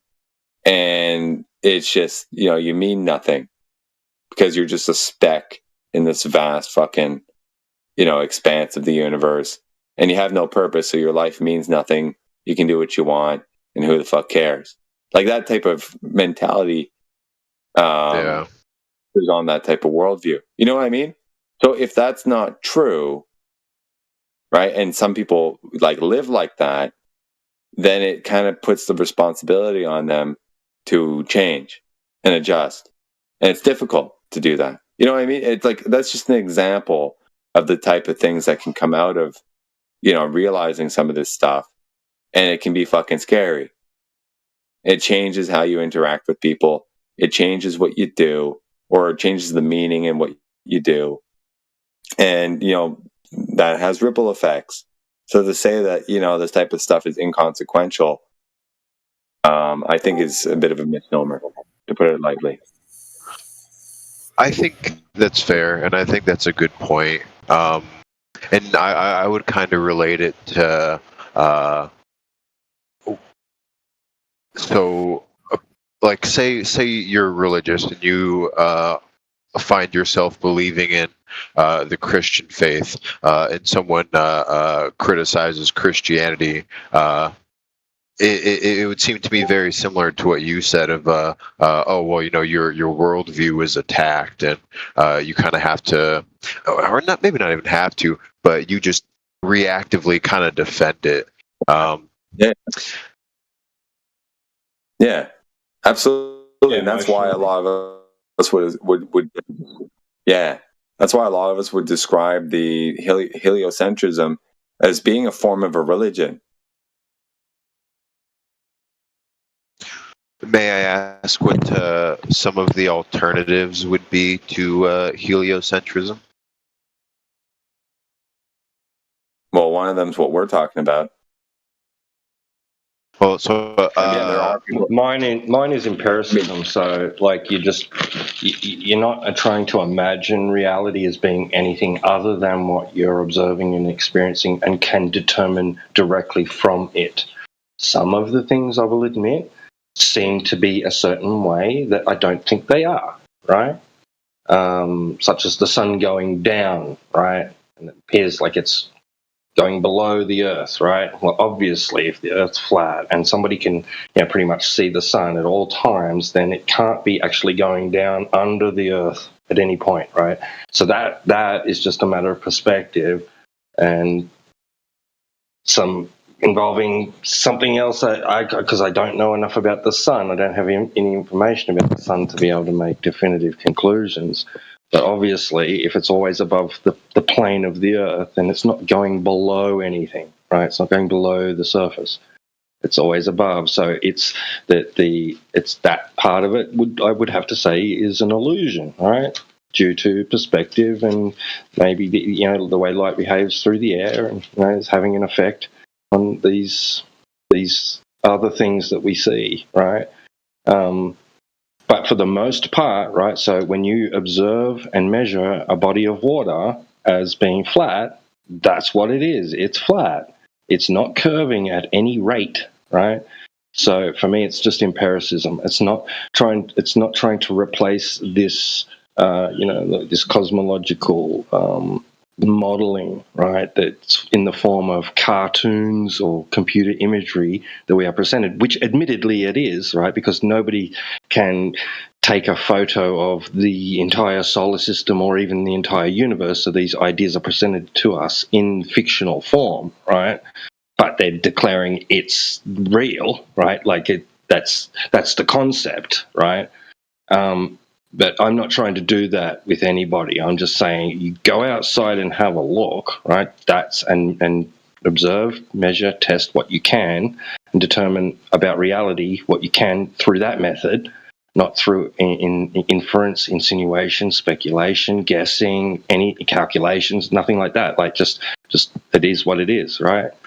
That's my stance. That's my epistemology, you may say.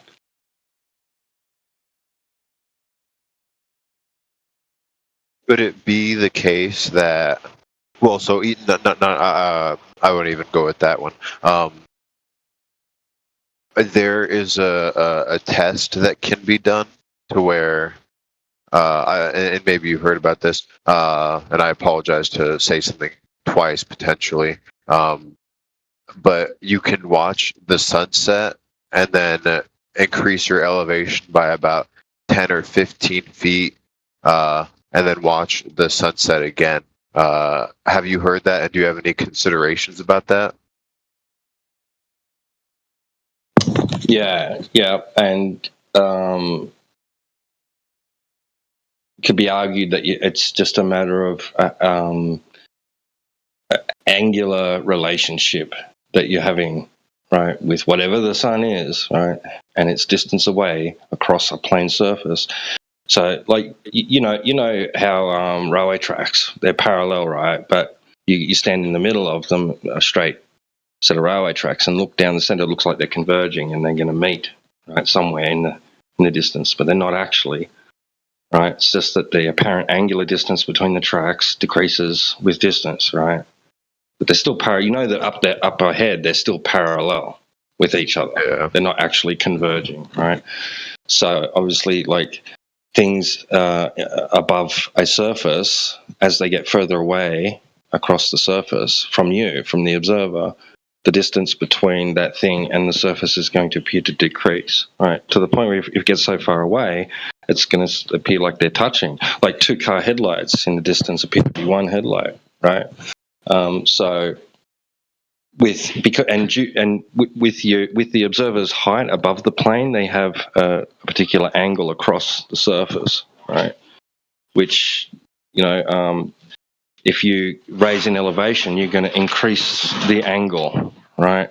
So that's how I would describe it. That's how I'd explain it, at least. Anyway. Okay. We've got amateur video photography where they've filmed the sunset, right? And like zoomed out, it looks in the camera's field of view, it looks like the sun's touching, if not partially going, below the horizon, right? And then the cameraman zooms in, and you see that it looks like it rises up above the surface. Like, so there's there's a gap still between the sun and the surface.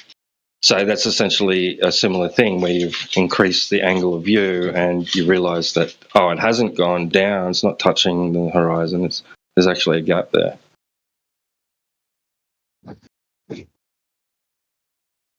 Could an explanation for whatever the sun would be is just based off of what popped into my head as we've been talking? Could it be like a source of light and heat that's way closer to the Earth than science would suggest it is? And science, just to say the generally accepted, whatever the scientific community says, that it's way closer than it's reported to be, and it kind of makes like an ovular shape around the Earth.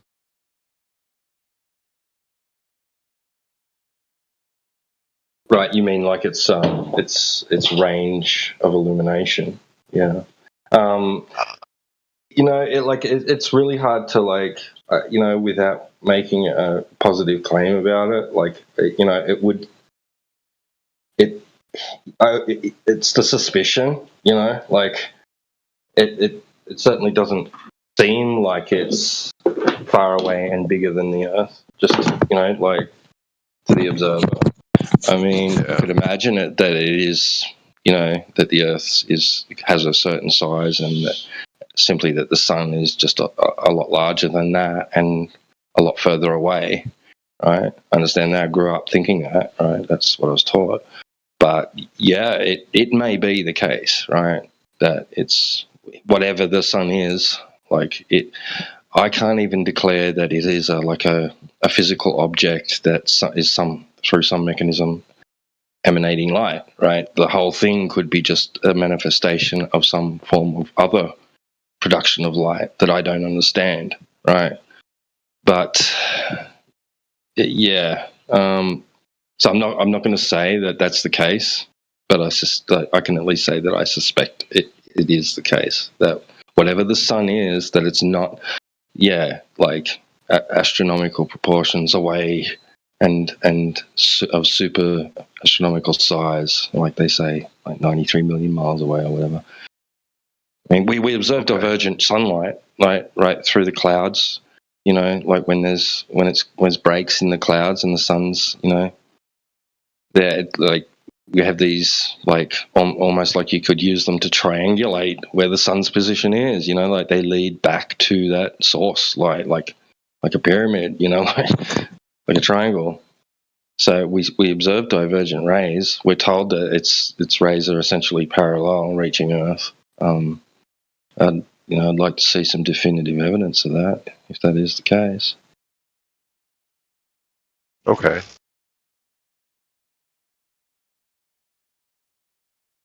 I've heard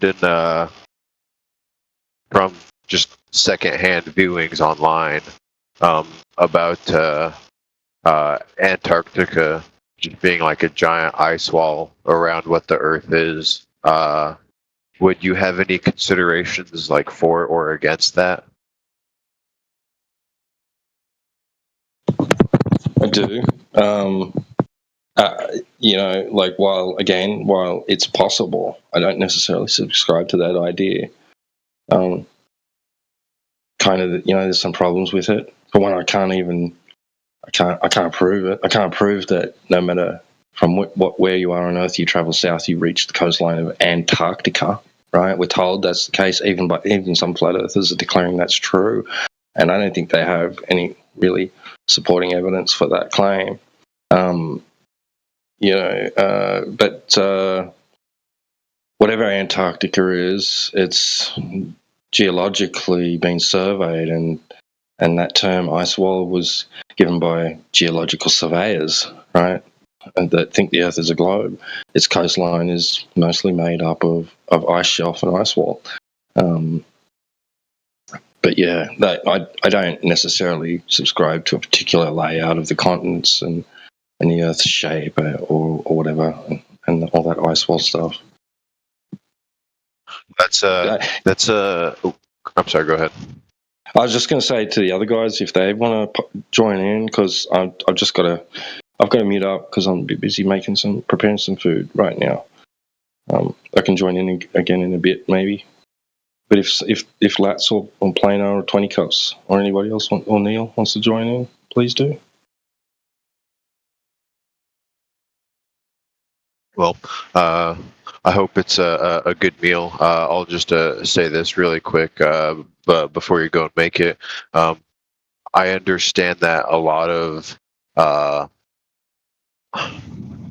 for lack of any better words, the flat Earth ideas would say is the interpretations are based off of what you observe yourself and tests that you do yourself. As opposed to and I might have a part of this wrong, as opposed to what other organizations or what other individuals would say. Absolutely, yeah, you got it, my friend. Yeah, we do our own personal observations. Like, first, you could say that in these recent times, people have been exposed to these observations and measurements, and have been curious enough to want to have gone and see if it's true themselves, right? So they've gone to these large bodies of water and performed these types of tests, where they're seeing too far, or too much of the surface for it to be a ball, or that they claim at least, or do specific light experiments over the surface of the water where they have a target, and if the Earth's surface, if that lake or that piece of ocean's surface is curving, then the light shouldn't reach any sort of target that it's aimed at, right? The target should be dropping below that target's line of sight, that light's line of sight, like a laser. So yeah, you're absolutely right. And this then essentially leads to the insinuation that there are people in certain positions of authority or power that must necessarily be not telling the truth, right? Yeah. And not the other way around. It's not like where we've just gone, well, I think the government lies about stuff, and so they must also lie about the Earth, so we're just not going to trust them, and that's why the Earth's flat, right? No, it's the other way around. Yeah. Well, and I think that's a really good point. That would lend a lot of credibility, because the governments are not known for being transparent and honest. They're known for being nefarious and power hungry, and so the only thing that I would think of is what would be the benefit of governments and non-government organizations to push the idea that the Earth is a sphere and a globe, and that we're a part of this great big universe. Like, what would be the benefit for people in believing that? Or I'm sorry, what would be the benefit in lying to people about that? Lots of people have their different ideas and theories about it. Involving money, power, spiritual reasons. They're trying to hide, the fact that they're trying to push this idea that you're on this meaningless spinning ball in an empty void of nothing, like in your world. That's what they want you to believe, brother. That's what they want you to believe. Well, something like maybe. nihilism. Yeah, but I don't necessarily think that. I think it could just be the case that that the majority already had this idea well established amongst themselves, and some certain individuals saw an opportunity to exploit that and claim that they can actually perform tasks in a region that the average person can't go to, aka outer space. And of course, they had to represent that false feat by showing them imagery of what those people would already expect to see if those people were actually capable of doing the thing that they're saying they're doing, which is a ball Earth. So I see it more of a lie about what they're saying they can do, rather than a lie about what they think the Earth is or isn't. Right? Well, I wouldn't be too disagreeable to that. I mean, for my considerations, that's kind of what COVID is just seeing what governments could get away with and what they could kind of push onto people without either them questioning or without mass resistance, and see what they would comply with. So that kind of frame of thought would be precedented.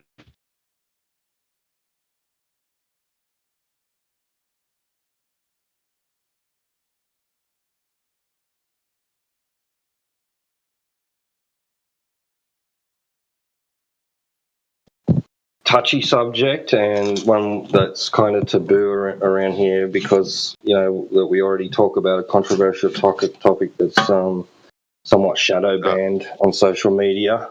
Yeah, we worry about what sort of consequences we could suffer from discussing those sort of things. I know that they've lightened up on the discussion a little bit, but we still try and stay clear of it. But I understand the sentiment, absolutely, and that's not exclusive to anybody that. There's a lot of people that it's not exclusive to flat earthers or necessarily conspiracy theorists. You've got I think that's fair. Those sort of views that don't adhere to any other sort of conspiracy theories. You know what I mean? I think that's fair, and I'll keep that in mind for future conversations. It seemed to me a kind of a fit allegory for what you said, but understood. Would that be for the server as a whole, or for this chat room specifically? Yeah, just for this chat room. I'm not sure what the policy is on the whole thing server wide. Yeah, like I said, I know that they've sort of relaxed their stance a little bit about the discussion, but because there is actually people that watch this regularly, looking for reasons to want to get us shut down or whatever, get us into trouble, so that they could report us for medical misinformation or something like that, right? Yeah. Well, that wouldn't surprise me. That would be in line with authorities. Yeah, we're just extra cautious. That's fair. Hello, Flat Earth. I have returned. The great master debater has made his great grand return. What makes you the great master debater? Go ask anyone in here, any of the moderators. Just do your research on me, on how I can make them mute me every time I come in here and speak facts. Or, he whips our ass, man. He's such a good debater. We just don't have any comebacks to his arguments. He's undefeated. He's never lost. Yeah. Yeah, I've been whooping their ass for a year now. It's crazy. No, but who's counting? No, honestly. Yeah. They have clips of... You go ask them about the clips, the older clips, me. No. No. I heard that I had to observe it and test it for myself as opposed to rely on the witnesses of other people. Yeah, they miserably try to disprove something and clip me, and then they just contradict themselves. Well, kind of jokes aside, I have no claim to any understanding of that, so I'll take your word for it. Yeah, I mean, besides, me whipping their ass, I mean, the Earth being flat just logically doesn't make any sense, right? Because if you're making that claim, one, you're making the claim that space doesn't exist, and two, you're also making the claim that gravity doesn't exist, which can be proven in real time, and which, if you make the claim that gravity or air or space doesn't exist, then you're just fucking stupid, right? And you would have to disprove all of that while also trying to prove the Earth is flat at the same time, because gravity doesn't work on a flat Earth, technically.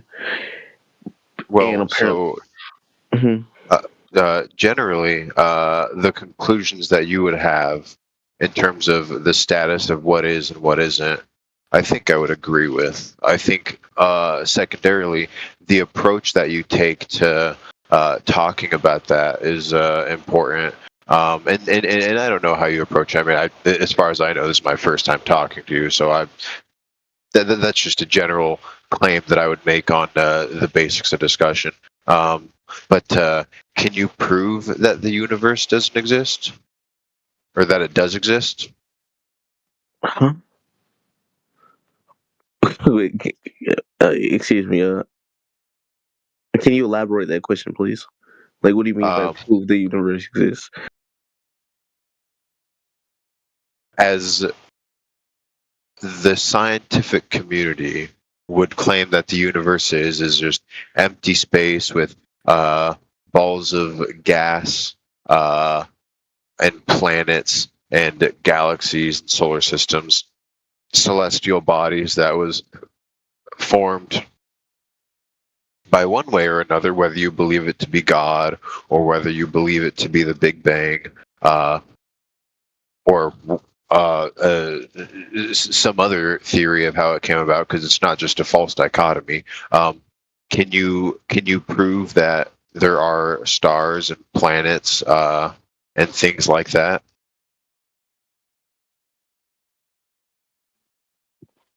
Through observation or through claims of others?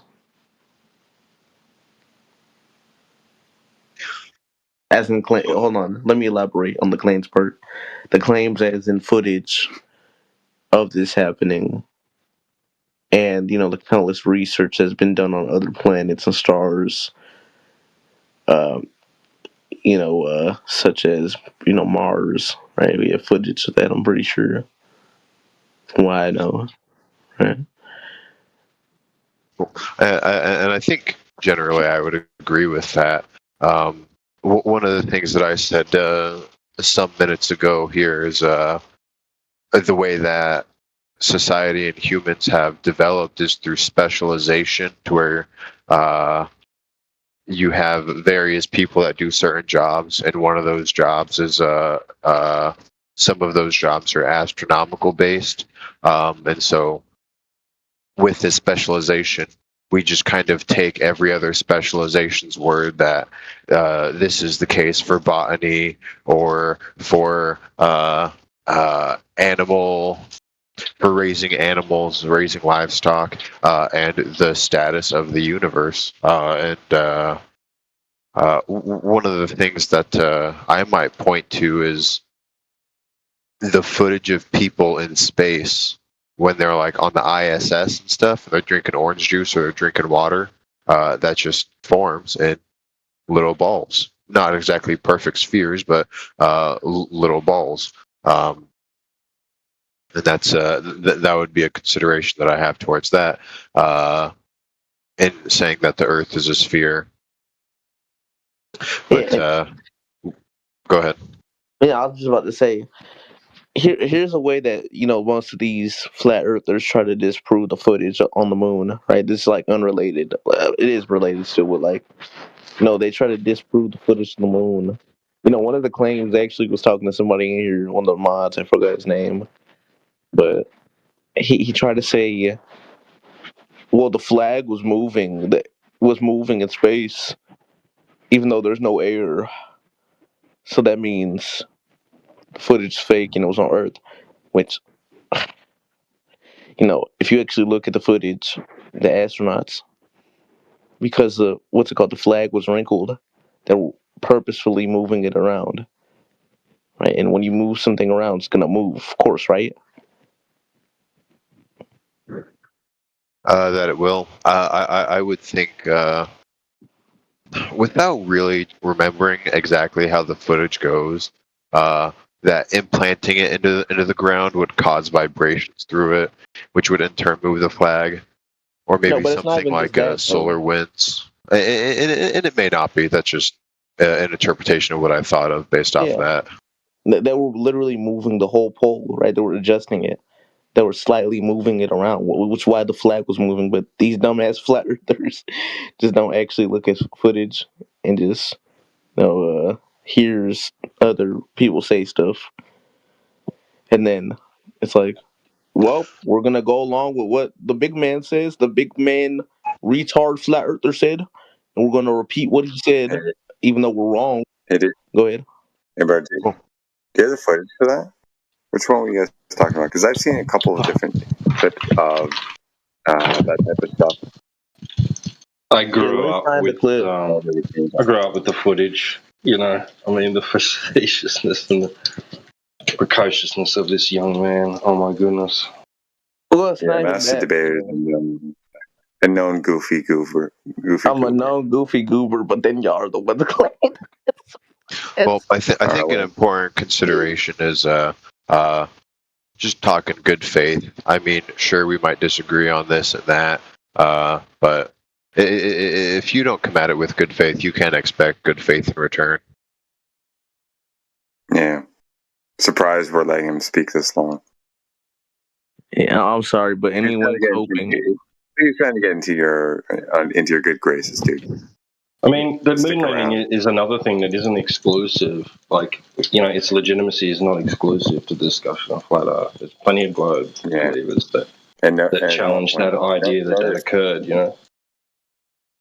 Yeah, and notice one thing, right? How do I pronounce your name? Durpony or something like that? Yeah, that's me. Pony Boy.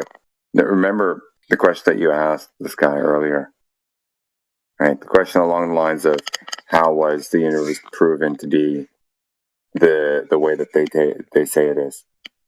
Did you get an answer to that?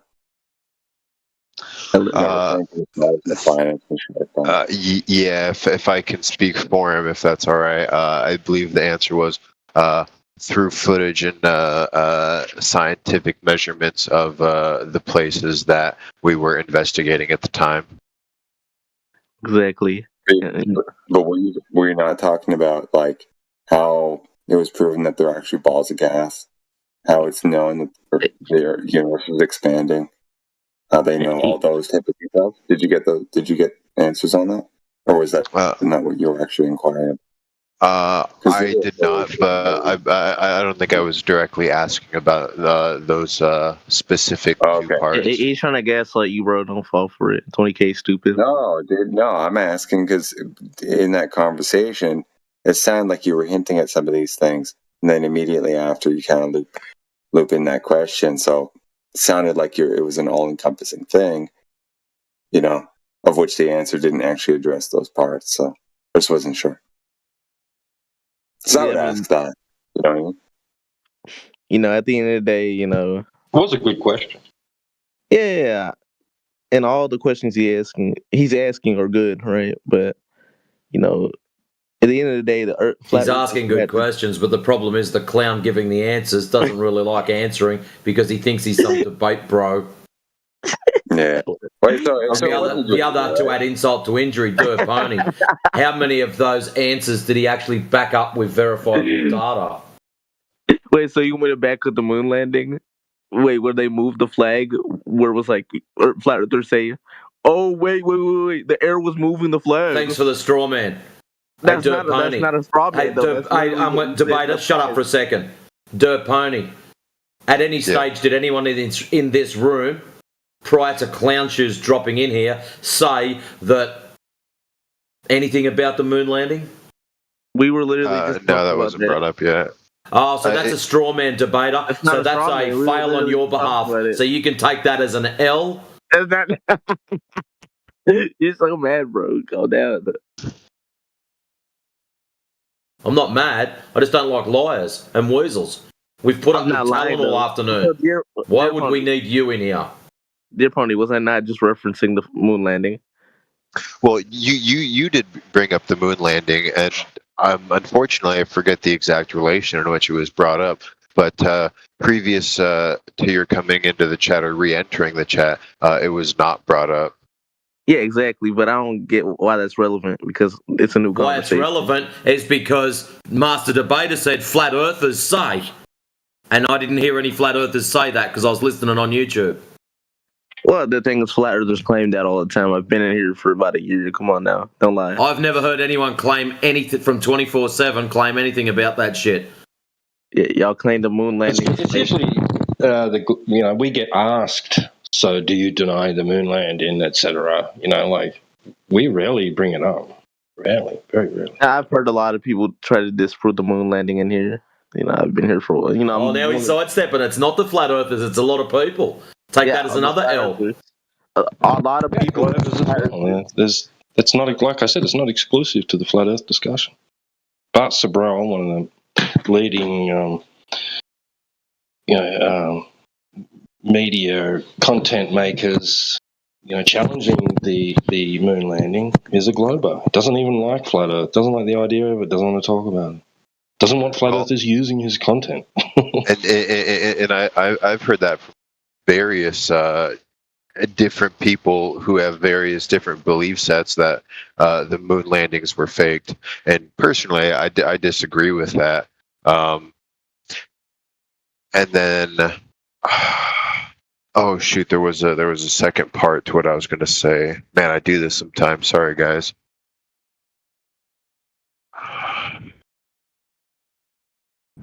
Yeah, while he's trying to remember really quick, I mean, I have a question, Matrix. Do you believe in the moon landing at least? Do I believe in the moon landing? No. Because you're trying to disprove the moon landing, even though it did happen. Okay. Can you not mumble and say that again, please? Well, I didn't mumble. I think you just need to put your hearing aids. You said something moon landing. You mumbled. No. I asked you to state it again, please. Yeah, just put your hearing aids in before I say it. But, I'll say it louder.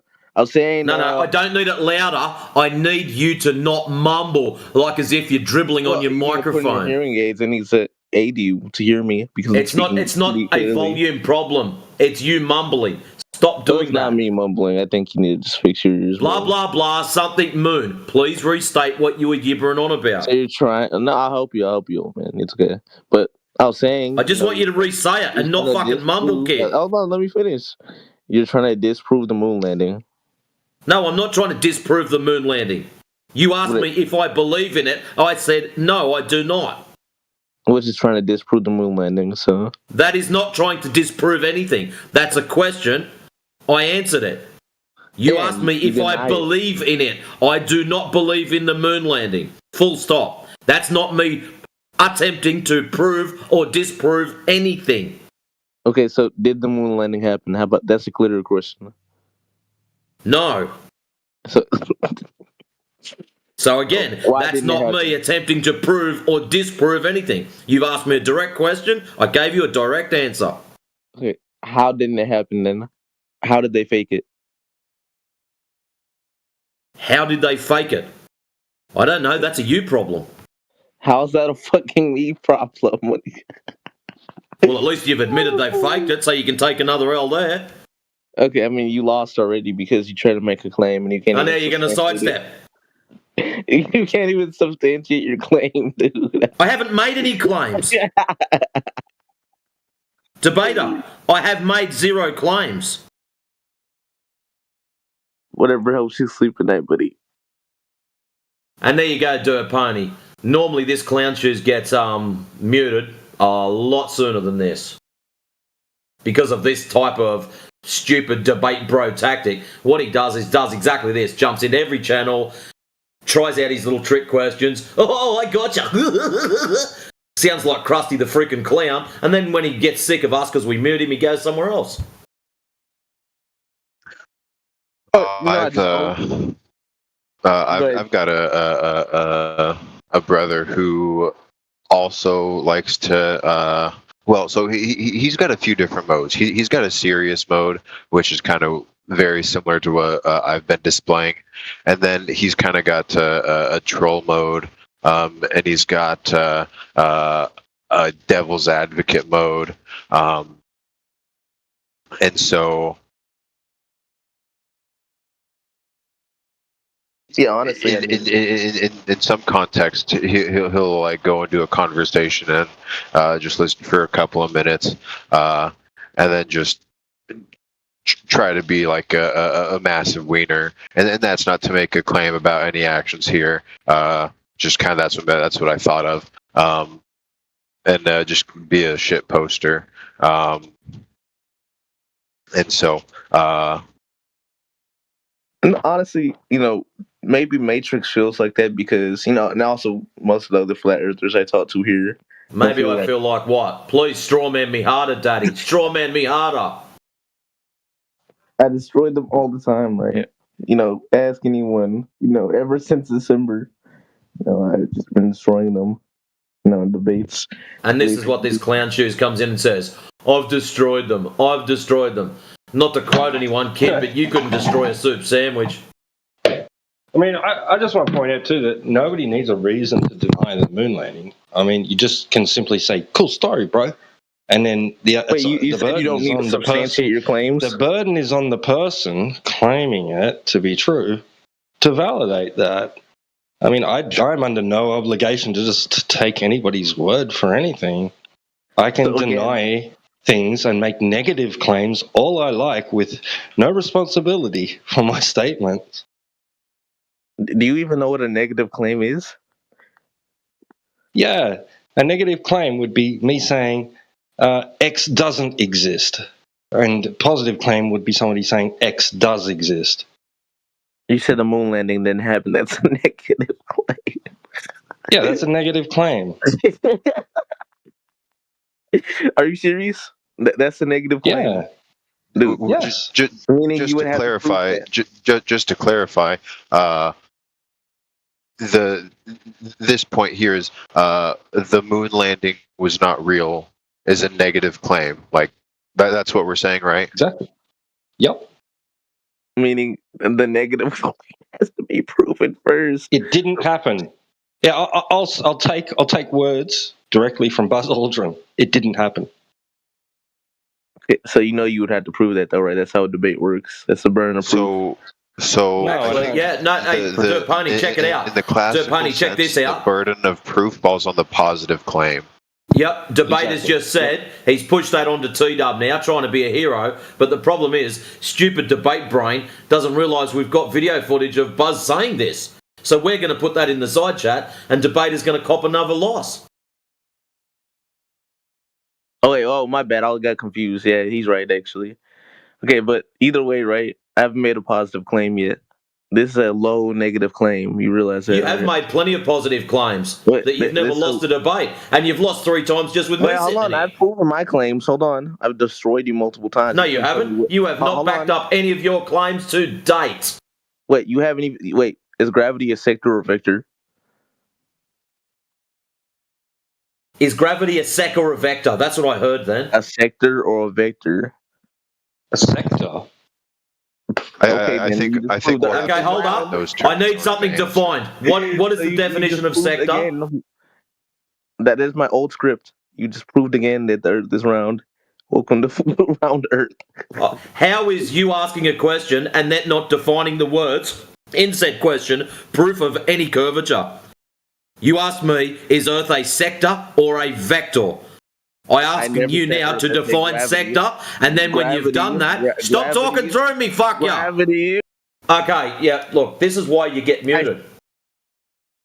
When you answer the question of define sector for me, I'm then going to ask you to define vector. So then I can make a choice of the two provided. Thank you.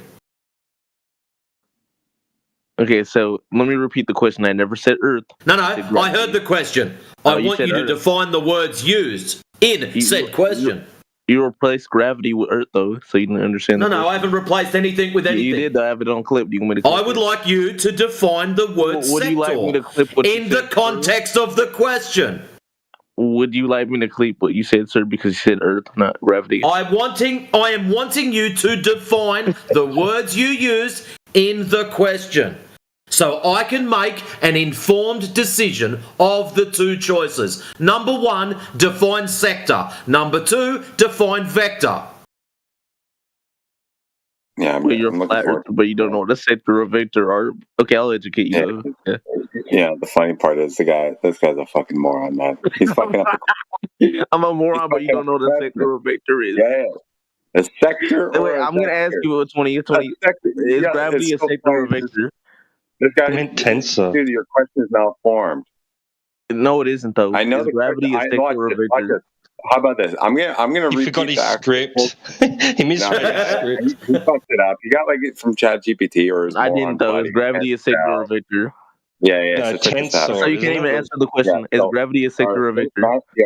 Hang on, watch this. Not debater. So you can't even answer the question. You're going to define your terms? Put a pie hole in it, sir. No, I'm going to finish my question, right? Okay, so check this out, right?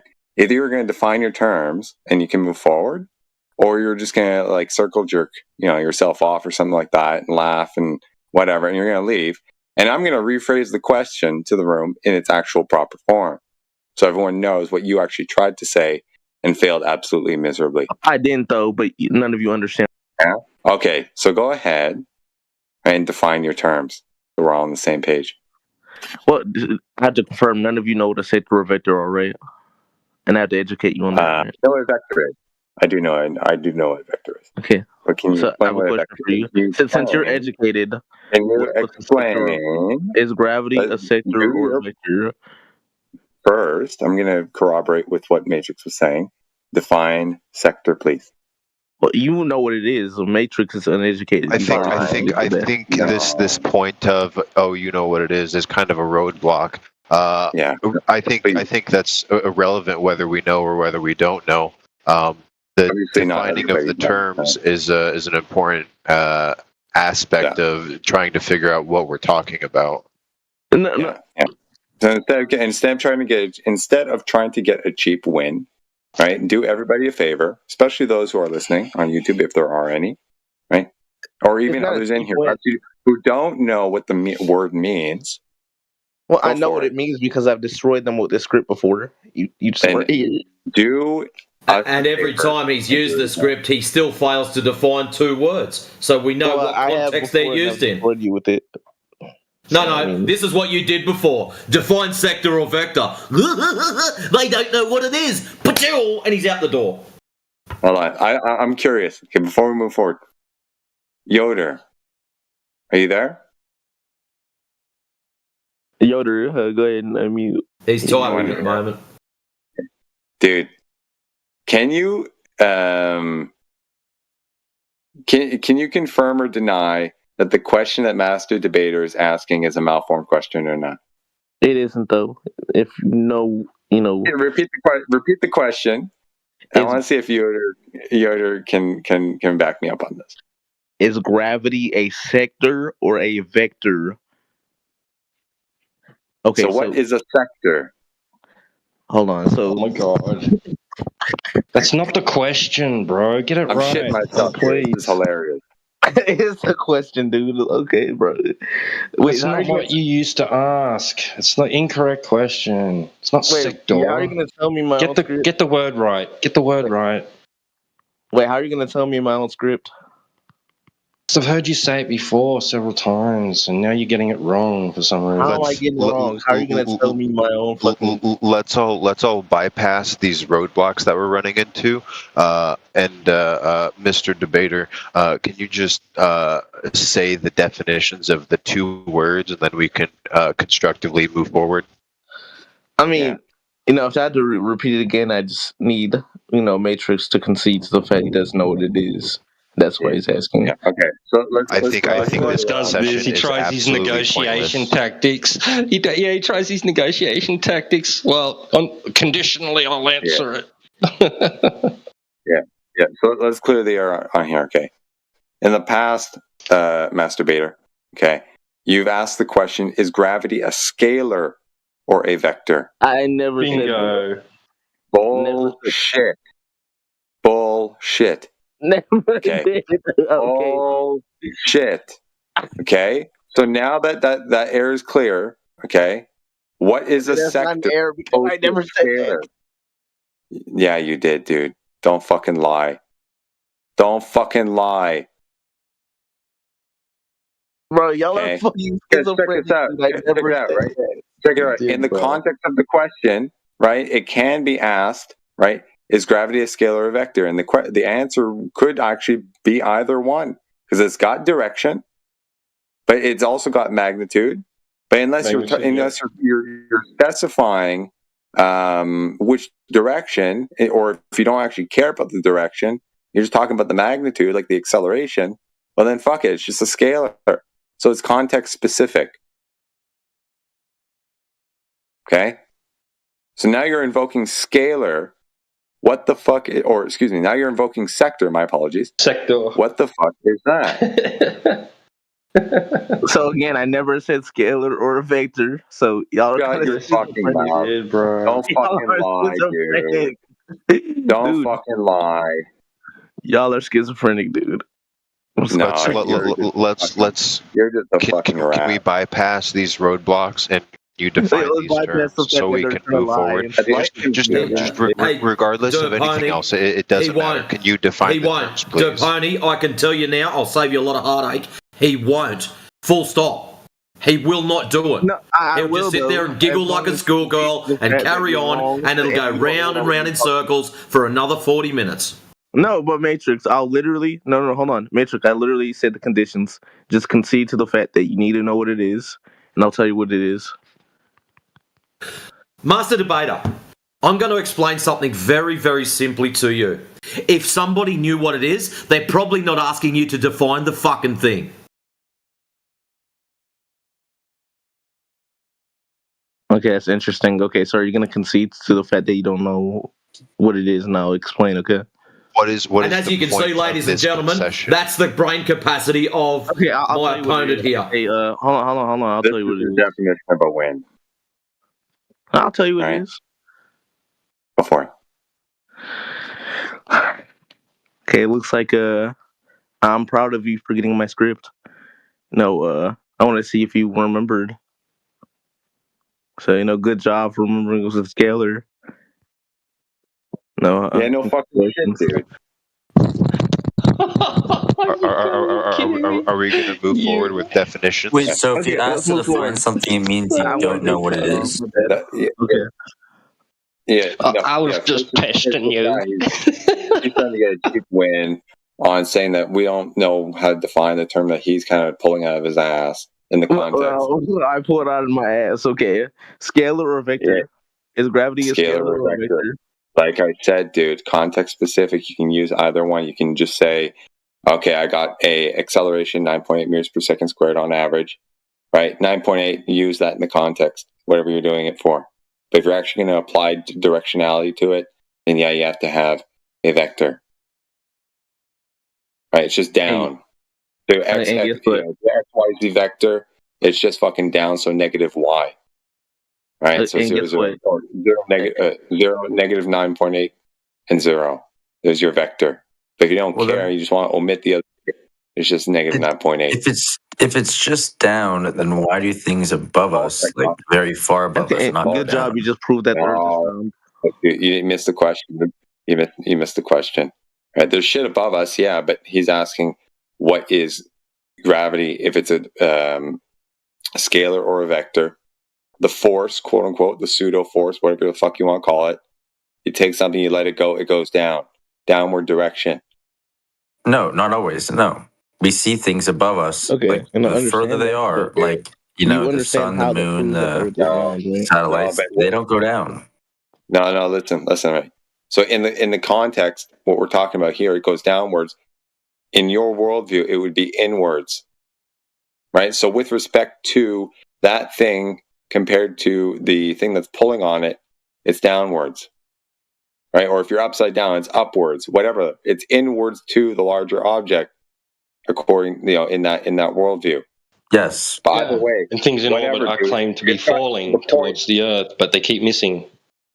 Yeah, it just depends on how you orient up, down, left, and right, and then the direction, and then the vector just shifts along those lines. But if we're standing up straight, and we define the coordinate or the orientation as forward and back, up and down, left and right for your X, Y, and Z axes, okay.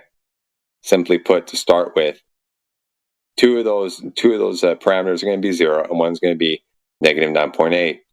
Now, if you rotate that entire axis, then yeah, things are going to change. You got to start somewhere, right? Simply put. Yeah, and I'll start here. Okay. Is that fair summary, dude? Scalar vector. Sure, I'm going to counteract it really quick. Thank you. No, I'm going to counteract it really quick. Hold on, don't jump the horses. Yeah, so thank you. I didn't complete the shit. Now we can move forward, right? What was the point? We're not moving forward nothing because I didn't agree. I'm just saying that you can't completely model gravity as a true vector. Well, hold on. I'm about to disprove that though. A vector is a straight arrow at a single point, correct? Do you realize that, correct? That's what I just said, dude. Okay, I'm making sure. Hold on. And do you know what a gravitational field is? That is around the planet? I guess, yeah. Okay. We're aware of the Are you aware that there's many vectors? Are you talking about the 4-dimensional? Are you talking about the 4-dimensional? I'm going to explain to you. Hold on. There's a pattern of many vectors around the planet. Yeah, dude. Yeah, you're talking about the 4-dimensional coordinate system known as space-time, exactly. Right? And let me finish. Hold on. Yeah. Guess what it forms? A round field. A torus. Yeah, I know. Okay, exactly. Which is a magnet. Yeah, like a magnet. Exactly, which forms a round field, not a flat one, a round one.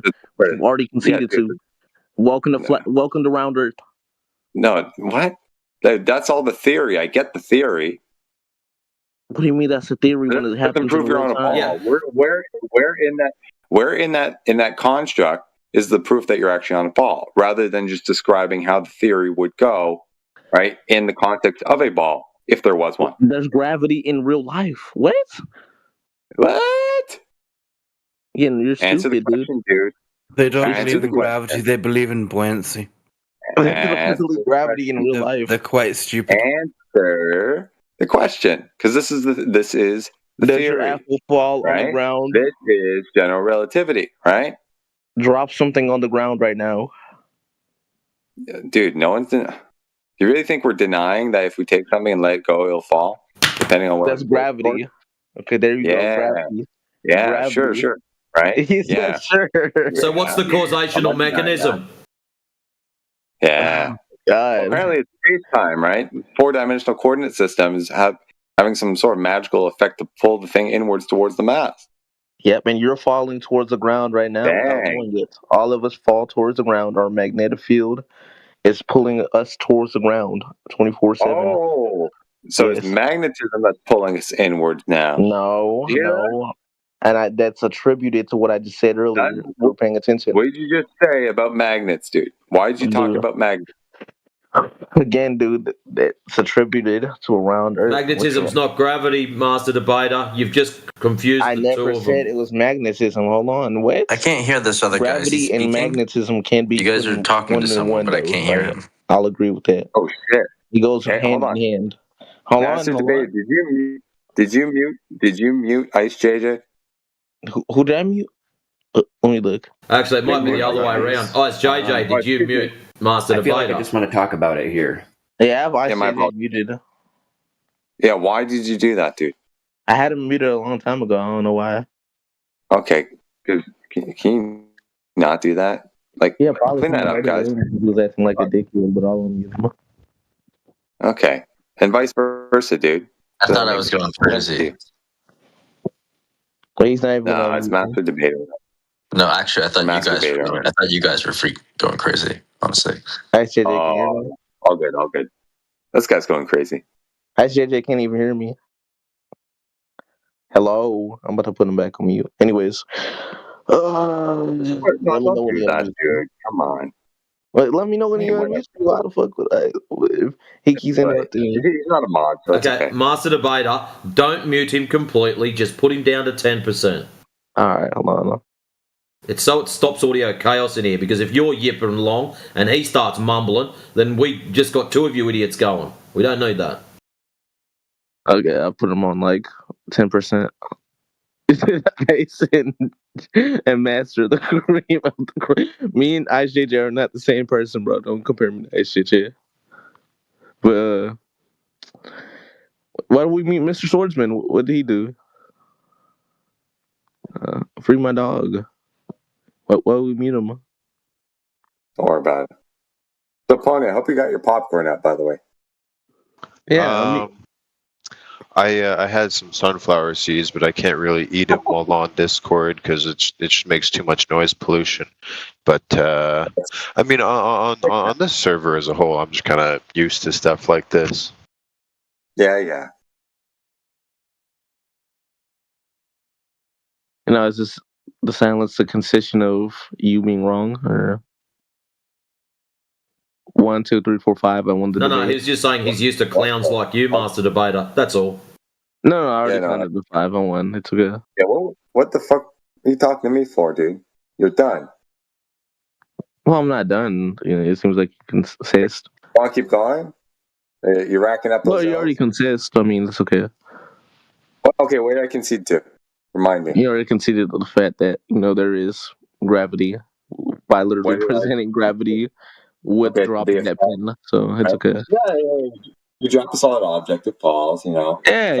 Gravity. So there you go. We agree, right? I mean, there was no concession there. Well, you agree. So yeah, there you go. You conceded. Well, I think there you go. I think the acknowledgement.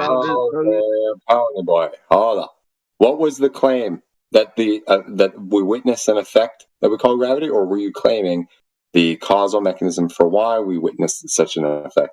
I never said that. No, I said it was all gravity, sir. Oh, okay. So you basically fucked yourself. I didn't fuck myself. You already conceded the fact that it was gravity. By invoking Einsteinian general relativity and four-dimensional space-time and all this shit for nothing, to basically just say that you can drop your phone, right? So you weaseled around to try and create this air of confidence that you know what the fuck you're talking about at a theoretical level, only to fall on your face when I say that I understand that, and now you're saying, oh well, you're conceding because that was the point you were making, but that wasn't the point that you were actually making. Like, what's wrong with you, bro? The thing is, we all agreed it was gravity, and you already consist to the fact that it was gravity. So I don't get what your issue is now. Like changing your mind. Shit falls when you drop it. Some things float, some things go up. Yeah, context. What floats? A ball's going to float in the air after you drop it. What's your argument, though? Wait, so you're telling me a ball's going to drop and it's going to... If I have a helium balloon and let it go, it's not going downwards, Master Debater. Yeah. What you're saying, if you drop a ball, it's not going downwards. No, I didn't say that. I don't know how you got, if you drop a ball out of me letting a helium balloon go, but maybe it's you that needs to get your ears tested. Yeah, dude, I have a question for you. All right? If I take an anvil and I drop it into a pool of mercury, what happens? It's going to fall, and since it falls into the mercury, it's going to, dissolve, I think, right? I'm not sure. No. What's going to happen? It floats. So is mercury an anti-gravity? Drop though, nigga. Like, what are you talking about? No. Do you mean to say that iron will not float in liquid mercury? Are you really that stupid? Dude, nigga, is... Dude, get your friend ChatGPT out. Right, and ask. Are you serious? Are you serious, bro? Are you serious? Come on, Krusty, you can do this. No. So there he goes. Hey, kids.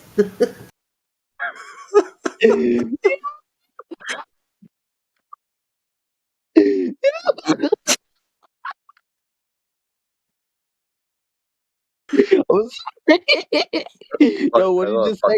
You said. I love kicking this shit around like a fucking soccer ball. It's hilarious. You said it doesn't. Are you serious? And now he's gonna make some shit up about you said because he's too busy laughing and no one even remembers. Yeah. So recall what I said, right? No. I heard what you said, but okay. What did I say? I'm not having a mental breakdown. Yeah. All right. A recap, right? You were talking about gravity and space time and vectors and scalars and shit like that, right? And then you tried to spin the argument that because I observe things falling, that I am agreeing with you and conceding that space time. The space-time fabric is the causal mechanism for that. Like it's like you got problems, bro. You said I have issues, but then you said because you dropped a metal pipe in the mercury and it floats, that means gravity doesn't exist. I was asking you a question. I was asking you, bro. No, bro, you misheard me. No wonder you're laughing your ass off. Sounds stupid because it sounds stupid in your head, right? What I asked you explicitly was, if I take an anvil, you know what an anvil is, right? Those iron blocks that people fucking like hammer shit up against. If you drop it into Minecraft to enchant tools. There you go, right? Drop one of those fuckers in a pool of mercury. What happens? And you didn't know, right? So I had to tell you, it floats. Now, obviously a rhetorical question, is fucking Mercury an anti-gravity device or anti-gravity catalyst for iron?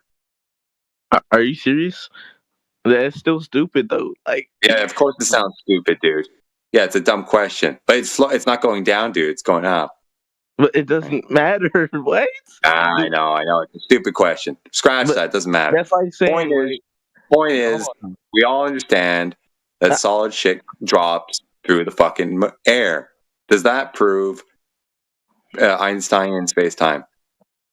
It does. But hold on, really quick. How? No, don't. Really quick. No. Hold on. You little Weasley. You asked me a question first. So I'm gonna answer that one. You weasel, you. Weasel. I'm answering your first question, but what's it called? Okay, that you were trying to say, because the iron metal block doesn't fall to the mercury. It floats means gravity doesn't exist. And I know you're not saying that. I know that's not what you're saying, but you're obviously not listening, bro. I know that's not what you're saying. I even prefaced everything I said. Yeah, I know what you're saying, dude. Hold on. That's a rhetorical question. I know, right? But hold on. Yeah. So then, that's like saying, right? That's like saying. That's like saying. Actually, yeah. No, look, we're just gonna quiet that thing for a second. Pony, do you have any sensible questions that you'd like answered? Because this kid is just, The only contribution that I would have is the acknowledgement of how a theory would work isn't acknowledging that theory is what is happening. Why do they do that? Yeah, no, that's just disgusting. It's fucking ducking. Every time. Yeah. Right. So then, Pony, how would one establish that there exists a 4-dimensional coordinate system, fabric, so to speak, that's bending and warping when you have shit inside of it? And then that bending and warping causes, shit to move around and get closer to each other, depending on the sizes of these things. How does one go to establish that? That is a good question. I'm probably not smart enough to answer it. One of the things that they say about black holes, which is for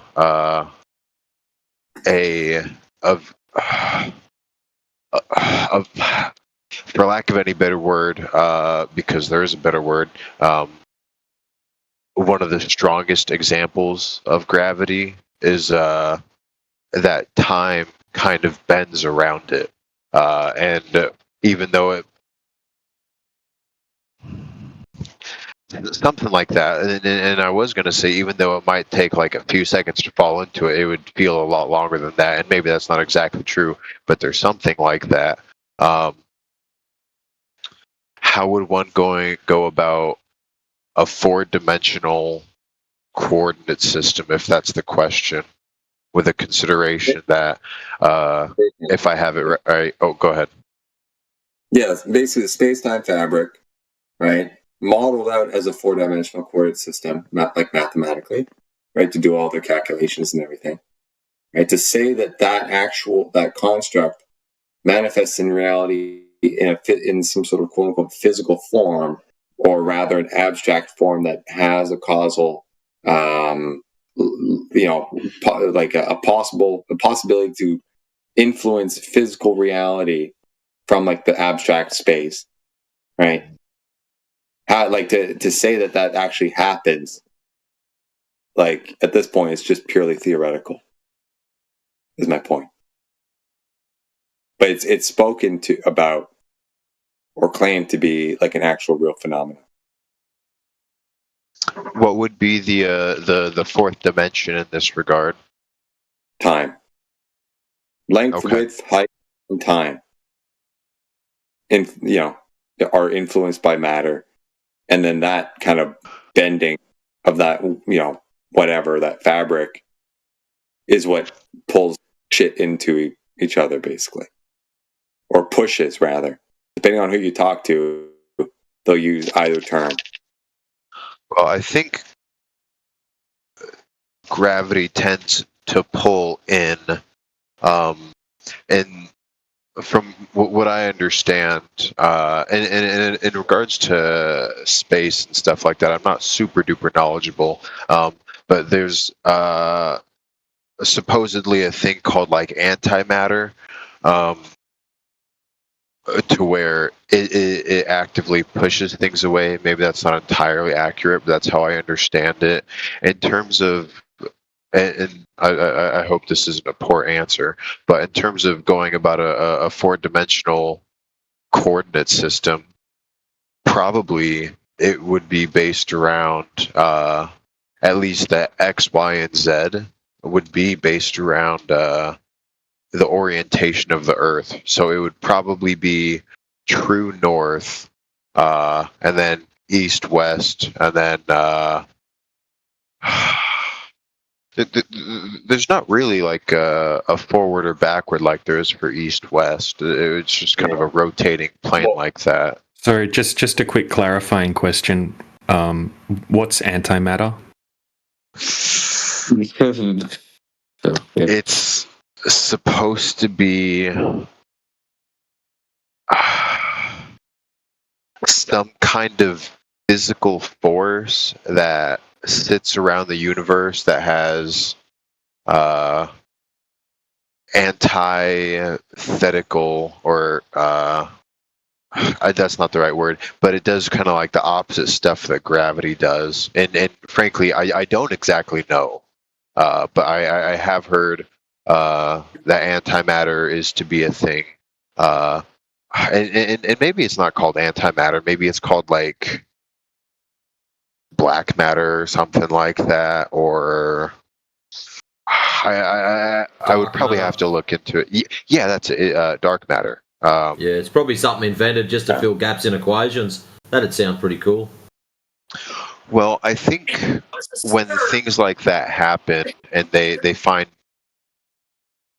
and they create new things like that, it's because there is a gap in the equation, and so they have to have something to fill it. And so they create these concepts, and I think that's what the black hole was before we found evidence of it, or at least supposed evidence of it. Was that it's this concept of something, and then it just got expanded upon.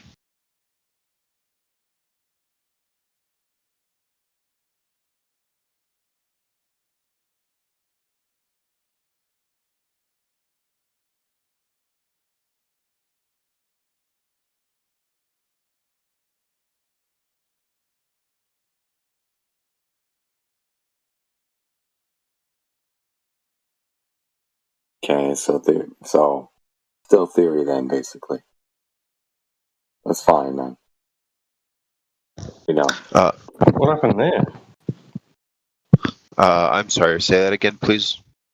I was just saying, so general relativity, special relativity, space-time fabric, it's theory. It's well, and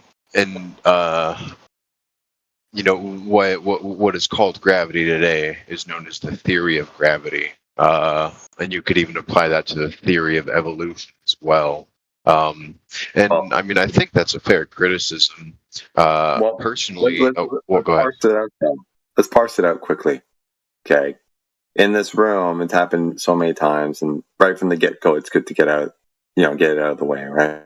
And I was kind of alluding this to Masturbator earlier. Okay, when someone uses the term gravity, are they referring to the effect that we witness, the phenomena of taking the thing, solid object, for example, out in the open, you're just letting it go and seeing it fall to the ground, right? Or is the word being used to describe the supposed cause for why that phenomena happens? So in this case, what you're saying, what are you referring to? The phenomena, which we can all witness, or the alleged cause, which is, at this point, at least theoretical, as to why that thing happened? Yeah, is it the law or the theory of gravity that you're invoking? Yeah. What kind of semantic thing is that? Well, I think that's a necessary point because no, it's the for the point of scalar and vector, sector and vector, whichever it is, bringing it back to that, these terms need to be defined. Like, what are we talking about? Are we talking about the observable phenomenon or the measurements of what this is supposed to be? And when two people are talking about an idea and they're using the same words with different definitions, they're always going to run into a roadblock. Yeah, so let me rephrase it. Are you talking about uppercase, capital G gravity, or lowercase g gravity? Yeah. Because the lowercase g is what you actually measure. I'm sure he's talking about both. You just Oh.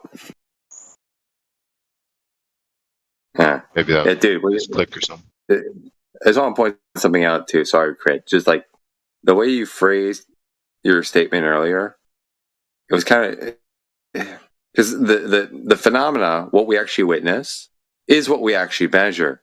But it almost sounded like you're kind of like painting them as like a dichotomy or something. You know, you drop something, you measure, you time how fast it takes to hit the ground, and it's different points. You measure the different distance from, the starting point, onwards, and you'll see an ever increasing gap over same periods of time. So it's accelerating. You can measure that. It's not a problem. The problem is the idea as to why it's happening, dude. So that's the lowercase g. Right, that's the lowercase g. Anyway, go ahead. Oh my God, thank God. I'm afraid I don't really have much else in that regard. All good. I mean, all these observable things are things. It seems the question is, what exactly are they? That's a good question, because you had Tyson on the podcast, Star Talk. He was like, this reporter was asking him, hey, I just want some things I'm confused by. Just like, I hear people talking about, astrophysics and astronomy. One of the questions she says is, what is gravity? His answer is, I don't know. Wait, hold on. His answer was, I don't know. I don't know, yeah. Are we just lying about that? You really think that Neil deGrasse Tyson's answer is, I don't know? Yeah, it's, I don't know. That's what his answer was. Okay, yeah. Do you know what it is? Yeah, do I know his answer? No, but we can easily find out by looking it up. Do you know what your answer is? What was gravity? You said that he said, I don't know, right? So yeah, he said we have no idea. So someone asked him, what is gravity? He said, this was his reply. I can send you the clip. He said, we have no idea. We have no idea. Next question. In a much broader sense. That's it? Yeah. Can you actually, can you put that clip in side chat? Yeah, because that's in a broader sense. Well, how about you just say what you think? No. You're saying he said it. I just want to know that he actually said that we don't. He just wants to hear DeGrasse Tyson say the words, I don't know. Yeah, I'm curious to know what Toaster. But Toaster, you're here though with us, right? You're live and in person. What do you think of gravity, Brother Toaster? I'm nowhere near as smart as him. I'm not going to say that I can speak above him or below him or whatever, but I want to know where he said I don't know. And okay, so you can see, and then appeal to an authority. Appeal to the authority that doesn't know that. We will see. Put in the side chat. It's there. It's already there. Oh, okay. Thank you. That's why it's not good to follow these blurts. They don't do anything anyway. We're talking to this other dude. Where is it? Oh boy. I'm just going to fumble through the conversation now. Yay. Yeah, we're talking to the pony. You said it's in the side chat. Where is it? Yeah, just look for it. Where's the side chat, or where is it in the side chat? Where is it in the side chat? Look for it, brother. Use your look eyeballs. At my name and then look at what I posted 2 minutes after the hour. The psycho crazy lady face ice. Yeah. Oh my god. And we got to listen to him look for it as well. Soyfish. Toaster, how about you mute up, right? And look for it with your eyeballs versus your mouth. Well, so working on for my considerations in terms of the side chat, I'm driving, so I'm afraid I'm not available to access that. Unfortunately. Yeah, don't worry about it. You'll need to. This is not. It wasn't for you. It's a derail. Oh, my bad. Okay. So Control F. His name's not there anywhere. What are we doing here? Okay, put yourself on mute and then look for DJ. I think maybe even Crit may have replied for you. Yeah, I did. And just scroll through. How far do I have to scroll up? Oh my god. It's right there, bro. It's like 2 minutes after the hour. You know how to check the time, right? The So www.livescience.com/planet Earth, that one? Hey DJ, he's asking for a measurement which would be synonymous with time. By the way, if you Control F and type in his name, he's not there. What are you guys talking about? You just move on from this idiot. I mean, enough already. I'm so confused. Okay, stay confused. All right, Pony. Okay. Sock inserted in mouth. Yeah, enough of that shit. Okay. So basically, what they're getting at is we watch a video. Tyson describes that it's a placeholder. They don't know what it is. It's just a thing.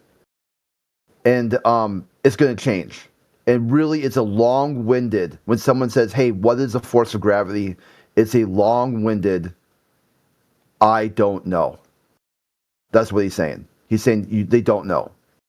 They don't know what it is. It's something that came up by man. We invented this thing as a placeholder to describe the way things move through time and space. But what it actually is could be anything at all. They have no idea. So the best part is that's what the experts at the expert level are saying. So you'll get people coming in here and be like, well, I heard flat earthers say gravity doesn't exist. Therefore, the earth is a globe. And you're like, well, really? Okay, what is that? What is this thing you're talking about, this gravity? What is it? And they don't know. I think that based on the form of reasoning for disagreeing with the heliocentric idea of Earth, that seems to be in line, and especially when it comes to all of these ideas about what actually is, these ideas that humanity has put in place for them are placeholders. They're placeholders until people have enough evidence or have enough proof to say, okay, this is that. And kind of like I mentioned dark matter earlier and black holes, like they were noticed. Considering that's true, they were noticed before they were found proof of. There's no proof. There's no proof of dark matter at all. Literally nothing. Even Neil deGrasse Tyson says the same thing. He says it actually annoys him when people call it dark matter because that insinuates that it's some kind of matter. He said you could call it Fred, you could call it whatever you want. They have absolutely no idea about anything about it, right? There's even a Scientific American article in the side chat there that says the crux of today's cosmological paradigm is that in order to maintain a mathematically unified theory valid for the entire universe, we must accept that 95% of our cosmos is furnished by completely unknown elements and forces for which we have no empirical evidence whatsoever. For a scientist to be confident of this picture requires exceptional faith in the power of mathematical unification. That really sounds like an ego cope as far as I'm concerned, right? We can't explain it, therefore we're going to say, I don't know. But if I'm sorry, go ahead, Pony. What? What is pardon me. That's called being honest. in terms of No. what I JJ when I brought Fish, up if you dark want to walk matter, out, we I mean I only heard it like once or twice a long time ago, and it's just an idea that's rattled around in my head that came up when we were talking about the stuff. So frankly, I mean I don't really know the left, right, up, or down of it, but that's it was related to that, so I brought it up. However, that also made me think of, and I may have misunderstood what you said. If there's something out there that we don't know of, but we've just attached an idea to it or a word to it, that would kind of be in line with this idea of gravity, of following this through. We don't know exactly what it is, but we know it's a thing. That's not really the case, though, bro. Right? This is what happened. Their math was off by like 99%. So they had to make something up rather than throw the math in the bin. So they just made up something that they have absolutely no evidence of whatsoever. So they didn't have to just completely throw their entire model in the bin. Whose math is not just the math, but their assumptions. Whose math is off? Their axioms. They had to throw their. They didn't want to throw their axioms in. Who are they? Astrophysicists, astronomers. Yeah, who? The plot writers, JJ. Who? Whoever writes a plot line that you believe in, JJ. No. I'm talking about the people you're talking about. Who? Are you listening to the You said they were proven wrong 99%. Someone said 99% wrong. Who? No, they found out their math was off by over 95%. Right? So they had to. That's why they had to come up with dark matter and dark energy. For clarification purposes, that's the math of the theory of gravity. No, it's how the stars are moving through the sky. Okay. They said, here's a mathematical model that should predict the motion of stars.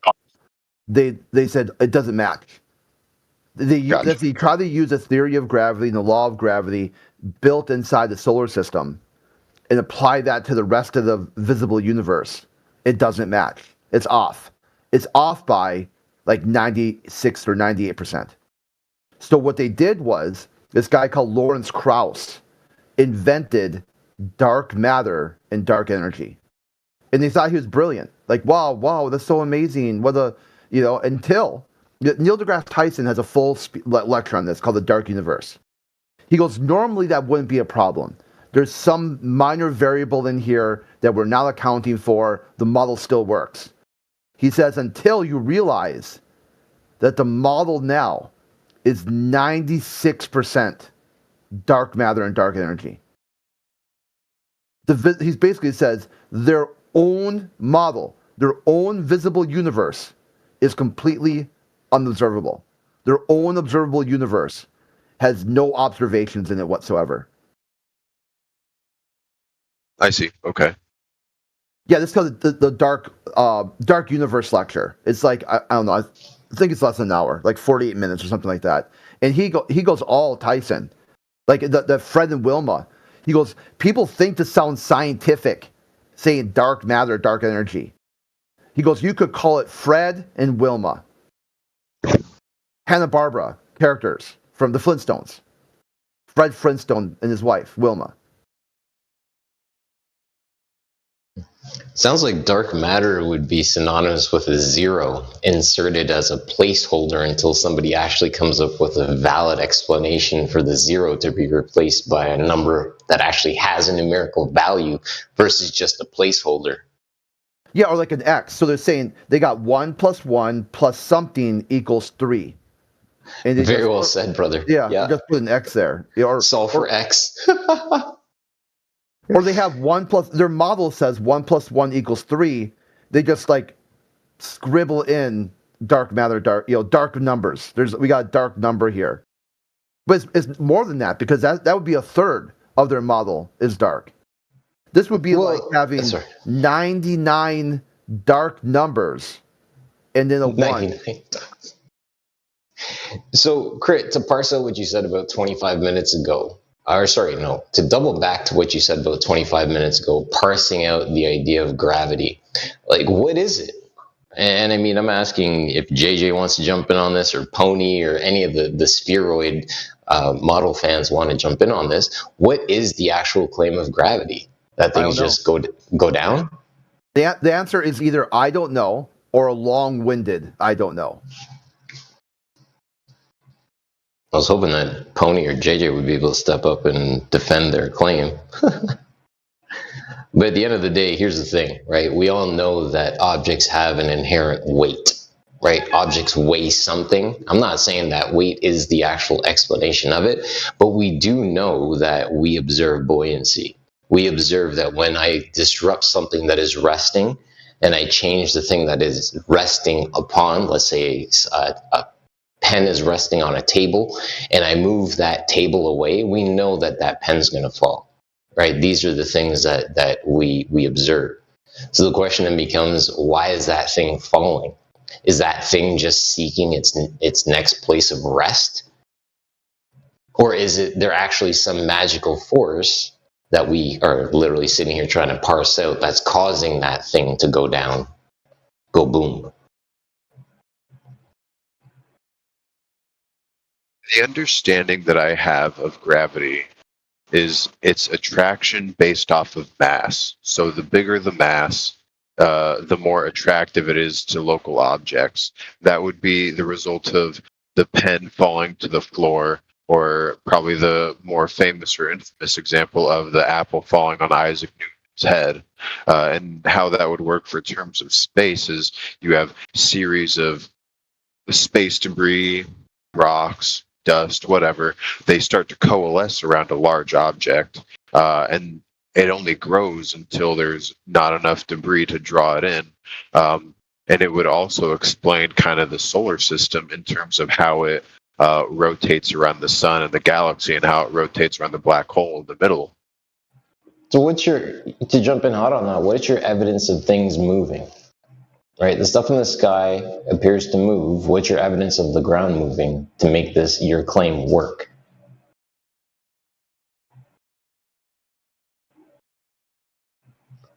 Evidence of things moving. Well, we have specifically the ground. Sorry. Well, so when you say the ground, do you mean like the surface of the Earth, or do you mean the surface of a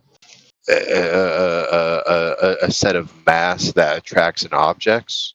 Well, okay, here's what we're going to do, right? We're going to keep it based on Earth because that's what we're here talking about. So what I'm going to ask simply for is any evidence of the ground moving, because that would have to be, that if P then Q, right? We would have to have evidence of the ground moving in order for your claim of things coalescing to be actually true. So do you have any evidence of the ground moving? First question.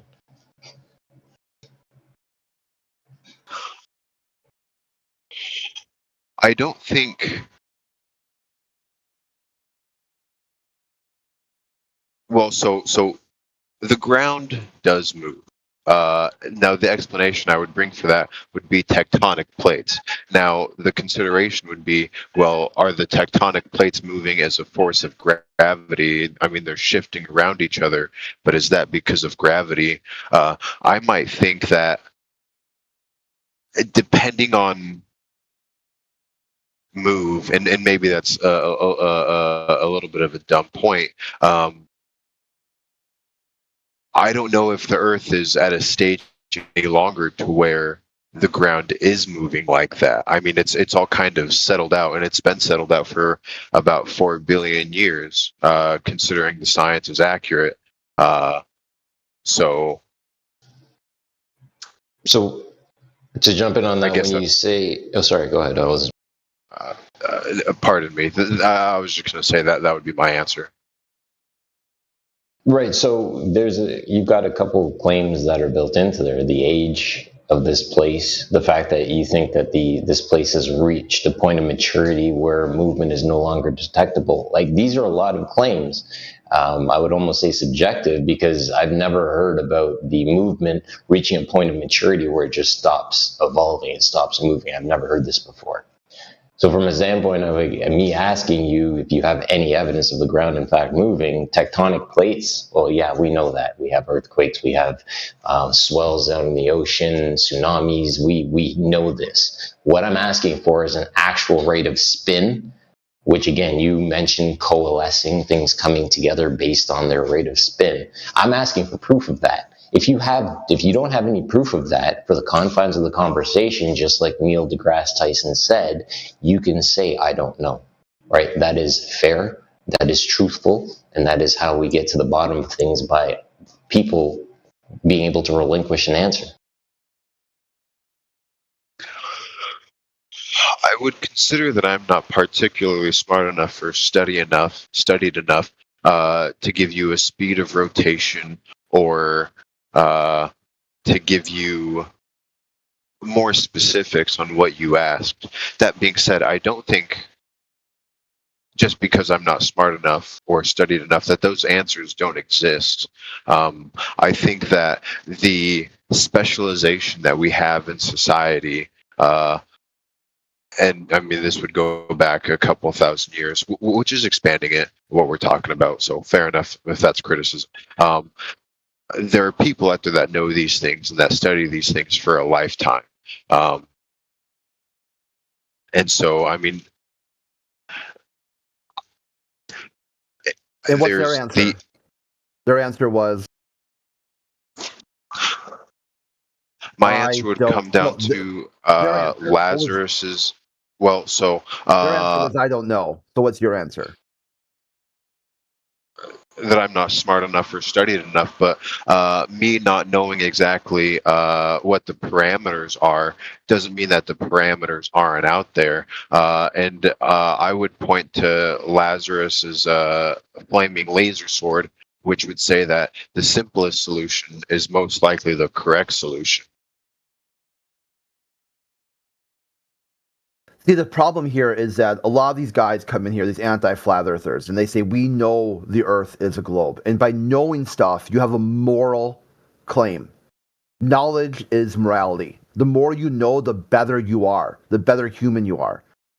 So when you hear someone say, like, hey, I don't know what gravity is, I don't know how you'd prove the curvature of the earth or whatever, they see those as moral failings. They got this very upside down, very subjective, like relativist worldview. So when they hear people say something that's wrong, that they believe is wrong, they go into this Trump-style debate tactic, this debate bro, where it gets wrong, where you're like, basically it's a placeholder for evil, wicked. And they want to shut the conversation down. And that's when you start seeing that, hey, how come you don't have the same problem when these, like master theologians, these master, cosmologists, divinationists, when they say they don't know, how are you not upset by that? And then there's a cope. Well, they have an answer. I just don't understand their answer. Or they have an answer. I just haven't heard it yet. It's out there. It's out there in the ether somewhere, but I don't know where it is. Well, a lot of these things that we're talking about are rather complicated, and there's a lot of theory, and there's a lot of there's also evidence that goes into those decisions. No, that's quite the opposite. We were told that. We're told that this stuff can be mastered by children in 4th grade. Like a 5th grade education is all you need to completely master the heliocentric model. This is content that was mastered by Bronze Age goat herders 2,000 years ago. So they say, well, now it can't be. It can't. You don't know this stuff. It's beyond comprehension. That's another contradiction. I don't think I said it was beyond comprehension. I think if you look into the material, which I'll grant you that I really haven't done all too much, you can find an answer, and you can find the answer. I would also consider that a 4th grader or a 5th grader, I'm afraid I don't remember which one you said, unfortunately, can master this idea. I don't know if they can. I think they can tell you the idea that they were told, but I don't think they exactly understand how and why. It's not a mastery of it. They can only share what they've been told.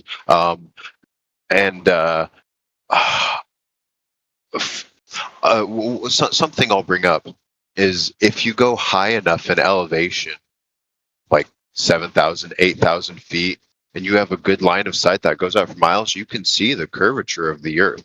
There's no measurements beyond what your eyes tell you. Okay, who wants to get that?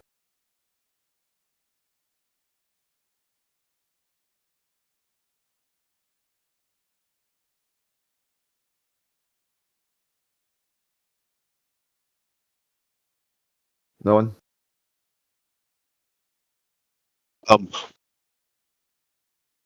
Pardon me. I thought of something that I wanted to say, but my brain kind of sucks. Go ahead. It doesn't really upset me when humanity can't find an answer for something. The world and the universe is very complicated, and some things are simple and some things aren't. But it's complicated enough to the point to where an answer like "I don't know" to me isn't dissatisfactory. Because there's a lot of things that we'll never know. And while I don't think that a spherical Earth or a flat Earth is one of those things, coming to terms with the consideration that you'll just find enough I don't knows out there seems like a reasonable thing to come to. Now, we can disagree on what the I don't knows are, and I think that's perfectly fair. But that's a consideration that I would have.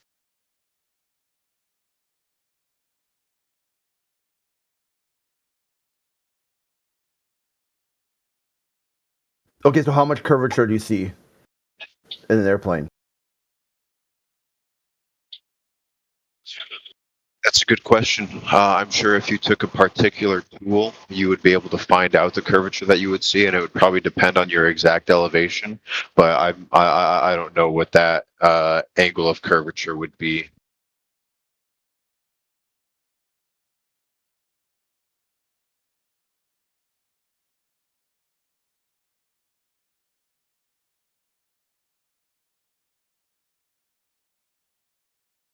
So that would be an untestable claim? No, it would be a testable claim. There's mathematical tools out there that will, if you know how to use them, that will tell you the curvature of a particular sphere or 3D object or curve in general as a greater whole. There's disagreement on it. There's disagreement from the globe side about how high up you would be before you start to see the curvature of the Earth. Some people, like if you do a quick Google search, it'll say, "Oh yeah, easy from 30,000 feet," But then you get others saying, "Well, you'd have to squint really hard. It's really subtle, like it's not really perceivable." And then you've got others that say, absolutely not, no way, I've done the math, and you wouldn't even see it from 120,000 feet.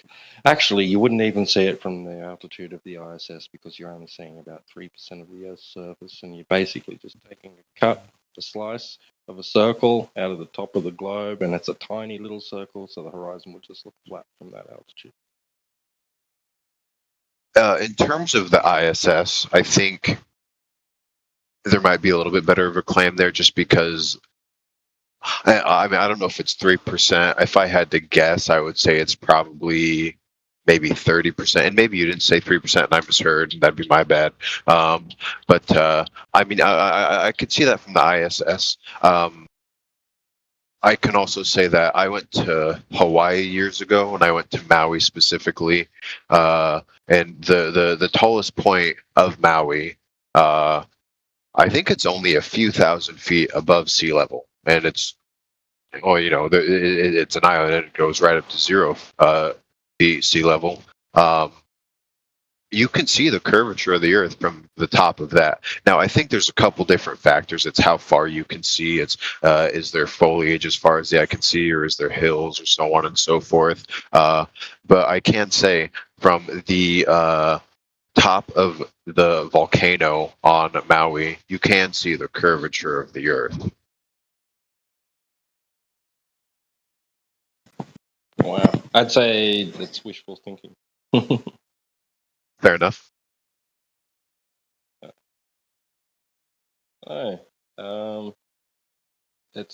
We've got, well, I've climbed high mountains. I've been in aircraft. I've never observed the horizon to curve left to right. So yeah, there's like I said, there's conflicting testimony regarding that left to right curvy horizon that supposed to exist. I think that's fair. Especially when there's a few different parameters that's going to dictate what the curvature is that you see. And I don't even necessarily have a grievance with the differing claims of what curvature we're actually seeing, if any curvature at all. I mean, one of the things that I thought of earlier, which is slightly related to this, from when Debater was in here, and he was saying like, "Oh, well, you guys think this, and you guys think that," and it's like, in any group of thought or ideas, you're going to get a variation of it, and it's unfair to attribute a whole group of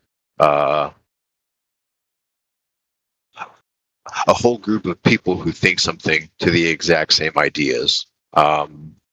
And like I said, that's not exactly related here, but it's what I thought of. And that's a very fair stance. And whether you're talking about flat Earth or spherical Earth or religion or government.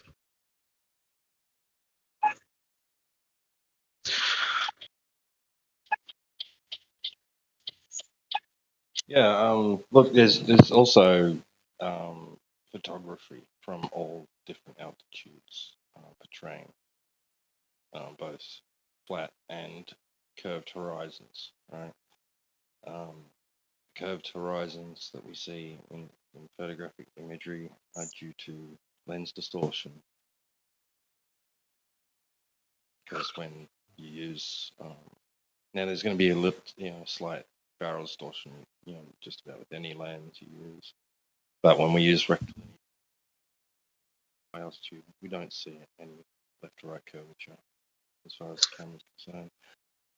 But the main point is, if someone's claiming to see curvature of the Earth and that curvature, like in a horizon and from high altitude, and it represents the Earth's sphericity, right? Its curved surface, then we should be able to measure it from here on the surface, because we're given a specific size and dimension of the Earth, so that it would have a specific curvature rate, which we could easily test for over distance, and that has been done, and no curvature has been found. Well, I can't claim any stance on the second part, as I haven't heard of any tests of it being founded incomplete or without curvature. I can, however, attest for the first one, because the angle, or I'm sorry, the lens that a photo is taken with is very important. I mean, you could be at ground level looking at 10 feet in front of you with a fisheye lens, and you can see some curvature. And, you can get the same effect looking at a perceived curvature of the Earth. So that's a fair point.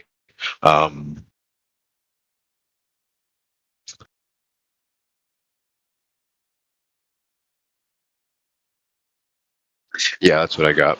Pardon me. I kind of suck at giving satisfying conclusions to my points. You're all good, Boney. It's unfortunate when you're trying to build your house upon a faulty claim, and I know you're wrestling with it. It's all good, brother. Well, I do that in more than these discussions. It's just a general trend of my speaking. All good. Now, let me ask you a question. I'm going to shift it a little bit, if I may. Sure. T-Dub, is that okay with you, brother? I know T-Dub was asking some questions. No, please, by all means, go. Thank you so very much, brother. And I apologize for the background noise. I am at the gym, just about to get onto the stationary bike. But I want to ask, So buildings, Brother Pony, have you ever built anything in your life? Nothing of substance. Pardon me? Nothing of substance. Nothing like a house. Only small kind of models. Okay. If I was to ask you about two principles being like rules, if you.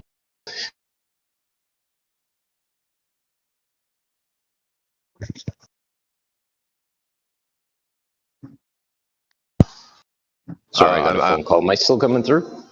Yeah, you're coming through. Yeah. Thank you for confirming. So, principles. If I told you about two rules that the building industry honors whenever they build something, would you be familiar with these two principles being level and plumb? Level, I'm aware with, and plumb. Yeah, plumb is like when it's bit and it's flush, right? Yeah, I mean, plumb would be synonymous with vertical. Like all walls are built to the principle of plumb, and then level would be perpendicular to that. Do you agree with that? Yes, yeah. Okay. So my observation in asking you all this is not to say that we can see, quote unquote, a curve. My observation in bringing this to you for consideration is to say that every single building that is built upon this place, whether the building is located in Canada, the building is located in South America, the building is located in Australia, over by Brother T-Dub, or the building, or actually the Great Wall of China as another example, right? These things, these places all have buildings that are built to these two principles, level and plumb. Every single functional floor and ceiling that is built in any of these buildings are built to the principle of plumb. Every single wall, functional wall, that is built within these buildings are built to the principle of plumb.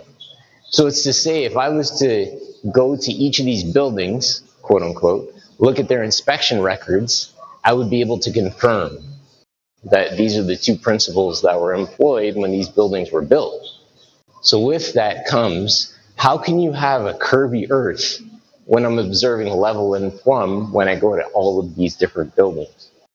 And that's the question to the spheroid claim. How do you have these two things? You can't suck and blow at the same time, right? You can't have a curvy earth when I'm observing level and plumb everywhere I go in every single built form I observe. Is this tracking with you, brother?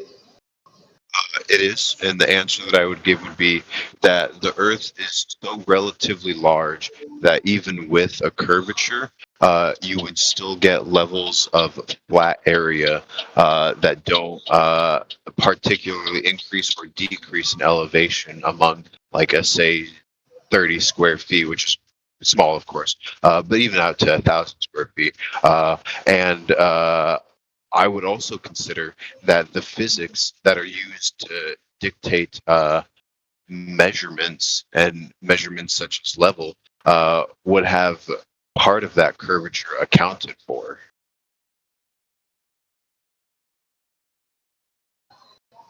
Right, and this is where I say that this is why I walked out with you the locations of all these different places. So if I'm in Canada, right? Let's say Ontario, Canada, where I actually am located IRL, and then I go over to Australia and I observe the Symphony Opera House. Based on the globe model, I would literally be upside down looking between my legs when I go from Australia to Canada. The observation of level and plumb is independent of the location. I say that to say the observation, the derivative of plumb, is independent of the location because plumb associates itself based on where it is in spatial reference. I think I would attribute that to gravity itself, where and the act of gravity, what it's doing. So we have these large masses, and in this case specifically Earth.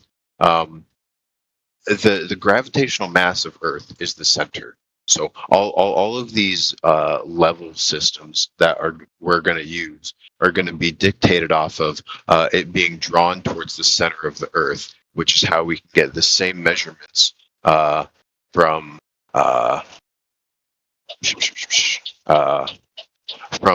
Sydney, Australia to Canada.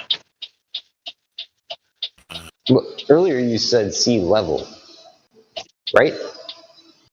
That was one of the metrics that I used, but specifically for the perceived curvature. Right, so we know the sea level, the sea associates itself at the bottom of the horizon, and then the sky associates itself with the horizon above the horizon line. So then I go to a construction level and ask you, are you familiar with what a construction level shows?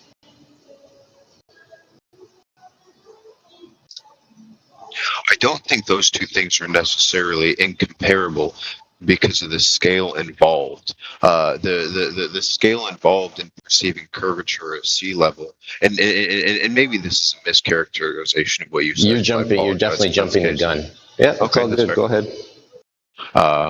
Well, if I'm jumping the gun, there's no point in continuing that answer. I appreciate that honesty. So from the standpoint of how a construction level works, it has the green liquid or blue liquid, depending on the level that you have. The green liquid associates itself with the bottom of the tube that it's located within, and then you have the bubble itself, which would be the air within the container. And then when you look at it out of the horizon, let's say you're looking out over the ocean, you see that the ocean is on the bottom of the horizon line, and you see that the air, quote unquote, is above that horizon line. So all I'm saying to you is that from the standpoint of what a construction level shows us, realizing, yes, it is small in scale. But then when we associate that with the horizon line, they match. No matter where we go, we always see that happening.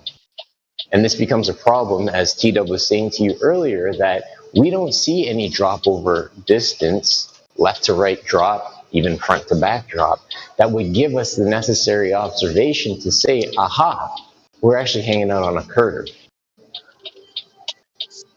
Man, your indicator's loud. That's cool. Yeah, sorry about that. Nah, you're driving. I don't want to distract you. It's all good, brother. It's all good.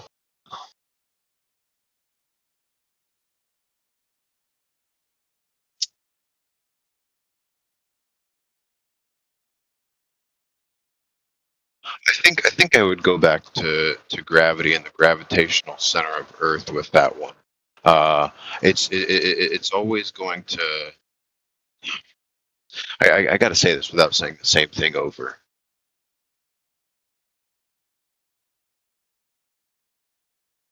Dude, repeating something is not a problem. Anything worth saying is worth repeating. Well, perhaps so, but if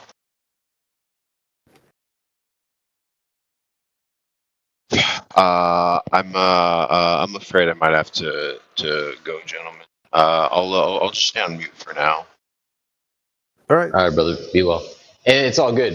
And Crit, thanks for jumping in with that. And it's to say that we will, through the conversation, through the sussing out of what we're looking at, we will get to these points of I don't know, right? Coming back to the claim of gravity, coming back to the claim of the center of the Earth.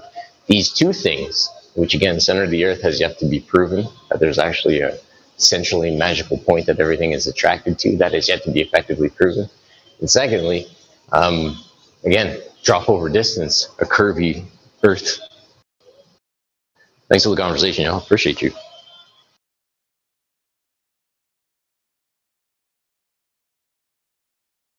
Let's get Toaster back in here then.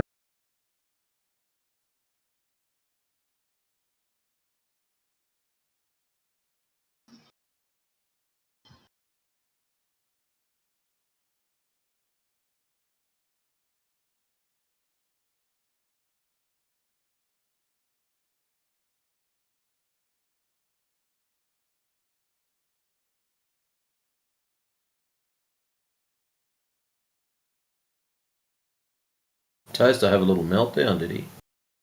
Yeah, when we said Tyson said, I don't know, when asked what gravity was, he said he didn't say that, and then he did say that, and then he didn't say it again, and then that's not what he meant, and then now he couldn't find it because of Control F, and then he found it but not with Control F, and then the whole time narrating that while we're talking to this last guy.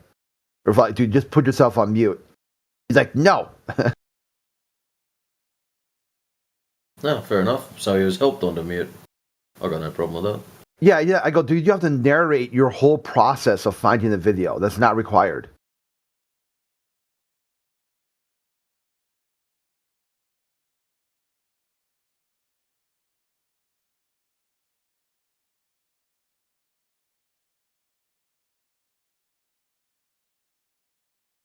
Welcome, Ren. Was it Ren? Yeah, welcome, Ren.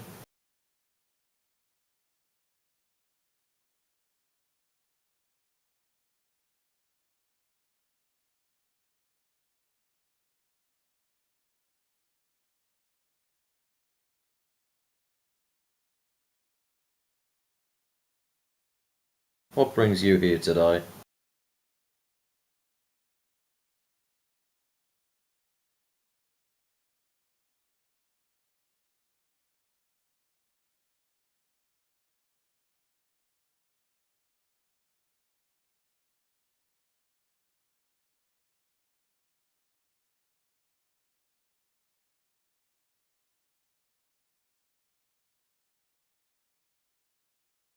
Curiosity. Ooh. Well. Yo, Matrix, I wonder if he's a cat. Sorry, brother. You're right. Well, you are allowed to click your microphone button and talk to us. You'll probably find it easy.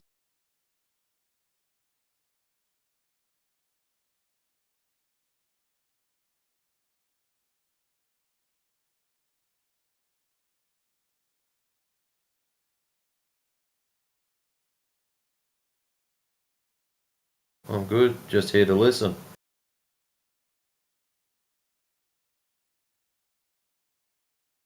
Well, if you're curious, you could probably ask very specific questions, and it'd be a lot better than just random numpties coming in here with no guarantees of what you're going to get.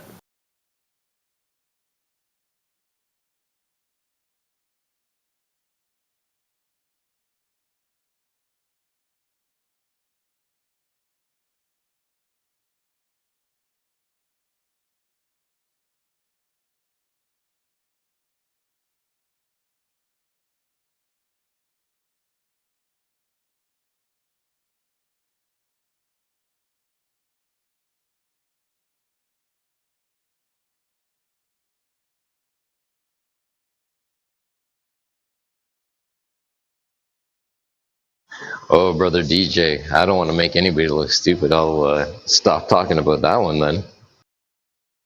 Well, the only point is, bro, like, if the Earth was a globe with gravity, which they think it is, then when you build a building anywhere on the Earth, it's going to show level and plumb locally. Right, so when you say, how could it possibly show level and plumb locally if the Earth were a globe? It kind of sounds like you don't know how their model works. And then that associates the rest of us with you in a sense. Right, but then we ask for the DOD, right?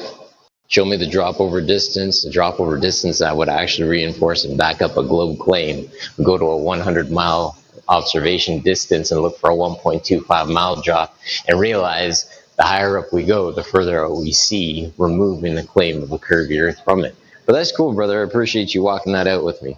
I've been, asked about that prior. That second part of your argument, that's what I like, right? That's what they need to be able to prove to us.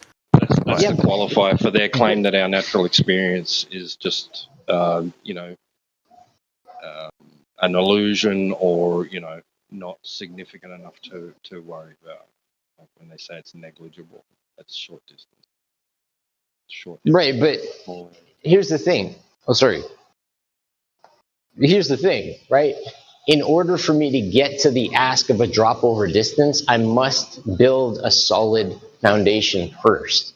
And my solid foundation is talking about the principles of level and plumb so that we can walk out how we go to different buildings, point out level and plumb where we go, and then we get to the drop over distance. And with the analysis of the drop over distance not being present, if somebody's being intellectually honest and genuine within the conversation, they would then realize that that drop over distance is not there because the buildings are again reporting level and plumb everywhere we go, right? The lack of understanding isn't my issue. I'm pointing out the observations and the evidence so that they can draw to their own conclusions.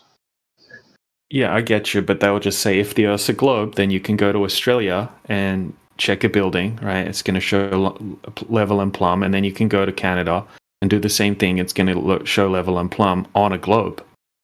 It's the curvature in between point A and point B that's the issue, right? But they could go to unlimited amounts of places on the Earth. It's just going to show level and plumb.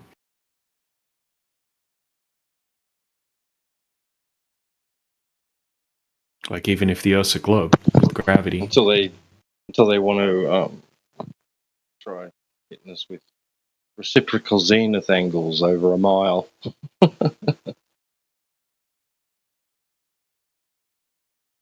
Then it's not local, not locally flat. Then I just got this message. I won 250,000 if I use promo code. What a deal! Beers on you. Yeah. I wonder if I should go for it. It's like, well, my lucky day.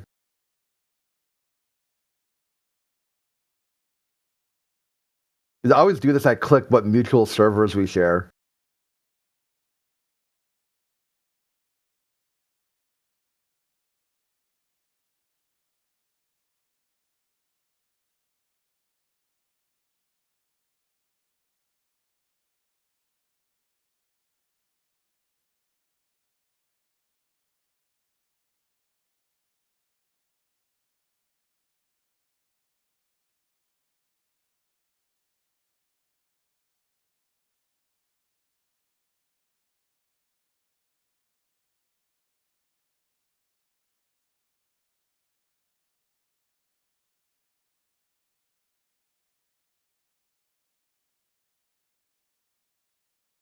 So they kicked it already. Artemis.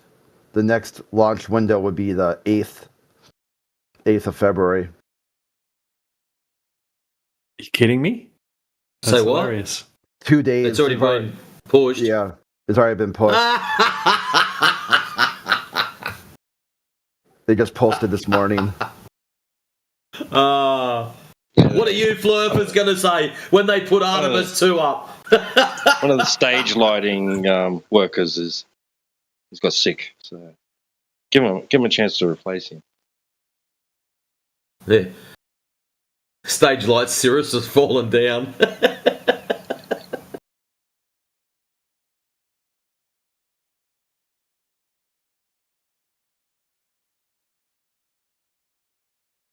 Yeah, I'm looking. They put a calendar too of the available launch windows. Like I can't seem to find where I saved it. Because I think if they miss this one, then it's like late March or something like that. Like it's not as open as you think. Because I had a bunch of news prepared for like the week leading up to it, like every day prior.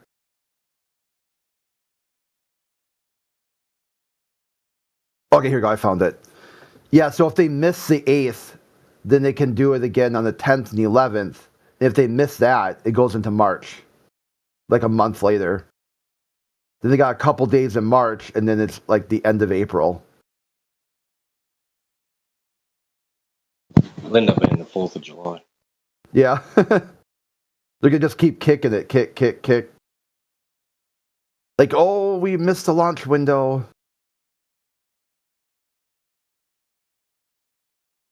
I'll just see just the math on that too. You know, like how do they determine these launch windows?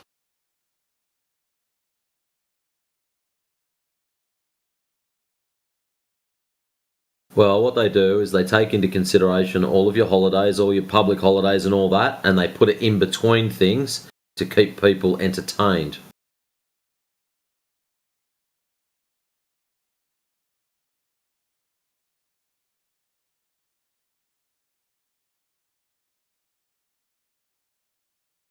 So do you guys think that they're going to cancel the mission, or you think they're going to fake it?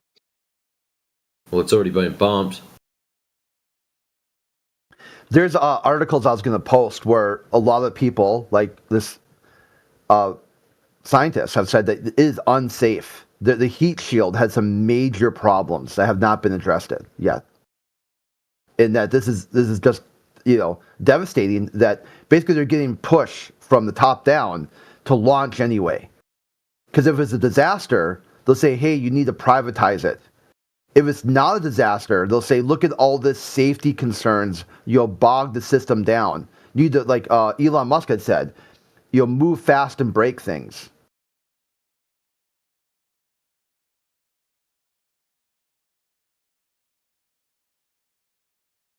If they fake it or if they don't fake it, there's going to be people are going to believe or not believe it already. It really won't matter what they show. I mean, you had people who fell for Starman.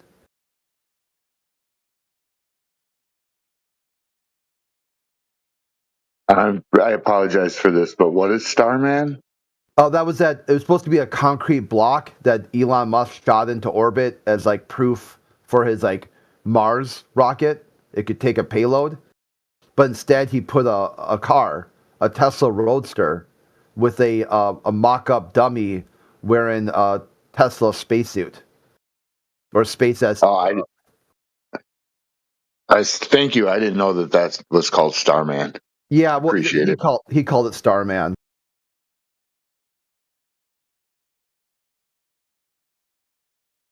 Let me get it. Yeah, you just type in Starman. Look right here. That's like one of the first GIFs that pop up.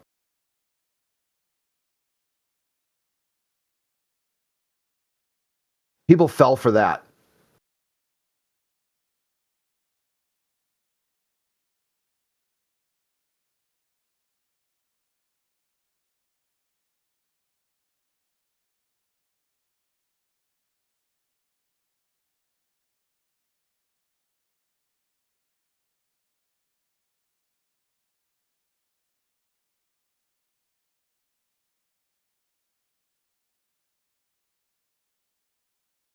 Yeah, and didn't they get caught faking it because of the wheels and like what they found it wasn't the same car that they showed that they were launching? Yeah, there's all kinds of stuff with it.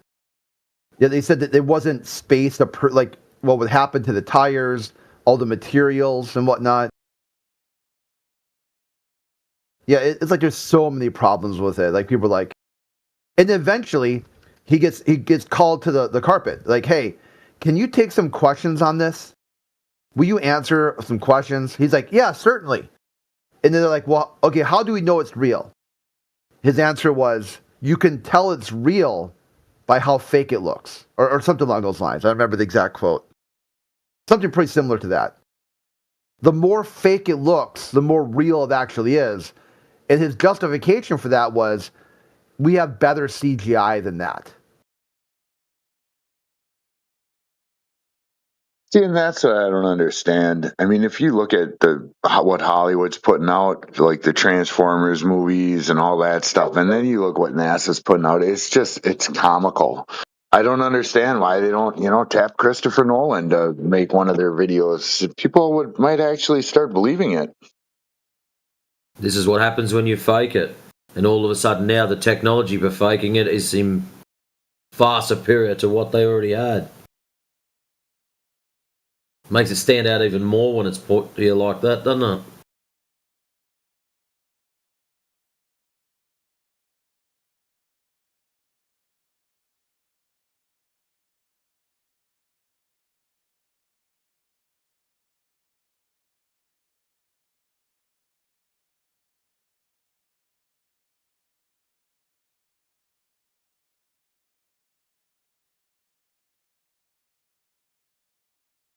Is the Flat Earth channels back? Finally. It's always been here. Yeah, Charlie, how do you find pinned messages? You guys took a break for a while. No, Charlie, you got one question on the table to determine if you're going to be here or not. How do you find pinned messages? Well, usually you just hit the tab at the top that says pinned message. No, how do you find pinned messages? How's that done? We just worked through some other numpty who couldn't find anything. We're not going to do it again. Okay, you got one chance to get this right. Just one. If you're looking for a pinned comment, how do you find it? You go to the top right where it says pinned messages and you click on. Okay, bye. Go away.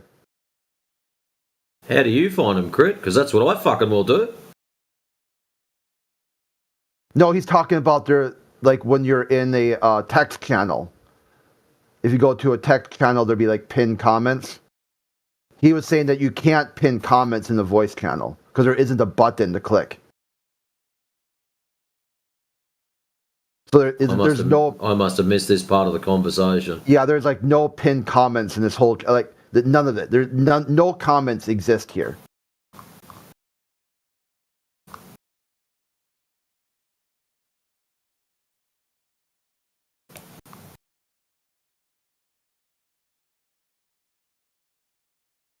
Couldn't find a single one.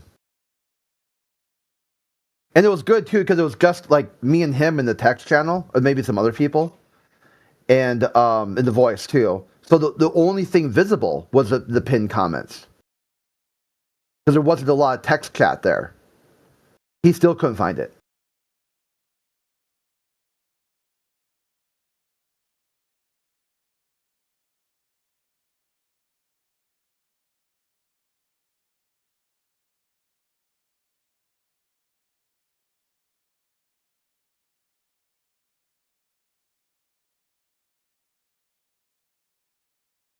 You had to do basically like what the rules are and whatnot. It was quite interesting. Trying to see where maybe I deleted it because it had been a while since he come around. So I was like, okay, we can get rid of that. And then we had even better. Had a server. I phoned a friend.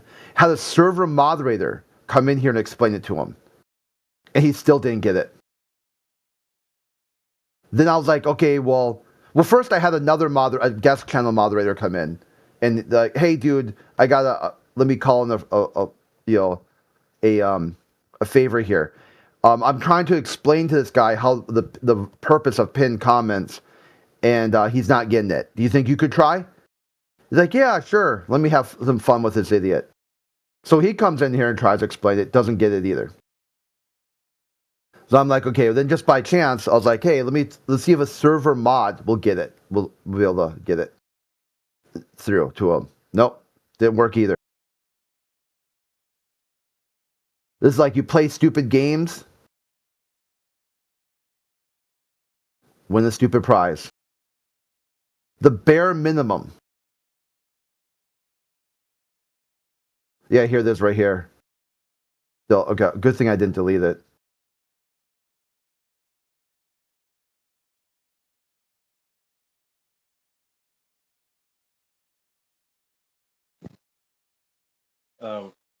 Pin it.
Yeah, here's the last thing he said. If you guys can't acknowledge you don't have the permissions to pin, I'm just going to block you. The channel sucks anyway. You guys should be banned and muted.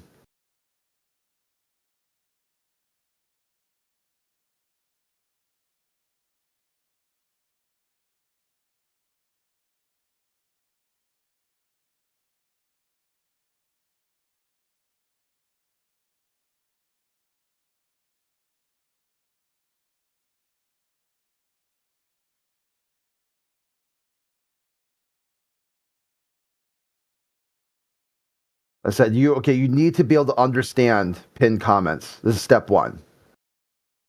Pinned comments stay at the top until they're manually removed. The longer it takes you to understand this, the longer it's going to be a path forward to get you back to the channel. Direct time correlation.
Holy shit, this dude's dumb. So this is why we keep the stat bot. He's only been in the server 1.2 hours the last 30 days. And with that sample size, he's determined that the channel must have been shadow banned because he's never seen it.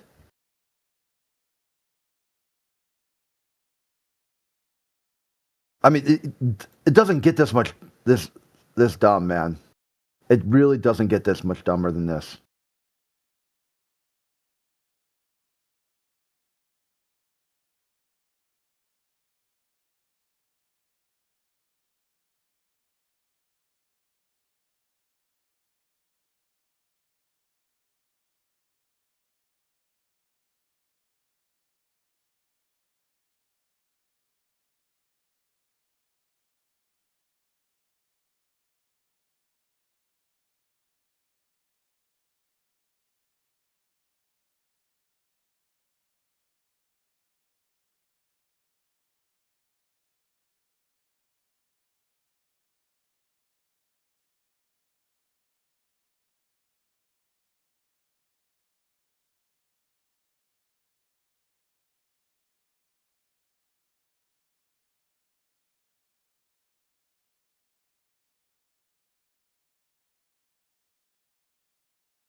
Nigger, nigger, nigger, nigger, nigger, nigger, nigger, nigger, nigger.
So what do we got here today? What's going on? Artemis got kicked. Oh, you mean they didn't launch today? No, they're supposed to be the 6th, and they kicked it to the 8th. Oh. Shocker. Still saying heat shield problems. It's funny because Space Weather News reveals space weather problems. So why wouldn't they just say that? Oh yeah, I was the space weather prediction forecast thing came up a couple days ago. Olish had a blast with that.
Hey guys, I'm semi back. My imposition has returned to normal, and I should be able to be back and speak within maybe 15 minutes or so. That's outstanding. You got Yoder here. He answer a lot of your questions about space and time and all the stuff you had earlier. Well, that sounds like it'll be an interesting conversation. I'll have it to look forward to when I'm available to speak more consistently.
Yeah, hey, Peter, you dropped the N word last time you were here, so you're not getting unmuted.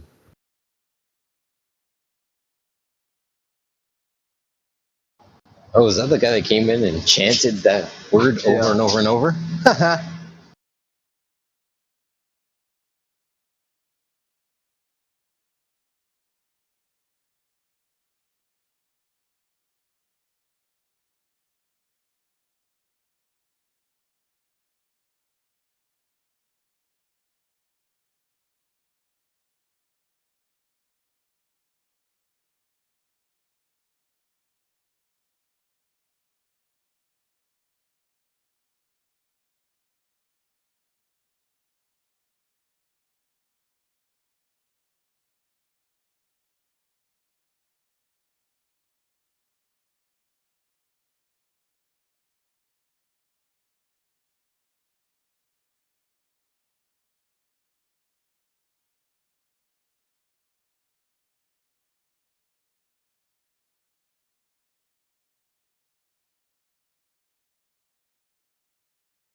Hey, look, I can talk in here.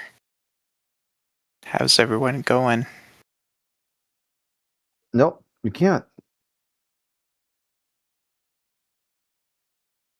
You literally can't talk in here until you figure out one simple thing.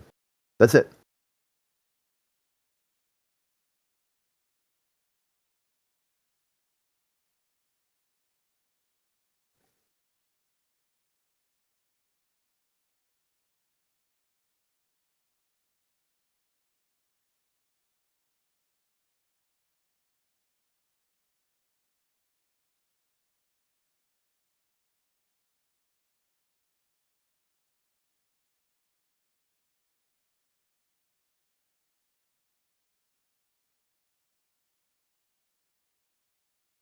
Yeah, you also can't block mods.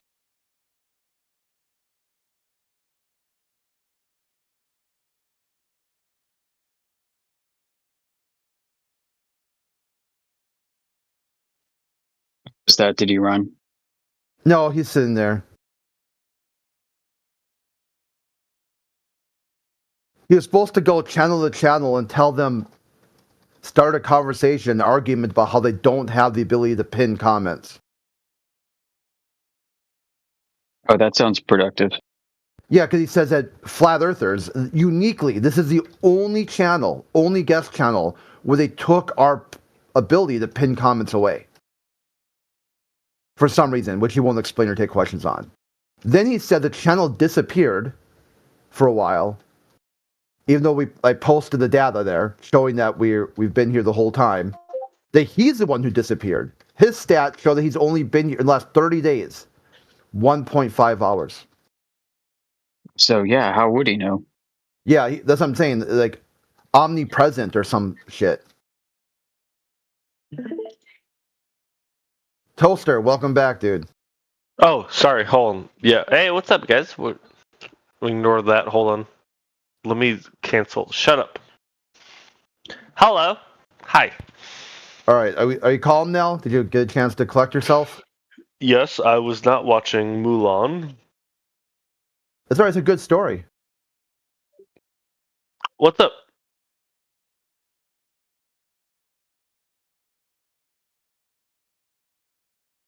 I mean, there's a lot of different interpretations of it, and I know some people have some problems with some, live action modern versions, but yeah, it's definitely a good story.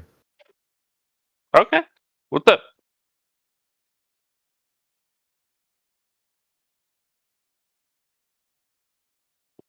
Are you okay?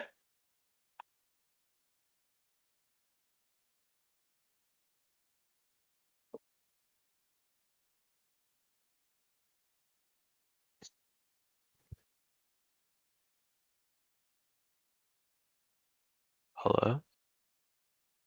Yeah, Toaster, what's up?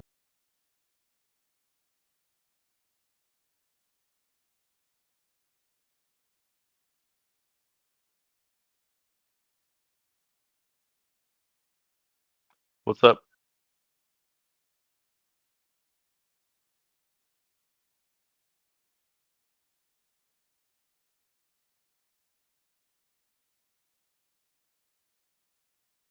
What? What's up?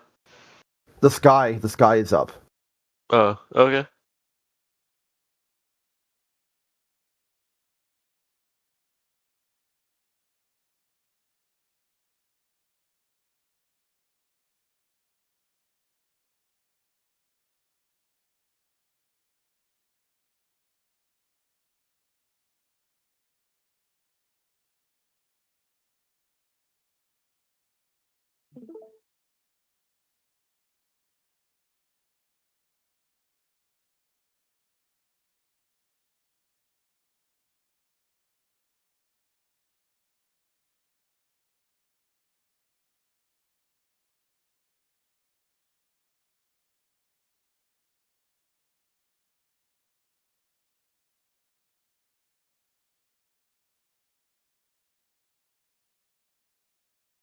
I've had this really unhinged person in my DMs now for like 2 days. Just spiraling in broken English. Barely comprehensible. Is it the I love drama or love drama? It might be the same person. It's clearly an alt. I won't say the name, but check the back chat, our back chat for the screenshots. What were they saying? Oh yeah. That's a different. No, that's a different guy. Oh. Yeah, that's a bunch of TOS violating stuff. Yeah, that's a totally different person. The one I was talking about, that guy Star Life, who was like my fan for like a year. Yeah. He's got fans. Oh yeah. Oh. Yeah, I got people who follow me server to server, channel to channel. They just can't get enough. Okay. Seems I've picked up one. Maybe that's Star Life too. I don't know. No, it's not. It's someone else. Is that really like somebody completely unique? You really think so? Yeah, because like just the mannerism of which they post and stuff, and like what they say, it's totally different.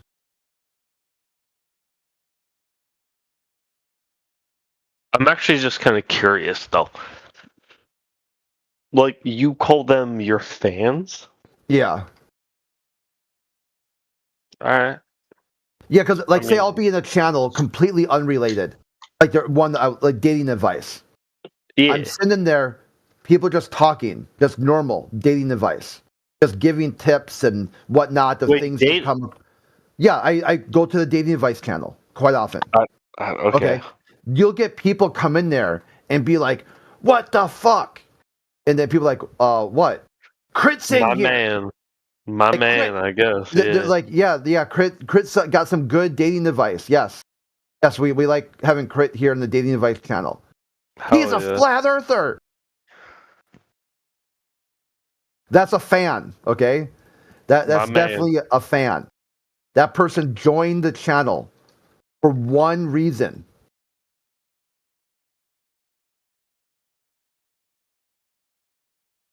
That's just one. I mean, the best one. I mean, sometimes you could say it's peripheral, like you can get close, close to the topic. Like there might be, some channel where it's semi-related.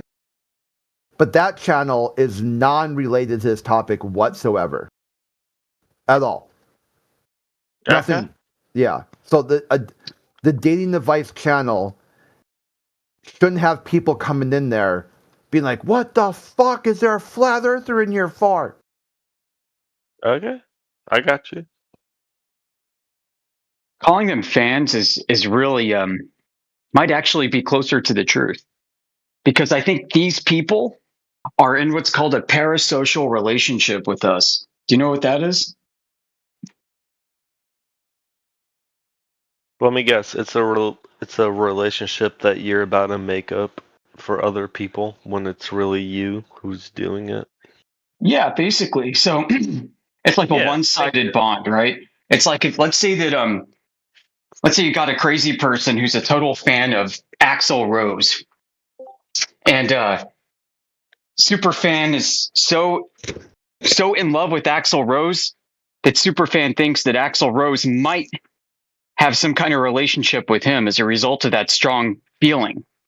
And then when Axl Rose does something that the fan doesn't like, the fan feels personally betrayed and then starts sending hate mail and then follows Axl Rose around everywhere.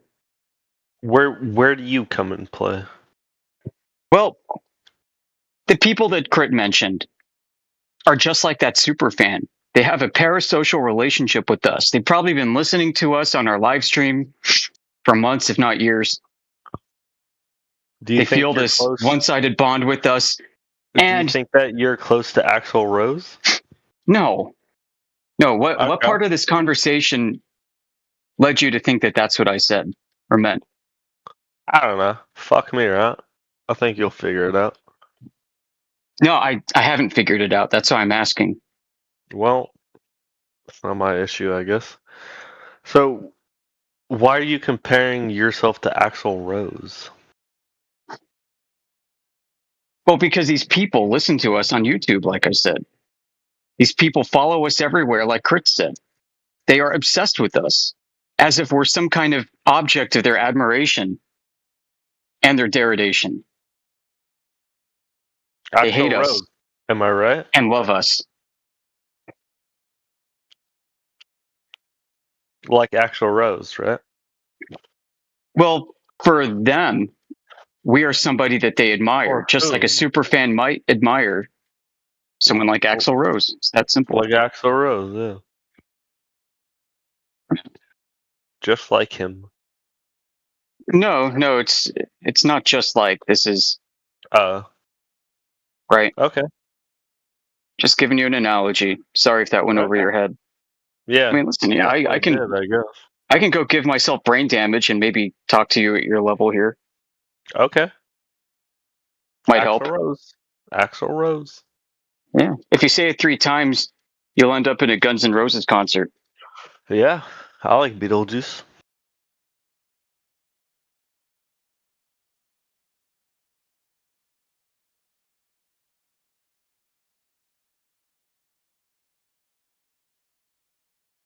It's scary how someone gets to this point where, like, they just think that way. Like, who?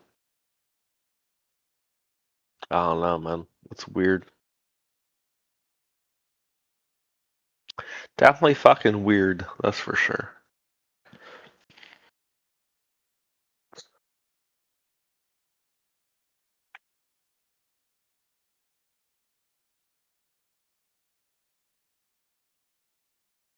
No matter who tells you what or who tells you not, you're never near anyone who you're trying to get to be at.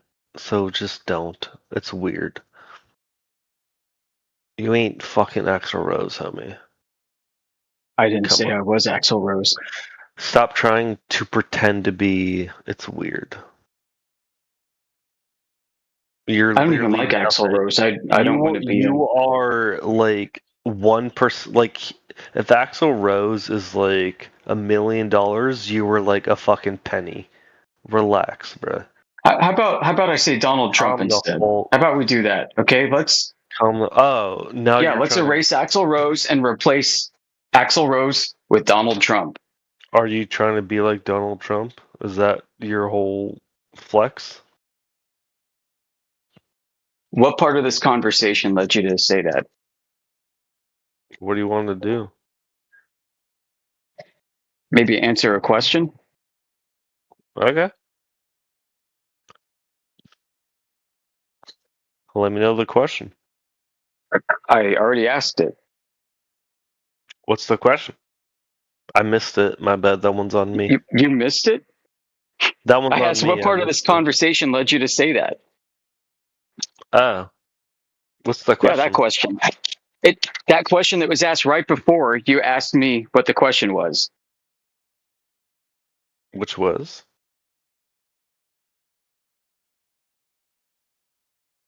Which was what? Hey, Crit, can we talk about the importance of good nutrition and a balanced diet? What do you want to do? Like, where do you like trying to get it? I wonder if you have enough omega-3s in your diet. Just wondering. Oh. Uh-oh. Yeah, I'm allowed to be concerned for your health. You want me to eat fish pills? Bro, I'm chilling. Like, what no, are you not trying eat to them. get You at? actually swallow fish pills. If you're eating fish pills, you're doing it wrong. What are you trying to get at, bro? Everyone knows, like, what you say. You ain't clever. Like, what are you trying to get at? No, I'm trying to understand why you would think about eating fish pills when you're supposed to swallow them. I'm sorry. Say that again without saying E3. Go ahead. Why would you think about you eating can't. fish Wow. pills? Turns out people are stupid. Like, what are you trying to get at? What are you trying to do? I'm concerned about your health, your diet, your nutrition. Is that okay? Are you? Yeah. Okay. I believe you. Are you getting enough omega-3s? I believe you.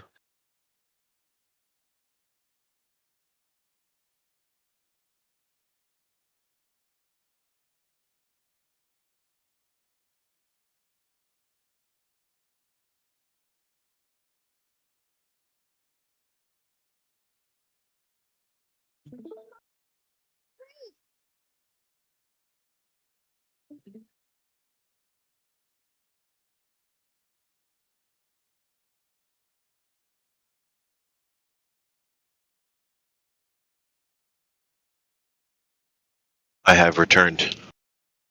Welcome. What up?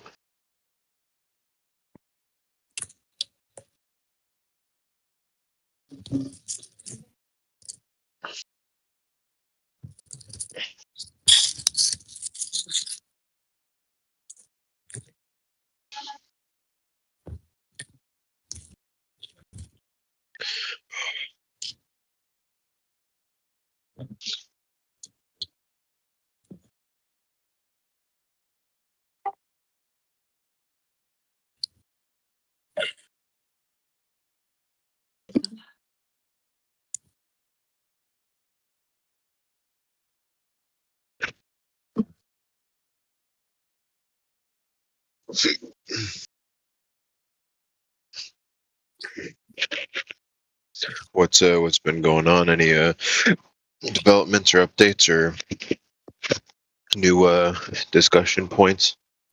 People been yapping, no discussion points. Gotcha. Well, people do like yapping. I would know I'm a person, and I also like to yap sometimes.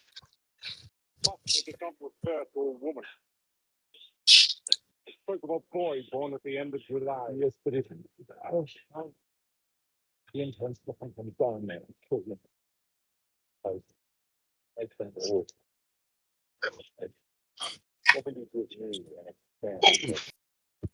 God damn it, Severus. No, fuck him, honestly. He's a piece of shit. No one likes Snape. Let's be real here. I think that's a very divisive statement within the Harry Potter community. Do you think Snape is a good person? Well, frankly, I don't know, because I don't really know much about the Harry Potter series. But I do understand that there was a hate relationship that turned into a love relationship with Snape.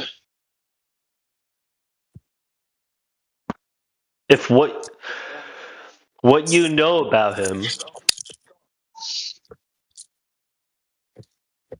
He was a perceived mean guy, and was generally dislikable until we figured out, well, I say we, until the audience figured out his motives for why he did what he did. Do you know anything about it? Spoilers, potentially. Do you know anything about it? If not, I would love to know, like, your point of view. I understand that he made, like, a promise, and spoilers if anyone cares. Yeah. Look, spoilers, fuck that. Shit came out like 20 years ago. We're good. That's also fair. That he made a promise to Lily to look after Harry. You're a liar. You know this guy. Like I said, I don't really know the Harry Potter series all that well. I just know it from yes, a tertiary point of view. Well, I mean, I guess you can speak for me and what I know and what I don't know. Sorry, I mean, naturally, yeah, of course. I mean, I watched the movies. I never read the books, and it's even been years since I watched the movies. Okay, fair enough then.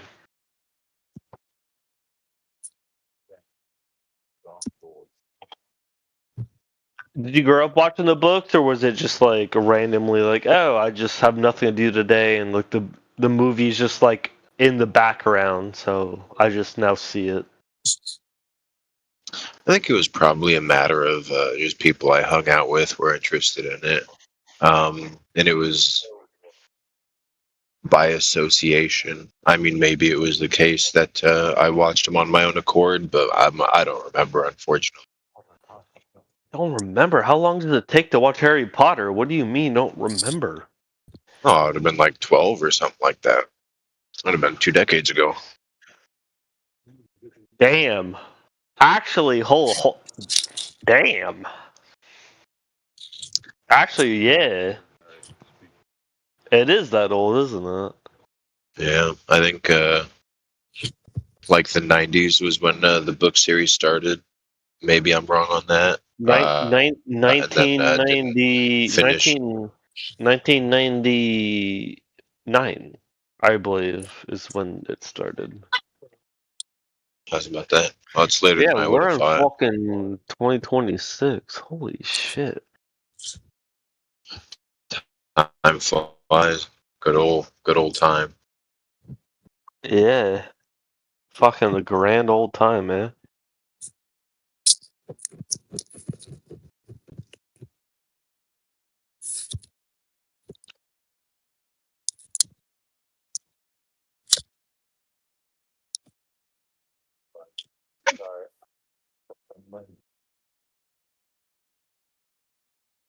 Damn.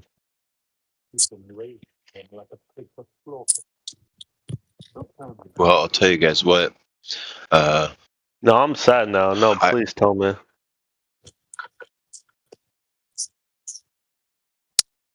Well, I really like. Well, I was going to say one thing, and then I thought maybe I should say something different, but I think I'll just go ahead and say my original thing. I really like existing, and I don't think it matters, at least to me, whether it's on a flat Earth or a not flat Earth. But I really appreciate the aspect of existing. It's really awesome. Can I say something to agree with that? Sure. Yeah, I'm not the arbiter of a speech. That, like, to me, that is like, yeah. Doesn't everyone? Sometimes. I mean, there's certainly a lot of suffering out there. But, like, even before, like fuck flat Earth or round Earth, like, just people who are living on Earth, like, they think that same way too, right? I think so. I think it comes and goes, which is only natural.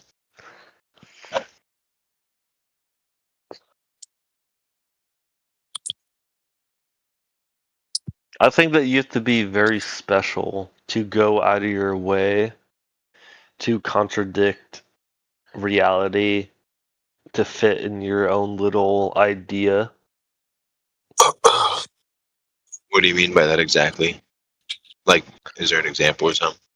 Yeah, so, okay, hear me out, okay, Ice. Hear me out for a second, right? Like, what group of people is, like, sitting there promoting Ice, right? Like, you have the rest of the world. You have, when half your country and the entire world is telling you you're wrong, it's like, come on now. You kind of gotta, like, you kind of gotta think a little past that. Well, the world told Jesus that he was wrong. But that's what I'm saying. Like, we're way far past that. Jesus ain't the entire world, homie. Like, there's a lot of world that exists far after Jesus. That is crazy. Yeah, it's very true. I mean, I don't know how much this particular chat cares or doesn't care about politics or religion. But certainly both of those can be divisive topics. Crazy. Well, the issue is, like, depends where you live. Politics and religion are the same thing. They're certainly related. There is no difference. No, there is no difference.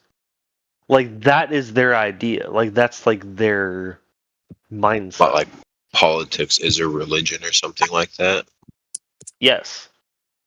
Religion's their politics. Yes. 100%. Yes.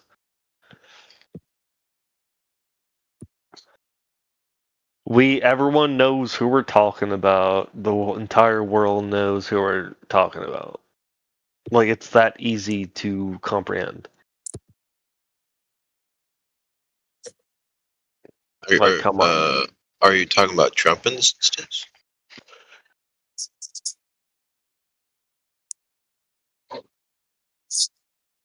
As a Canadian, I was not talking about that, but the fact that that is immediately what you thought about, yes, that proves my point. Thank you.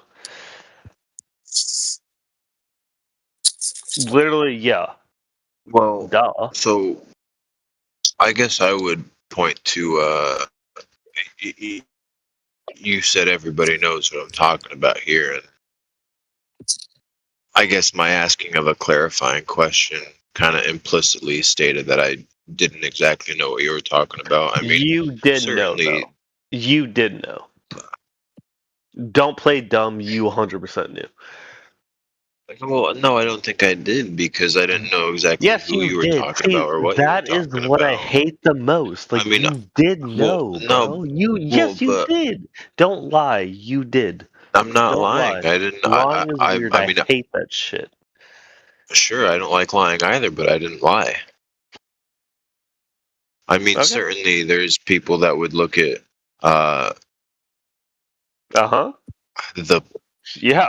if this is even a fair way to say it, the politics of Trump is a certain kind in a certain kind of religious way.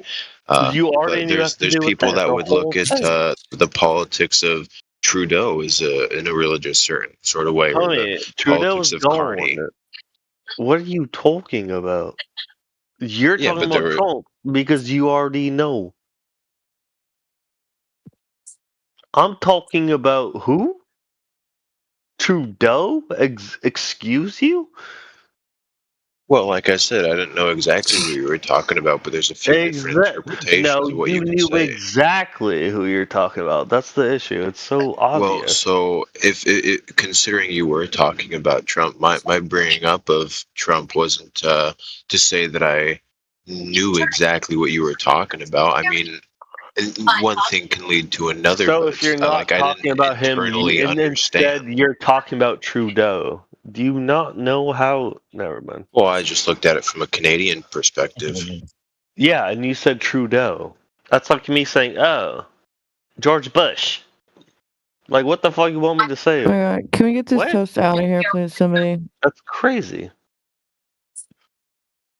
Mod, get this toast out.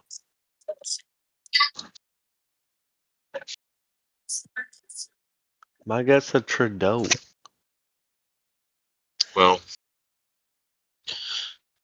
Well, so Doves, if you say that in terms of politics, I think I might have brought that up.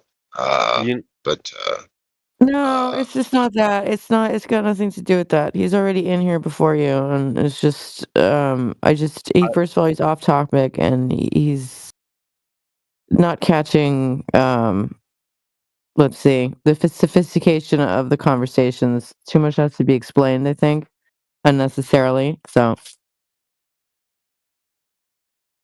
can you enlighten me?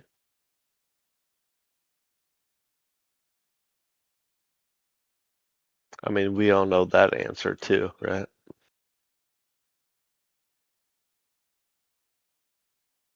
Well, I think generally, if you have to say we all know something, unfortunately, I would say that would be implicitly wrong. And I think just the name of this channel would be something to point at for there. And I'm not going to say whether flat Earth or round Earth is correct or incorrect, because that's not the point. But the point is that, we all know something. Well, I mean, if we disagree on things, well, then no, not really. And there's a bunch of different areas in which you could point to that. But that's more of a semantic thing than anything else. I agree with that, actually. Not gonna lie. I have to think about that for a second now.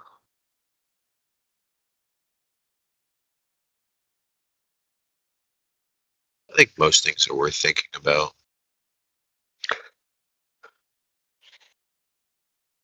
Like, I definitely understand, yes.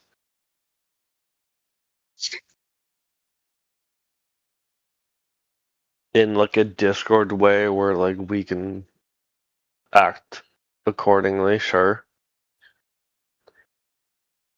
And what I mean by accordingly, like, what's like everyone knows, like, You're saying like appropriately and respectfully and all that. Like accordingly, like everyone knows, right? So it's like no one can sit there and be like 2 + 2 doesn't equal 4, and like everyone who says otherwise, it's like fuck off, right? Well, in terms of a question like that, I think I'm saying accordingly is like everyone knows 2 + 2 = 4. Oh, I see. Yeah. Like everyone, like, I mean, like how many more of the files do we need to read out loud for everyone to get there?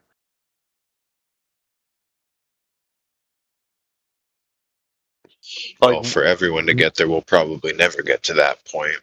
What are they missing? Well, it probably depends on the subject matter. To a certain degree, I think we're all missing something. Yeah, fair enough. But it's something completely... I mean, shit, bro. Like, I don't know. What is missing? Like, how far? How... Like, we all read the same shit, right? We have access to the same shit. We all read the same thing. What is missing? What's missing? Probably aspects of a perspective, probably knowledge. We, for the most part, have access to the same information. Now, the internet is different in different parts of the world. And even before that, the algorithms that we're in tailored to what we kind of look up and the cookies that it has and all that. So even with like say I was living in Canada too, if we had different mindsets and different perspectives, I think we would see different things on the internet just because of the algorithms and how they tailor to individual people. I just remember growing up thinking America was like the greatest country ever, you know? And then like now we have all this shit and like it is so obscenely fucking horrific. It's like bad. It's so bad. I remember watching fucking like what's that movie with fucking Nicolas Cage? National Treasure.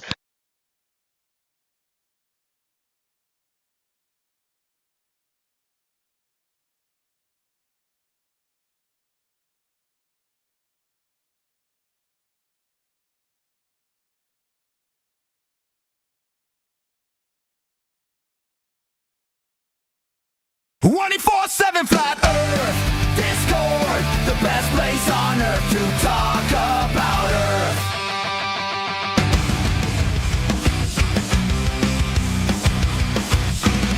So hey, it's not refraction, but what about all that wibbly wobbly light? Look, I'm not here to fight.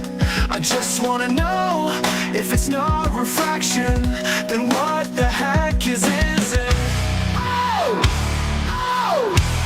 I don't know, it's all you have to say. And look, I click, run it, repeat every day. I'm not sure where we're going with this conversation. Only I ain't ever gonna arrive at a destination. If you can't be honest and just be admitting that there's more to the convo, the definitions.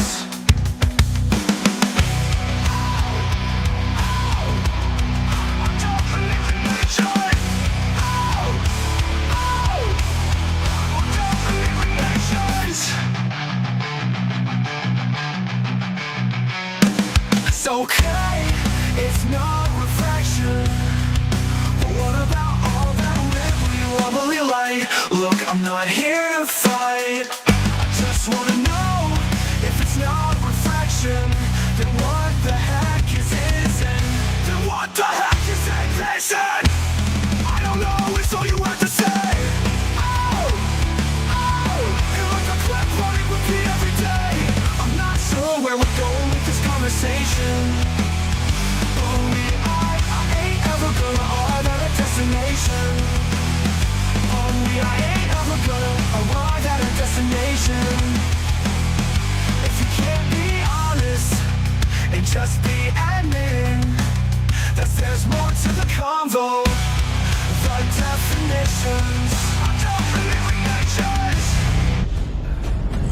watching 24/7 Flat Earth Discord live.